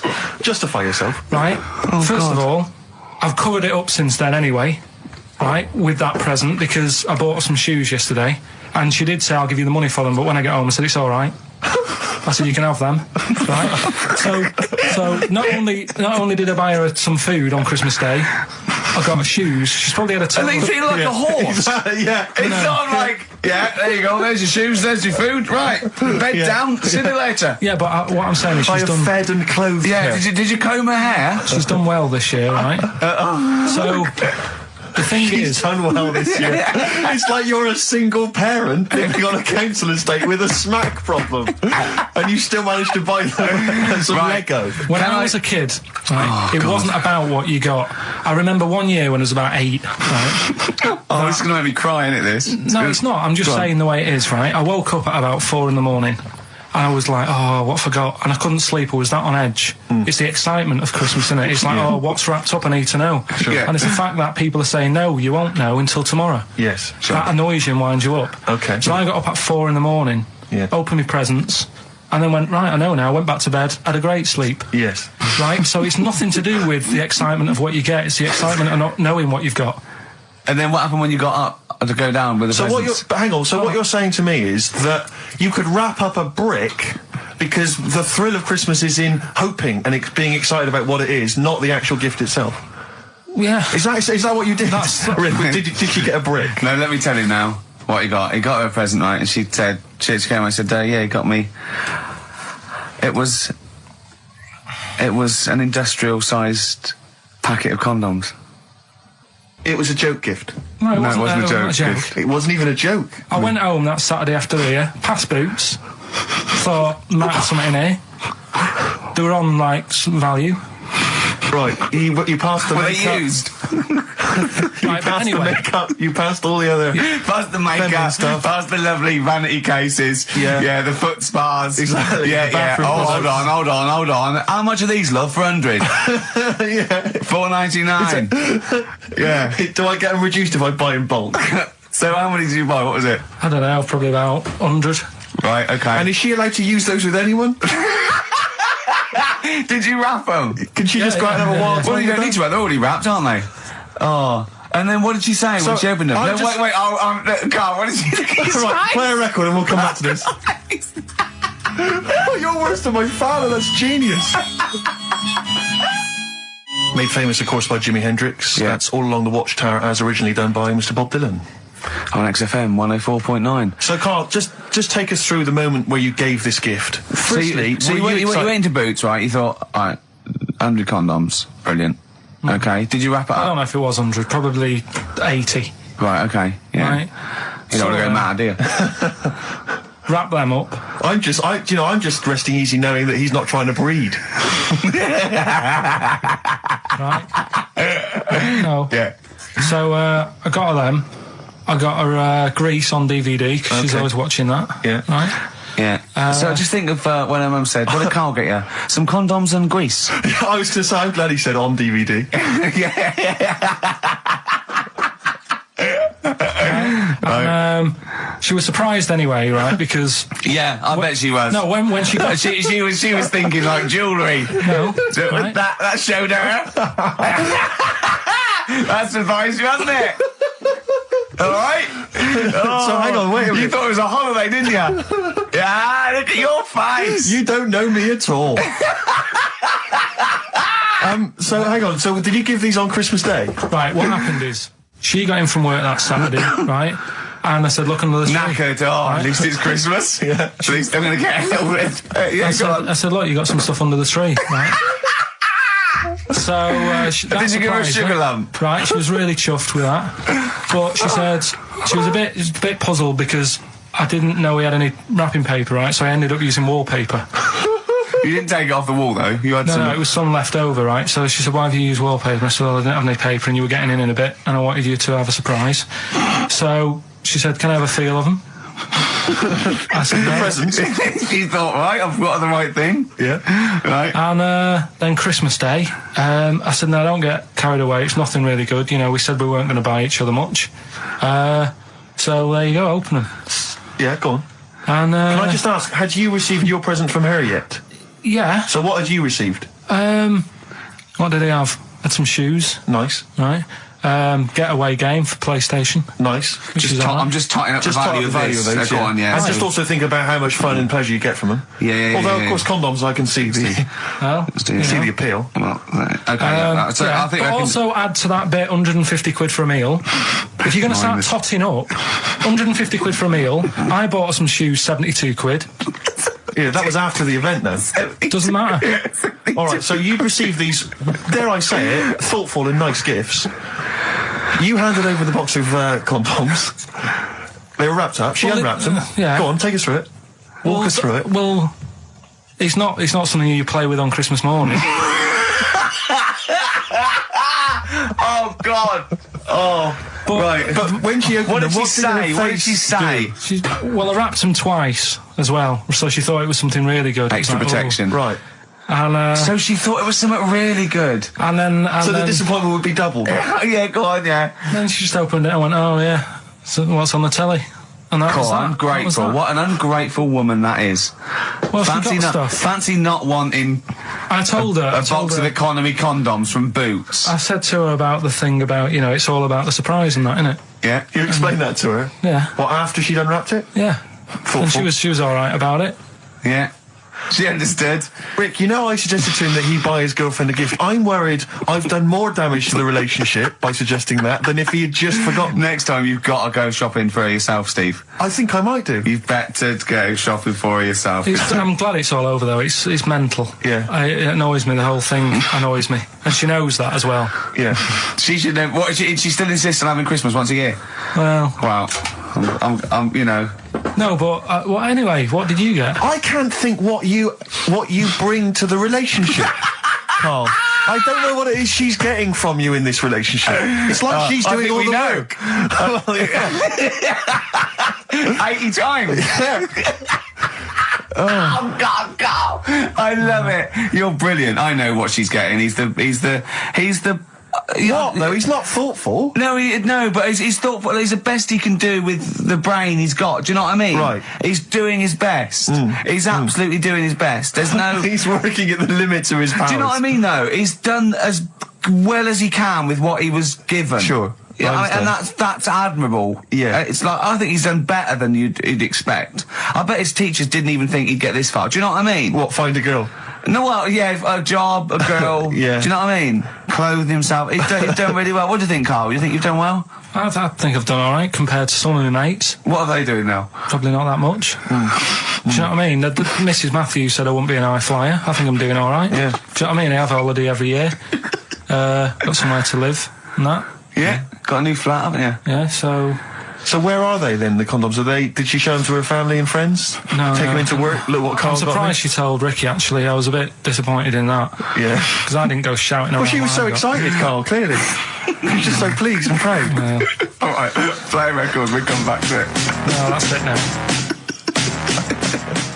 Streets, Don't Mug Yourself, XFM 104.9, Ricky Gervais, Steve Merchant, Karl Pilkington, a regular Santa Claus. I'll leave it. Oh, dear. Right, listen, right, yeah, New Year and all that. He's great, isn't he? Rockbusters is on the way. We're getting some good stuff coming in. I have to say, I'm amazed. Every answer I've had so far has been correct. I listened to the clues. I've got no idea. And I know you, Carl. I've spent time with you. Have you seen the XFM listeners? Well, of course they're the same as Carl. Sure. Of course they've got the same mindset. Yeah. Oh. Right. I know you'll be thinking of what a monkey could do. Yeah, it's like people who've had electroshock therapy. Yeah! Oh, it's imagine tied down biting on something. Yeah. Biting on a big leather pad. If you got like a ball. Oh, Jesus. I know, you don't think about the cryptic clue is that every syllable counts. He says it different every time he says it. There'll be something different. Look, go on then. Right, so if you get a bulb, right? What? A bulb. A bulb. What's a bulb? What's a bulb? Like a light bulb. A light bulb. Oh, a light bulb. So you get a bulb. You get a bulb. Yeah. Go on. He's gone. Right, go on. So you get a bulb. Right. Oh, yeah, a bulb. Yeah. You got something in your throat. What are you doing? You eating a gobstopper? What are you doing? We'll play a song then. No, come on. Get the clue out, for goodness sake. So the cryptic clue is, so, if you get a bulb, Right, so... That's the beginning. Okay, great. Right, if you get a saw, then right, if you get a bulb, like, go on. And you look after it, right? You look after that bulb. And you teach it stuff. And all Jesus that. Christ. What you doing there? Do you know what I mean? This is extraordinary. This is extraordinary. Imagine that written down in the Telegraph. He's had 18 months to get this right. Imagine it. That's not a clue. That's an essay. I don't know what it is. It's a conversation with yourself. He means a light bulb, a bulb like you plant in the garden. What kind of bulb does he mean? Yeah. It doesn't really matter. Oh, okay. Like, you get a bulb. Well, remember that. It doesn't matter. Okay. Okay, it doesn't matter. It does, but I can't say too much. Right, so listen, let me just do it again. You get a bulb, right, when it's young, you look after that bulb, you teach it stuff and what have you. What have you done there? What's gone on? Brilliant! And what are the initials of the band? R, right? R for rabbit, right? So anyway, my dad says, yeah, well, we can get in there for free. Of course he did. Clever. Right? So we parked up on this little country lane, right? No one about. We walked How much down, did it go in? Like £2? about £3 each. Yeah. But he said, well, yeah, but if you don't have to pay, do you know what I mean? You enjoy it even more, don't you, when you're walking about and you think, I've got this £3 in my pocket, no one's having it. Yeah. Right? No, looking over shoulder for a bloke with a peak hat saying, can I see your ticket, please? I wouldn't enjoy it more, no. Go on. Yeah, but you don't worry about it, do you? You've got a bit of money now then, Rick. You've changed. So anyway, so we had to walk across about 4 fields. For £3. Right? And what happened was, we're walking through all these fields and what have you, big grass and muddy bits and all that, 'cause it'd been raining, and climbing over fences and stuff. And we're in this field, right? And I look to my right, and there's about 30 cows all staring at us, right? And Suzanne started to panic a bit. She said, we shouldn't be here. Dad says, of course we can. We're allowed to go wherever we want. You know, all this land, it's ramblers' rights and all that stuff. Yeah. And take a cow if you want, unattended. Serves him right for leaving him in the field unattended. I'm having one. And So keep us fed for a week. across. Anyway, these cows start surrounding us. Surrounding us. And, oh, brilliant. Oh, no. Face off. And Suzanne's panicking, going, this isn't right. We're not going to make it to the fence in time. They're moving faster than us, and they started sort of running a bit. Wow. And it's like some kind of bovine West Side Story. A gang of cows coming at you. Don't worry about it and stuff. But my dad had to sort of stand there and like wave a stick at him. Of course. And we got away, but Suzanne was like having a bit of a sweat on. Got away. Saying, we could have got killed. Sure. And my dad saying, no, it never happens. And I just wondered if it does, if there's a risk of... Yeah, it is rare, but there's been a couple of cases of being trampled by cows. They're not aggressive, they sort of run through you. Well, they're aggressive if they've got a calf. They do have kids. What? They had kids with them. Kids, yeah. That's goats you're thinking of. Yeah. Maybe they were trying to sneak into the gnome thing, and they were worried that, like, if too many people did it, they thought some cows, we can just sneak in. Were cows, no one's expecting cows. And the cows were going, walk upright like you're human. Don't walk upright. They thought you'd blow their cover. Yeah. People have been killed by cows before. Yeah, that was like the highlight. Hickory dickory dock, some lads there just wrote a song called Clocks. The lads are Coldplay. And the song is? Clocks. I'm Ricky Gervais, with me Steve Merchant, Karl Pilkington, pressing the little buttons there. XFM 104.9. What's that little Well, I think I do more than press the buttons. Right, see, this is it, right? Karl has had a little strop on since last night, okay? And He's had a little strop on? Yeah. You said strop on. I just wanted to clarify. And I don't know why. He says that I'm an annoying person. He says that I wound him up, right? Which I don't know. He says that you're winding up because you're sort of like negative about everything. Negative? Yeah. And but what I think it is because we pointed out that his lateness is unacceptable. Yeah. He said meet you at 6. He turned up at 20 past. He said, well, someone stopped me in the corridor. I don't care. I've got stuff to do. We had stuff to do. I think we're a bit busier than you, Karl. You've got one job. We've got loads of jobs. I keep telling you that. Yeah. You got one job in a little room, a 9 to 5 there, that you don't even get done in 9 to 5. That's why you're late and mucking around all the time. There's loads of work to do. Yeah, one job. No, It's not. It's one job with a lot of other jobs in it. It's like those little Russian dolls you get. Right? Well, it's not, is it? Have a go. Yeah, it is. Yeah. Everyone thinks, oh, he only sits in his studio messing about, making songs a phrase. That's what I do in my free time. Which we've got coming up later. Super slick. I still think 20 minutes late is an outrage, though. Yeah, 20 minutes late is... Yeah, but I didn't say bang on 6, I said around 6. No, you didn't. You said 6, which means 6. Well, it doesn't. Wait, sorry, it doesn't? If it was a newsreader, I'd say, yeah, you've got to be on time. Do you know what I mean? If it was a 6 o'clock news, I wouldn't want to be late. But it's the fact that I said to you, I'm busy, I've got stuff to do. No, you didn't say that. You said 6 o'clock to sort out tomorrow's show. I didn't. I know what I said, so... Yeah, well... you don't, because I remember you sent me a text. You didn't even... It wasn't even a phone call. You didn't even have the politeness to call. Stephen has stitched him up by being a little bit more precise than him. It was a text, and it said, see you around 6 tomorrow, question mark? Around. You just said it. Well, yeah, but 6. That doesn't count. That doesn't mean anything. Well, yeah, no, it does. What? So all right, you told me he said 6. Well, he did. I'm paraphrasing. 6 o'clock, Rick. To me, even if it was around 6 o'clock, that would be 5 to 6 or 5 past 6. It would not be 20 minutes after the event, because that is late.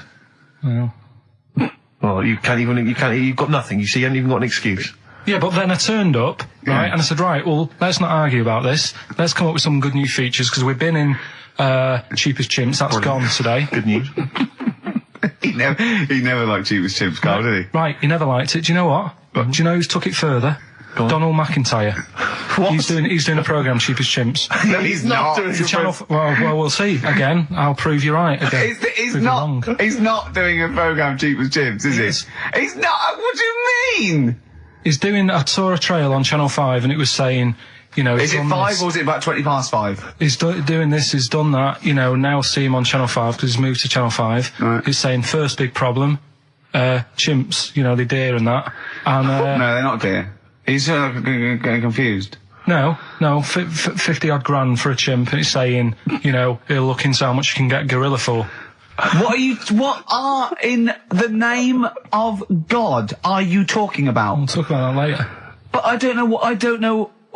I'm just saying that's another idea. And then so go on. You got off. This is why you never get stuff done, and you're late. You got off the point. You were talking about arriving late. Yeah, I know, but I'm just saying to you now. I turned up late, so I said, right, well, let's not argue. Yeah. I said, let's do some stuff. Yeah. You weren't having any of it. I think at one point you were trying to be sick on my leg.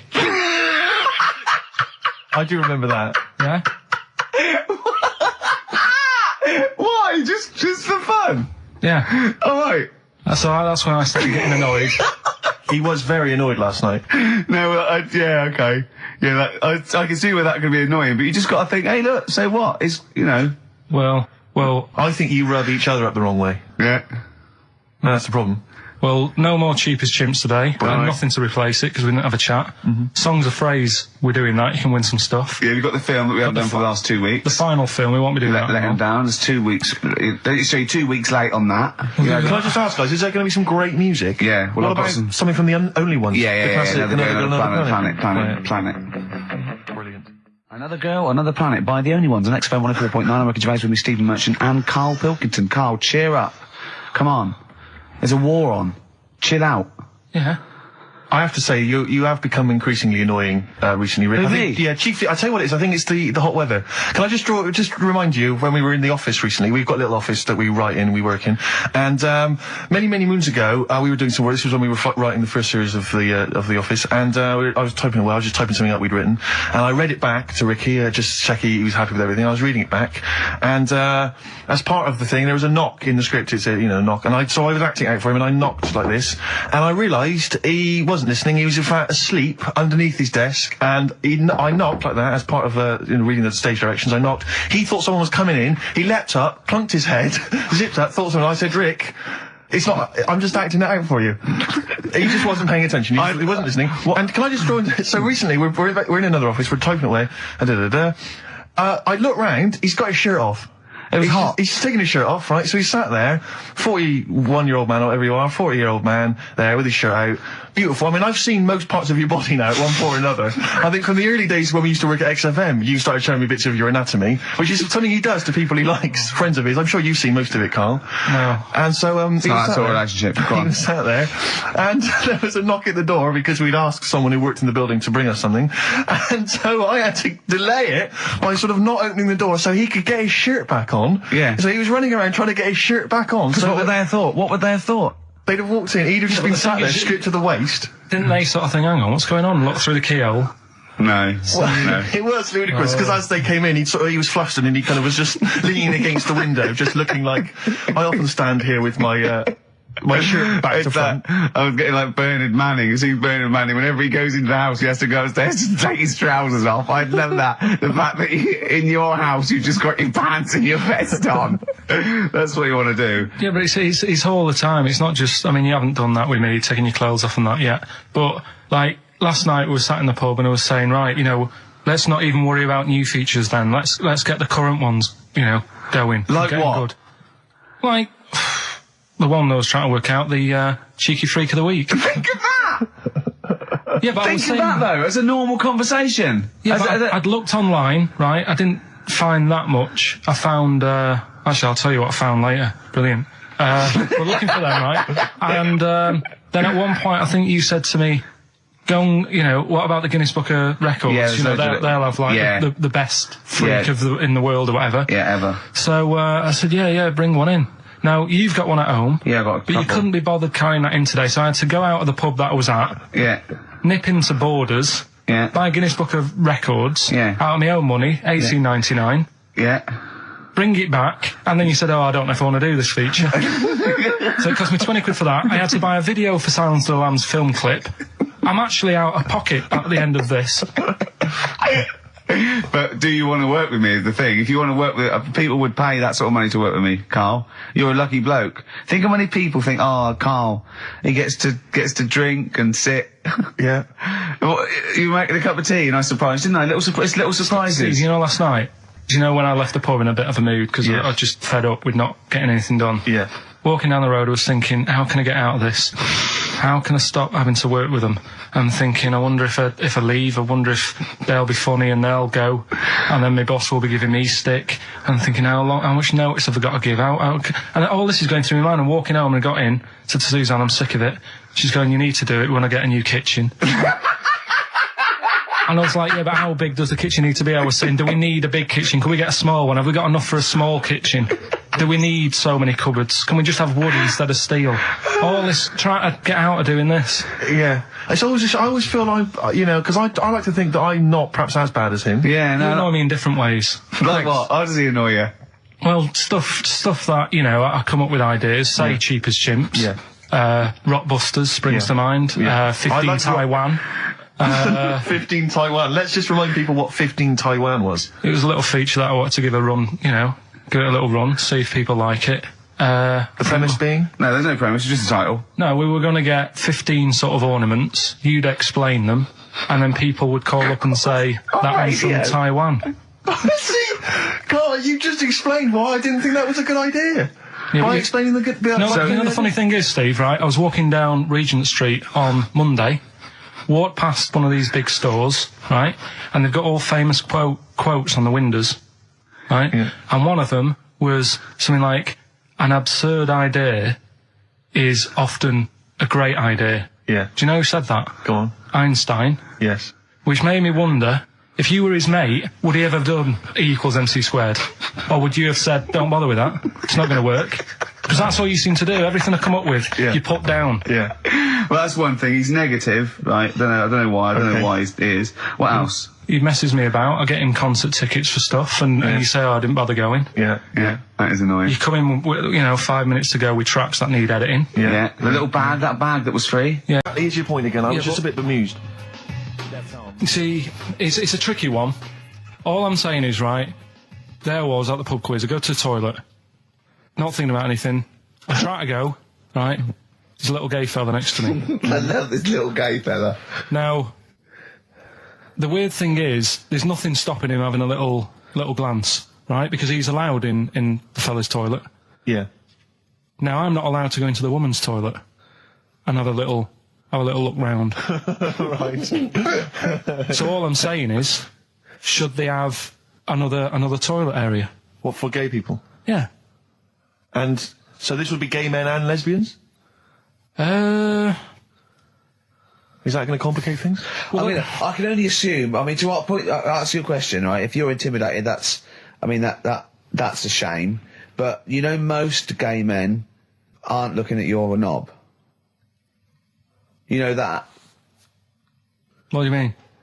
I can only say that 99.9% of gay men who use a urinal standing next to what they assume is a heterosexual man aren't looking at his knob.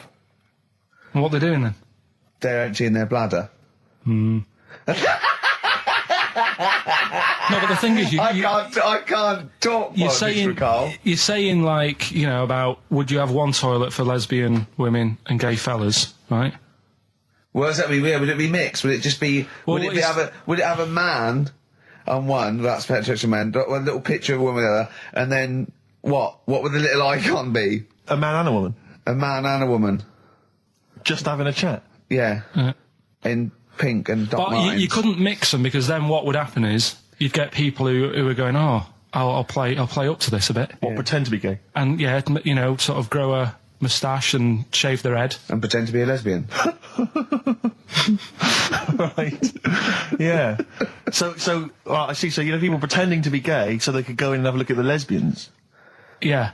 Right. So that would mean that we need 4 cubicles now, would we? Yeah, no, this is fine. 4 cubicles. So every pub How now... many toilets do we need at Every the pub's moment? now got 4 toilets. Oh, Carl, bisexuals. Yeah, now interesting. Bisexuals. How many toilets do we need now? Call the council. Do you use any? Huh? No. No, because they're interested in everything, aren't they? Because the little bisexual fellow will be looking at your knob. Right, with them, what you do, you just have a door, you open it, and there's one urinal there, so you can't get a queue. They have to sort of wait. I just thought that, well, why can't there just be a thing between the urinals, so no one can look at anyone else's knob? Wait a minute. Just to go back to Ricky's point, what stops, even if we've got the toilet for gay men, what stops the gay men who want to have a look at your willy going in the regular toilet and pretending that they're straight? Most men don't wear gay across their head. Exactly. They don't have a tattoo. There's no branding yet in the British House where they have to declare. So we're going to have to expand this. So we've all got to carry identity. Do you know you can see a gay, can you? Coming a mile off. No? No, I'll just hold it in next time. No. Can you tell gay men? Do you know a gay man? I'd say, probably, if you did if you lined some people up and said, point them out, I reckon I'd get... But hold on, we're not talking about people dressed in leather with the arse cut out and an handlebar moustache. Yeah. We're talking about, the everyday, non-seen... of course. Yeah, but I mean, suppose I put you in a room and there was 10 naked men, right? Yeah. And there's 5 gay men and 5 hetero. Could you walk along that line looking at those gay... Am I naked? No, you don't have to be naked. Why would you have to be naked? To catch them out. How would you catch them out? Don't go into it. Don't go into it. Play record. Ooh, those boys can rock there. That's the Guns with All Their Roses and Sweet Child of Mine. On XFM 104.9. I enjoyed that. Yeah. That was good. It rocks. I hope the audience was playing it loud like us. Yeah. Ricky Gervais, Steve Merchant, Karl Pilkington. Well, look at him yawning. How rude is that? Carl, what's wrong with you, man? Have you been up late? A little bit. Girlfriend was away, wasn't she, yesterday? Yeah, I always have a problem with that. Because you don't go to bed, do you, early? Do you know what I mean? You sort of think... I just always find that thing that if, you're used to living with someone, one of you will go, let's go to bed, then you'll go, all right. But when you're on your own, you go... You just forget to go to bed. I just stay up. Okay, stop eating now, Carl. You've ate all the food. That's just a plate. All right. Okay. Yeah. No, I stayed up and watched... there was a thing on about Dracula. Right. What, Dracula? And I found a flaw in it. Go on. Not the fact that he's the living dead and and drinks blood to stay alive and he doesn't reflect and he can turn into a bat. Well, and you can go on. The mirror thing, you can't look in mirrors, can he? Well, he can look in mirrors, but he can't see himself in a mirror. Yeah. That still doesn't work. Go on. Go on. It doesn't work at all, Carl. It doesn't work. Go on. Well, Centre parting's always really neat. His centre parting's always really How does he do it if he can't look in the mirror? Blood on the floor or something it was called. Rubbish. I love the flaw in the Dracula film is that his centre parting's too neat. How did he do it without a mirror? Oh. Was it a documentary about Dracula? No, Yeah, there was the real Dracula. The real Dracula. Yeah, the real Dracula. It's just a film. It had blood on the floor or something. It's called. Yeah. It's rubbish. We had a little lunch yesterday, didn't we? We did indeed. That was a nightmare. Yeah. I hate going out with you two. I was explaining to Karl, right? I like to excite Karl's imagination, right? And if it involves chimps or monkeys, all the better. Brains he likes, parts of the body, deformity. You know, I know where to, you know, what buttons to push. And I told him about this thing. I don't know if any of you out there know about this, but there's an experiment they did in the 50s, a clinical psychology experiment where there's your two hemispheres of the brain, okay? They're joined by a thing called the corpus callosum, right? Which is just a little flap of skin, like a little scarlet lead that joins your two hemispheres. And what they did, they cut that in half, and they thought it was a cure for schizophrenia, but what it turned out to be, or epilepsy, I think, I can't remember, was that your two sides of your brains didn't function together. You couldn't get information. I was telling Karl all this thing, and one of the things I told him was that they did it on a monkey, and it fought itself over a nut. Like its right arm was connected, you know, by its left lobe of the brain, and it was fighting over itself. And Karl went, instead of like thinking this is amazing experiment, he went, would it have been happy if you'd given it two nuts? Yeah, I know. Well, you started off by explaining it, and I remember you mentioned, because I was watching the two of you as you were describing it to me, you said, of course, one side of the brain deals with symbolism, and as you said the word symbolism, I noticed Karl drift away from looking at you, pick up his mobile phone, and start pressing buttons randomly. And I thought it was the word symbolism that got him. And I noticed you took you just a moment longer. And I think the first thing you said was, when did I lose you? Yeah, I knew I'd lost him. It's extraordinary. And he doesn't even try to disguise it. I said nomenclature at one point as well. Right, yeah. And I knew I was dicey with death there. Yeah. But, but I told you tried to look it up, didn't you, on the web? You didn't find anything about it, did you? The spelling of it's, what is it again? What's the word? Corpus callosum. Yeah, so I couldn't do it. No, it's a point. Yeah. Don't bother. Give up. Don't bother. Give up. So if anyone knows any interesting facts about that, yours hasn't been cut in half, has it, Karl? That would, again. I mean, for me, you know, a lightweight, frothy entertainment show on XFM on a Saturday afternoon is exactly the place where I want to discuss the desperate, lonely future that's inevitably coming my way. Oh, God. I'll tell you what will cheer you up and forget all that. A bit of Embrace. Oh, one of the most hated bands. What are these fellas doing? There's a couple it's quite noisy, it's just distracting. Yeah, there's a couple of fellas behind us, taking pictures. I don't know why it takes two of them. I think one of them just got, a couple of hours out of the office. Yeah. They're from the, what are you from, X-Mag? X-Ray. X-Ray. What's X-Ray? It's the XFM magazine, Steve. The XFM what? Magazine. And where's that go, is this available in shops? Is it just a giveaway thing? It's kind of giveaway, bit of information on bands. Right. Gigs are coming up. How is it available? Who gets it? It's in top magazines. You're really selling it, Karl. You're obviously a fan of the magazine. It's all right. Yeah. I don't want to make it... This seems now like you've said, let's pretend we don't know what it is. You sell it on air, make it sound... I don't know what it is. Well, I'll show you later. Okay, cool. And if people want a copy of it, they can go to the website and subscribe and you get it for free. That's all right. Yeah. Cool. And you're going to be in it. And we're going to be in it. Centre pages. I don't look my best. I don't dress for radio. And, Well, it's okay, because I'm photogenic, so I'll make up for whatever you... I'll push you forward. White Stripes and their version of Jolene. What did you make of it, Rick? I loved it. Good. I want to ask Karl a question, though, because Karl sometimes in awe of this newfangled world that we live in. What do you think of the scenario? What do you think is going on there? Because it's a bloke singing to a woman, begging her not to take his man. What do you think is going on there? Say again. Well, that's a bloke there singing. Yeah, to his wife Jolene. Right. Were you listening to the lyrics, or? You see, I got mixed up anyway. I thought it was about that one about the person who chucked himself off a bridge. So I was thinking more about that than listening to that one. So right, listen. Well, go on it. Right.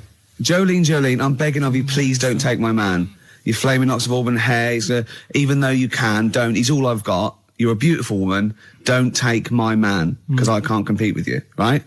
Yeah.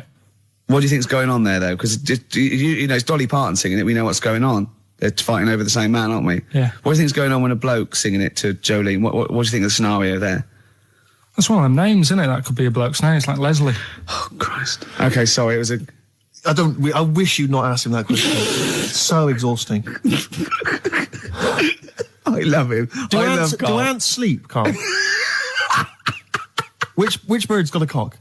Swan. Swan. Okay, nice one. Listen, I want to play that song for various people who've emailed and phoned in saying they want requests. We don't really play requests on the show. We'd like to mention them anyway. Matt Barr, Magic Thighs. That's not Matt Barr's Magic Thighs. No. That's Matt Barr and Magic Thighs. Yeah. Kieran in Dublin, Stuart in Hackney, Lisa and Alison in Crouch End, and Glenn in Crystal Palace, who was phoning up with a nice message earlier. All of you, thanks for listening and thanks for enjoying it. Sorry we didn't play your requests, but tune in next time. It'll be fun. Anyway, I just thought I wanted to say, really. Here's Tragic. What's tragic? What did you want me to say about that song? Just your opinion. Your own opinion was fine. In fact, your own opinion is better than anything I could really hope for. Without doubt. Whenever I ask you a question, you constantly surprise us. Yeah, it's wonderful. So only ever carry on telling the truth, carry on saying exactly what's on your mind, and I think this could become a great... You're like a man who was frozen in Victorian era and has been reawoken and he's kind of discovering the world. Some things make sense, other things don't. It's beautiful. As opposed to one that was made in a castle in Victorian times, like Steve. Oh, that's just... Oh, I've joined in with Carl. I can't believe it. I'm sorry. On my side. Yeah, no, it was irresistible though, wasn't it? I'm really sorry. Yeah. It was Carl, it was you that worked out the maths and worked out I was 28. Because they just worked out I'm 27. You are 27. No way. Yeah, I asked you, didn't I? And I said... Because, no, but what I sort of questioned was, I said, well, if you're 27 today, that means last week you were 26. Well done, yeah. That's irrelevant. So therefore you assumed that I must be 28 then?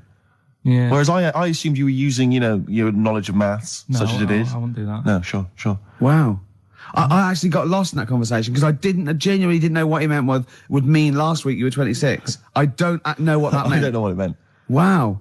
Well, it is Steve's birthday. But he would have been 26 last week. Sometimes you genuinely frighten me because it's those staring eyes. There's nothing behind him. It's this little bald head. Looks like Davros looking at me. Genuine fear on his face when he enters into a conversation with another human being. What bit don't you understand? If he's 27 today, he would have been 26 last week, and he doesn't look 26. He didn't look 26 last week. He looks older than 28 today. You've started on his birthday. You're still having a go at him. Carl, I don't look like the kind of hot stud that I actually am, but face facts, that's the truth, mate. Yeah, live with it. Get with the programme, jeez. Well, let's have a little bit of cake. Okay. Oh, that's appropriate. See the what birthday. But you mean the band, don't you? Yeah. Not the cake. You haven't actually bought cake, have you? Got anything at all? Anyway, the winners, Carl, I think you took some answers. Tim and Neil.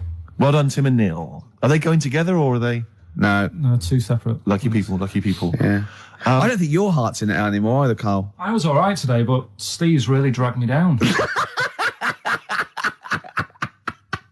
Well, let's... Wait a minute, I just need to know why. No, do you know, people are being miserable around you? Yeah. I was full of beans when I came in. Yep. But you got to remember last week, you were really miserable and that really wound me up. Yeah, because he was having to do stuff. Because, he'd been let down and they were worried about the next show. You were in a terrible mood. Yeah. Look at me like you were. Songs, I wasn't going off and lying on the settee, looking ill, talking in that voice. Oh, he's done you again. I said, just now, being quite friendly. Carl, Steve? Carl, have you ever tried to get into the Monarch for free? Because I'll be honest, mate, it's not going to happen for you. Come out with me, mate, you got to quid off. All right? When you can get in places in Camden for free. Yeah, I'm all right, yeah. Oh, yeah, he's done you. Right, now it's time for Song for the Lovers. Now, this is one of my favourite songs of all time. You'll know this song better done by... That was nearly a sentence. Oh, come on, that was nearly a sentence. What's his name? Glenn Campbell. It's Galveston. Oh, yeah. This is the man who wrote it. This is the original. This is Jimmy Webb. Oh, yeah. With Galveston. From what I can work out, I think it's about a bloke who goes off to the Vietnam War and he's missing his bird. And I've brought it down, haven't I? I've brought it down a tone by saying bird. It's a beautiful song. It was irony. Just play it. Galveston. It's beautiful. Yeah. This is the reason, because actors are often quite handsome people, but yet they're always quite obnoxious. We are. No, I mean, they're normally quite obnoxious, Rick. Again, you're a good example of that. And yet, I think it must be the small man complex. That's what makes them so obnoxious and so kind of desperate for attention. Didn't realise it before. Steady on. Because, of course, I tower above everyone. You do, don't you? I'm, for people who don't know, who are listening, I'm 6'7" tall. That's high. Yeah. And for people who've never seen him, he doesn't hold it well. It's not like he's a sort of handsome athlete, is it, Carl? He's a bit of a, what do you call him? Carl, don't answer. No. Don't get drawn into that. You know the game he's playing. No. Do you know yesterday when you were in the office? Yeah. You did a little move, and it reminded me of Blakey. Oh, I hate you, Gervais. Oh, I hate you, Pilkington. That's his stance. Yeah, but even he held it a little bit better, didn't he? Because he was a man, you know, he had a big coat and everything, and a peak cap. But, yeah. I can't believe you. Like, I've not suffered enough from being freakishly tall. Now, two of my best buddies, live on radio, are just like... It's not just the height, though, is it? It's the posture and the face and everything. But it's got your places, hasn't it? No? What do you mean it's got me places? I think people give you a bit more of a chance in your career and stuff, 'cause it's like... Well, yeah, stacking shelves. Because I can reach to a high level. Muse, Plug-in Baby on XFM 104.9. Ricky Gervais, go on. Well, yeah, but I know you guys are laughing about the height thing, and for those that have only just tuned in, I am 6'7" tall, which is tall, and that's big, and I pride myself on it in a way. You know, I've worked hard, I've not smoked, I ate well, you know. Yeah. It's an accomplishment, but obviously I didn't have much involvement in it, I just am. And it's a curse, because mainly the problem is that you can't get stuff, you can't get clothes, you can't get shoes, you know. Yeah, he's size 14 feet. Yeah, but it is genuine, and I don't know, I mean, it costs a lot to buy a pair of size 14 shoes, and if you were genuinely poor, I don't know how you'd afford to be tall, because the clothing costs more, everything costs more. I've seen this in comics, that you'd actually go to school in a barrel. Wearing a barrel, with just braces, it'd just be a barrel and you'd have sort of flip-flops. And you'd take a mule with you. They all had a mule, didn't they, the poor people? People always think like you'll be in a pub or something, and people just think they can talk to you about it. They just think, hey, you lanky, it's just like, because it's like they But that really annoys you, doesn't it? Well, it annoys me because it's like they think I should be proud of it. Like, well, exactly, but they don't think that this is not a disadvantage, this is not a disability, is it? You're taller than most people. It might get a disability. No, if you were 8'3", it'd be slightly disabilitating, you would, but... Disabilitating? What? Disabilitating? Yeah. No, you're a medical man, aren't you, eh? But, no, the point is, it's a disabilitating because when you go on public transport, like if you're on a coach... yeah. The only place I can sit on a coach is that seat... On the driver's lap? Either on the driver's lap or that seat at the very end, you know, which sits into the I. Yeah. That's the only place I can sit. Well, you stand up... some sort of stand at the back, waving at drivers. You could drive it from the back. Here he comes, watch it. Were you a tall baby?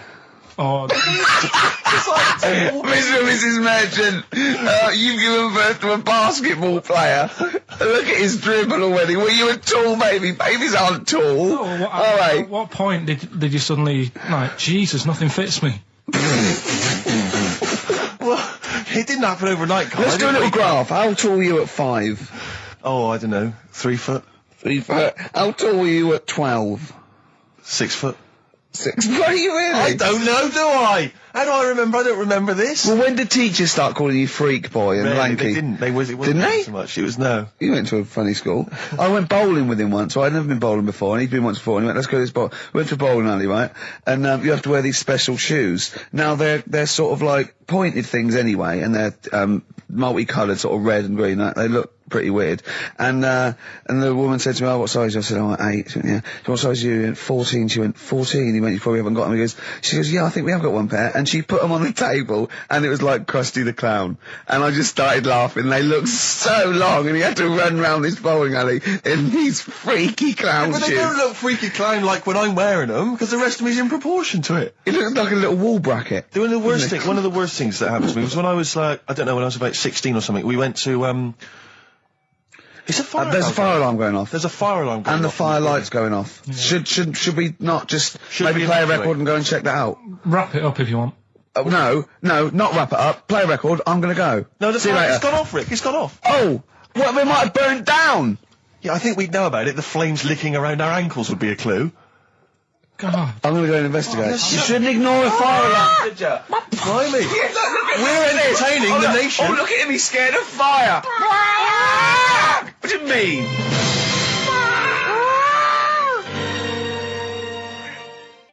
The last bars, and there she goes. What a great start to a show. We've had 20 minutes of some of the best banter, chatter and music and anecdote anywhere on the dial. You're damn right. High five. Yeah. Sweet, man, sweet. Oh, what are we talking about? Well, I love that track. It's lovely. They've got a bit of the Liverpool gene pool, haven't they? That sort of doddy. You know what I mean? I like the Scouse sort of look. You know, the Cilla Black and the Stan Boardman. Yeah, it's particularly unique to Liverpool. It's sort of happy in teeth and ears. And, it's happy in teeth and ears. Yeah. Oh, brilliant description. Yeah. Happy in teeth and ears. Yeah, that's just 3 of my friends.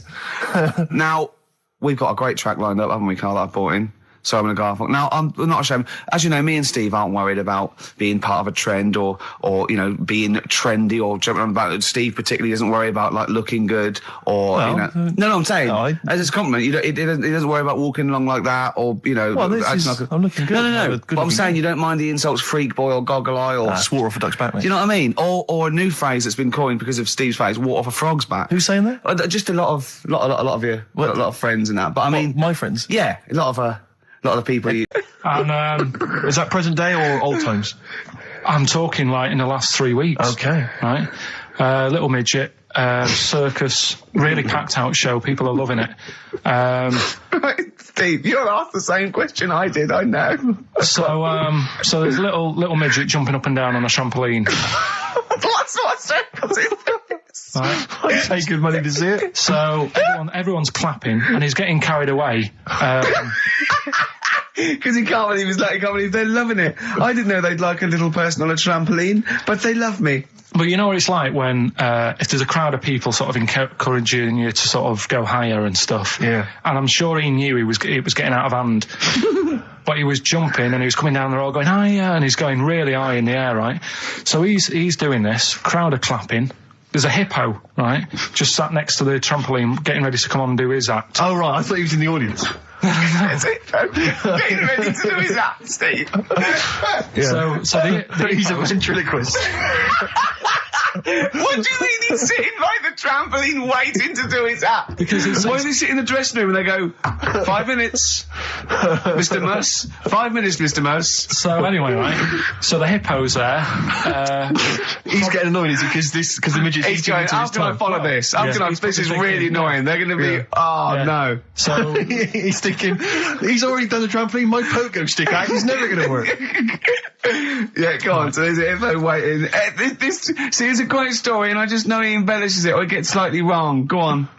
So there's a midget jumping up and down. The hippo's getting annoyed. The crowd are going mad. The midget's loving it. Can't believe his luck. Although you think he probably knows he's dicing with danger. Yeah. So next thing you know, they're all saying higher. He gives it one big, like, heavy sort of landing on the trampoline.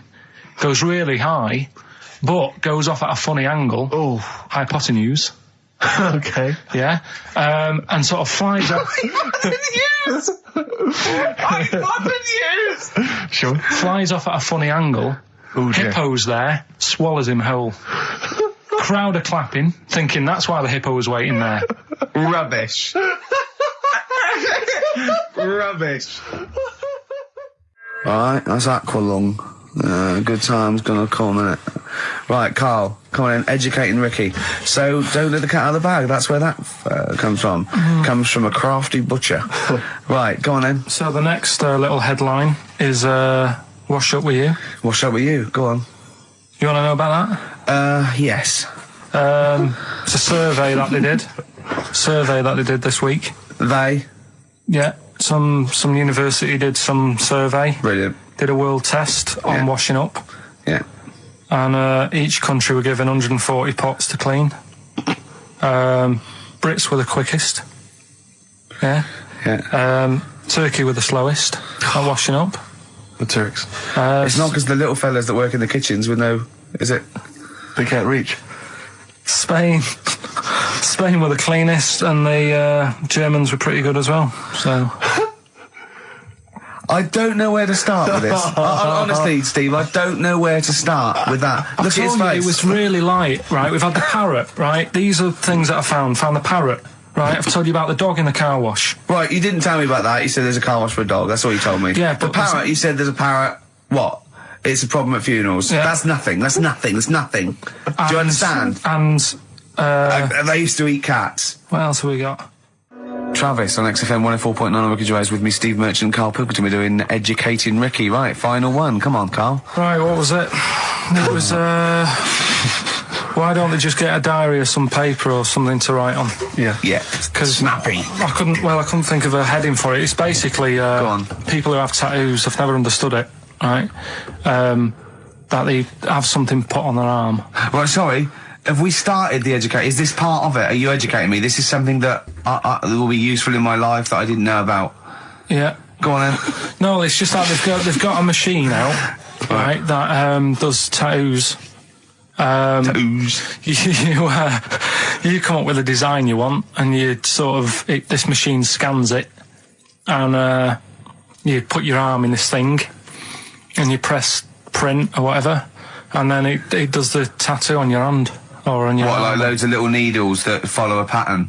Yeah, the computer, basically, yeah. Is it a real tattoo? It's a proper proper one. The fella said... well, as long as it goes out, it pierces the skin with a I just wondered if it's one of those kind of, those kind of... No, it must be lots of little needles or moving needle that can go Sorry, along but it. how is this cleaned, like, in between each person?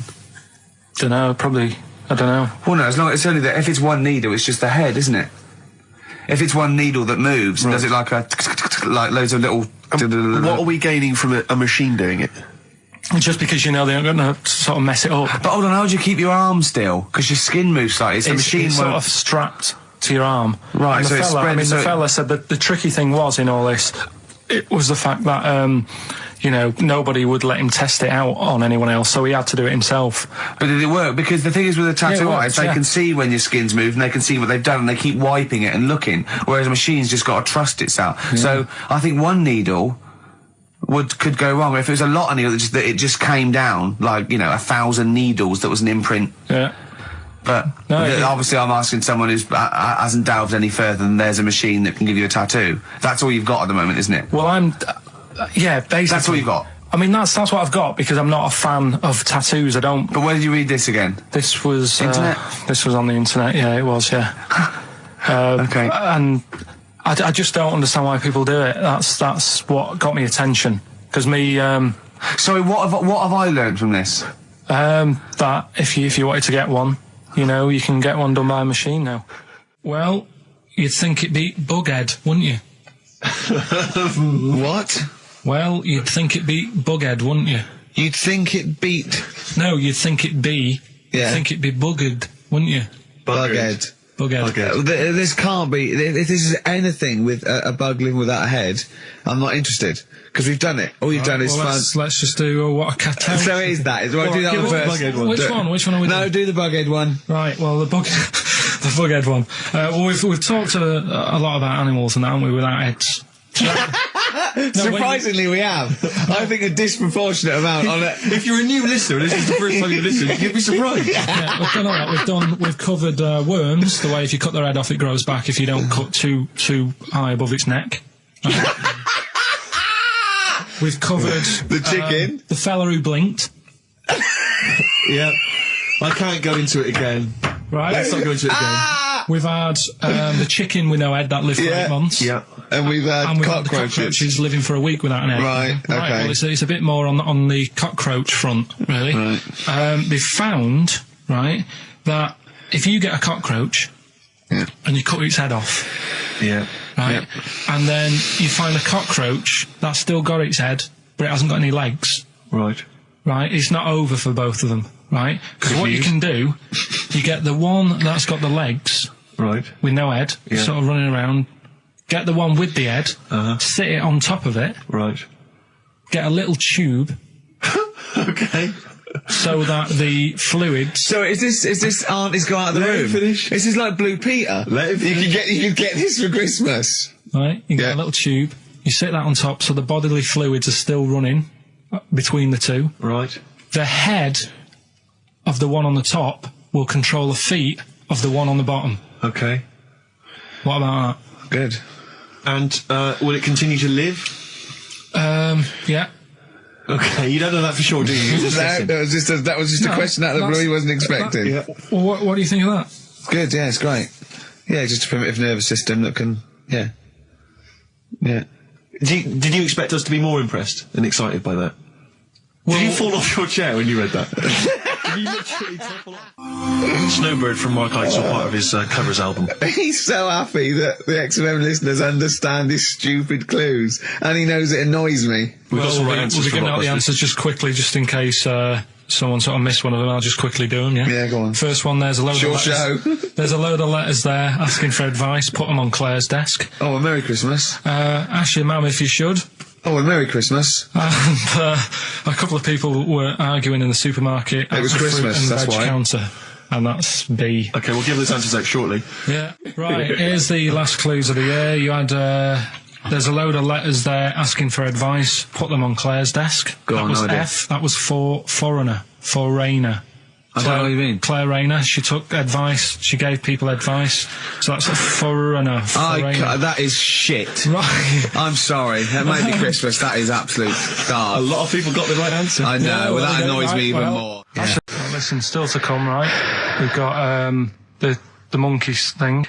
Oh, chimpanzee that. And when I was out last Sunday, right, at Johnny's birthday party, Yeah. Steve was there. Yeah. Got talking about stuff.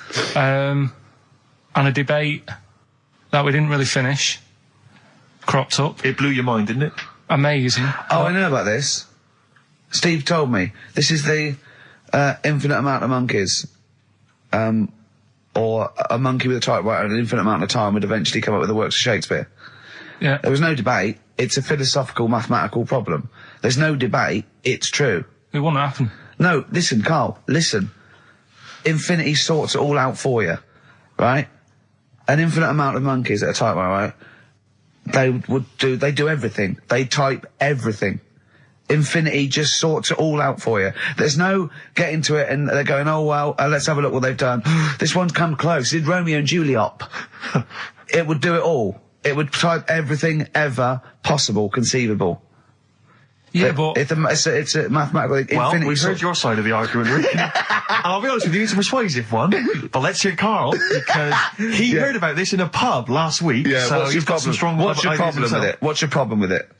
well, first of all, right, you're saying it's a load of monkeys. It's not just one monkey. That Depends. can live forever. No, wait.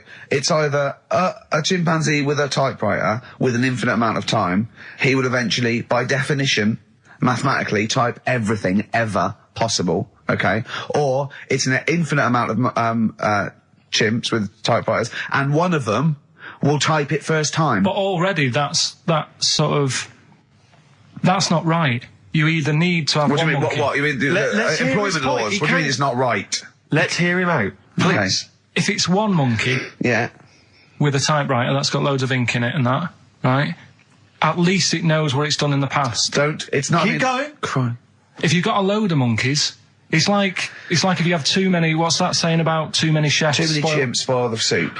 Right. Well, it's the same thing. It's like, well, I didn't tell you to put salt in it. I was going to put salt in it, and it messes it up. Whereas if it's just one, they know what's gone on. So what I'm saying is, honestly, just leave him go. I can't be bothered. I want to hear. I want to hear the rest. This blows my mind. He doesn't know what this does to me. It's a mathematical problem. I want to hear the rest. well, it's just I just don't think it will happen. What do you mean you don't think it'll happen? Infinity works it out for you by definition. Well, what's stopping them typing the same thing again? They would. In fact, the problem should be if you had an infinite amount of time that it would type. It works for Shakespeare an infinite amount of times and everything else an infinite amount of times. But you know, that's not as.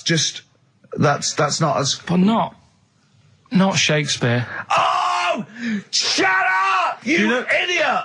Rick, do you know what he said to me? I said to him, I explained it to him. I said, you've got an infinite number of monkeys, infinite number of typewriters. They will type the complete works of Shakespeare. He said, have they read Shakespeare? You're an idiot! Play a I said, record, no, 'cause I'm not having this they're not conversation. doing it from I'm not memory. having it because it really, really winds me up. But you're saying they'll do it with no spelling errors. Well, they do it an infinite amount of times. And they do it wrong an infinite amount of times. And they spell the last full stop wrong an infinite amount of times. And they get one thing wrong in Hamlet wrong an infinite amount of times. They do everything an infinite amount of times. But are they going off a story that they've... Play a record, Carl, because I'm going to knock you out. I'm just saying... Shut up! Do they know the story? Oh, they're monkeys! Oh, Christ. No, right. Okay. Right, Carl. She's a girl and I'm a man. Good that, innit? On XFM, 104.9, Ricky Gervais, Steve Merchant, Karl Pilkington. As ever, Rick, there's always someone who steps in to defend Karl. Okay, what is the defence? What is the defence? Here's an email from Scott Coomer. He says, Karl is actually right. I've got an A-level in statistics and probability. It doesn't matter how long they have and how many monkeys you have, you cannot guarantee they would type the complete works of Shakespeare. Infinity makes it probably they would get it right, but not definite. Yeah. Well, yeah. Yeah. That's what I was saying. No, you weren't saying, Karl. You don't understand it.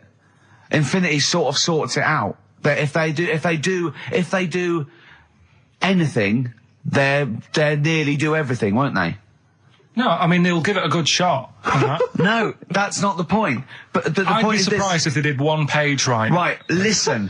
It's not to do with consciousness. It's not to do with them aiming. They are just bashing away at the keyboard. It's like they're used to show that there isn't consciousness. They chose the chimpanzee because it can type, presumably, hit the keyboard. It's because they hadn't come across you at the time.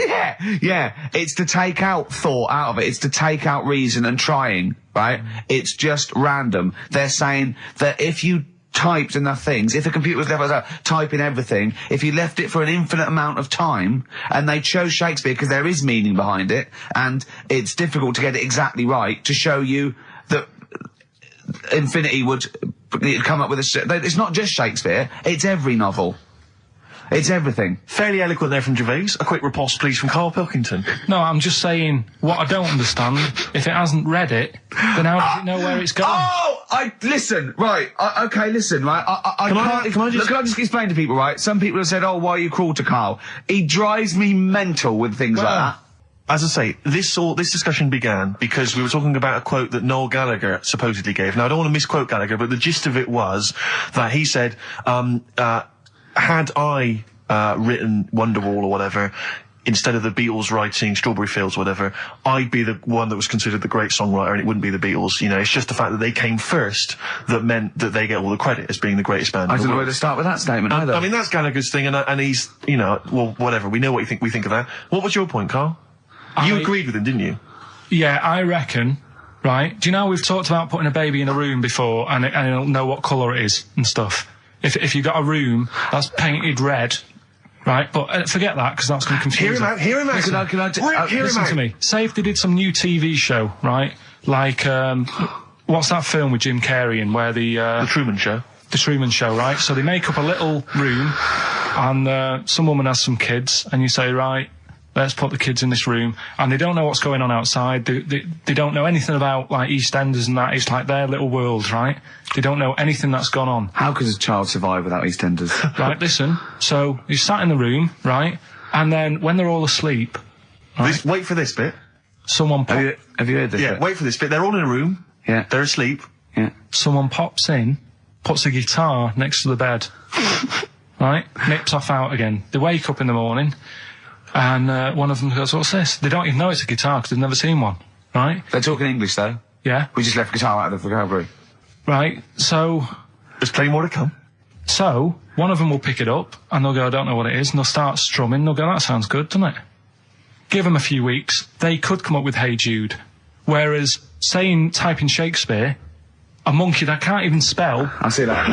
Can't answer it. I might come with you, Rick, if that's all right. Because we've got to sort out that Christmas special as well. Yeah, no, sure. Alright, I'll see you later. I'm shooting off then as well. Cheers, Karl. I get hassled a lot by the homeless. Don't we all? You should go home to sleep. Yeah. I'm here, mate. But no, I do treat them a lot. You know? Treat them. I love that. You had a good day? Yeah. You've been good? Yeah. There you go. That's 50p. Suzanne does the Save the Children thing. You were talking about, you know, charities hassling you all the time. She does that. And I sort of say, well, you do that.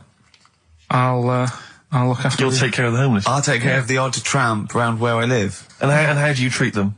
Loads of different ways. 50p I might give them. Yeah. Or I might, you know, they'll sort of say, have you got any money? I'll say, what for? And they'll go, I'm really thirsty.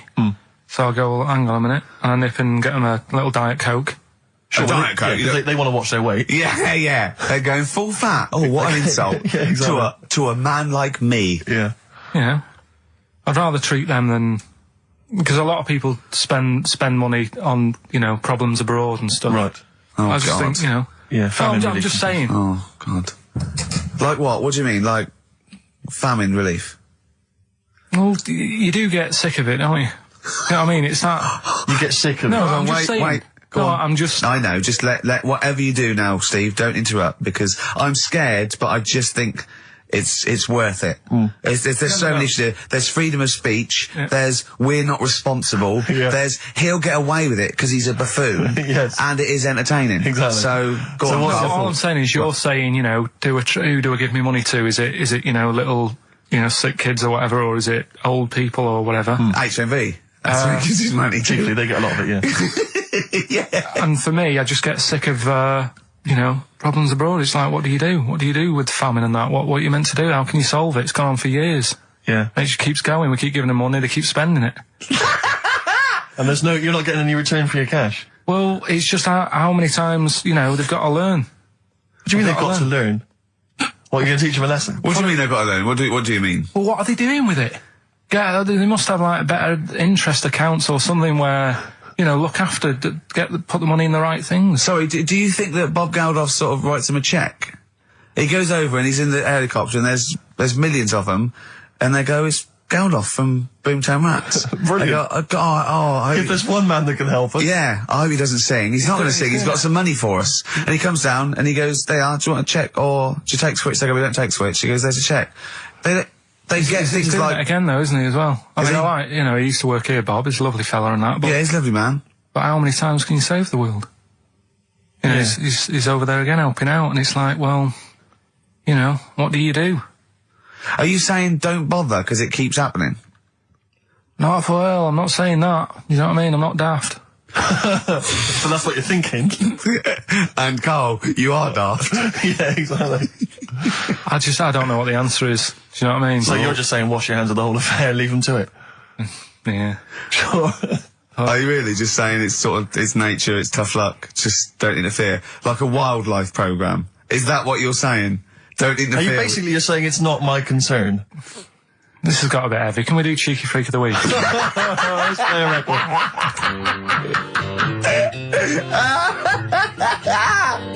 Oh, God! My Hey Hey Out of the Blue from the album Rust Never Sleeps by Neil Young. Such a brilliant song. Oh, he's a great musician. He's amazing. Yeah. He's incredible.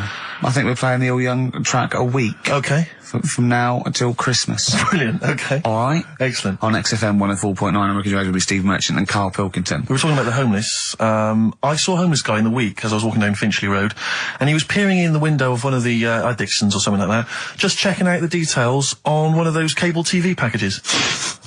And I thought, one step at a time. I mean, firstly, I don't know, start eating your dinner off a plate. Yeah. And then work your way up to, you know, a house, a home, a widescreen TV, a roof, digital television.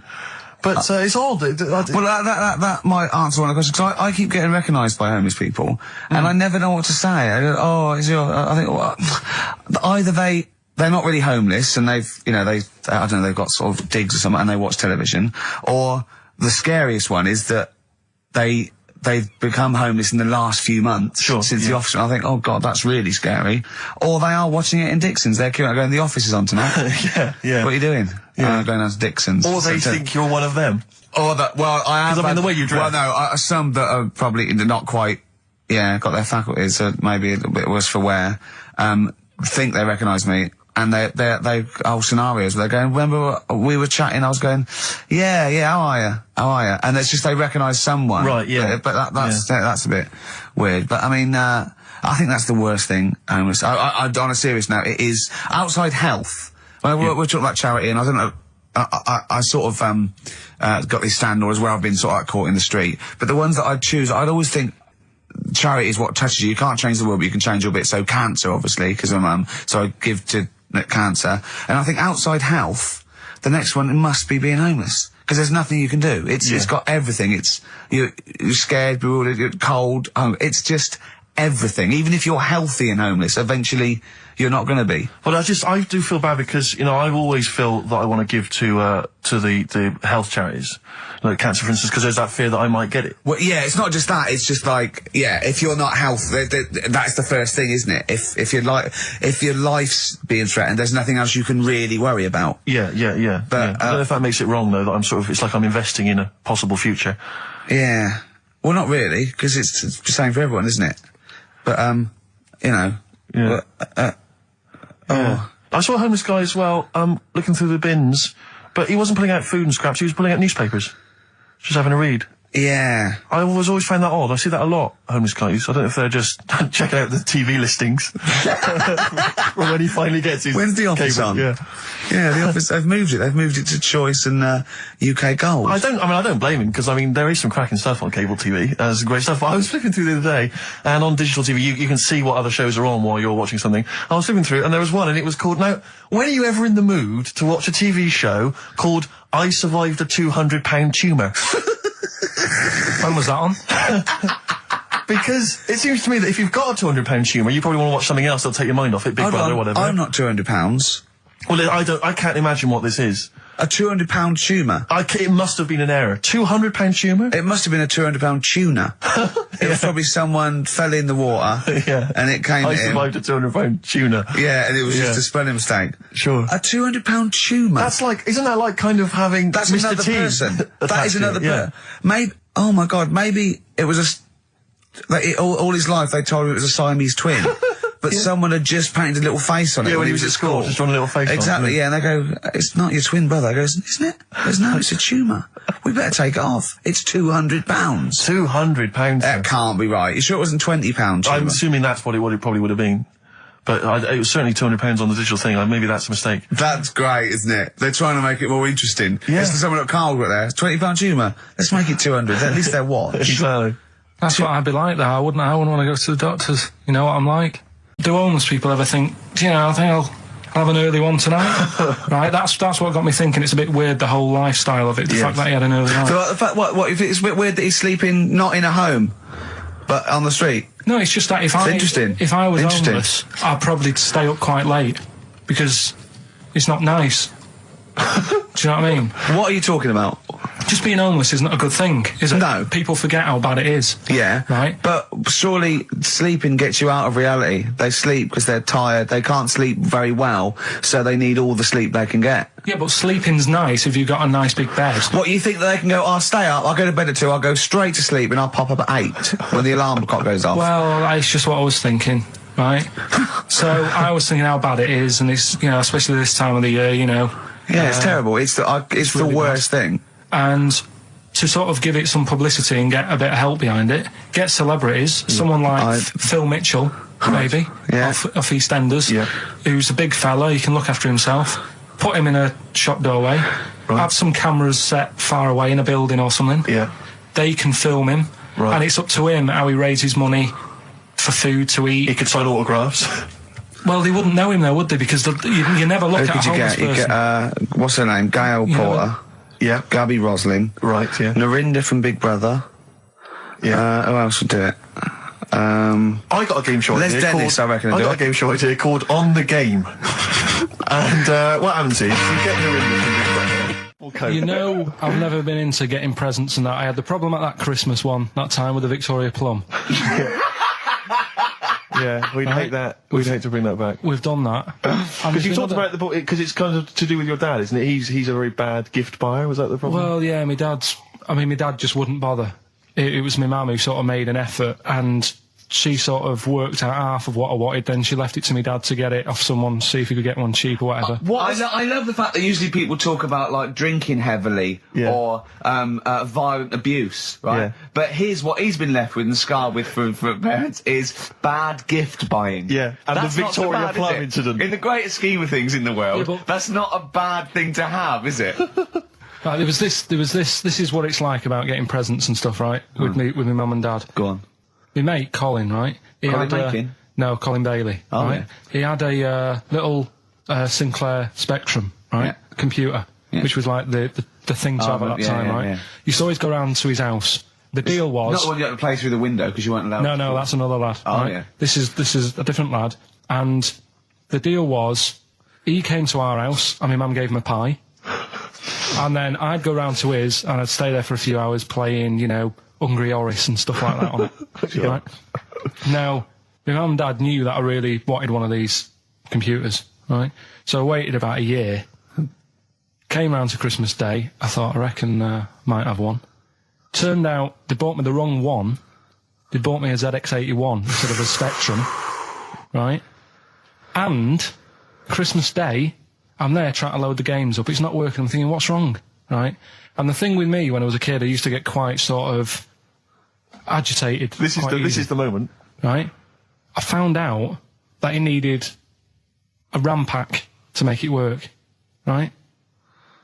Looking in the thing and it's saying, and make sure you put your RAM pack in the back. And I was like, oh, where's the RAM pack? And my dad's going, I don't know, I've got you the main bit. That's it. So, I was that wound up, I just was sick, right? Just sick. I didn't feel sick or anything, I just was like, oh God. Went to the sink, just sick. Because I was that on edge about it. I said, come on, we've got to get one. And my dad's like, Tandy's shut, we're not gonna get anything today. Ruined again, Christmas Day. That was after the year when my train set got blown up by our kid. The following year, no RAM pack. And now you ask me why don't I get good presents? He's scarred. He just I'm gonna die. Honestly, I'm gonna die. He's just clean sick. Yeah. There's no RAM pack. Did you get to the bottom of it? Why wasn't there a RAM pack? You have to buy them separate. Oh, okay. What do you mean I can't play Frogger? Oh no. So, wasn't there another incident when you threw up? Spontaneously threw up? Through sheer anxiety? I do get it. It's not so much now because I've relaxed a bit, but as a kid I used to be quite on edge all the time with certain things. Do you think that's what happened to your cat that kept being sick? That it didn't get the food it wanted and it just threw up? Do you remember that? Yeah. God, so they shaved it. Yeah, but again, you see, the cat thing, I mean, it's mad. I was thinking about it the other day, right? I used to think I had quite a normal upbringing. You didn't. Right? And someone was talking Your about mother once told you not to go to school because it was windy, Carl. It was not a normal upbringing. The cat was being sick, so she shaved it, so it was easier to clean. Right, well, my mum and dad went on holiday, right? And I stayed at the Rosses down the road. Oh, yeah. Only a kid, must have been about 5 or something, right? And I was always running around in the house. I had a lot of energy as a kid. What the Rosses did, they had this cat that was dead violent, the most violent sort of angry cat I have ever witnessed. A tiger? It was, honestly, Steve, if it was bigger, it would have been, because it was just always having a go at you. Yeah. If you went to pat it on the head, it went to bite you and stuff. And what they used to do with it, to stop me running around, I'd sort of be running around, and then I'd get a bit tired, and they'd say, have a lie down on the settee. So I'd lie down on the settee and I'd nod off. And what they used to do, I'd wake up, and I'd put the cat on my belly. Right? So I'd be scared to move, because it's like it's going to get me. But it would keep you there. It kept me there, and it used to sort of slaver on me, and they'd sort of, you know, go out or whatever, and I'd be lying there. That's not normal, is it? Carl, sorry, were you created by the Brothers Grimm for one of their fairy tales? What kind of a life is that? A cat paperweight to keep Carl in place. He keeps blowing around. It's windy. We'll have to weigh him down. Be careful. Your mum probably told him that it's a windy day. You got to get something heavy on him, otherwise he just gets blown into the road. God bless him. Roll Over DJ by Jet on XFM 104.9. I'm Ricky Gervais, with me Steve Merchant and Karl Pilkington. All right, Carl? Yeah. Bit miserable today, Carl. Let me explain why. Go on. Steve, and to you, the listeners. Well, we came in to a big bunch of stuff. Dropped off was it Becky from Marks and Spencer? Just like lovely stuff.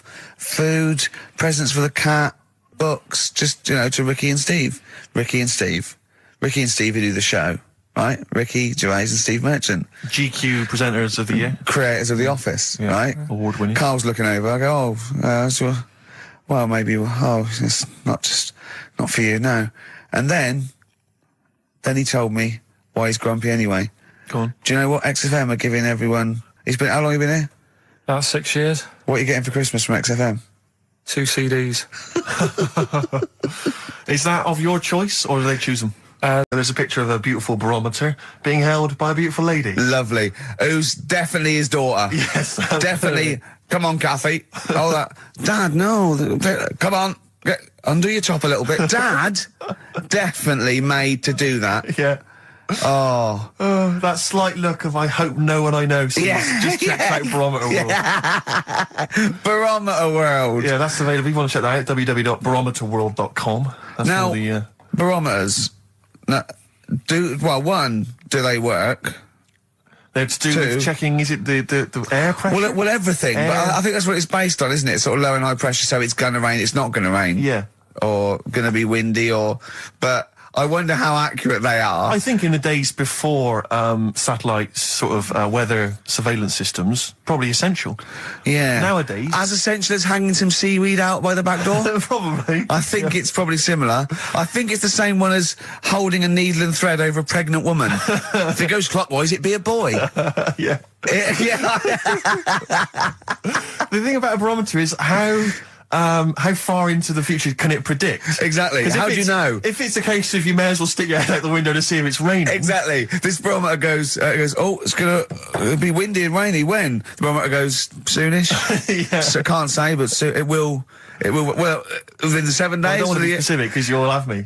Yeah. Yeah, I don't, but I mean, I'm just a barometer. I'm not really a weather person. Analyse the information. Yeah, brilliant. What's in there what's happening? In there, what chemicals are being affected? How does it work? I don't know. I assume it's probably something. Wait a minute, let me email Barometer World. What could it be? It could be quite interesting. It could be mercury that's based on a sort of temperature. It goes up with. Oh no, it's not temperature, is it, barometer? It's pressure. So it's probably just very fine. It's like a fine, very, very fine needle, isn't it? This is almost as embarrassing as last time we were on. We couldn't figure out what the name of the leader of China was. Was it the King of China? The Prince of China? This is where we were trying to imagine what it'd be like if all the Chinese people at once jumped up and down and made a big tidal wave. But if you do know what the name of the leader of China is, we don't mean the name of the particular person in charge, but if it's a king of China, the emperor of China, the chancellor of China, the prime minister of China, didn't it? No, that was Japan. Yeah, this is it. I don't know what's the big guy in charge. Is he still the chairman? I know Chairman Mao was important. I think he was just the chairman. I think he just governed all the big meetings. Yeah, I don't know. He just kept the minutes. Head Chinaman? Head Chinaman. The major Chinaman. The top Chinaman. Number one Chinaman. Do you know what? We're going to be honest here. We know so little about China.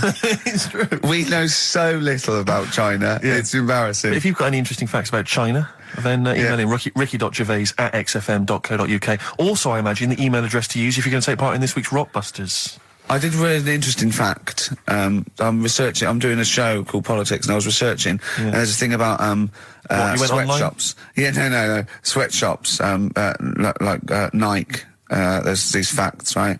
And these people get like a few cents an hour, and the CEO, I forget his name, for a Chinese woman to earn his 5.2 billion, she'd have to work 8 hours a day, 7 days a week for 10,000 years.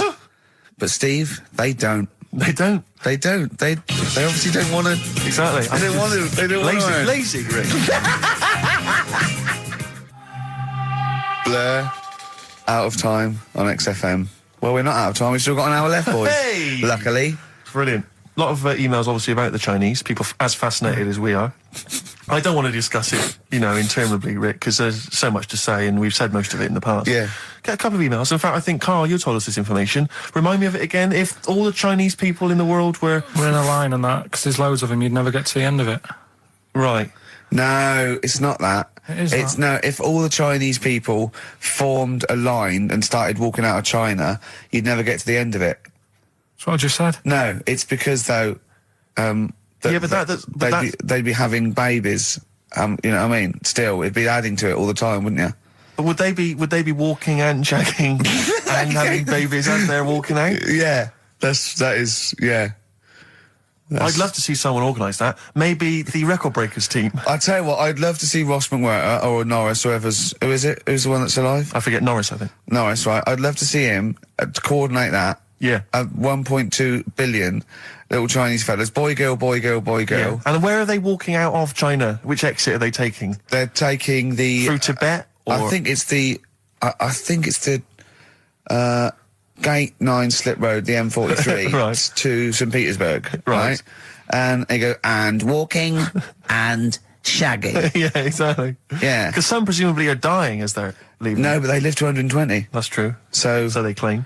So, well, we know Carl's theory on that. Do you want to just tell new listeners your theory about when all these Chinese people get the records for oldest people in the world? Come on, what's your theory, Carl? Leave it. Carl, just that they're probably lying. Why? That's all. Because a lot of them don't age that well. Some of them do. A lot of them don't, and they always look older than they are. I read the other day, right? Do you know the one who was the oldest woman in the world, right? Chinese woman, right?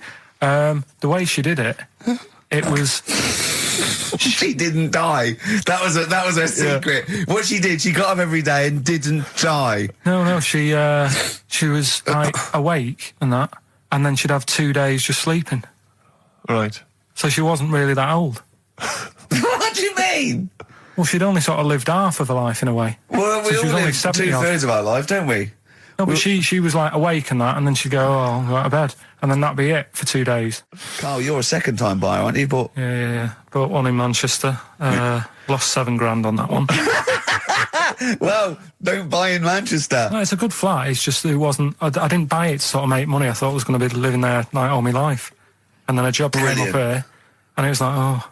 You bought your first flat in Manchester. You assumed you would be living there for the rest of your life. Well, I wasn't in a rush. Play record. You're an idiot. Hang on a minute. So have you got a property portfolio? Have you got the 2 houses now? No, I've got rid of that one. Oh, you sold that one? Got this flat. £7,000 loss. Got this flat. I'll tell you something that is interesting. Hold on, though. What? £7,000 lost. Yeah. It's a flat in Manchester, but it could only cost about £8,000 anyway. Right, Steve, something they do now, right, they've got to do by law when you're buying, right? I was looking at one in London, right? It's haunted. They've got to tell you now. Right, don't talk shit. I'm telling you now. Play a record. I'm telling you now. Yeah. There's no such thing as ghosts. That is ridiculous if that appears on a legal document. Right, if there's anyone who sells flats and that, does that for a living. Yeah. Right, email in, because I'm telling you now, that is a fact. She sort of dropped it in. She said, I said, oh, nice feel here. And she said, yeah, well, that'll be the ghost. Just dropped it in, that's all they've got to do. And then I was like, what? And they went, oh, yeah. That's all I've got to do, is it? So that's the legal thing. Did you drop it in? So in court you go, did you drop it in? Yeah, I dropped it in. Play a record, you're an idiot. That's David Gray, and this year's Love. If you're in love, I hope it lasts. It's only January. What you got for us, I just thought we ought to maybe go through some of the emails. I mean, I don't want to query the calibre of some of the emails we get sent on this show, but here's a typical one, Rick. Go on. There's no name, it's just from Glicko, that's his email address. It's just a question to you, Rick. Did I see you walking around Marylebone High Street last Sunday? Yes. Okay. Well, I don't know. Well, I was in Marylebone High Street last Sunday, yeah. Yeah, but did you see Glicko? I didn't see Glicks. Okay. I didn't see the Glickster. But all right, this is one from M. Ricky, what do you think of Richard Bacon's show? I can't decide if he's better than you. Nor can I. Any thoughts? Nor can I. I can't help her out on that one. Sure. That's a really personal thing. She's got to dig deep. She's got to look at both of us. She's got to find out what she likes. Yeah. And then whether I provide more of that than Baker's. Yeah. I mean, Baker Foyle's brilliant. Yeah. I'm not going to put myself up against him, so I can't help you. Next, Steve, next. Well, there's a lot of emails last week which were saying how much they enjoyed the Christmas specials. Thank you very much for that. That's very flattering of you. There was also a couple. There was one that it was a guy. I'm sorry that I think I might have deleted it. But I should have sent a reply, because there was a guy from Canada saying if there any chance you're around in March, whether you could pop in and have a surprise birthday dinner for his wife. Oh, why don't you keep that? I know. Sorry I can't bloody go now, can I, you idiot? Okay. So, I really apologise for that. Yeah. There's also, this is interesting, this is more for Carl, really. It seems unlikely. Is it from a doctor saying you're an idiot? We've got plenty of those. I tend to delete them. Okay, all right, yeah. Look at his face. No, it just says, don't like to complain, but I won the film competition about 5 or 6 weeks ago, and I haven't received my prizes. Oh dear, that's all Carl has to do on the show. We provide the chat, the records, the light entertainment. I mean, the glamour. Strokes of comedy genius. All Carl has to do is send out the prizes news and say there was a monkey that was a bank robber at 5-3. What's your Carl? excuse, Carl? Do you remember her winning? I've got all. What, are you calling her a liar? Well, I am, because I don't remember ever seeing. Right, he's calling her a liar. So, Joanne Ogden, you're claiming, is just making this up. She sent this in on a whim, trying to fool us and get some cheap tat. Wow. I don't believe that. I don't believe anyone would lie to try and get knowing me, knowing you on VHS. I really don't. Well, I'll look in the records because we keep all the details, so... Do you know what I mean? Right. Well, one of you's in the wrong, and do you know what? Knowing you, Carl, I don't think it's Joanne. No. Has anyone else ever emailed in saying they haven't got the bag of crap? No, they haven't. They haven't. Well, yeah, one mistake's one too far, because that's one person. So, you might send out 30, but that one person, that's the first time they've won a competition. They want the history of Wind narrated by Donald McIntyre on VHS. Yes. And, Stephen King's It on Betamax. Yeah. No, they sometimes they want the best of Primal Scream on a cassette. Exactly. So, You've got to make sure you're sending these files away. Yeah. Final email from Andy. He says, the webcam is pointing at the ceiling. Is it because the air conditioning vent is more exciting than what happens on the show? Let's put that down now. I think that's absolutely right. Hold on a minute. Now, just if someone... Is that good? People love the webcam. I don't know what they're interested in, because all they get is a picture of Carl's big head. It's not as big, it's just round. Oh. Got it right. Yeah. Carl, I'd like you to play the next tune. I got sent a little cheeky primer for The Cure's Join the Dots. It's B-sides and rarities, lots of stuff from them, from all over the ages. And it's amazing how good their B-sides are. Here's one of them playing. Yeah. There's a list of about 30. Right. Tell them what you chose. 30 CDs. I've gone for Kings of Leon album. Yeah. And the best of Bob Marley. Haven't we, given them away in the past or something? Or you could have burnt them off, couldn't you? You could have done copies. Illegal, but you could have done that. Anytime you wanted. I don't think Bob Marley minds if you bootleg his CDs. It's out of order, though, isn't it? It is bad. Although is that always the case? Has it always been the truth of all the time you've been here? No, it has been better than this. Yeah, although you do get paid quite well and you do have an easier time. Yeah, but don't give me the CDs then. If it was a milkman, you don't go, I have 2 bottles of semi-skimmed. Happy Christmas. Yeah. That is a valid point. Do you know what I mean? You complained. Who is it who made this decision? There's no point. No point, is there? Why? Just no point. I don't like moaning anyway, just... Has it come from up top? Is it from the capital people?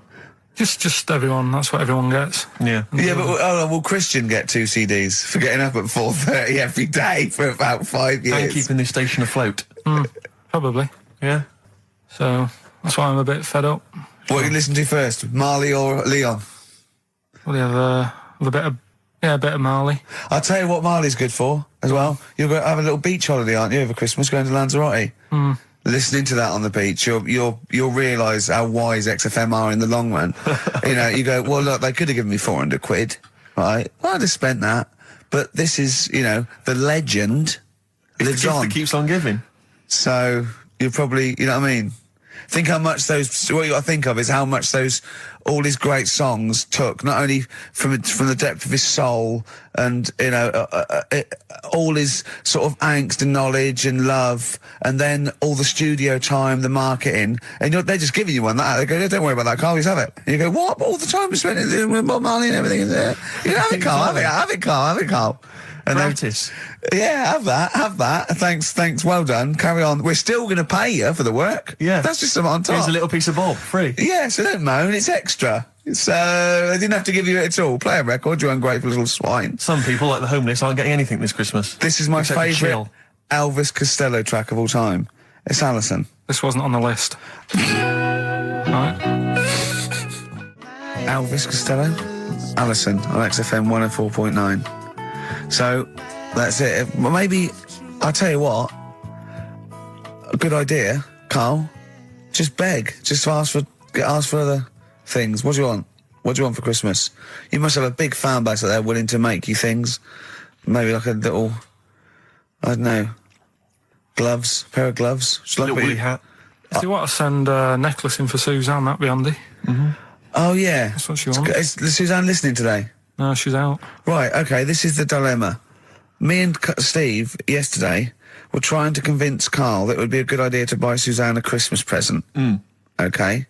Now, why aren't you going to buy her a Christmas present? Explain, Karl, why you don't think you should buy her a Christmas present. No, I've told her I'll get her one, but in the new year. We're going away on holiday and that, so there's no point taking stuff away. Yeah. Going to Lanzarote next week. Just get something in the sales after Christmas for the, Yeah. Right. And me and Steve were trying to explain to Karl that she would love it if you bought her something on Christmas Day. Yeah, but she knows now. But knows what? I've told her. So no, well, I'm going to tell you. Do you know, right, this, dear listener, this was Karl's worry. I said, I bet she's got you something. And Karl was worried in case he got her something and she hadn't got him something. Yeah, he'd be livid. He didn't want to be down. He didn't want to be a present down. Yeah. Look at his face. So buy her a nice necklace. Don't spend, just spend £100, you know, just a little token. We're going away. We're taking her away on holiday. No, you're not taking her away on holiday. What, you're paying for it, are you? Yeah. Are you really? Well, half and half and that. Right. So you're paying for you to go on holiday? That's good of you. So the gift is your company, really? She's done all right. She's done all right! Why do you talk like you're 60 years old? And you've been working down the mines.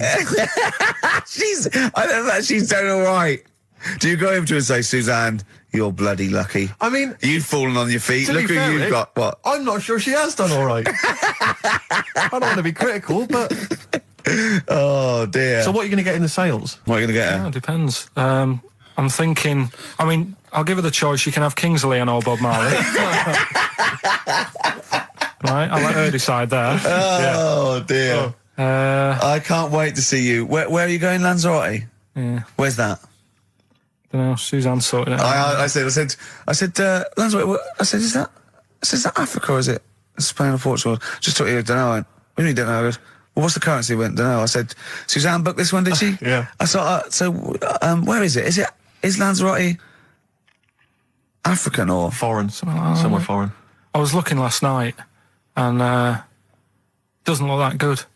There was like one of the highlights of the things it says you've got to do is go and have. Apparently they've got restaurants in caves, and that's like one of the things they say you must do. So, if that's a highlight, do you know what I mean? Right. So I'll do that. Go and see what that's like. Yeah. When you're on the beach, Karl, do you wear the very, very tight Speedos?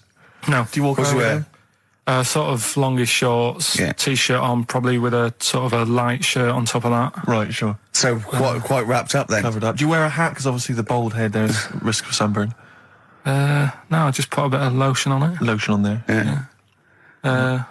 Just have a bit of a wander down the beach, have a look. Yeah. See if there's any old blokes with their tackle out and a backpack. I'll have to look forward to, so yeah. Well, there you go. Yeah. Well, we're looking forward to finding out how you get on. Yeah. And interested to know what she gives you on Christmas Day. More scintillating chat after this next song. All right, bit of Placebo. Yeah, love it. Special needs. Placebo, Special Needs on XFM 104.9. Email in where Lanzarote is. I don't know if it's Italy or Spain or Europe or maybe Africa. You know, these are the sort of things, these are the reasons I come into it, to at least learn something, innit, Karl? We've stopped educating Ricky, so I've stopped learning, you know, about things like the woman who ate mud all her life. I told you something before when we were in the office. What was that? What did you teach me? The results of we ain't got a winner for the first time. Yes, we have. We've done this feature we've got loads of winners. No, we haven't. We've done this feature for 3 weeks. This is the first time I've managed to sort of. Well, let's go through them then. What have they got wrong? The first one. The first one. What was the first one? Well, hang on. Let's do them in reverse order first. So what's the last one? The last one. The clue was that bloke does sport on the telly and he's got a little kid. What's that? That's Destiny's Child. Des, who does ITV Sport, he's got a tiny child, right? No, that's fine. They got that. Destiny's Child. What's the middle one? The middle one. Right. Child. The second one was. He doesn't like women, yet he's got a couple of kids. That's a bit weird. Yeah. Right? That was PD, that was Puff Daddy. That is offensive. Go on. But it's not Puff Daddy, it's Puff Daddy. And he's not even called that anymore, he's called P. Diddy. Well. Okay, fair enough. But they got that one. Yeah. And if I'm being tight, these lot are as well. Yeah. Yeah. Tight means something in Manchester. Go on. Right. And the first one that they're having problems with, I don't think them birds should be allowed in this area. Got it. Boyzone. It's not Boyzone. What's the clue again? I don't think them birds should be allowed in this area. That is perfect. A boy zone. No birds. No women. No women, yeah, birds, right? A boy zone. Sorry, Carl. If that isn't the answer, their clue is better than yours. That is brilliant. What was yours? Boy zone, it works perfectly. What's your answer then? Bangles. I have no idea what that means. Like seagulls. So you don't want them in this area, so you're banning them. Bangles.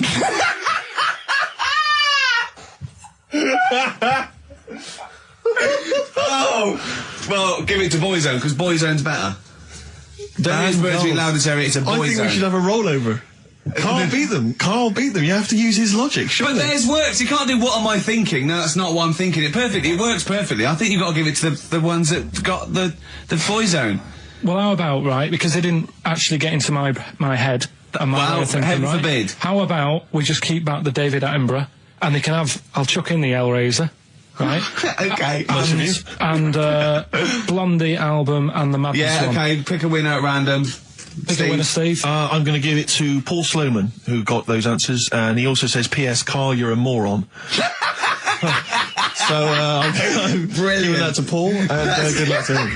Right, well. He's got a crazy night tonight. If we can rush these over to him, he's got a cracking Saturday night. Well, if I'm a moron, I might get your address wrong when I send them to you. £200 tumour. I know. It's just that thing, I mean, you know what I'm like, I don't like, it depends where it is as well, taking your clothes off and all that, there's the pressure in it. You don't like anything being touched, do you? I remember when he said he doesn't check his balls, he doesn't like the feel. That's live with me. He doesn't like the feel. I think, do you mean that you don't like what it feels like in your balls when you're fiddling with them? Because I imagined it that you meant you don't like the feel, i.e. in your fingertips, you don't like the feel of your balls. It's the thing of, you start thinking about what you're actually touching, and there's something in there, and you might break them and all that. I don't like Break them? Oh, they are delicate. I am scared with the little knobbly bits, yeah. What knobbly bits? But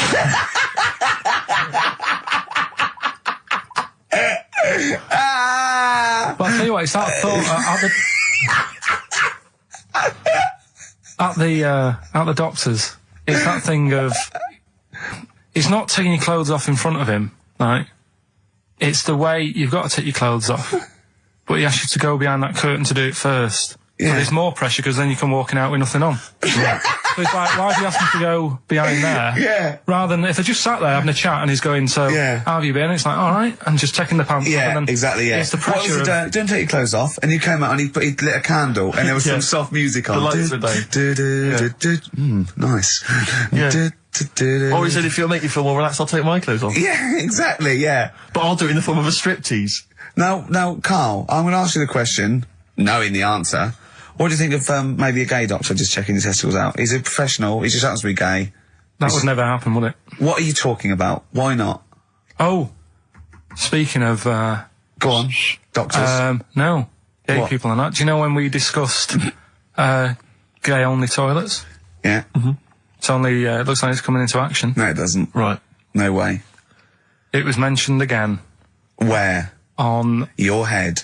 No, I think. Do you think that people in positions of power are listening to this show getting ideas from you? Tony Blair. Makes you wonder, doesn't it? No, it really does. And the funny thing is, why are they getting upset? Why are gay people getting upset that they might have to have their own toilets? Carl, you don't know what you're talking about anymore. You're having a sly look. You don't know what you're talking about. Okay, can we have Cheeky Freak after this? If you want. Placebo. This picture on XFM 104.9. Steve, you're thinking of taking over as producer, aren't you? Well, I just think it's a shambles. I've asked for Cheeky Freak of the Week, and it appears that Carl's not ready. He's not prepared. No, I can sort of remember it. It's just that I like to have all the information. Contempt for the listener. You've just had a whole bunch of adverts and placebo in order to get it ready. We're having a chat and that. Right, do you want to sort yourself out in future? Yeah. This is what we were chatting about. Someone emailed in about they watched the £200 tumour thing, and when it was removed, it was carried away in a wheelbarrow, right? Carl said, what, even when she had it removed, she still carried it round in a wheelbarrow? And he went, I thought it's sort of like she'd become attached to it. You definitely are my favourite thing in the world. It's great. Look at the way he's looking back. But I think they're all the same. The people, I have had more emails about people saying I watched the £200 humour and I shaved me arse than anything else. When we ask questions about science, we talk, nothing. High concept, we talk about political issues. One person emailed in, they said, I tuned into the £200 humour documentary. It looked disgusting, I couldn't watch for long. What were you expecting? Yeah. That they might sing and dance? Do a little show for you? Anyway, these are really your listeners, Carl. Now, I think you know what I mean? You find your niche, you attract your. I think me and Steve are pretty much just here. I think the people that we had in the early days, Rick, they've long since abandoned us. They jumped ship. They've got jobs. Yeah, they've got jobs. They're out now. They've been released. Exactly. Yeah, they're getting their life back together. Carl, Come on, what's the situation with Cheeky Freak? I've got like a couple of bits. Like I say, I haven't got the in-depth stuff that I know. Oh no, because usually it's it's pretty scientific. Exactly. Yeah. Do the jingle. We'll come up with a new one, haven't we? The Freak, say chic. Cheeky Freak of the week. Right. Well, couple of bits. I don't know which one to use as the main feature for this week. It's not good, is it? Well, there's been another one born. Little kid. New one. 4 eyes. Insult. Just a guy who wears glasses. Come on. 4 eyes, 2 noses, 2 mouths. That's weird, isn't it? This bloke, did he also have 2 heads, 2 bodies? Sort of born slightly separately? He wasn't stood next to a mirror? No. It's weird, that, isn't it? That's all you've got. I love that. That's weird. I imagine the doctor said that. Well, Mrs. Parks, kid's got 4 eyes and 2 noses. Weird, isn't it? Any clues? Any clues? So that's it. That's all the information. Well, I'll tell you what, that shouldn't be the main one. Okay, I've answered it. But like I say, what's the idea of this feature? What do I say all the time? Dunno. I always say, think about it. Think about what that would be like. Okay. What? Giving birth to him? No. Being, I think it's a girl. Being like her. 2 mouths. 4 eyes. What would that be like? Mad, innit? I don't know what this feature is. I don't know why. Is there another one? Is that, you said that? I mean, I hope everyone took the opportunity there during that silence to just think about what it would be like. I know I was. What? Could she talk with a mouthful? What? Is that allowed? Because she's got 2 mouths. Yeah. Would that be alright in her house? She'd be eating one, she can talk with one mouth and eat with the other, Right, well listen, the main one, right, you've thought about that, that's good. The main Cheeky Freak of the week, I haven't got all the details. Smallest person ever. Right? How big would you say that is? Carl is now sort of like holding his hands up like a fisherman, long ways. That's about 1 foot. Right. Smallest man in the world. I printed the thing off and I can't find it. There's a little picture of him. Right? The odd thing was... But why have you asked me how... Did it say, or was it a picture of him? I didn't really read it. Of course you didn't. Jesus. I just saw it and thought, that's... What, you straight away assumed it was natural size? No, it was that big. But what do you mean it was that big? Little fella, like that. But why are you doing that? What? It was a page with a little fella. How do you know that was natural size? No, it was, because he said it's world's smallest man. And the funny thing is, I've read the first line, I always read the first line, it said world's smallest man. Well done. The weird thing is, he got an head like a light bulb. The shape of it, apparently. I don't know if that's got anything to do with his shape and size. God. That big. His name's Mr. Watts. And the annoying thing is, what got me is, if you're that big, right, don't have your picture taken next to a fruit bowl. Why was he having his photo taken next to a fruit bowl? Don't know. Whoever the photographer was, obviously having a bit of a laugh. Yeah. At his expense. Because you would just stand in the middle of nowhere, you'd look normal and that, but he was stood there, just leaning on an apple. Leaning on an apple? What is this? In what world do you inhabit? This was on the internet. Leaning on an apple? Was it Tom Thumb? What is this? Are you sure it wasn't some sort of sci-fi show they're advertising? No, it was leaning on it. Can you just lean on the apple? Just lean on the apple there. Do me a favour, you stand next to my chihuahua. You're not taking the piss, are you? No, not at all, no. Would you mind leaning on this matchbox? Yeah.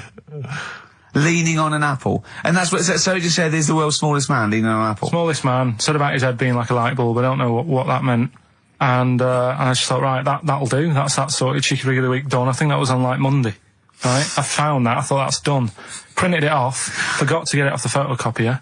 Someone's nicked it. Play a record. You got to... You know, it's just, Steve. No, can I just say, no, Carl, please, if I say, let's have Cheeky Freak of the Week, and you haven't done your research, you haven't got the information, just tell us you can't do it. But don't lead us on. Don't say things like on radio, hold your hand up to me and go, how tall is that? It's nothing, That's this is radio. nothing. It's nothing. I think it was that big because he was leaning on an apple. It's not enough information. But, imagine Trevor McDonald coming on, going, some news, some stuff, how big's that? How big do you think that is? Yeah. Because there was a fella, coming up after Chris Tarrant.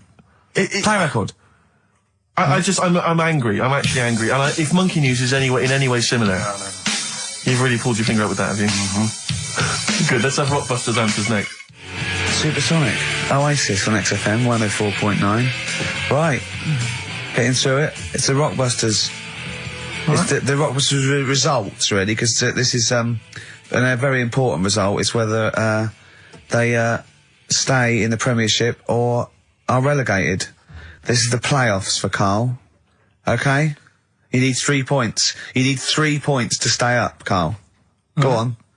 Right, had a lot of right answers in that. Right, okay, that's in your favour, you know. Okay. The first clue was, the doctor said part of the foot and the leg was no good, so he took them off, he threw them away. Yeah. The initials TB. Yeah. Right? Go on. Tony Bennett. Alright, that's Tony Bennett. Tony Bennett. Tony Bennett. Yeah. Okay, that's a warning, that's a yellow card. That is a yellow card, but you can still get the points. Right. Because his name's not Bennett. Tony, brilliant. Tony, perfect. A pun. Knee, his name's Tony. Perfect. Bennett, no, his name's Bennett. See? Well, he's in London this week as well, so I don't know if it's sold out. I won't mind. Are you on drugs? Or did I actually crack your head? Did I actually give you some brain damage? Because you're worse than usual now. It's like, go on. Right, the second one. That's a Scottish fella. We've got to speed this show up. Hang on a minute, hang on. I've just got to make sure it's right. We don't want to look stupid. Right? That Scottish monster has got a bit of a tan. I don't think we can look stupid with material like this. TD, that Scottish monster's got a bit of a tan. The answer there, the darkness. I'll give you that. Right. Well done. And the last one. Goal. The 60s singer, he had a heart attack the other way whilst having it away. You won't be seeing him again. The initials FNM. That's Faith No More. Adam Faith. Right? No! Doesn't count! Why not? Adam Faith No More. Right? Adam Faith No More. So, sorry, what is the clue? Is the clue Adam Faith, or is it Faith No More? It's Faith, I suppose. Just Faith No More. He's a 60s singer. So we got that. That's that. Safe for next week. Who's the winner? What do you make of it? You've got the deciding vote, Rick. Well, come on. I mean, you know my I mean, it works, Faith No More, but he's mixed up what cryptic is and that, because the fella, I mean, Adam Faith did actually die having it away, didn't he? Yeah. So it's all about him. It's all right. All the facts are right. Anyway. Okay, I think he's got a reprieve. I think I'll give it to him. I think I've got to give it to him, Steve. I think I have. He actually pulled that out of the bag, that one. There's no Jamaican fellas seeing icebergs or, you know, Whitney Houston. The closest he came to is Bennett, and I'll let him off that. I've got to be a fair ref here. Well, fair enough, and well done to, you know, I'm always a fan of names that for some reason just strike me or tickle me. Yeah. And this week the lucky winner is, Dave Suckling. There's nothing amusing about that. Oh dear. So well done to Dave Suckling. Okay. Suckling wins it. Suckling takes the prize. He takes the prizes, and well done to him. I guess there's more of that next week, and we're fast approaching the end of the show, Rick. I know you are excited about that, as am I. Well, I know, but the best to come, because we've still got Bruce Springsteen coming up now, followed by Monkey News. Right, here's one that I read in the week, right? Go on. About this woman. Yeah. She was a bit of a punk, and to get her hair done like she wanted it. Super glue? Right, no. She got lard. Apparently it's a popular thing, you might know. Put lard on your head. Yeah. And you put it in the oven. Oh. Now, apparently the heat that you get from the oven is different from the sort of heat you get from an hairdryer. Right? And she had to do that to get the style that she wanted. But anyway, she comes into money or whatever, treats herself to a microwave. Right? It's not true. Opens the door, jams the things, like the little catch. So the microwave works. She jams it with a screwdriver or a knife or something. Yeah. Puts the microwave on, sticks her head in, boils her brain. Don't be ridiculous. Right? Well, why is that ridiculous? Boils her brain. She boiled her brain. She boiled her brain. And this is what's good about the internet. I went straight from that, and there was a subject about brains. And do you know that Russell Crowe, when he dies, is given his brain to charity or something, some sort of some people who can do stuff with it. She gave hers to Pot Noodle. Vesta. Yeah. Oh, That's boiling the a sort of skull. Yeah. It's not true. It's not true, Carl. Just urban myths. Someone made it up. Yeah. For a laugh. They're just too convenient urban myths. Everyone's you can tell an urban myth's not true because it's always this happened to a mate of mine, and when you say what happened then, they go, don't know, that was it. Was it? Was that it? Was it? Someone boiled a brain and that was it. There was no more story. Well, were there any dates, locations, times? I think it was in Belgium. There's that one. There's that one that a bloke, right, was going to get a phone call at 4:00 to find out if his business was, okay, right? And if he didn't get the phone call, he knew he was broke, destitute. So dead on 4:00, the phone didn't ring, so he went up to the roof, his office, and he jumped off to commit suicide. And as he was passing his window, the phone was ringing. Oh no.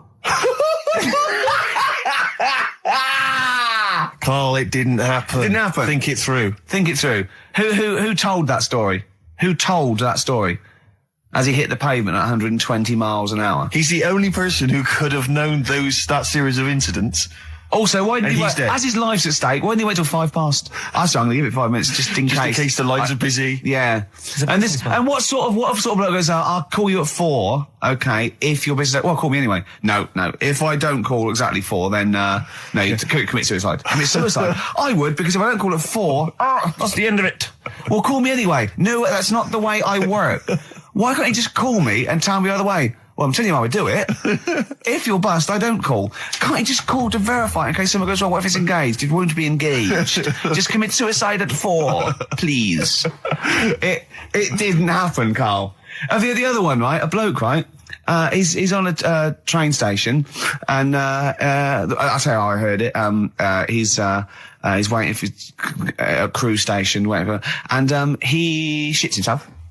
As you do. And so he goes, oh, my train's in 5 minutes. So he runs across to Millets and goes, quick, Levi's, 36.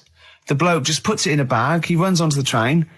He goes into the toilet, takes his trousers and pants off. He's soiled. Yes. Throws them out of the window. I won't be needing those again. Cleans himself off. Open the bags. It's a jacket. Oh. No, it didn't happen, Carl. At what point did he go into it and go, quick, Levi's 36? And the bloke went, sorry, Levi's 36, what, a pair? No. Shall I wrap them? Them? It. Shall I wrap? Just wrap whatever it is. Do you want to look? No. I'm not looking when you're putting it in the bag, please. Right? 36 waist stories. Don't say anything. I've told you 36 Levi's. And put it in a bag and charge me for it. Yeah. I don't want to discuss it further. Yeah. There was one. There we go. There was one about a woman whose husband died, and she had him cremated. Yeah.